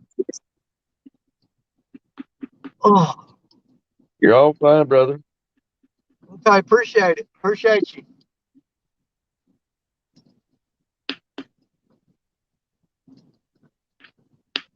Somebody nail that bot. I can't tell if it's been done or not.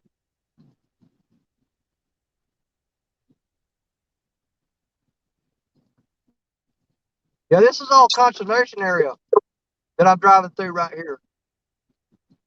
Yeah, it's like our wildlife management areas.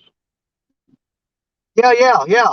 And there's a road that they built a road that just parallels the river for several miles, and it's just open access fishing 24 hours a day all down that road.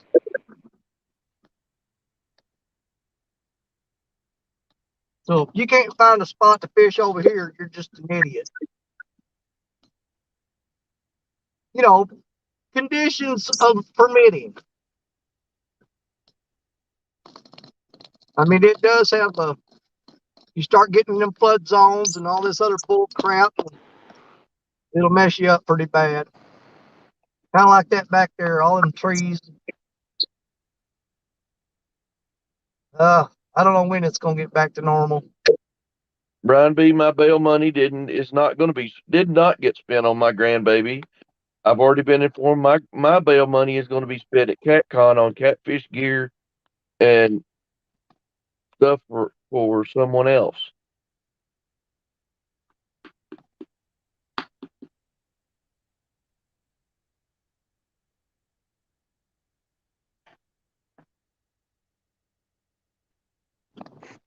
Oh. So I wish they had something where you could get out. A lot of the places we got around here, they don't have where you can get to the river. Unless you got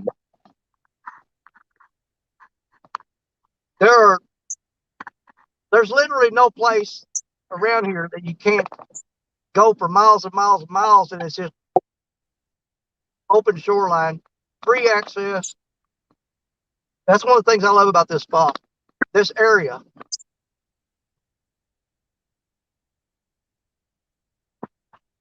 And I could drive another 11 miles over there, and there's a ferry that goes across from Missouri to Tennessee.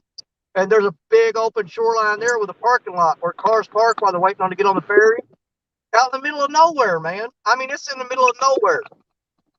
You got to drive down dirt roads and stuff to get to it. And the ferry still runs. People go to it and cross over to Tennessee. with the way traffic is on some of the roads, sometimes I'd rather do that. Yeah. I don't think I went over there and shot videos. I don't recall ever doing a live stream there though, so I don't really know for sure what the signal's like. I think it's okay. I've seen one of these times. And I could go over there right now, but I don't feel like driving it. That's an extra 20 miles further away from home. And I don't want to get further away from home when I know I'm going to be shut down tonight and traveling home late. You know, the closer I can stay to the house and shut down, it'd be better.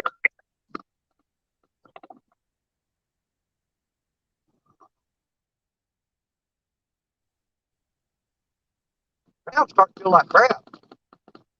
Cody, yeah, the guy stopped just down the road. Or he pulled over and got out of the way.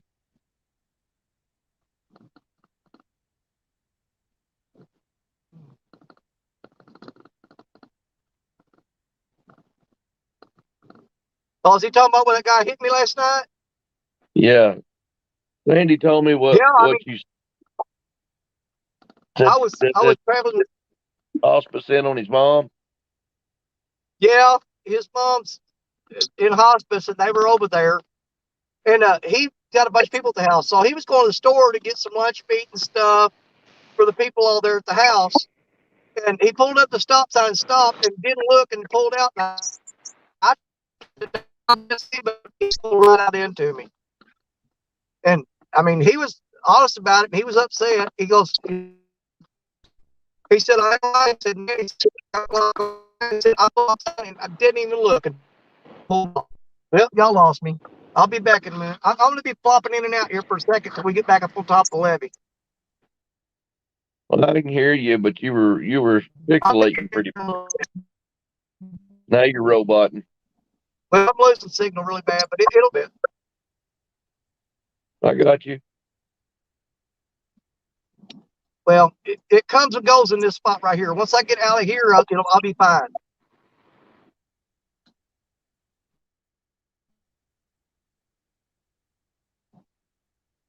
Man, yeah. I almost took too long getting out there. The sun's almost out. You were sitting there fighting with it.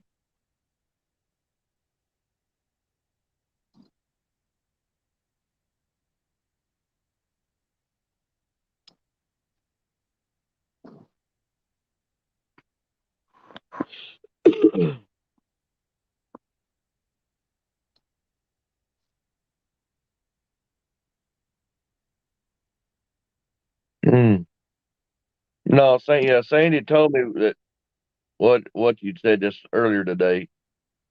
Said that he and your mind ain't there. That's one of them things that. Yeah. Well, he was straight up about it. He told the officer, he said, man, I pulled up the stop sign. He said, I was looking at the stop sign, I stopped, and I pulled out without looking. And I saw him stop, and I was moving at the speed limit, which is 55 miles an hour, and I got right up on him, and he pulled out just as I got there, and I cut the wheel as hard as I could, but I could not miss him. I caught him with the backside of the truck back here because he pulled out far enough that he kept coming, and I tried to swerve and miss him, but bam, right in my quarter panel back there.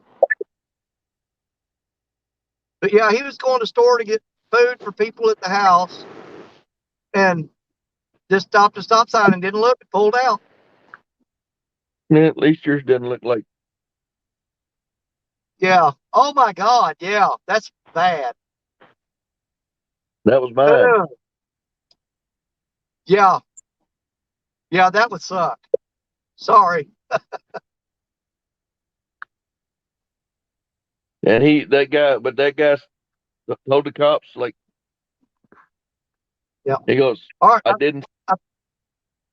I fix to hit a curve and go through some woods. And you go.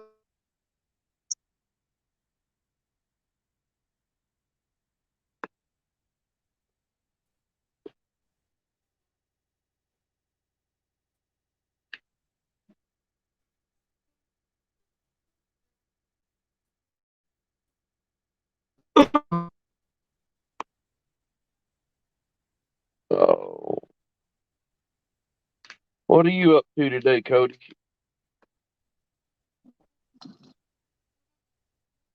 I heard y'all went. Y'all do any good?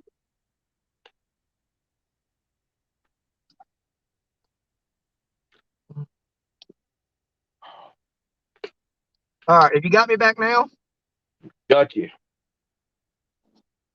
Okay. Yeah, usually when you come out in the woods and get on top of this levee, it's better.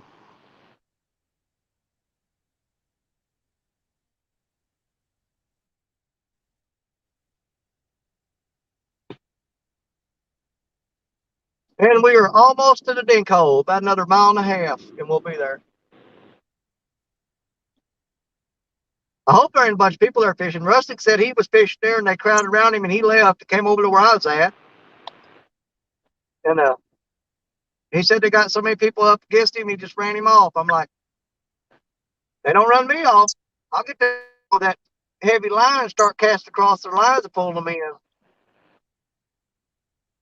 Yeah, if I'm there first, I'll bet they're off. Wah, wah, wah, wah, wah.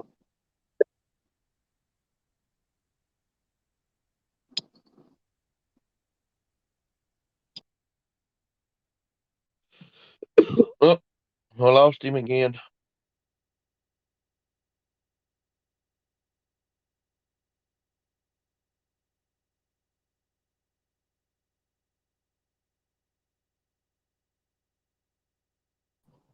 Back again.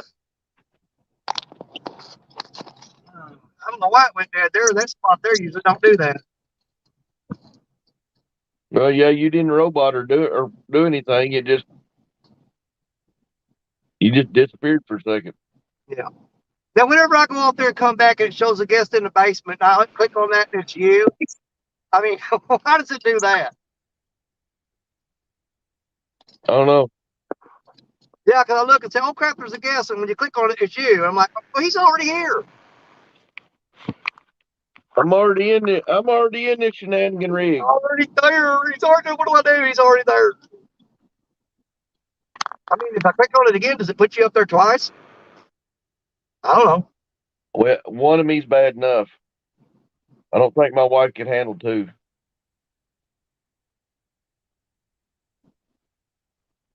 Hey, I was goofing off one night. If went to do a live stream and put it on private, where it wasn't broadcasted, and got my other phone out and brought myself up as a guest. And I was gonna set up the GoPro and film that because I thought it'd be hilarious, man. Because I had myself here on the screen and over there on the screen, and sitting there asking myself questions and answering them. Yeah, but I mean, it was pretty funny. I was my own guest. All right, I see the big hole. Let's get up here and see if there's anybody here. There's 1, 2, 3 cars in the parking lot. One of them's got his headlights on. I don't know if he's coming or he's going. But, oh my God, this has dropped. I came by here at noon. I guarantee you this has dropped another 1.5 feet since I came by here at noon. I don't see nobody fishing. They're all sitting in cars. You know what that means, right? They're scared. No, they're down here smoking crack. Yeah, I'm fixing to roll up on a bunch of people doing dope. Well, generally, if I pull up here, I'll throw that cop light on top of the hood, and I don't even got to turn it on, and they'll leave. Oh, they see that light on top of the truck, and they start getting out of here. Yep, 2 of them's lighting up. 2 of them starting up their cars now. There's some folks across the way there. Oh, I see what they're doing. They parked here. They're fishing on. They walked all the way around, and they're fishing on the other side. That's what they're doing. They got a fire built. They ain't going nowhere. But that's all right. They are on the other side of it from me, which don't bother me one diddly dog bit. Well, them people in that car, they got the headlights on, the motor's running, but they ducked down in the seat when I pulled up. Well, 2 people, and the 2 people in the car, and they went down in the back seat and disappeared. So, oh, they may be doing something else. I don't know. I'm not filming it. Right. If you look back up here in a little bit and you can't see through the windows, you don't ask. Right. We know what you're doing. You ain't sneaky. And it's some young girl, her daddy pulls up here. I hope you don't shoot my truck going after that boy. That's all I got to say. All right. Yeah. Let's get there. I hate to get buckshot holes in it. I know that's right. What is it? Collateral damage? Yep. Well, let's get you guys set up first. And then I'll set the rods out. Well, I probably need to get the generator and stuff out. God, it's going to be so much work getting out of here tonight. It's going to be ridiculous. But yeah, man, the spillway down, that water has dropped. Crap. So 2 days ago, we were sitting right here. And now it's way down there.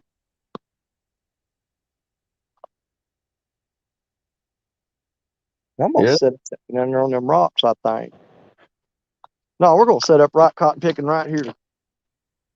That's where we're going to set up at.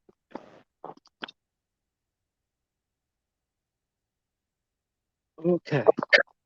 We'll get you guys a view here. if I can. Get the camera adjusted. Let me see what kind of view that's going to be. Ooh, that's going to be a little far away from the water, though. I think we need to move down.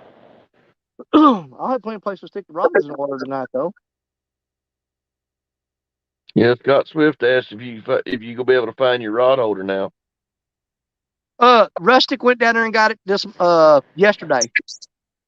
Yeah, there was some old boys down there and they had a rod sticking in it. He come walking up on him. He said, "Hey man," he said, "I need that rod holder." And he said, "We've been using this rod holder all day long. You ain't getting it." And he said, "Yeah, I am too." He said, "Belongs to a friend of mine, and I come down here to get it." And he got it, took it back, and he left a while ago and didn't give it back to me.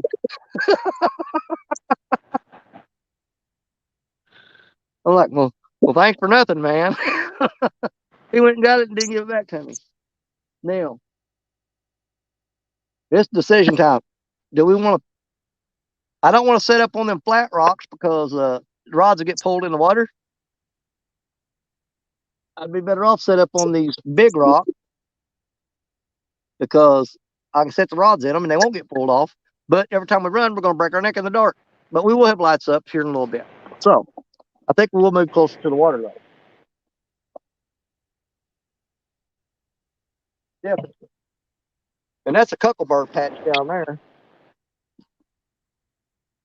It's not going to be fun. We're going to be tripping and falling tonight for sure. I just got to get this tripod adjusted and try to get y'all a decent view of what's going on, and then get the lights down here. But yeah, it's a pile of rocks for sure that I'm going to be on in the dark. Let me see here. That may be a little better right there. Boy, this has gone down. I mean, down, down, down. Well, let's get some rods in the water first. That way maybe I'll catch a fish while I'm doing all this. What do you think? That's what I think. All right, let me get started. Y'all just enjoy yourself.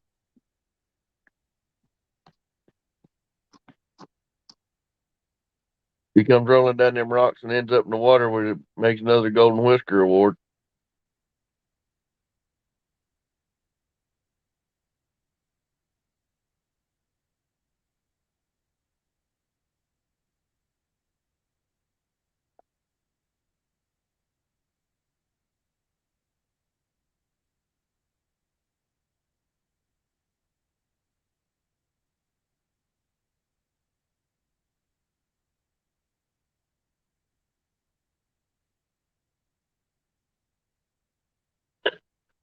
Oh.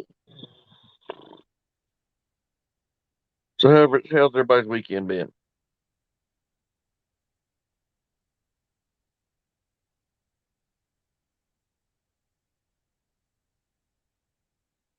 So hopefully maybe get your car sick. No one no car sick.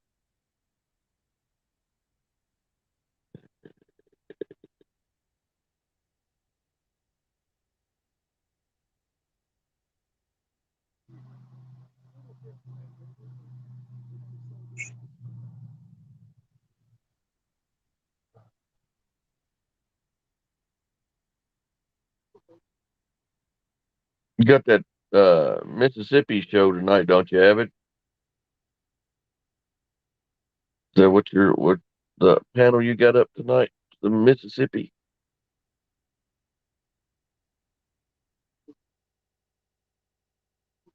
Hi, Brian B.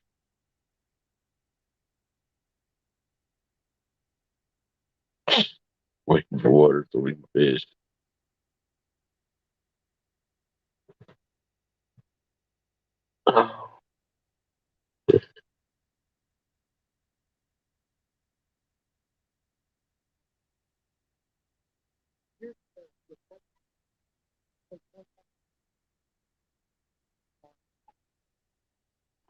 I thought so. To watch it tonight. See what it is. Ain't you got nothing better to do than harass me, Brian B?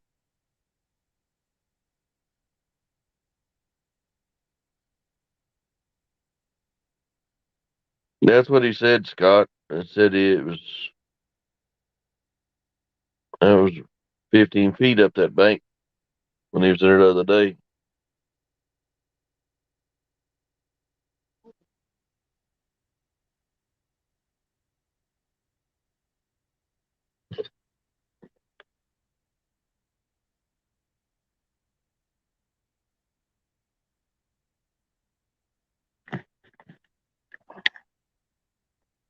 Stretched my leg.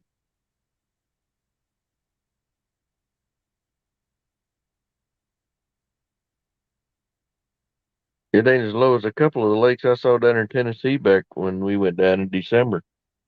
There was two of them reservoirs down there that they had a marina, and I don't know why they called it a marina. They should have just called it a parking lot. It had a concrete walkway running right out in the middle of the lake. And you see the things for the marina, but wasn't no boats, wasn't no water.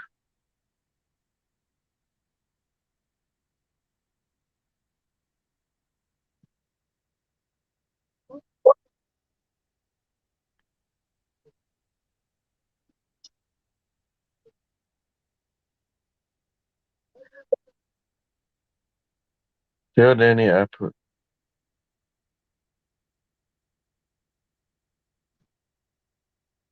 Where'd you put it, Rustic?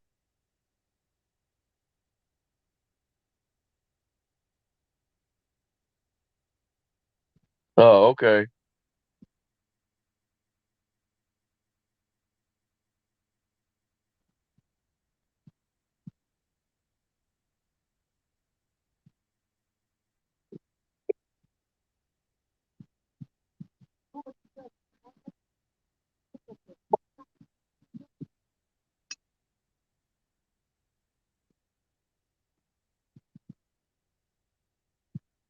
All right.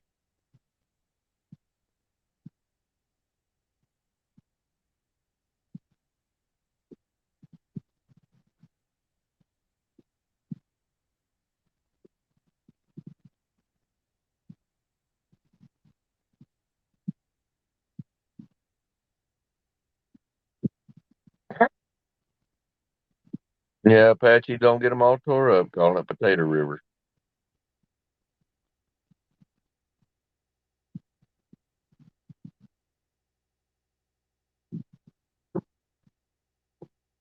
I was thinking something kind of close, Brad.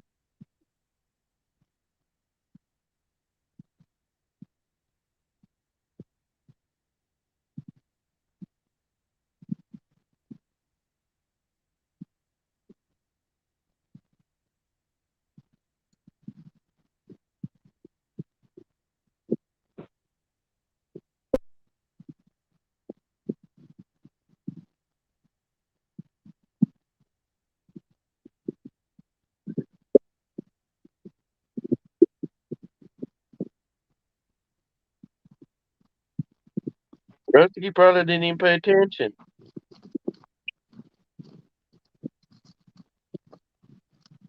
Hey, Dad. Oh, sorry that took so long. I ran into a fan up there and had to sign my first autograph, believe it or not. Uh, I know, I was shocked too. You've also your rod holders in the back of your truck. Oh, okay. All right. Well, let's get a couple poles out, and while they're fishing, I'll get the lights and generator set up. But we're going to get the rods in the water. That's what he was saying, Rusty, because he said you went down there and they had a rod stuck in it. Oh, okay. What do we want to use for bait? Let's try. You know what? Let's cut off a little piece of this fresh shad. And I'm talking, we're going little baits here. We'll take a chunk of that shad right there and get a piece of him off here. Matter of fact, let's bait up all three rods with shad for right now. We'll switch it up later. Because right now we're in a hurry. We got to get set up.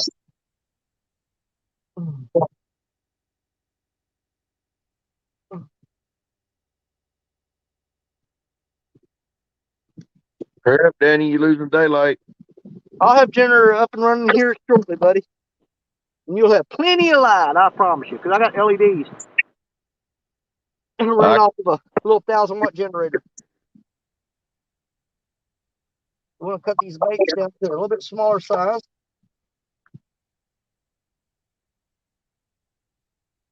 I'll have it light up like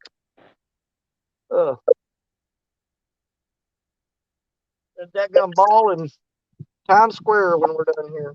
I ain't gonna do no chunky stuff. I'll just have good light going.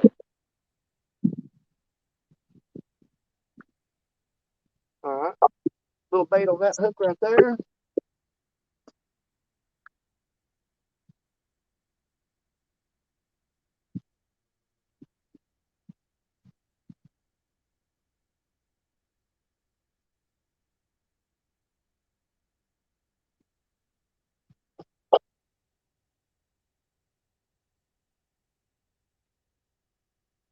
And find a decent spot to stick it up at. That looks pretty good. We'll get light on it here in a minute. Get a couple more rods out real quick. This is Carolina rig. Okay. Looks like a chicken rig to me. Yeah. Well, we're gonna go shad on all of them.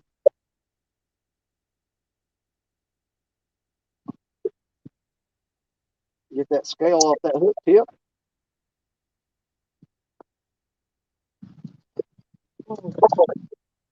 Good lordy, cross.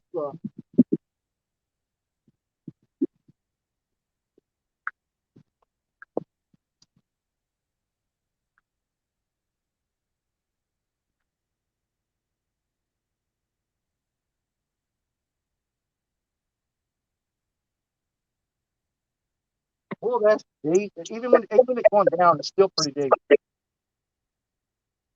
Oh, that's gonna hold beautiful. Couple birds out of the way.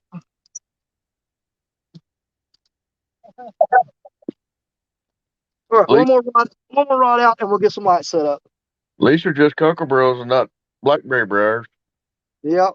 Look at that crap. Them things stick cockleburs all over me. Well, you can't see them until I get the lights on. We'll get it lit up here in just a minute. It don't take me long to set that up usually. Oh. This has already got a piece of chicken on there, so we're just going to throw it out. Yeah, it's already baited up with chicken. Let's just go ahead and throw that chicken out. You know, let's go over here in front of it. I'm going to try to keep everything close to us tonight, bro. I'll have to run a long ways over these rocks.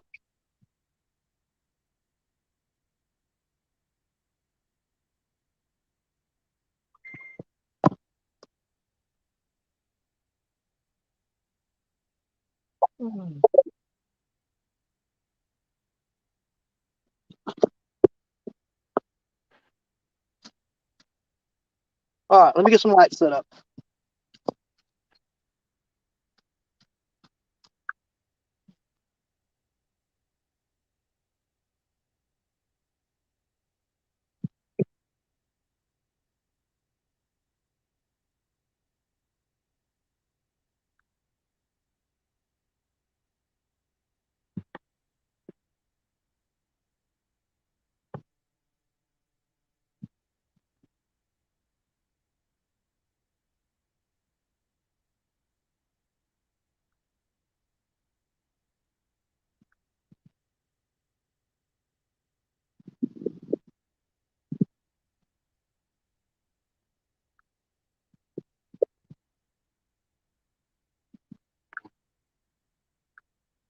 Issue with that one.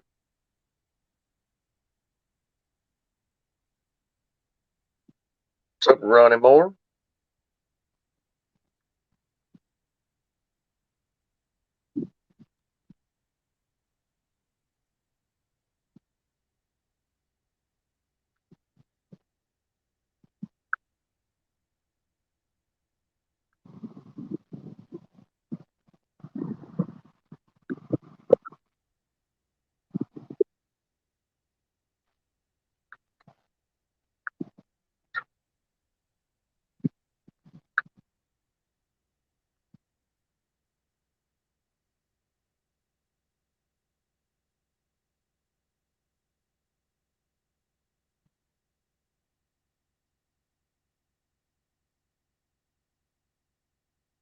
Oh, let's see what all we got in here.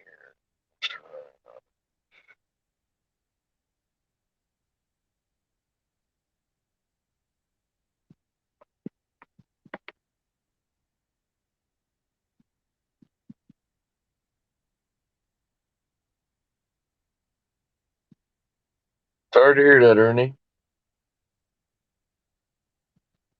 I hope we can get a shot at one.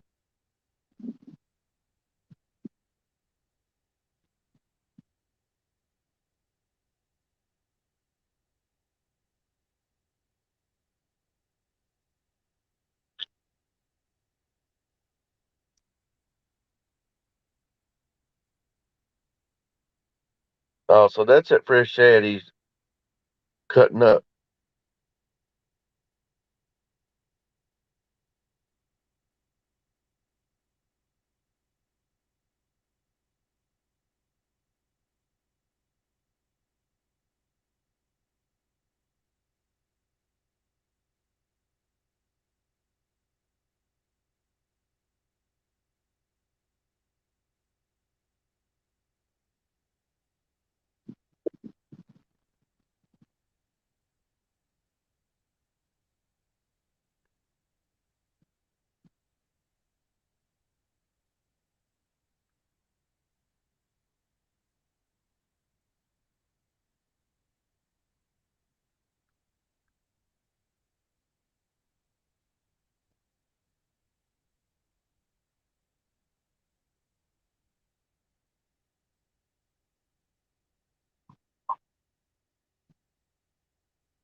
Bet you it was cold up there today, Ernie.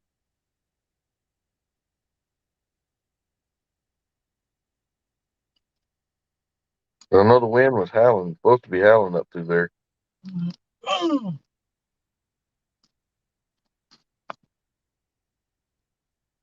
Did you live through that crash there, Danny? Do what?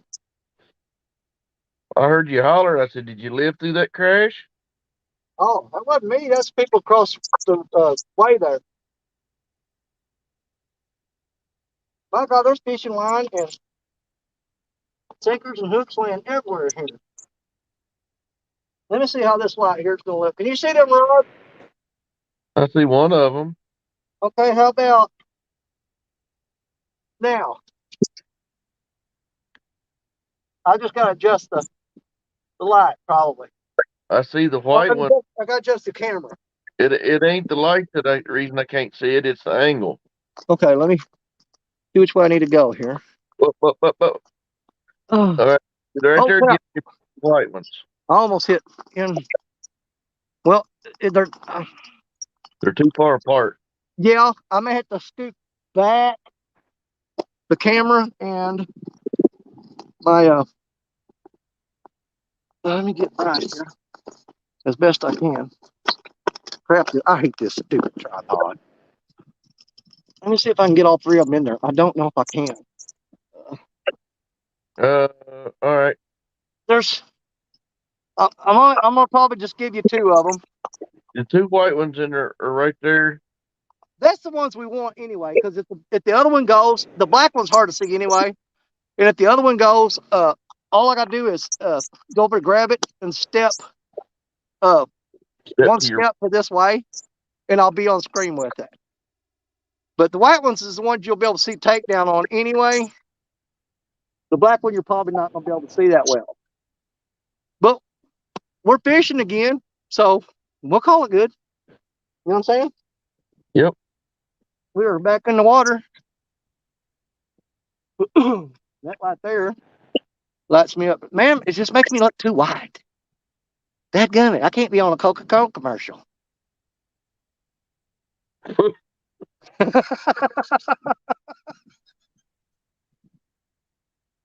Oh, I'm not. I'm gonna leave that alone, man, Danny. You know what we talked about earlier? Let's end that right there. You between me and you, all right? You with me? You know what I mean. It'll be all right. We got rods in the water, boys. I smell Where what the you heck got. did that breeze come from? You know what? If it wasn't for these cotton picking rocks right here, I guarantee you right now I could get my cast net out and walk over there at the edge of that and throw it out there about 6 or 7 feet. And I guarantee you I can pull in shad that are good 8 to 10 inches long. And I'm talking a ton of them in one throw. But when you spend for a 6-foot cast net, I think it's like $59.99. It's 1 penny away from $60. A 7-foot or 8-foot, they do it like 1 penny away from, like an 8-footer would be $80. Abbott said he's gonna send you the link about 7:40. Okay, that sounds great. Let me see what I got on phone charge here. We're at 72% because we ain't even plugged into the battery pack yet, but we got backup if we need it. And we got a generator. I can run the generator on the phone if I want to. We're 100%. What kind of generator you got? It's a Honda. One thing I don't know what that thing is, but I mean it's a little suitcase inverter. That thing, I bet it doesn't weigh 15 pounds, but man, it's got 1,000 watts on it and running LED lights. A little Honda 1000 quiet run. Yeah. I used to work on them. Can you hear it running right now? No, you can't hear them run. It's 5 feet away. Yeah. And you it's right there, and I can hear it, but you can't even hear it. It's right there. You can take 2 of those, and there's a cable kit that you can wire them together. I've seen those. Yeah, where you combine them, but what's it called? Crap. It's like a little junction deal for them. Yeah, it turns them into one. Yeah, I'm not using the proper terminology for it. It's in here somewhere, and I can't get it to pop out of my mouth.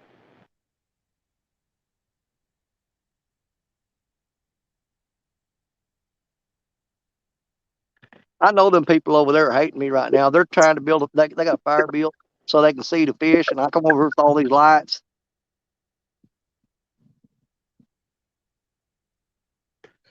Oh.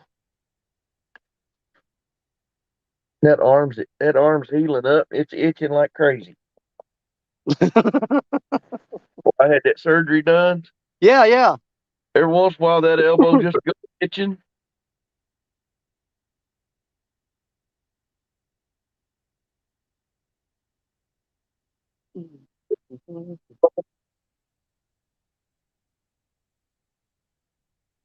Yeah, we're gonna start off. Oh man, I'm stepping all over that.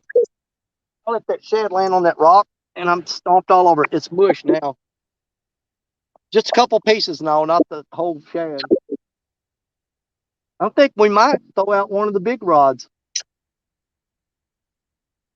and set it up. Yeah, because Rustic not bringing you another one. Huh? Rustic said he ain't bringing you the other one. The other wood. Sad. Oh, I don't need it. I've got plenty of bait. I got plenty of bait. I've got enough bait to last me probably the next 2 trips. Especially when we're fishing for these little dinks and downsizing the bait down to nickel size and quarter size pieces of bait. It's not a problem at all. I'm trying to get where y'all can. I need to be. There we go. I was hogging the dadgum screen. But that just makes me too wide. I got to move that light. Man, it's blinding me. I'm looking right at it. Let me see if I can find a different angle. Maybe if I angle it up a little more. Let me see how that does. I want it to light me up, but I don't want it to shine right on my face. Let me see. Oh, boy, I'm sitting on a rock. Let me see what that looks like. That's better. Yeah, it ain't whiting you out. Yeah. Man, I'm real tempted to throw out one of the big rods with an 8/0 hook on it, just in case. I mean, the river is like 150, 200 yards that way. It dumps into the river. And, oh, we just got a hit on the black rod. But I don't know what these shad have moved up in here. Big shad have moved up in here since this dropped. And I'd be curious if some of them big blues are coming up the river following them. You know? And it's a possibility. Well, if we start getting some big takedowns and we start pulling up some bigger blues than what we've been getting, the last blues we caught here, I think the biggest one was 1.90 pounds. It didn't even make 2 pounds. But if we start getting into some of the 6, 8, 9, 10 pounders, we'll break out the big rod and put a big chunk on there and see if we can't find something a little more healthy. You know what I mean? Ronnie Moore said them people ain't mad at you. You just made it to see the rough space. Yeah, I think I'm lighting up the bank over there for them too.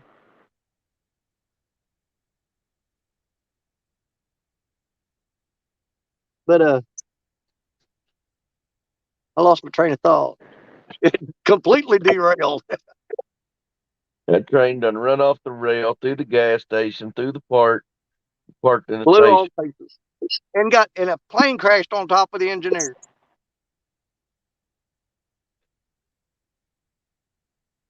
Well, see, they're fishing downstream. I don't know if you can see their fire over there. You see that little dim light? Yeah, I see it.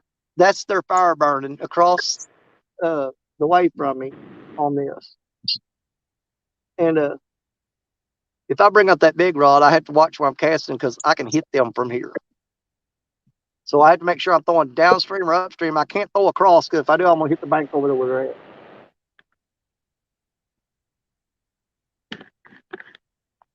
It is 9 minutes till 6. And what time he's going to send me at Lake? He said 7:30.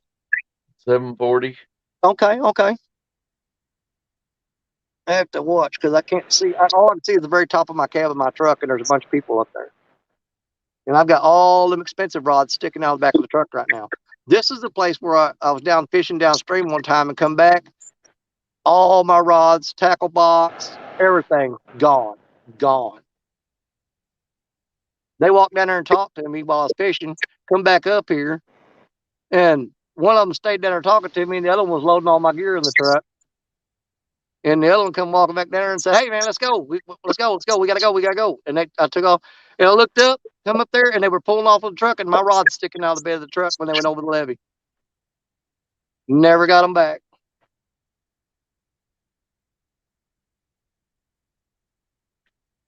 Yep, it's one of them spots. Yeah, see, I got a bunch of little things. We get them at the truck stop. Yeah. And they're I get them for free, but they're a little disc about this big with their GPS tracker. And you can stick it inside it. You can stick it in your phone, onto your phone, like on a keychain. And what a lot of drivers do is they'll hang them on their keys and leave them in the ignition or leave it in the cup holder or whatever. Yeah. And track it up to so many miles from me right from my phone. And I can take those and I can take zip tie it to down around my reel on my pole. Yeah. But it's basically like a GPS tracker. So you got them programmed to your phone though, right? Yeah, it's just an app. Yeah. But my thing is, though, I mean, what can you really do about it? Like if you see somebody grab your crab and they pull off and take off, and you jump in your vehicle and you're tracking them and you catch up with them. I mean, what can you do other than just call the police and say, "Hey, I'm chasing these people and they got my stuff"? Because I don't think legally you can. I don't know if you could, apprehend them, beat the crap out of them, and get your stuff back legally. Well, you can't beat the crap out of them. I mean, now, if you can do a citizen's arrest, I mean, that is still legal to do. Yeah. I mean, the best thing for you to do is just call the police, or don't chase them, but follow them. Follow them, stay behind. And but one thing you got to make sure of, and what a lot of people don't realize, is everything that if it leaves my possession, and I would want it reported stolen, I have the serial numbers wrote down and a picture. All my Abu Garcia reels are that way. All my firearms, clips, World War II armory parts. Yeah. Anything's got a serial number like that they can track and find. I've got a picture of it and the serial number recorded.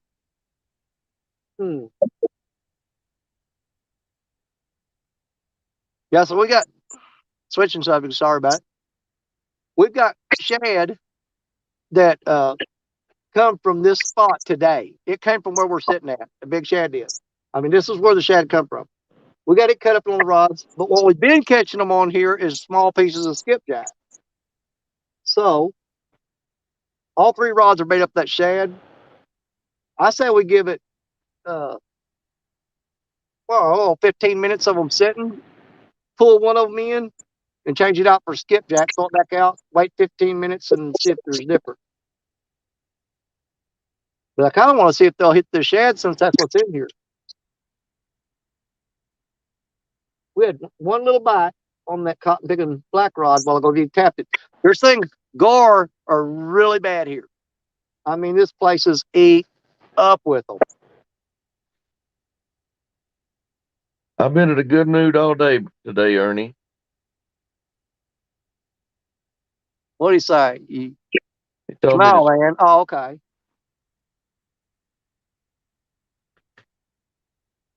I actually got my chair sitting down there. Well, you can see my chair. Yeah. But if I sit in the chair, I can't see the chat. But if I sit up here looking at the chat, if I get a bite, you watch. This is going to be hilarious. I'm going to take off running. I'm going to trip over that chair. Y'all get to see that. Well, that one rock is going right where. Don't want that going for. What's up? Hey, man. Oh, some guy up there hollering, "Hey, Danny," and I don't know him. He's hollering my name at me. I have no idea. I don't know that guy. It's some young boy.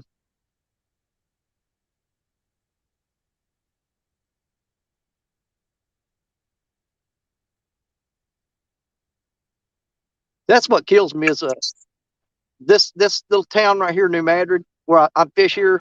Everybody over here knows me in this town for fishing over here. And a bunch of them, I mean hundreds of them, are friends with me on Facebook. And whenever I do a production video or anything, I will post it to Facebook for them to watch because none of them watch YouTube. But they still won't hit subscribe button on there, and they won't hit the thumb. They just watch the video and make a comment below and say, "Hey, man, that's awesome," on Facebook, which does not transfer over to YouTube. Their comments don't transfer over there for some reason because they're writing it on the Facebook page and not the. You'll have the little link on Facebook for this video. They'll go watch it, go back to Facebook, and then comment under the Facebook post instead of the YouTube post. But bless their hearts, they're good people.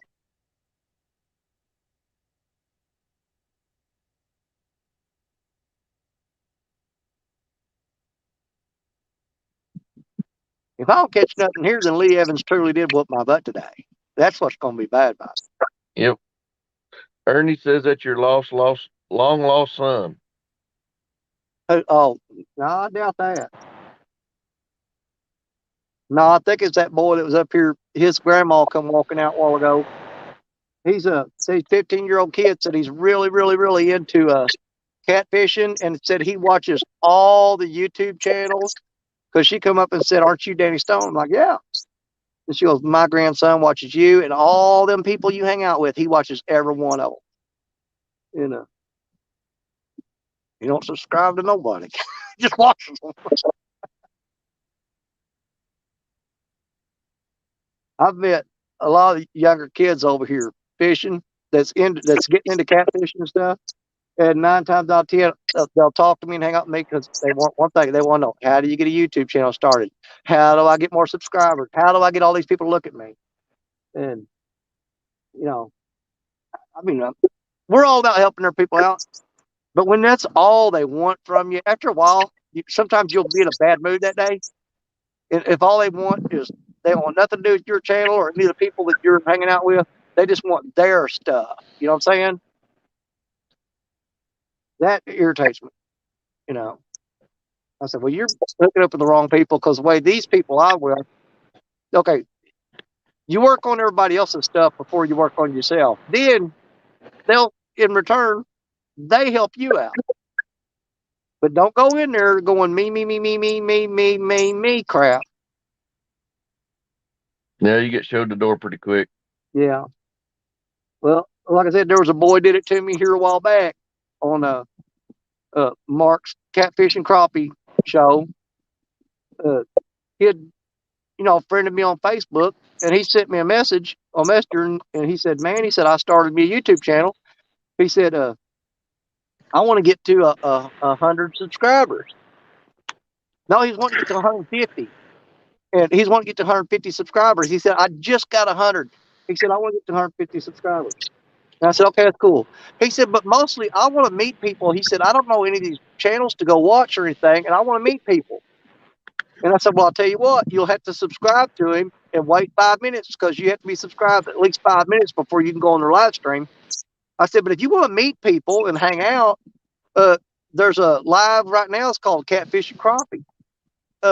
Go ahead and subscribe to him, and in 5 minutes you'll be able to come up on the chat on the deal and talk to people and get to know them a little. Let them figure out who you are."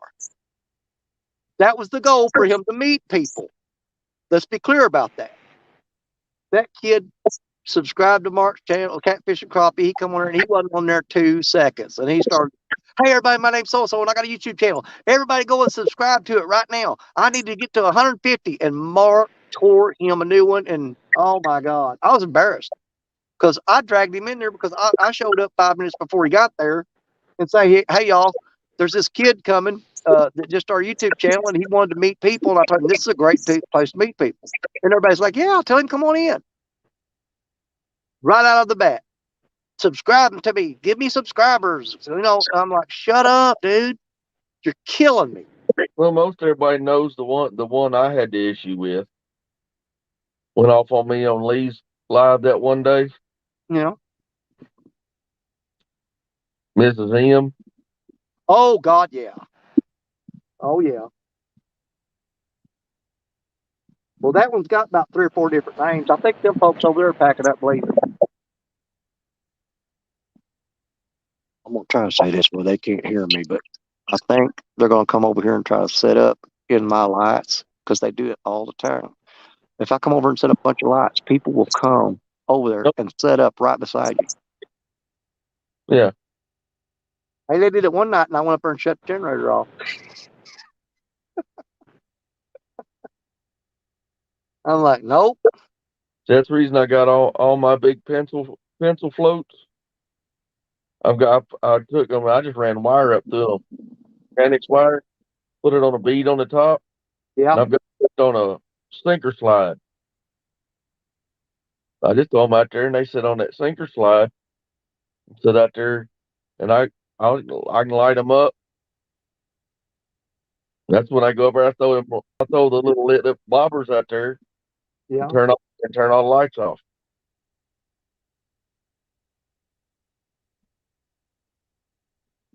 Bugman. Under normal conditions, you sit here, within the first 5 minutes, you'll have 2 or 3 or 4 bites. And I mean, you can catch fish. We've been here 7. We're gonna we've been here whenever it says 10 minutes. Oh man, that ain't right. I'm looking. That says 7 hours. Crap. I never shut the live stream down. I forgot. You're an idiot. For some reason, I thought I started it over. God, I'm stupid. Annie, was you blonde in your earlier life? Get some gray in here, buddy. It's starting to affect my noodle. Well, we're fixing to change out one rod, the bait. We're going to put some skipjack on there and see what that does. Now, hold on now. One of them rods we threw out with chicken. I forgot about that. So we got 1 rod out with chicken and 2 with shad. Shad on all of them. No, remember that first rod? I said, this one's got chicken on it already, so I'm going to just go throw it out. That's that little black rod. Okay. It already had chicken on it. The white one up there, and it had a Carolina rig on it. And I said, that's a chicken rig right there. Because I cut 3 pieces of shad. There's one of them right there that I cut, so I know I've only got 2 pieces of shad out there because there's the other piece. Gotcha. But I remember now, so getting old, gray. That first rod, that last rod that I threw out, I rolled it. And I said, well, that's got chicken on it. Let's just go ahead and throw it out here. So the 2 white rods are shad. Black rod is chicken. We made the black rod chicken because chicken's evil. Bum, bum, bum. I think we'll put skipjack on the Carolina rig.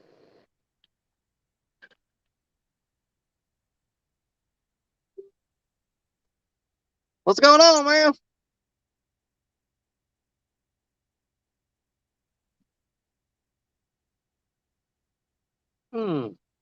Had to check my hip, make sure everything's still there.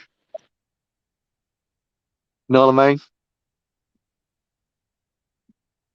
Anytime I start hearing people talking in the dark behind me, I always check, make sure my hip's where it's supposed to be.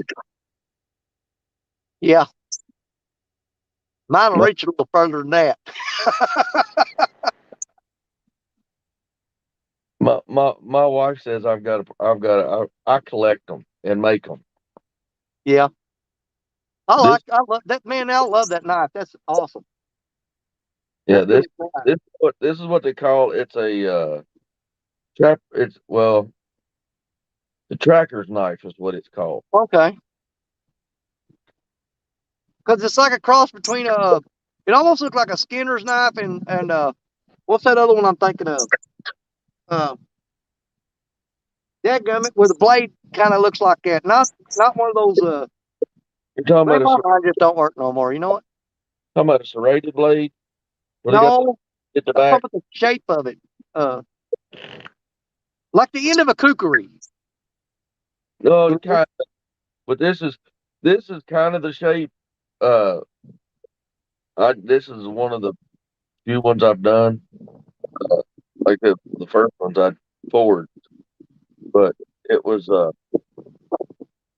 kind of off the similar thing of what's it?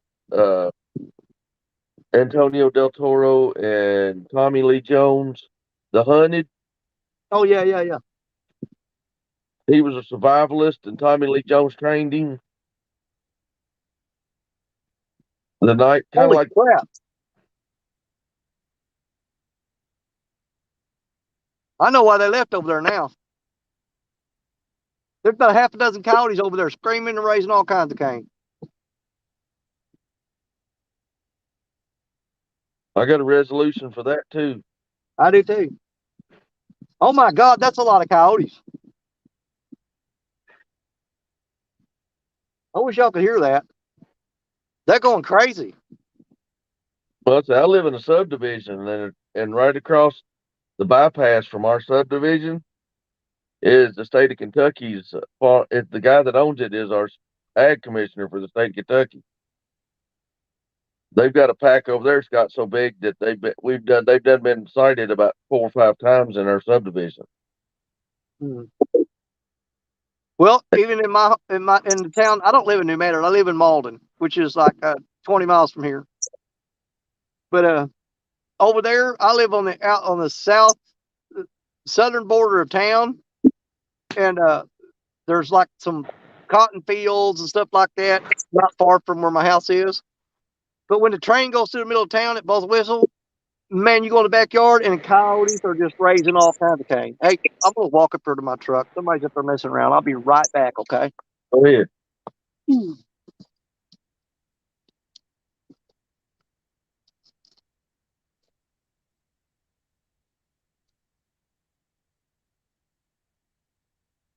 We'll have to ask him if it was a coyote or if Abbott was over to visit.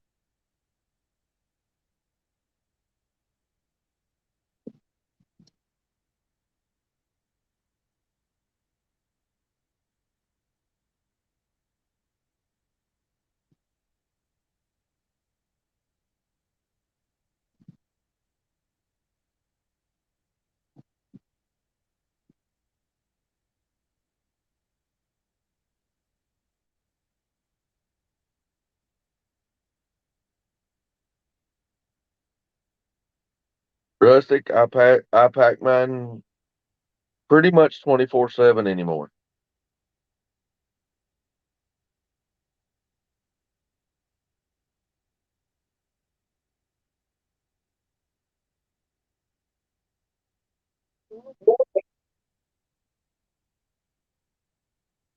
Uh, depends downtown or down East Tackle.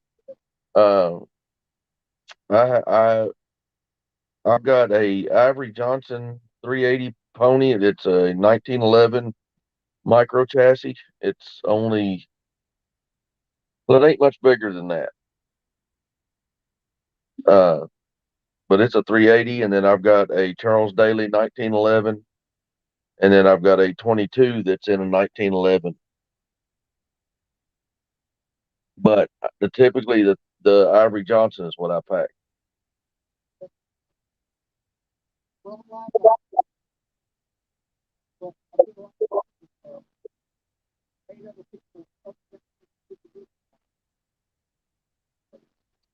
Yeah, it Bugman, it's similar to what you got.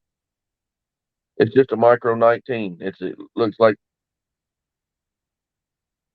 it's same shape, same everything, works the same.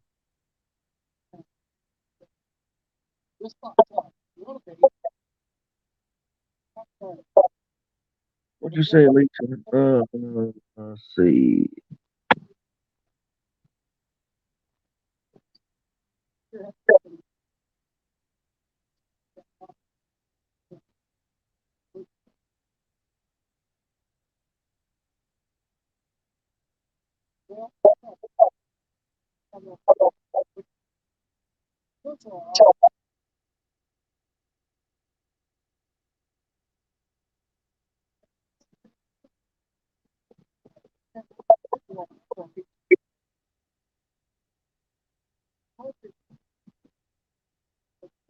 Alicia, I've got I keep them in the freezer. Where is it we get those at?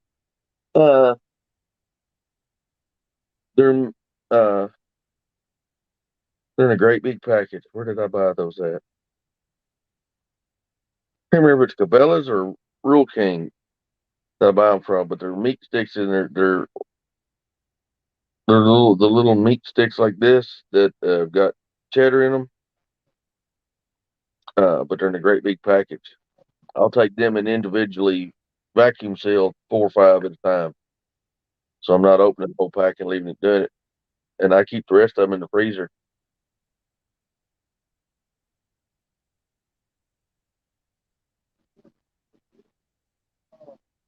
Yep.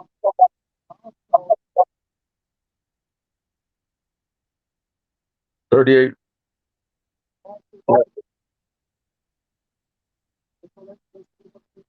Yeah, I can hear him up there, Rustic.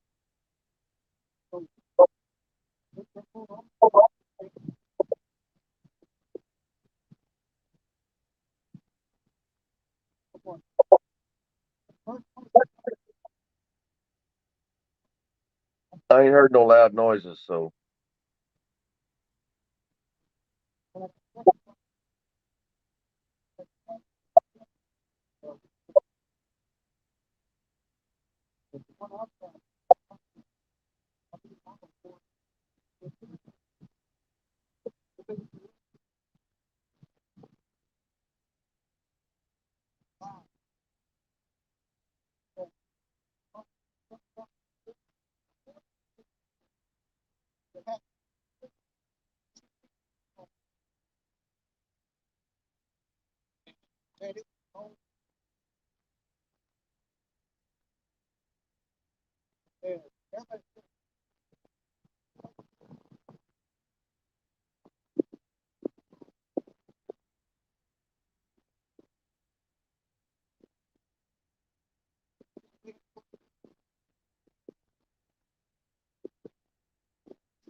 Yeah. What'd he do? Leave or get kicked out? What'd you do? What'd you do while I was gone? I was playing with it and it went off. You was playing with it. No, they started to turn the volume up so I could. And when I did, I hit the X button and knocked myself out of it. Good Lord, man, I'm lighting up the other bank over there. You know, this is a question that I've wondered before. I've got that light shining on the water. And I don't like that because I think that it scares the catfish away.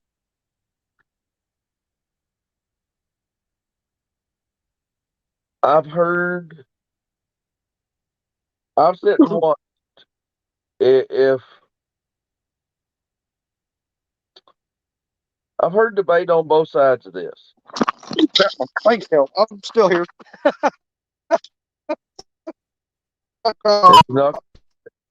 As he knocks the phone off into the river. No, I'm way away from river because I don't do that. I don't leave Evans nothing.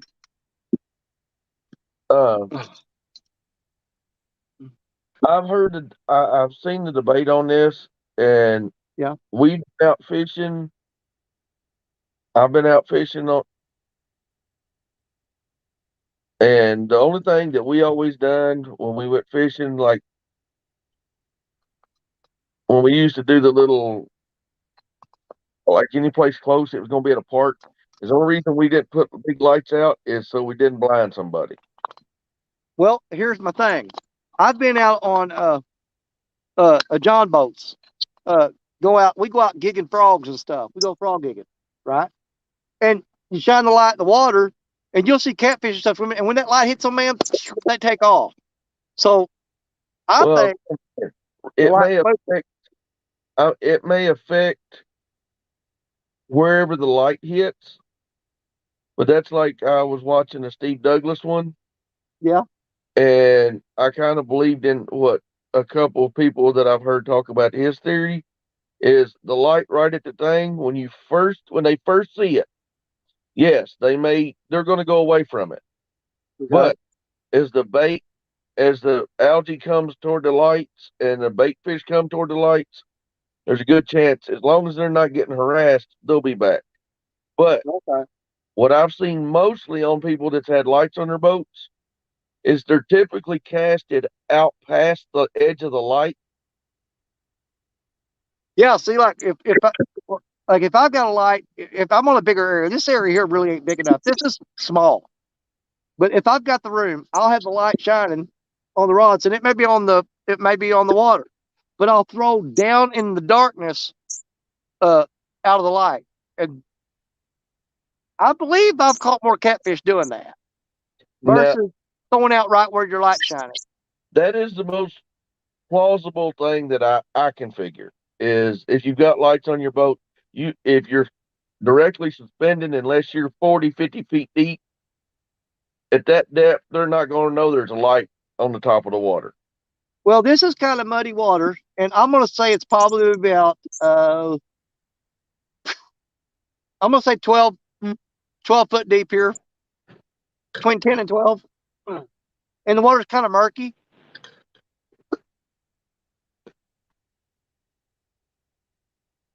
But man, I didn't realize these lights are going to do that, but they're lighting up the spillway dam big time. I'm almost thinking about getting the big rod and throwing it right at the spillway dam with a big bait on it. And you figure, what's the water temp's going to be? Is there right there around there now? Rough guess. I'm going to say probably 38, 39 maybe. And the sun's already down. The damn possum just ran up here. It's coming after your bait. Get on out of here. I'll hit you with spotlight, son. You better go on. What were we talking about? I'd say they're deep enough that. Yeah. Well, we'll test that theory tonight because I've got two rods that are actually, the lights are shining on the water. It's not directly on the water, but I can see the other bank and I can see clearly across the water. And that third rod is thrown down in the darkness. And I've seen people that went in, and I mean, I know guys that go out and fish, and if you turn your cell phone on. Ooh, we're getting hit. I guess we just answered that question because that's the rod in the middle and the light shining on it. We just got a bump on that rod right there, a good bump. So apparently there's one out there that don't give a crap about lights. I think if they're going to eat, I don't think it, and especially in murky water. Now, if you were in clear water, I think that would make a difference. Man, that got me excited. I mean, it was just a little bend. He bent the rod down. He went like that. And so it wasn't like a major hit, but it was the first one we had, really good one. So that always gets me pumped up. Because we'll eat it. Farm ponds and stuff and in the rivers, and once you get down 5-10 feet, yeah, you can't see, especially with everything as muddy as it is right now. Oh, I forgot to tell you what was going on a while ago. When somebody's up there messing around my truck, I walked up there, and there's two old boys standing there, leaning against my truck, leaning over the hood. And I walked up past them and walked right past them, opened the door, grabbed the spotlight out, turned it on. And I go, what's going on? And they go, hey, Danny. I said, man, we're just going to write a note and leave it on your windshield. We tell you hi and how you doing. And we didn't want to come down and bother you while you're fishing. I'm like, well, brother, you just come down there and bother me while I'm fishing because you ain't bothering me down there. I said, makes me a little nervous when you're up here and I got light shining in my eyes and I can't see you and you're around my truck. He goes, oh, no, man, we're just going to leave you a note. We're just going to leave you a note. So I stood there while they got in their car and left. They're going to leave me a note. I was going to say, I love you. You want to fish with me sometime? Check yes or no.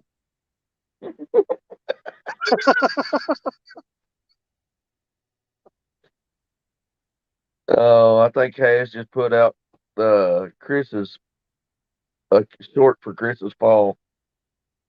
Did you see that yesterday? Uh-uh. Chris with from Catfish Clothing. Yeah, I know you're talking about. Showed up over where Habs was fishing at yesterday. Okay. And as soon as he got there, he fell and busted his butt. And they got it on camera. During Habs. So I think Habs went back and found it, made a short out of it because it just popped up. Catfish takedown. Well, you know, I think it was early one day this week. Has busted his butt over there. He slipped in the mud. Yeah, same place. Yeah, but he had that rod in his hand. If he went down, he held onto that rod. But he just kind of fell inside and slid a little bit.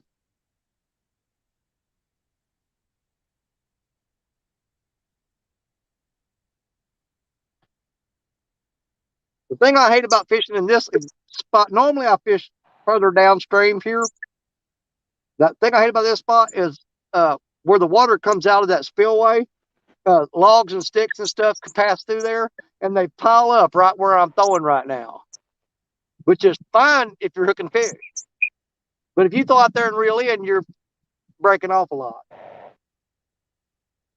So there's actually a big log jam deep down the bottom of the water right there out in front of me.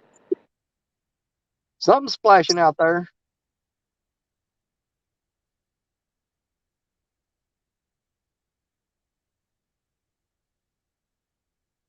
You done scared that possum so bad he committed suicide. Swimming across there. Hey, I found out one night that armadillos can swim. Yes. I was on a bridge fishing over on a river not far from here. And big old giant bridge. And man, we were just catching smaller ones and trying to flip them up on the bridge. But I was sitting on that concrete bridge and my wife was sitting beside me in the chair. And all of a sudden, an armadillo comes running in front of us. He was crossing the bridge. And I jumped up and scared the crap out of him. And he didn't realize that it was a bridge. I guess he thought it was flat ground. He took off running and went off the side. And she was mad at me. She goes, oh, my God, you just ran that armadillo off the side of the bridge. And I'm like, I didn't do nothing to armadillo. I just said hi, and he took off running. And I shot a light down there, man. He was dog paddling all the way across that river. I said, he's fine. We got slack dropping on the Carolina rig.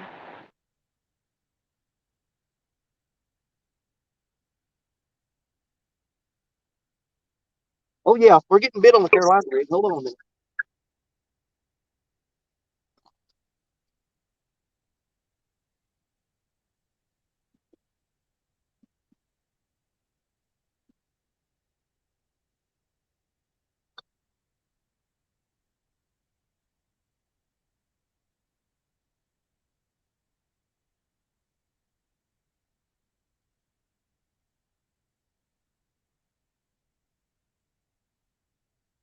Dum dum dum dum. Yeah.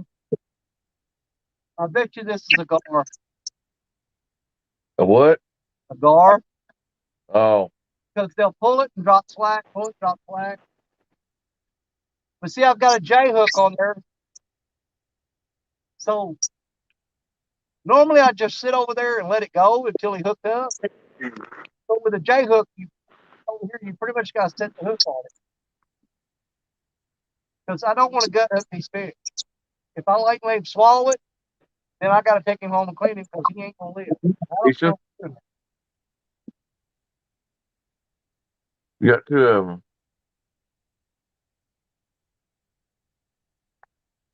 Let's just leave him be and see if he comes back after. Lisa wanted me to read Abbott's comments. One, he goes, Danny, if you can reach the dam with your big rod, then try it. And then the other one was OMG, Lee. OMG, Lee has got into Danny's head. Yeah, that's a place Lee Evans don't want to go. I promise you that. There's a door going in, ain't nothing coming out. That's a rabbit. There it goes. Look. Wait. There he goes. Oh, watch. He's tugging up pretty good. I don't know if y'all can see that or not. I need to set the camera up probably at a crossway view instead of straight on. I was thinking, yeah, because I can tell the tip looks like it gets a little shorter, but I can't see any bend in it. Well, if it was from the side, you'd be able to see it. I don't know if I got. Let me see if I've got room to set that up like that without getting down there too. I don't want to get my tripod right next to that water because if it tips over, it's my camera going in. But yeah, I need to get a better angle so when you can see it when it goes down. Right now, you're looking straight at the back of it, so he'd really have to take it down for you to be able to see it. But yeah, we just gotta. Let me look at it, see what I can do here about.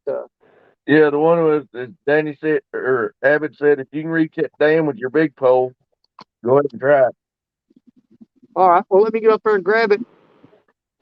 Now I'll have it sitting. That thing's 16 foot long. Y'all ain't gonna be able to see the end of it, I guarantee it.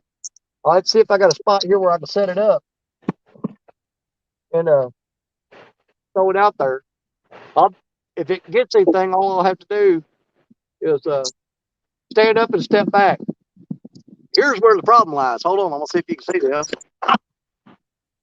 You see those big steel girders sticking out of the water? Mm-hmm. Those are water level markers. They got measurements on them. If that thing gets around, I got to throw in between them. If he goes left or right, he's around them. All he's got to do is swim to the left or swim to the right because there's three of them out there. And the only way you get to that is you throw in between them. And when you're pulling in, if he goes either way, he's going to be around that steel girder. So I'm a little apprehensive about that. I think David Rogers lost about 15 hooks on that furthest one out there when we was out here last weekend.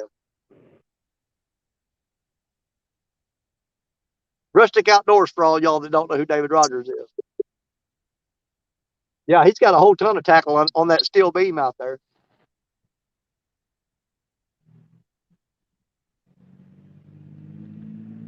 You know, the other option, yeah, throwing toward. So he's thinking throwing toward the spillway. Let me go get that big rod and we'll chuck it out there. Worst thing that happens is we lose. If we lose one hook and one sinker and stuff, then we won't do it again. But if we hook up a big catfish, then that's a plus. You know what I mean? We'll sacrifice one hook and one sinker. You don't know if you don't try. Well, we're going to dadgum try.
When you start cooking? Okay, got you. Works for me. That's just what I was going to ask. Tell you what, we're going to compromise. We're going to throw toward the dam like Av was talking about, but we're going to use the 12-foot. We're going to use the 12-foot rod instead of that 16-footer. Because the 16-footer is a black rod. It's really hard to see. But this one, that is a 12-foot rod. This is the 10-footer. The 10-foot King Hawk. But It's still got chuck a skipjack on it from where we was fishing a while ago. I wonder if you think that's gonna be too big a bait. It's on a 8/0 hook. Cause these are little channel catting down in here. Man, I'm just not good at that camera angle stuff. And I don't know if you can tell how big that is, but I've seen 3 or 4 pounders take something that big. well, in warmer weather, yeah, I've seen 1.5 pound ones eat it. But in this cold spot here, Yeah, but if you're throwing that one out for something that may be a little bit bigger, yeah, that's what. You know what? I like the way you think. Let me get this mud off the bail here. I don't like that. I don't know how I did that. Man, there's something up there making ready. It's chirping like a otter or something. well, that's like the night of John Oiler's tournament. I was sitting there, and Sandy was sitting there in my little blind that I had set up with the heater. She goes, "What is that?" Then we shined a light down there on it, and it was a beaver that was swimming about 2 foot from the edge of the bank. Oh, there's one that comes through here every night. We might get to see him later. He comes through here every night.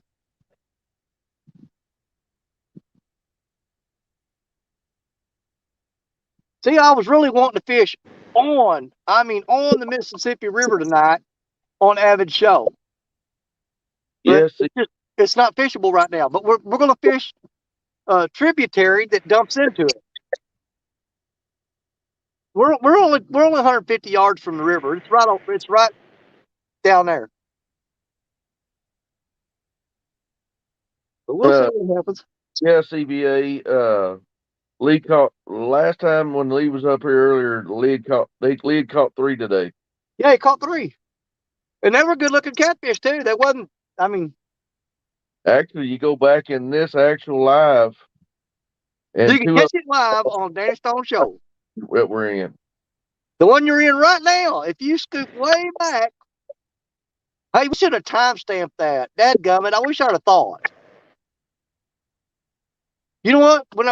Sometime tomorrow, I'll go back through and watch this. I'll fast forward through there, and I'll get the timestamps on there, and I'll post in the comments. I'll put the timestamps where you can go see Lee Evans actually catch a fish. I'll try to get it posted where the timestamps are on there. Don't know if there is going to be a pretty day, but if there is, I will be going to get some skips. He gonna go skipping.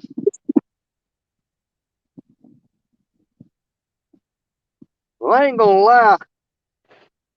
When it first started out, I was really excited about this winter fishing, but I'm getting over it real quick. I'm wondering if I can get skips over there at the Falls of Ohio right there at Louisville, but I don't know if they're in right now or not. Well, like David was saying, April would be better.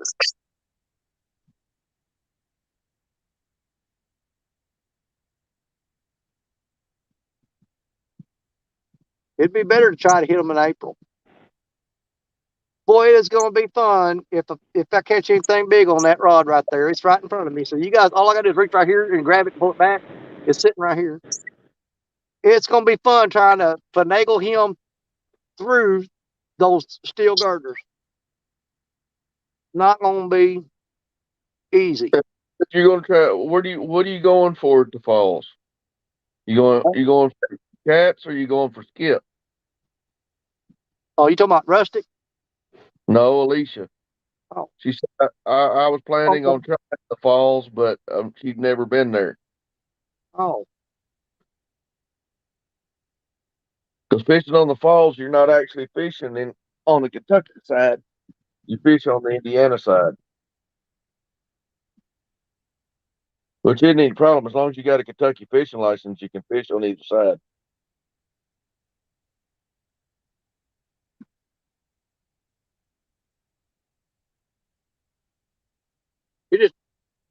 He just dropped slack on the Carolina rig. He pulled it and then dropped slack. Now, If I was a betting man, I'd bet that's a gar. I almost bet it's a gar. But I'm going to move that chair because if I have to run over there, now all I got to do is trip on the light.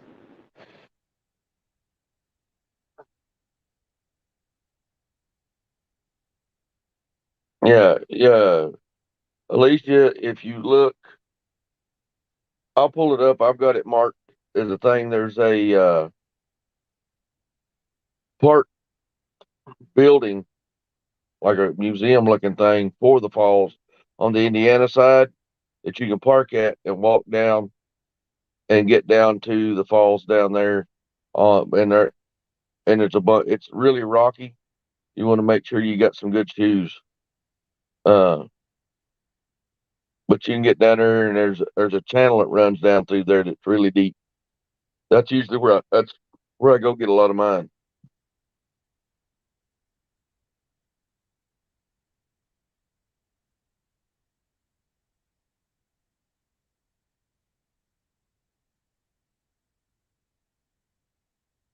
You know, if he don't hit that bigger rod in a little while, throw it out toward the spillway, I can actually take it and set it over there beside that one right there, and you guys will be able to see it. And I can throw it way down there in the dark.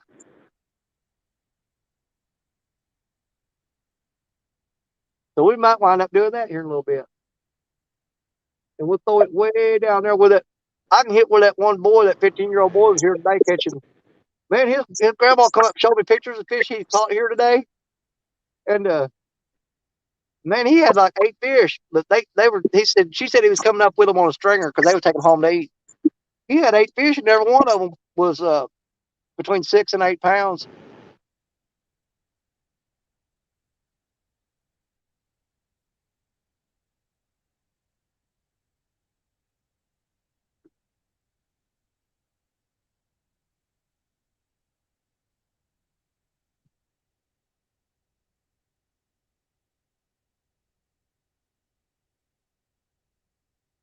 And we may take the chicken off that rod there, because I need to put skipjack on one of these. Because I've got shad on there, chicken, skipjack on a big chunk of skipjack on the big rod that's thrown up into the spillway down. I'm thinking we need to get some skipjack downstream. Throw on one of these gut pockets and throw it down there.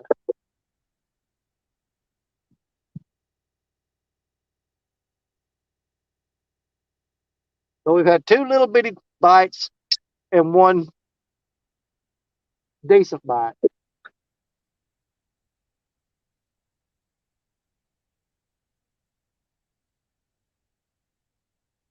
There was a bump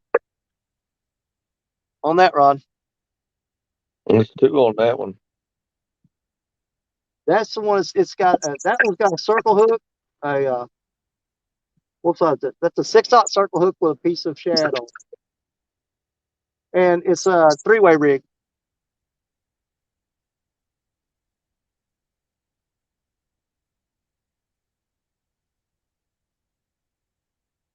What I don't like about that Carolina rig is the fact that I've got a J hook on it. If I had a circle hook on it, I'd probably be a little more confident about it, just letting go with it. But with the J hook, I'm not as confident about it getting on there. Where without messing him up. Alicia, where I fish for them, no, I don't. I don't go walking out because I'm gonna tell you right now, especially with the water levels they've got right now, do not get in that water. They'll be sending a recovery crew to go find you. Don't do it, man. Because where it falls out. Let me get this other picture I've got up here. Keep them safe, man.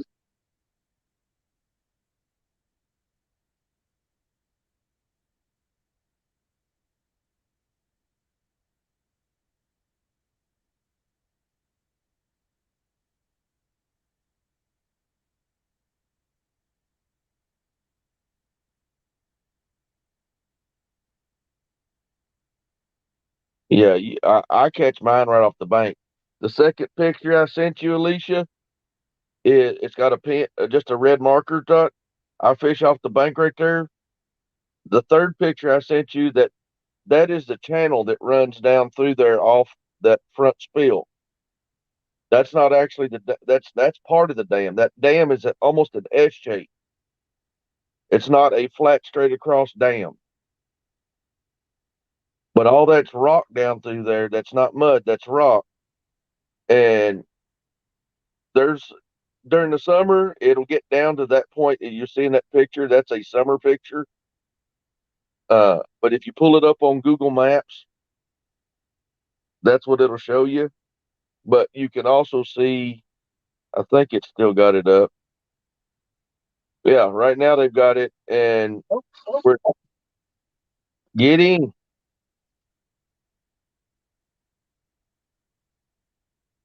That was the hardest he's pulled on it yet.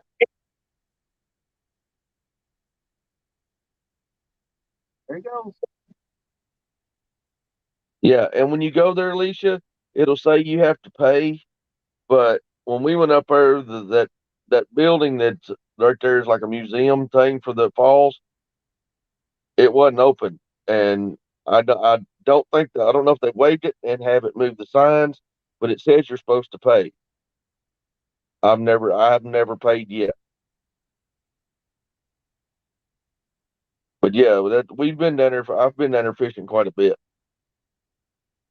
But that channel that runs right down through there, that you can see in that rock. Right now, I'd say all that rock you're seeing in that picture I sent you is all covered with water.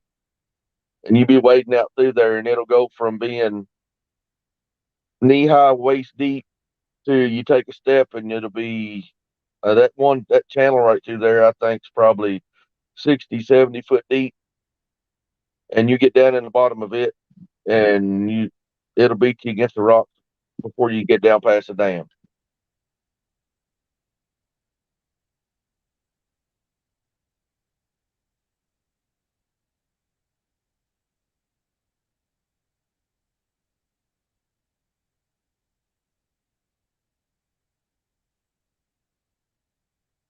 But yeah, it'll get enough skips up in there that I've seen 20 and 30 pound blues caught up there right up by that the dam wall there.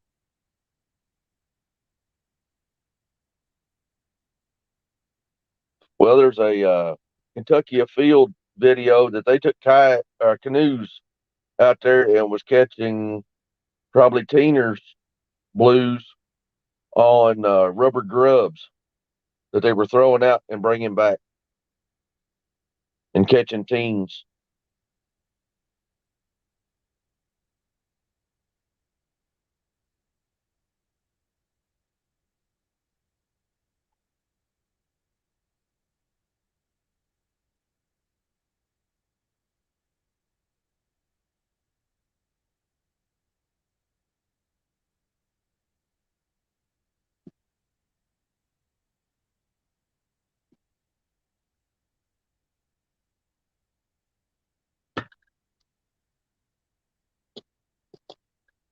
You just got to let him take it and run off with it.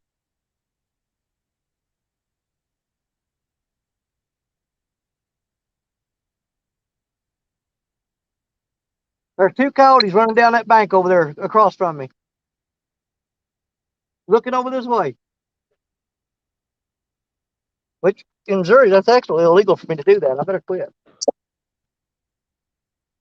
It's called harassing wildlife.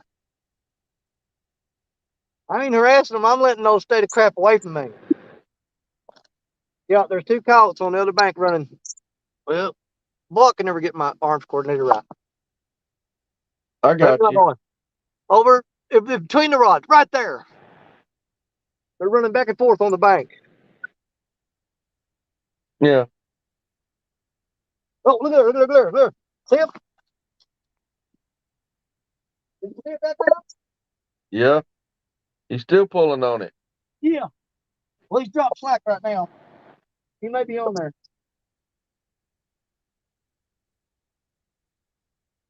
I don't feel nothing. Could you see him jerking it in? Mm-hmm.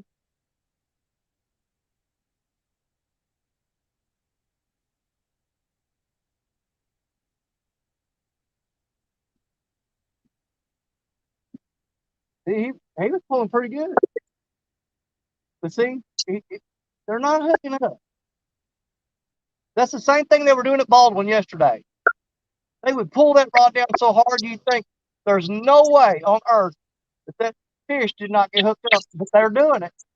They'll bend the rod down and not get hooked up. I don't get it. How big of a piece you got on there? Well, it's pretty small, about the size of a nickel. And it's a 6/0 circle hook. No. This is the J hook.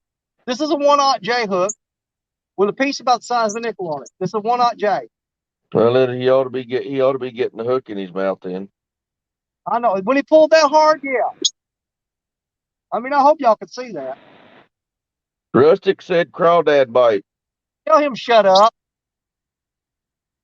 He driving me crazy with that crawdad bull crap. I'll tell him when it's time for crawdad. Tell him till I tell him it's time. It ain't. Don't worry about it.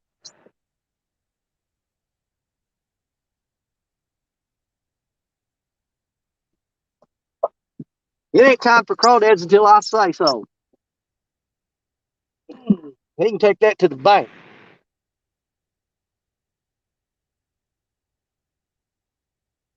Oh. Man, I can't believe he. I mean, you can see it when he bent it down, right? I can't believe that fish did not hook up. That's insane.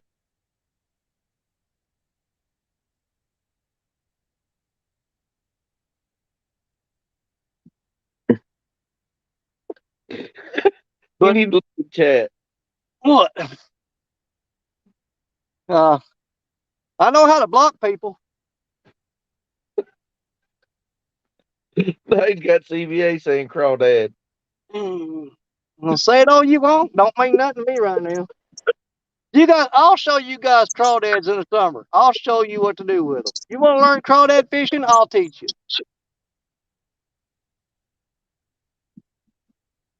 Because people, people in my hometown, I'll fish with crawdads a lot in summer for blue cats. He wants to talk about crawdads. We'll talk about crawdads, dadgubbit. But a lot of people around here pick on me and make fun of me because when you're fishing with crawdads on Mississippi River, 9 out of 10 fish is going to be a drum, croaker, whatever you want to call them, sheep's head. That's what you're going to catch. 9 out of 10 fish, and then that 10 fish will be 1 out of 10 will be a blue cat. And man, I did some production videos and fishing with crawdads, and it rod had been down. I pull up and it'd be a drum. Pull down, drum. Catfish. So these smart alecks started running around town calling me the little drummer boy. And I'm not a sensitive person, but man, when they start just ragging on you about it, makes you want to punch somebody in the nose. Because you can tell when somebody's saying it and joking, and when they're just trying to get on your nerves. And there's a difference. There's a difference between joking and trying to get on somebody's nerves. I know when somebody's trying to get on my nerves. Not the place you want to be. Trust me. Don't do it. That's what Rustic just said. What? I just say it because I know it bugs him. Yeah. He's going to do it one days and think, that's funny. So I'm going to show you something funny. I'll walk down and grab his rod, throw it in the water, and walk off. Oh, that's funny, too. I thought that was hilarious.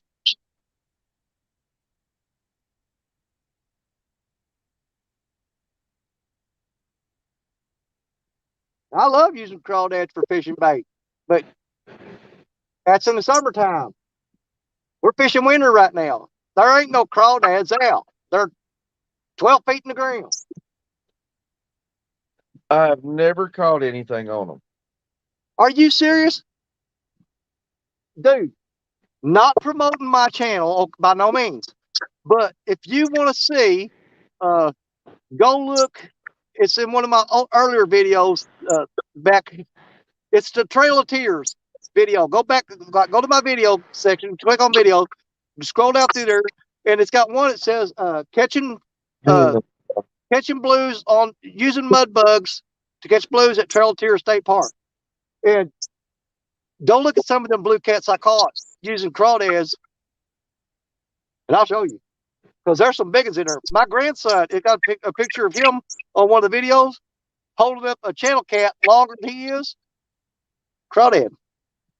It was his first catfish he ever caught, and it was huge. And it was on a crawdad, and it was at Trail Tier State Park, north of Cape Girardeau, Missouri, which is where I'm trying to get Parker Pursuits and all of them to go on our next meetup when we go fishing together. That's where I want to go, Trail Tiers, because I'm going to pull my RV up there and stay for like 3 days because it's got full hookups. I'll have electric, water, and sewer hookups in my camper, and I can go walk 50 feet down the river and fish. If I get tired, I go back in my camper and go up there and watch TV. I love that place.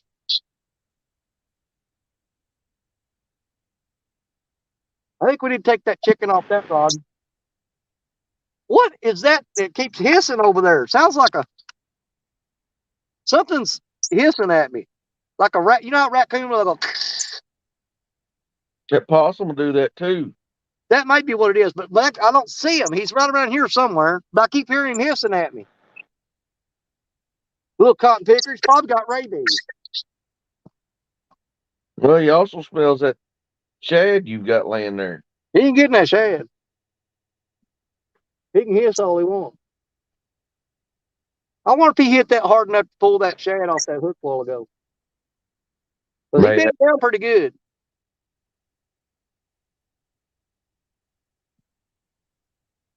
He might have got the bait off that.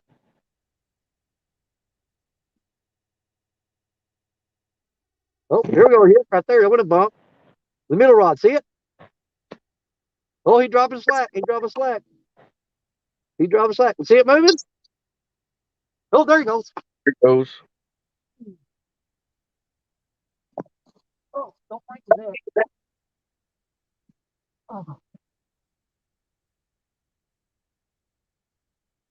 Oh, he's on there. Oh, yeah. Can you see it bending now? Yeah, just a little bit. Come on, son. Oh. Come here, baby. Oh, crap. Man, this reel's defective. Put the line off. Oh, come here. Oh. Oh, there he comes. Come here, son. Don't get off there. Come here. Let me get up on my feet and see if I can't get him.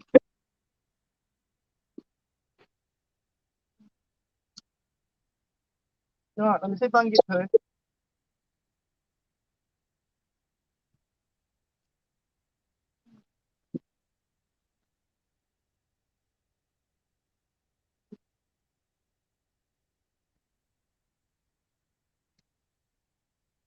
Come here. Oh, he broke the line. But I got him.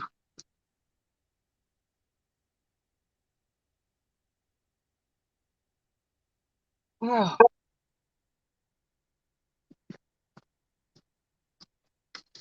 Now, just for the record, Lee Evans didn't kick my ass today.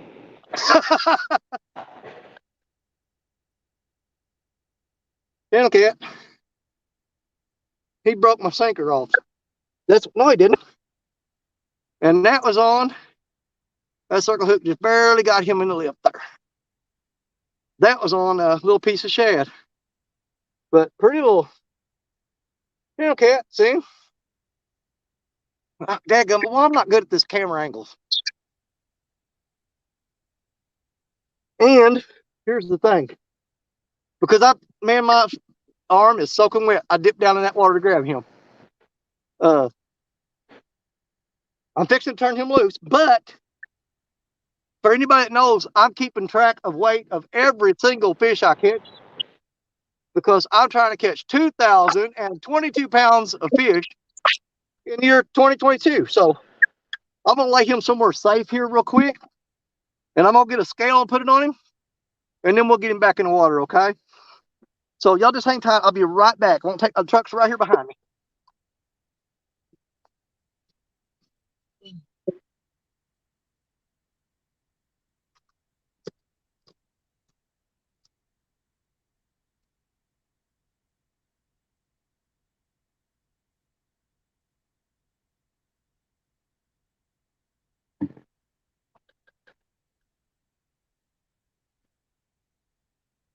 Okay.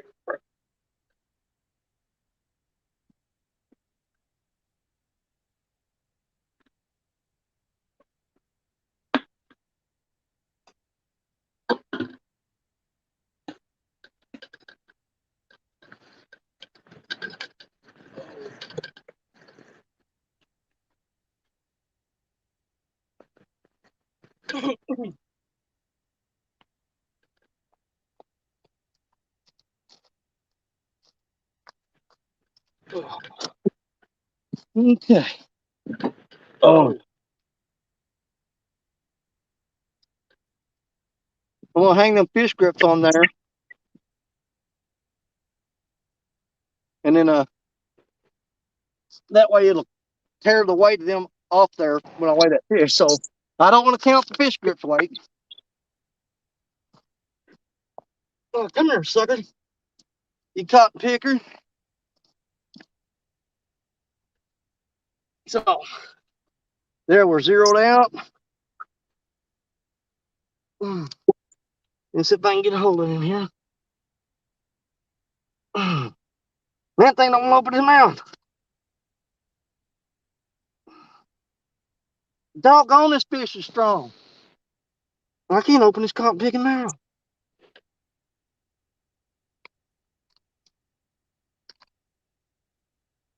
All right, now let's try it. Be still. I'm going to turn you loose. Just be still. All right. He locked in at 4.18. 4.18. So I know Joy Stewart and Scott Swift, they keep a hold of them numbers for me sometimes. And that way I don't have to go back and watch the video to find them. But that'll go on to the total weight for the year when we're doing the road to 2022 on our weight. yeah, Rustic sent you another message. I don't give a crap. He said, you got net, use it. Huh? He said, you got a net, use it. Why? I got fish grips and use them too. Is he talking about to get them out of the water? Yeah. No, I don't like using them nets because you know what? I got a 3-way rig and then fish plop around there. It takes me 15 minutes to get that untangled. I just reach in there and grab them.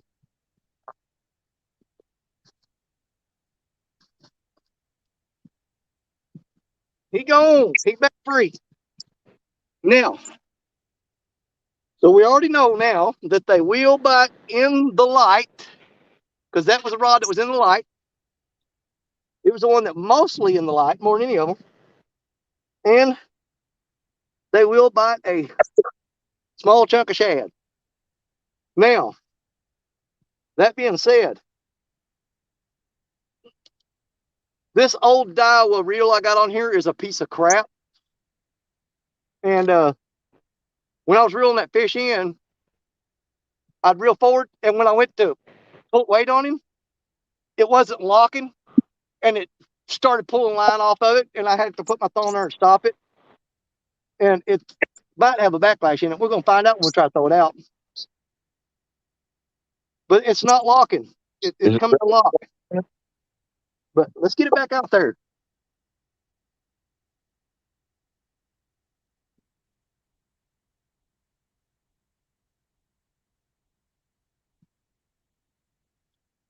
And yeah, Rustic, I'll go out run him to the pole.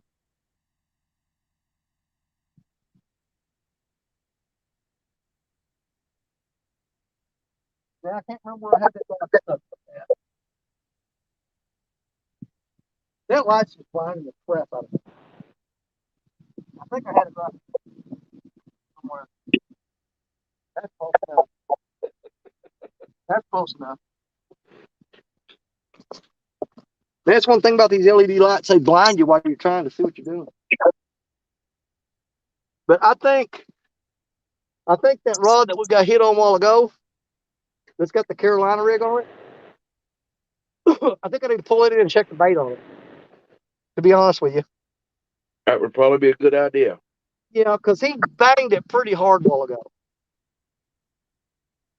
But that one there hooked up. That one there hooked up nice. That was sweet. He grabbed it, pulled it down, pulled it down, pulled it down, and then went to town with it. Which is, for this spot, that's unusual for a channel cat. What they like to do here is they'll pick it up and they'll swim in toward you, and then they'll sit there and spin around and wrap that line up on them. And when they get enough of the line on them, it starts making the rod just do this. And that's that fish spinning on there with that line wrapped around him. You reel up and he's got it all tied around him. That's what they usually do here. They don't do the takedown and pull stuff like that. Not normally. But I think we'll check that other rod. How are we doing on time, man? 7:05 here? Okay. Yep. I'll have to keep an eye on that. Because we'll have to shut this down, and then you guys can jump over there on Avid's channel and we'll continue from there. But the only difference is you'll get a whole bunch of more entertaining people talking to you about stuff. Gonna be a good old time. But we did catch a fish before the live stream started. I kind of want to do it while we're doing the live stream on before the live stream started, before Avid started. But it'd be cool to catch one while we're talking to Avid. Scott Swift said it's called hog time. Okay. I'll go along with that because that's about what, they're wrapped up. They ain't going nowhere. I reeled in one during a daggone that rod we just threw out, just got hit again already. Maybe there's a time frame here. And you know what, Van? You may be right. It's taken them a little while to get used to that light, and they're starting to move back up in here. You know it? Because that rod that we just caught that fish on, I just threw it back out. You know it. It just got bumped. Well, anybody been deer hunting? No. I y'all want to quit. Well, you go deer hunting, you'll see them. They'll put a new building or a new security light at a house or something. Yeah. And when they first put it in, you won't see any deer around. Yep. After there for a while, then one day you look out there and you got 30 deer out there eating your garden. Yeah, but that's over a process of days and maybe even weeks. Catfish have to, if they're going to make up their mind and do it, they've got a matter of less than an hour generally to make up their mind and do it. Things in its own time frame, but yeah, each critter is in their own time frame, pretty much. Yeah. Do. Well, at least there won't be nobody hollering no skunk bull crap when I wrap it up tonight and go home. All your skunking pleasures have been removed. I'm sorry. Not going to happen for you.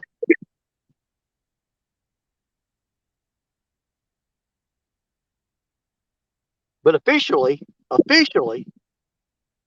Lee Evans is still beating me bad. I just didn't get skunked. I don't mind getting beat by Lee. I just don't like getting beat by a skunk.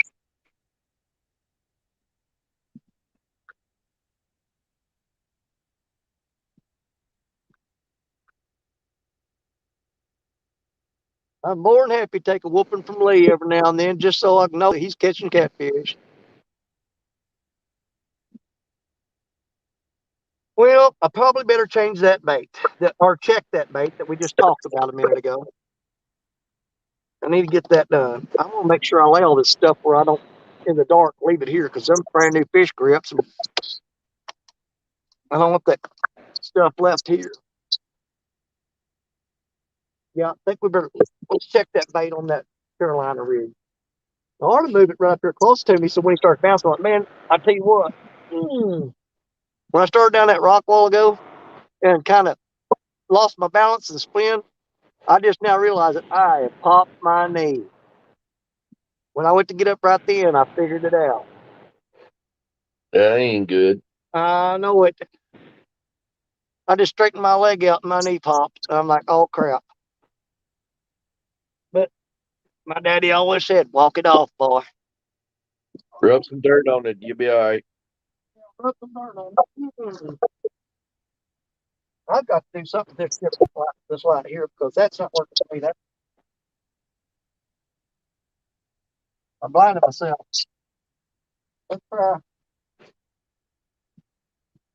I want to get it where it's not blinding me, but it's shining on my rod. There we go. Now I'm not walking directly over that light.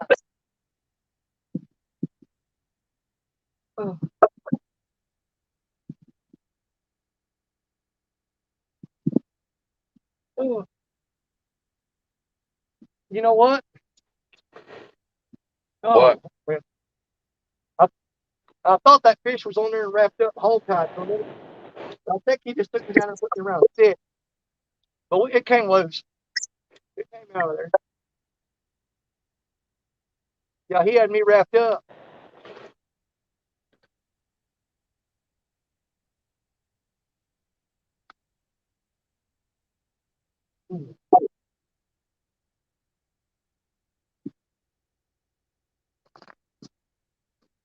Well, at first when I started pulling on that and it come loose, it felt like there was fish on there. But yeah, when he hit that real hard, he went down there and wrapped it around a stick. It's exactly what he did. And there's nothing wrong with that piece of bait, but we're gonna go ahead and put a new piece on there anyway. Let's try. We need something small though. Don't need nothing big. Let's go with that piece right there.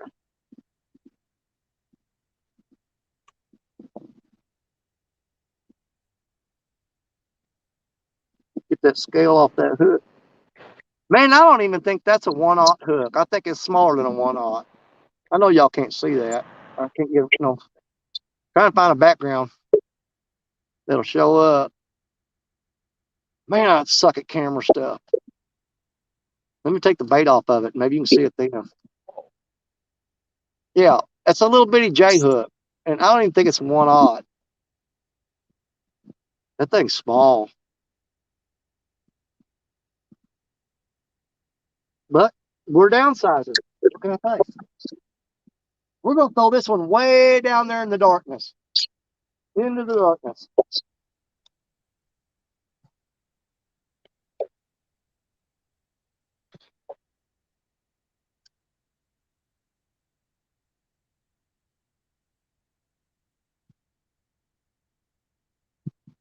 Oh, yeah.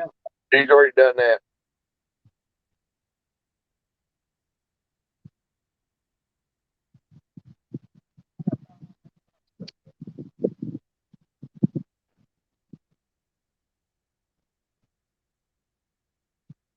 Keep losing my spot. I'll put it right there.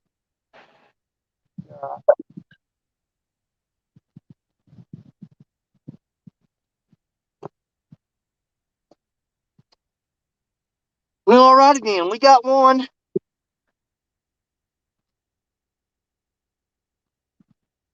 But now I'm thinking I need to take that chicken off there.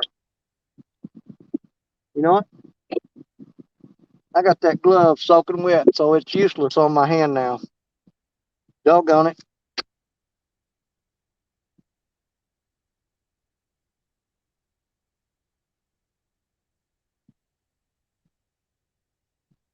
Let's pull the chicken off. Let's take the chicken off and put a piece of Let's put a piece of skipjack on there, with a chicken rod. You've been talking about doing that for 20 minutes. I know it. It's gonna be time. It's gonna be. Then you're gonna have to get everything done here in a minute. I know it. But I can still fish while we're doing that show. It's But, quarter. Is it? Well, Yep. Yep. Y'all have to keep an eye out. But all I gotta do is shut this down and then go click his link and I'll come right back up on there looking like I am right now. But yeah, we talked about doing it, but I actually cut the piece of bait this time. And I want to show you how small it is. It's about twice as wide as my thumb. And I may cut that in half. I don't know.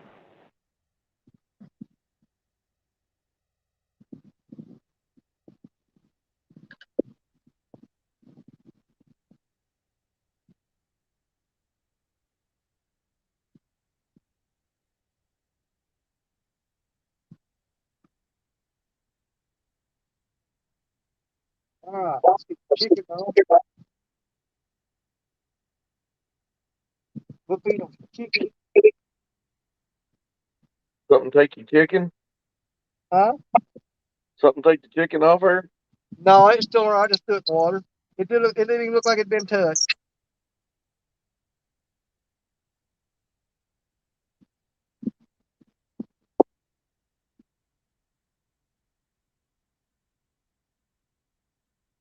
I didn't even see you come in there, Jeremy. He caught a little 4-pounder a few minutes ago.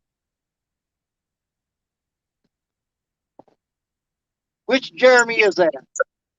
Tournament cats. Okay. Well, I'm sitting basically in the same spot that I was at the night that I was in his tournament. And actually caught one bigger than that night.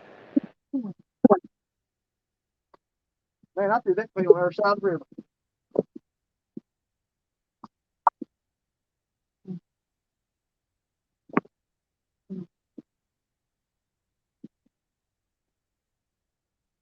I don't believe it. No.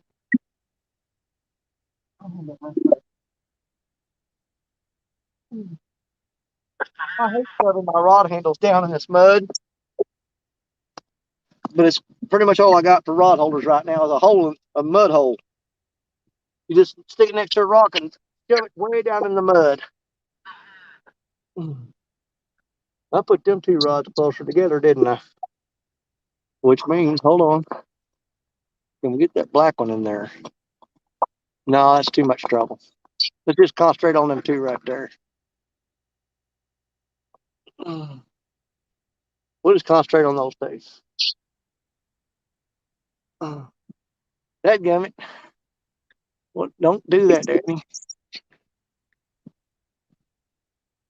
Big old fat fingers almost messed up the whole cotton picking show.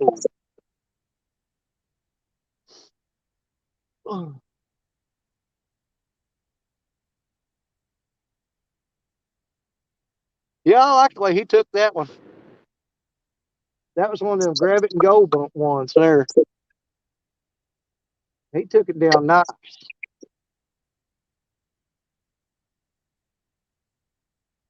Where we messed up right then, though, probably, is Wow. I threw that downstream in the darkness.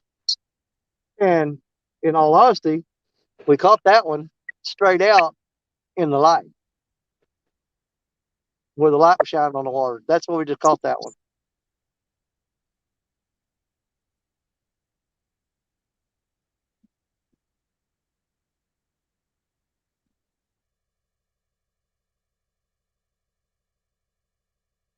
I ain't too worried about it. I just wanted to catch one so we're not stumped. After that, we're just hanging out waiting for the real show to start here in a little while.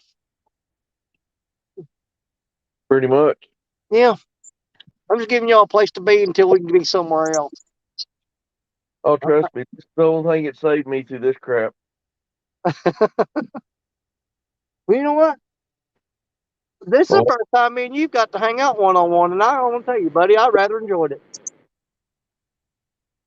I've enjoyed myself. Yeah. We got to hang out, catch a. Now, I ain't gonna call it a dinky fish because that was channel cat. And around here, channel cats, uh, anything over 2 pounds in this spot is a good fish. Because you'll catch them all day long, pound and a half and 2 pounds and under. It's hard to get anything over 2 pounds here. Scott Swift just asked a question. Asked if you got a pack yet. Did I get a pack yet? No. Here's the thing. Becca sent me a message. Said I think she said it should be here Tuesday, so day after tomorrow. She said it should be here the day after tomorrow. If he's talking about the one I think he's talking about.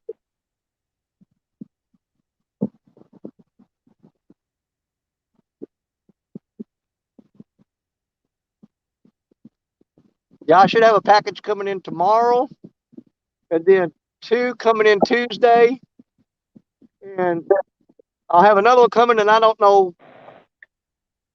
what the deal is on it.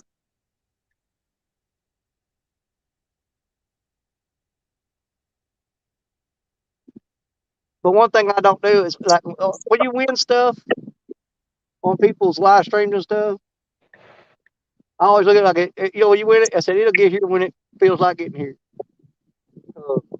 But there's not that. Because I don't, man. I mean, you want it. Don't be a bugging, pestering person, and I'm talking about me personally. I mean, I don't like, hey, when you gonna send me that thing that you told me you're gonna send to me, Because you gotta realize some of these people that do these giveaways and stuff, they're doing a lot of them, and sometimes it takes a lot of work to get all that stuff put together and get those things sent out. So you just got to be patient. They'll get there when they get there. Ain't no rush. It's something you want for free. You ain't out nothing. Yeah, Scott said, just let him know. Okay, yeah, but yeah, if it's the one Scott, if it's the one that you're talking about, yeah. It's supposed to be here Tuesday, and I've got something coming from Down East Tackle too tomorrow. He's sending me some rigs and stuff to do a review on and try out. So we're going to be doing some taking some of Down East's tackle gear and putting it through the ringer and giving y'all opinion on it. I've already checked it out online how he makes that stuff, and I can tell you this: he knows what he's doing because I bought a lot of saltwater rigs down in Florida, and some of them guys down there don't have a clue what they're doing. They don't flare the ends of the crimps, and it cuts the line. And he knows what he's doing. When he crips them, he makes sure that it flares them out, not in. And so the monofilament leader doesn't rub on it and cut it. And anybody knows what they're doing knows what I'm talking about. Because I've lost a bunch of sharks on crappy rigs that people didn't make right. I ordered some of the ones that Lance showed on. The slider rig? I got a set of those. Yeah. I haven't tried them yet, though. Well, I know Richard Cluck from Fishing and Freedom. He's got one of them, and when he was on my live stream that day, when I was doing on the Mississippi River with Fishing and Freedom, he caught his PB on that slider rig. But the spots that I fished, there's so many rocks on the bottom that I worry about losing the slider rig. I mean, it's built to, that you lose the sinker and keep the rig. But man, I'd be scared to lose that rig out there where I fish.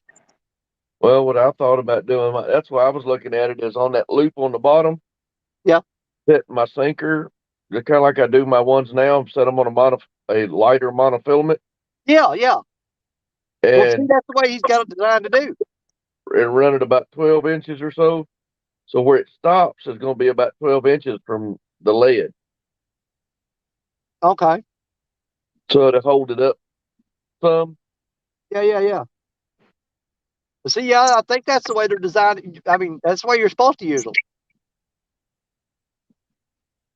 Man, I stuck my whole arm down in there in that water to grab that catfish, and my sleeve is soaking wet all up my elbow. So right now, my left arm is just freezing. And yeah, that water's barely above freezing. I'll tell you that right now. It's pretty cold.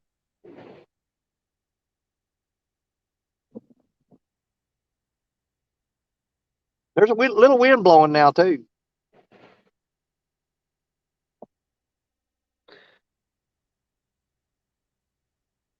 I really do like the way that fish took that rod down a while ago. That was mighty nice of him.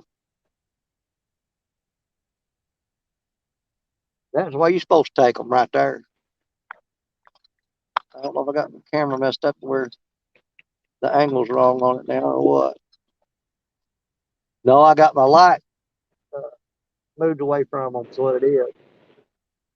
It's not shining on them as well. I need to go back over and move that light back. I think. Man, there's cold wind starting to blow now. And I mean, it's blowing. I'm still stuff to the least on them.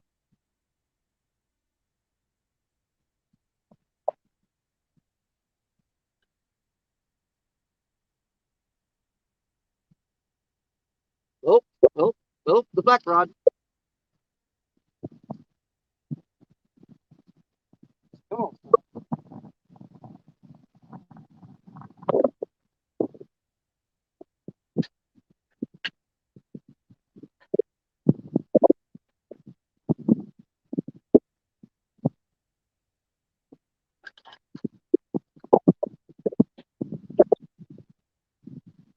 Oh,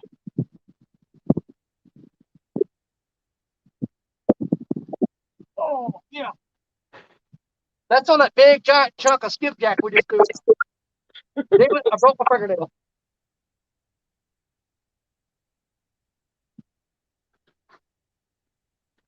is he bigger than the last one? Huh?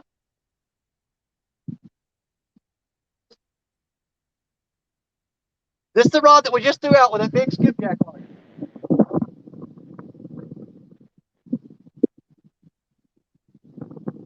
Oh, I better loosen that drag.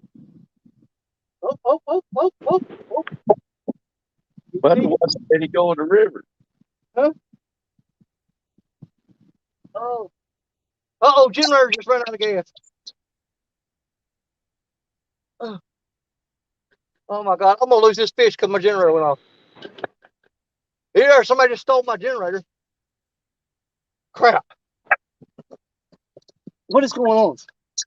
Somebody just pulled up there and my generator went off. Oh man, I'm gonna lose this fish.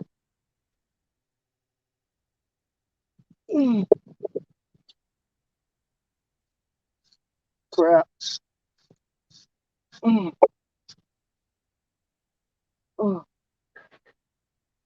Good God, he's running upstream toward that low pile. This ain't no little fish. Crap. Y'all might have to prop this rod up and go try to get the lights back on. Let me see if I can lock him in where it'll hold it. Because I can't get him in right now. Doggone it. I don't want to lose his rod either, though. I can't see crap. Man, can you believe that generator decided right now to go off? Of all time. Oh, crap. He broke me off.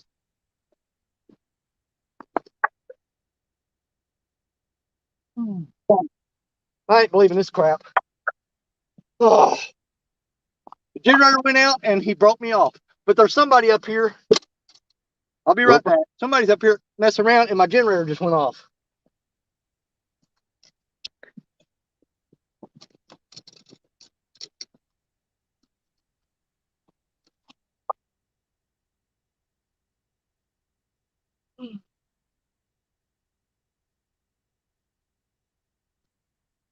I just hope somebody ain't. That's the part that gets me with the world today. You can't go out and do anything without worrying about somebody fooling with your stuff.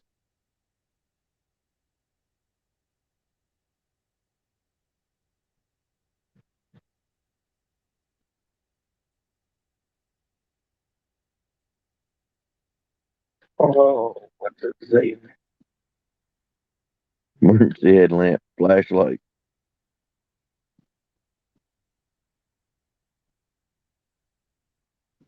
Rusty said it was too cold. He was going home.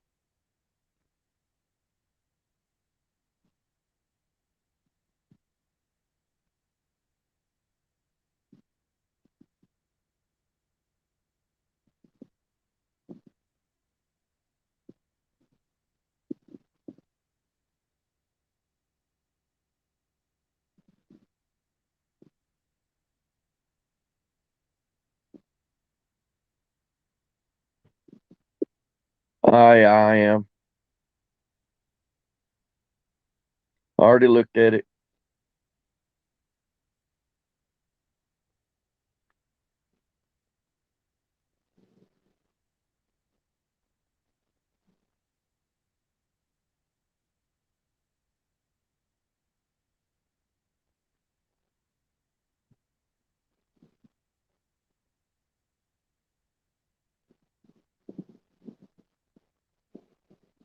Hopefully you got gas for it. If it is, just ran out. Well, I ain't heard no loud noises.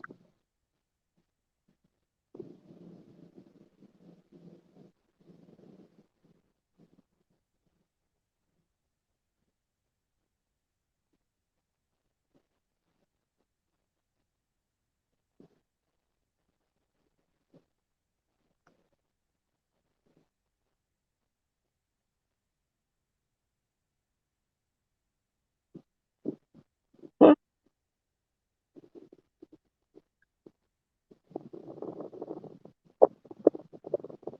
I was home for that too.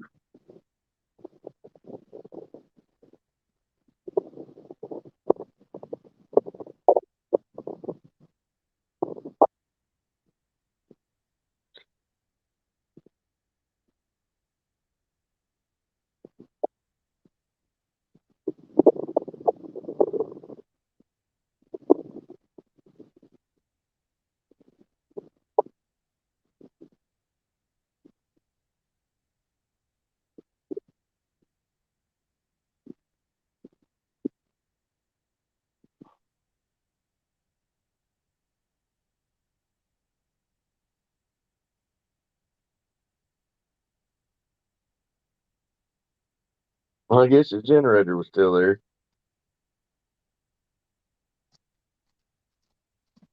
Well, you believe in this Murphy's Law bullcrap now? That anything that can go wrong will? Man, that was a good fish, man. He took that down. I mean, he was peeling, dragging everything. Generator ran out of gas.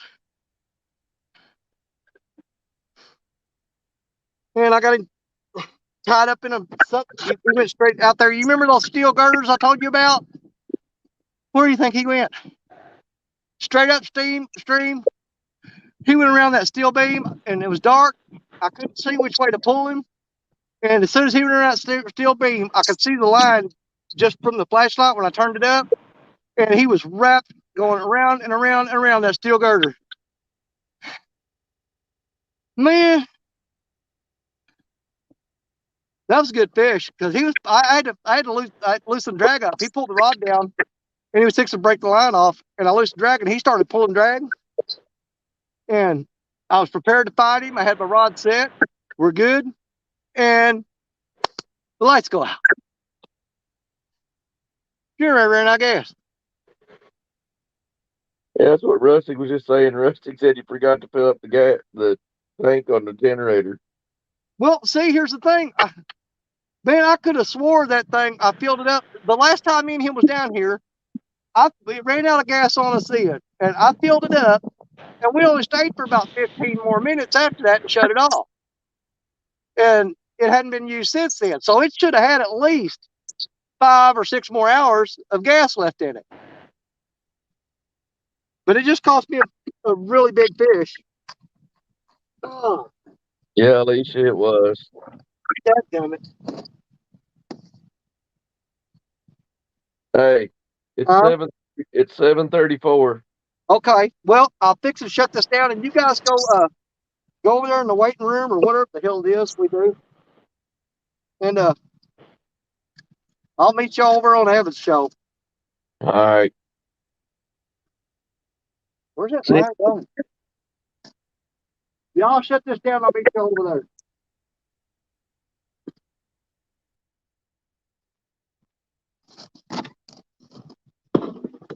there. Okay. Well, thank y'all for hanging out with me all day today. Let's all go to Avid's. Let's all go over to Avid's. Avid Fisherman. Because we're going to put on a great show tonight with all the guys there. And it's going to be a whole bunch of people that aren't me. But I'll be there too. So let's all go check that out, everybody, okay? But here's the thing. I'll still be here and you'll still get to see me. We're just going to another channel, all right? Okay? Thumbs up, everybody? All right. Let's get out of here. Head to Evans, all right? God bless y'all. Love y'all.